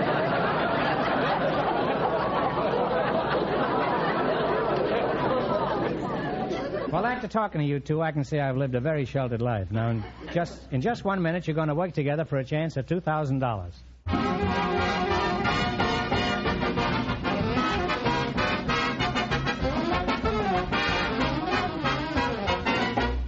Whenever you take your car for service to any one of the more than 3,000 authorized DeSoto Plymouth dealers, you never have to wonder about what kind of a job you'll get. Well, that's where you'll always get the best equipment and the best workmanship, meaning a top job every time.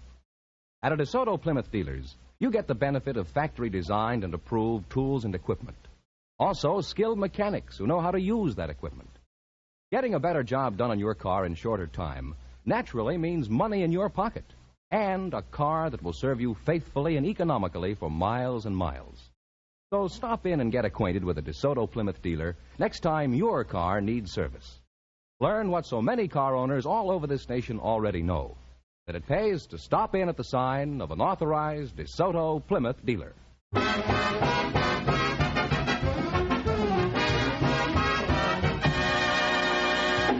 Now, let's see if you two will be high for the night and get the chance at the $2,000. Fenneman, tell them the rules. Each of our three couples has $20. They bet as much of that 20 as they want in each of 4 questions. The couple that earns the most money gets a chance at the DeSoto Plymouth $2,000 question at the end of the show. Our other 2 couples are in a waiting room off stage, so they don't know what's happening out here. Here we go. Let's see how high I can build you $20. You selected former Academy Award winners as your category. Is that right? That's right. All right, now you have $20. Here's your first question. How much will you bet? 10. Who won the Academy Award in 1942 for his portrayal of George M. Cohan in Yankee Doodle Dandy? James Cagney. James Cagney is right. We're on our way, Groucho, with $30. Well, you got $30. Remember, you're going for $2,000 tonight. Now, how much of the 30 will you try? 20. $20. Who won the award in 1940 as Kitty Foyle? Ginger Rogers. Ginger Rogers. They're climbing. They have $50 now. Well, you burlesque man, you're stripping right along here. Here's your third question. How much of the 50 will you bet? 45. Oh, 45. Who won the award playing Father Flanagan in the picture Boys Town? Spencer Tracy. Spencer Tracy. Now they have $95. Are you sure you don't work in a movie theater? Well, you got $95. Here's your last chance to beat the other couples. How much will you bet? 95. 95. All right. Who won the Academy Award in 1945 as Mildred Pierce?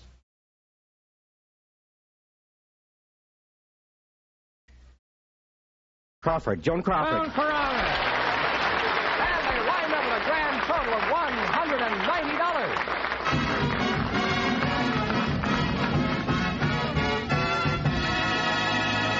$190. Thanks and good luck from the DeSoto Plymouth dealers. Now, don't go away. You may get the chance at the big question. Groucho, the secret word is still name. Perhaps the next couple will say it.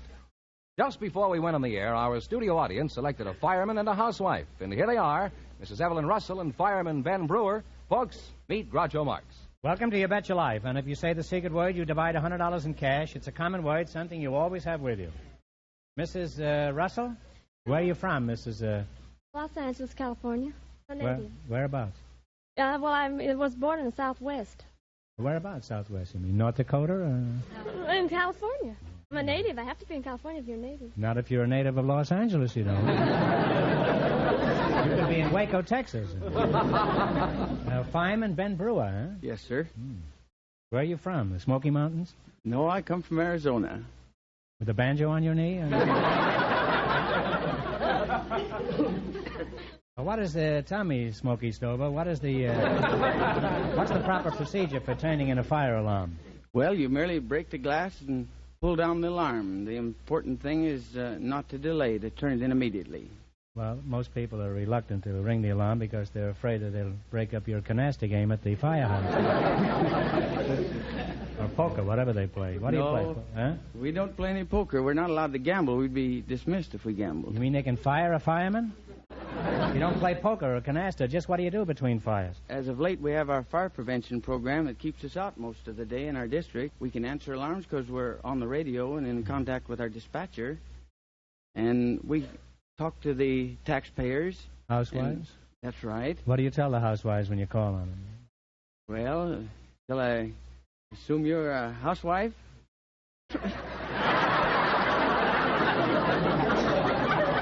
Well, many people have. Don't let this tie fool you, huh? Come on, let's assume that I'm a housewife, huh? I'd say good morning, madam. We're out here in the street with our apparatus. You don't even wait for me to say good morning back to you, huh? Let's try it again, huh? Good morning, madam. Good morning, sir. How's tricks? What's new, big boy? What are you doing later on today? Okay. Now, the fire is still burning, I suppose. We're around trying to enlist your cooperation in helping us prevent fires in this district. Yeah. We want you to watch rubbish in the backyard. Yeah. Keep my relatives out of this, huh? We wouldn't want you to put any pennies behind the fuses or allow the curtains to get over near the heater. We don't want the children to play with matches. You're a real killjoy, aren't you?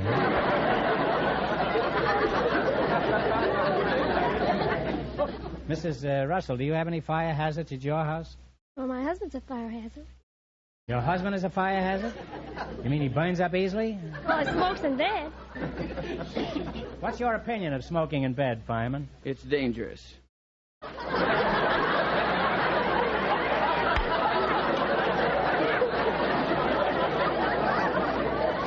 Well, I imagine there's more to it than that, huh?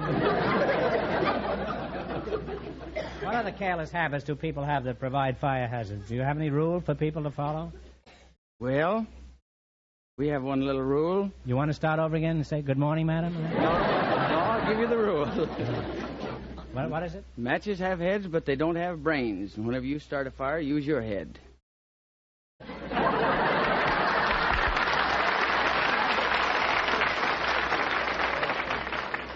That won't work. I've got water on the knee. Huh? On the brain. That won't work. I've got water on the brain. Huh? Now, where else could I have it? Let's see. Well, I've kidded our firemen, but I know all of us are thankful that the fire department does such an efficient job, Mr. Brewer. Now, you're going to play You Bet Your Life for the chance at the $2,000 DeSoto Plymouth question. You run your $20 and the more than the other couples, and you get a chance at the big question. I can't tell you how much our first couple won, but Fenneman is off stage to remind our listeners. The circus lady and the burlesque doorman earned $190. Here we go. Let's see how high you can build your $20. You selected radio MCs as your category. Is that right? Now, you have $20. Here's your first question. How much will you bet? Make it 10. Let's just make 10. $10. Who is the popular master of ceremonies on People Are Funny? Art Linkletter. Art Linkletter is right. They're on their way with $30. Wormby, you're going for $2,000 tonight. Now, how much of the 30 will you try? 25? 25, okay. 25. Who is the MC on Stop the Music? Is,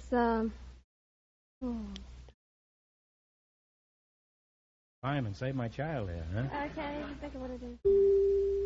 Well, it's Bud Parks. You should have known that. We lost. They now have $5, Groucho. Well, all right. Now you're down to $5. Oh, well, that's a shame. Here's your third question. How much of the 5 will you try? Let's try 3. Try $3. All right. Who is the MC on Double or Nothing? Walter O'Keefe. Walter O'Keefe is right. They're on their way again. They have $8. Now you're climbing. You got $8. Here's your last chance to beat the other couples. How much of the 8 will you try? Let's bet it all, huh? Okay, here you go up the ladder again. Now, who is the MC on Take It or Leave It? Eddie Cantor. Eddie Cantor. And they wind up with $16.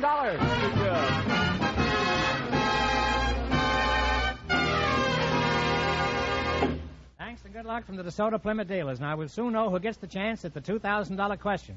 You know, friends, when you drive your car into a DeSoto Plymouth dealer's, you'll find they have the old-fashioned idea of courtesy. Fenneman, you mean they kiss your hand as you leave? Oh, no, Groucho. But they do show an honest interest in your problems, a real desire to treat you fairly and squarely. Shall we dance? Seriously, friends, that's important to you folks who own cars, whatever make of car it may be. Well, I have an electric car, and it's quite a shock to my family. Well, enough of this around. George, which couple is ahead so far? Well, the circus lady and the stage doorman are leading with $190, and the secret word is still name.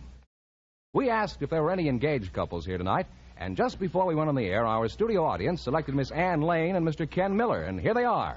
Folks, meet Groucho Marx. Welcome, youngsters, for the DeSoto Plymouth dealers. And if you say the secret word, you win $100 in cash instantly. It's a common word, something you always have with you. Ann Lane? Yes, sir. That's a very, very pretty name. How old are you, Ann? I'm 21.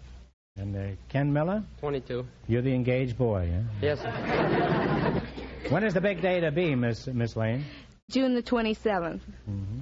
Ken, why did you pick that day, huh? Well, I didn't. She pick it? Yes, she did. Who's going to be present at your wedding, Ken? All her friends and her relatives and mine. Do you know her relatives? Well, not all of them. You will eventually, brother. Oh, and will you know them? Huh? Well, if you didn't know them, why did you invite them? I didn't.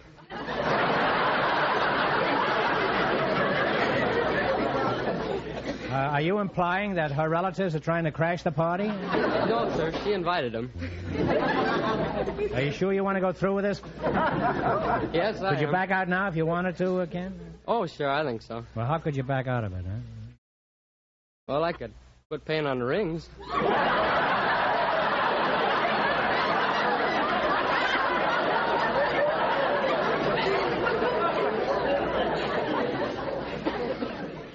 Then you have been giving it some thought, huh?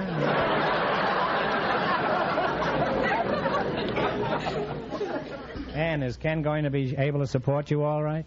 I think so. Other fellas support their wives on his income.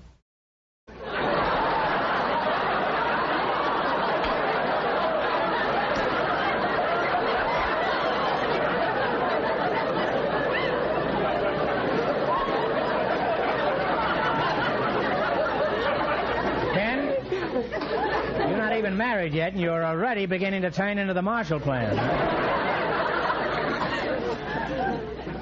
Ann, do you have a pet name for your boyfriend, Ann? Yes, sir, but I don't want to tell you what it is.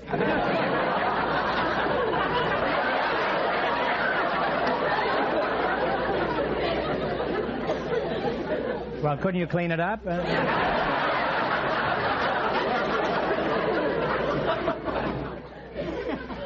Come on, Ann, what is it, huh? Well, give us a synonym he for calls it. me Bunky, and I call him Punky.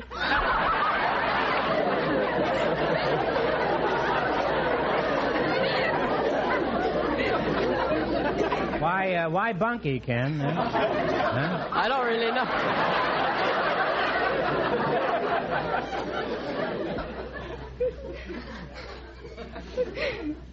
Well, they're cute names, I think. Thanks.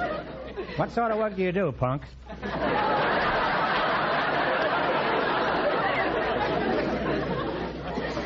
I'm a template maker, Douglas in Long Beach. A what? A template maker. Come again. What is a template maker? Huh? Well, a template maker is a... Fellow makes templates, I suppose. Well, that's clear. Now I understand it. Huh? So what is a template? A template is a pattern. And a pattern is a what? Huh? A pattern is a structure that they build a part of a ship to and drill holes from that has a bunch of holes in it. Did you ever read Gertrude Stein?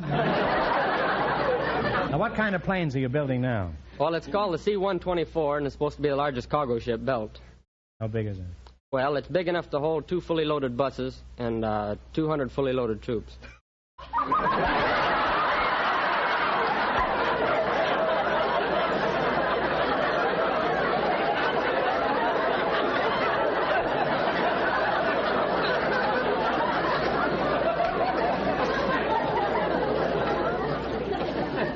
I don't know if they can get the buses loaded, but they can certainly get the troops loaded. Huh? I wish you'd notify me when you go up for the first time with that one.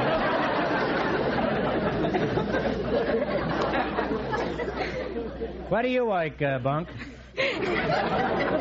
I work at Douglas, too. Oh, you work there, too? Yes, huh? sir. What do you do? Huh? I do general clerical work in the planning department. Secretary? Yes, sir.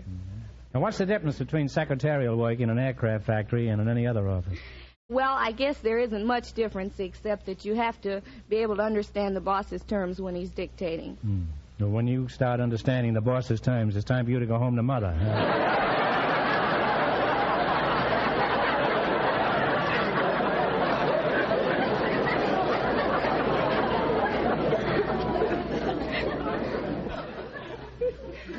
How long have you been carrying the torch for Punk here? Huh? About 2 years. How did you meet Ken for the first time? Well, I was working in the tool crib at You're the a very time. pretty girl. Did I tell you that? Huh? Thank you very much. I was working in the tool... I didn't have anything to do with it, Ann. If you were a pretty girl, I'd say the same thing about you. Punk old boy, huh?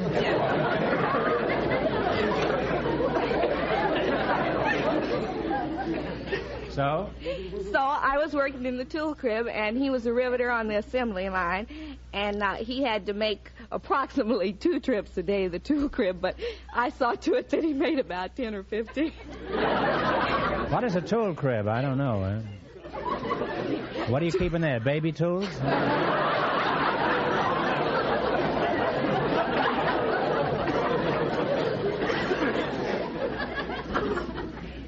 Bunky, let's get back to your wedding. Where are you going on your honeymoon? That's a secret. Don't you think you ought to tell him? When are you leaving on your honeymoon, Bunky? After the wedding.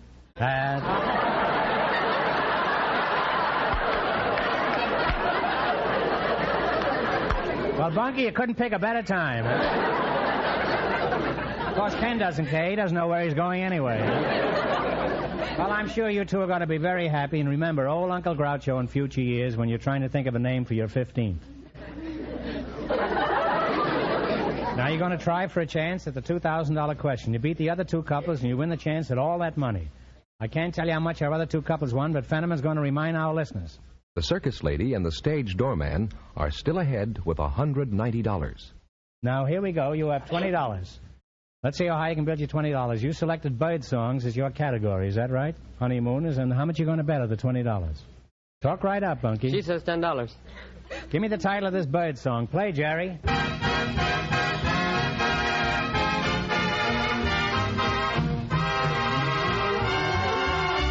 Blackbird. Bye-bye, Blackbird is right. And they're on their way with $20. All right, remember you're going for $2,000 tonight. You're on your way now. You got $30, says Fenneman. How much of the 30 will you try? 25. 25. What is the name of this song? Flamingo.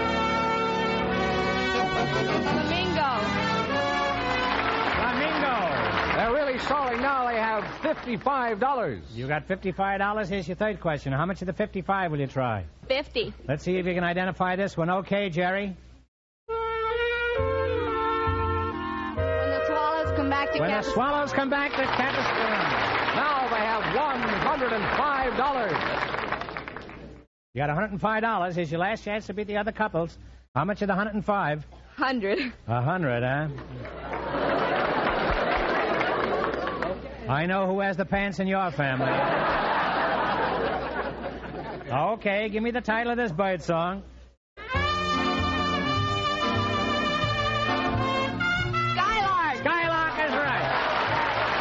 And they wind up with $205. And that means that they, with their $205, get the chance at the DeSoto Plymouth $2,000 question.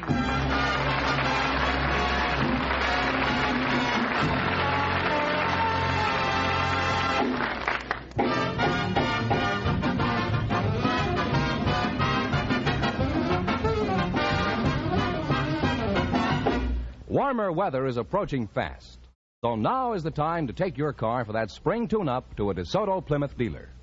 With factory-designed and approved tools and equipment, with expert factory-trained mechanics, your DeSoto Plymouth dealer will give your car, whatever its make, a careful inspection and do all the things that should be done to put your car in tip-top shape for the weather ahead. Mechanics will give your car an engine tune-up, will drain and flush your radiator, check your spark plugs, your battery, and your tires, put in the right oil, lubricate the chassis, and do countless other necessary jobs. So don't put it off. Bring your car in right away. Authorized DeSoto Plymouth dealers are well equipped to give you courteous service, prompt service, service at a fair price. And remember, all dealers who sell DeSoto also sell Plymouth.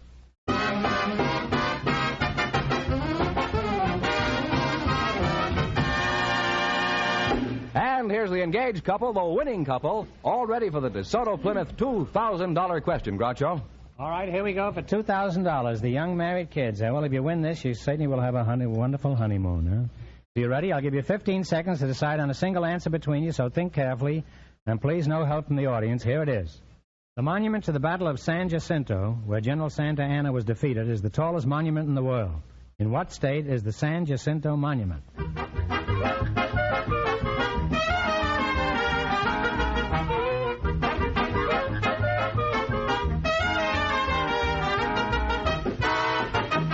All right, what is the answer you two have decided upon? Texas? That's right, in the state of Texas, near you.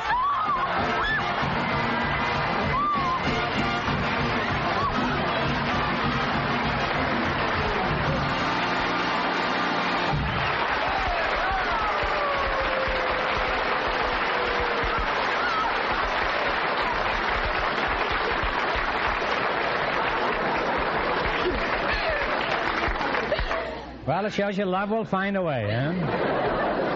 Now, what are you going to do with all that swag, Bunky? Well, I'm going to name my first boy Groucho.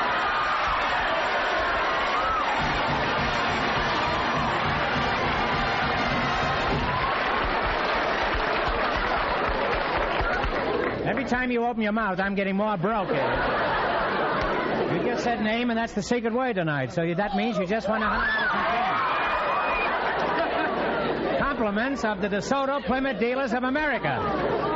Let's see, you won $2,000 plus $205 in the quiz plus $100 for saying the secret word. Hey, you really cleaned up tonight. $2,305. All I can say to you both is congratulations. From the more than 3,000 DeSoto Plymouth dealers from coast to coast, you bet your life. Thank you very much.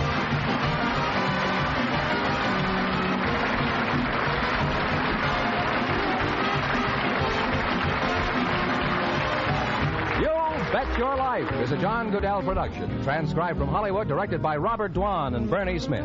Music by Jerry Fielding. Be sure to tune in again next Wednesday night at this time for the Groucho Marx Show, You Bet Your Life.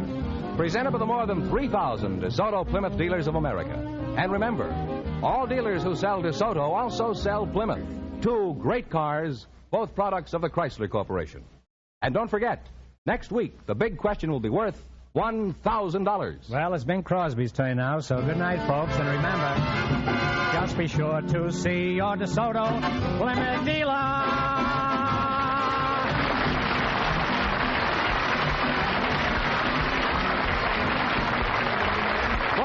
Here's a tip from the National Safety Council. Walkers wise use their eyes. This is George Fenneman, signing off for the more than 3,000 DeSoto Plymouth dealers from coast to coast.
Be at g3pl.net now.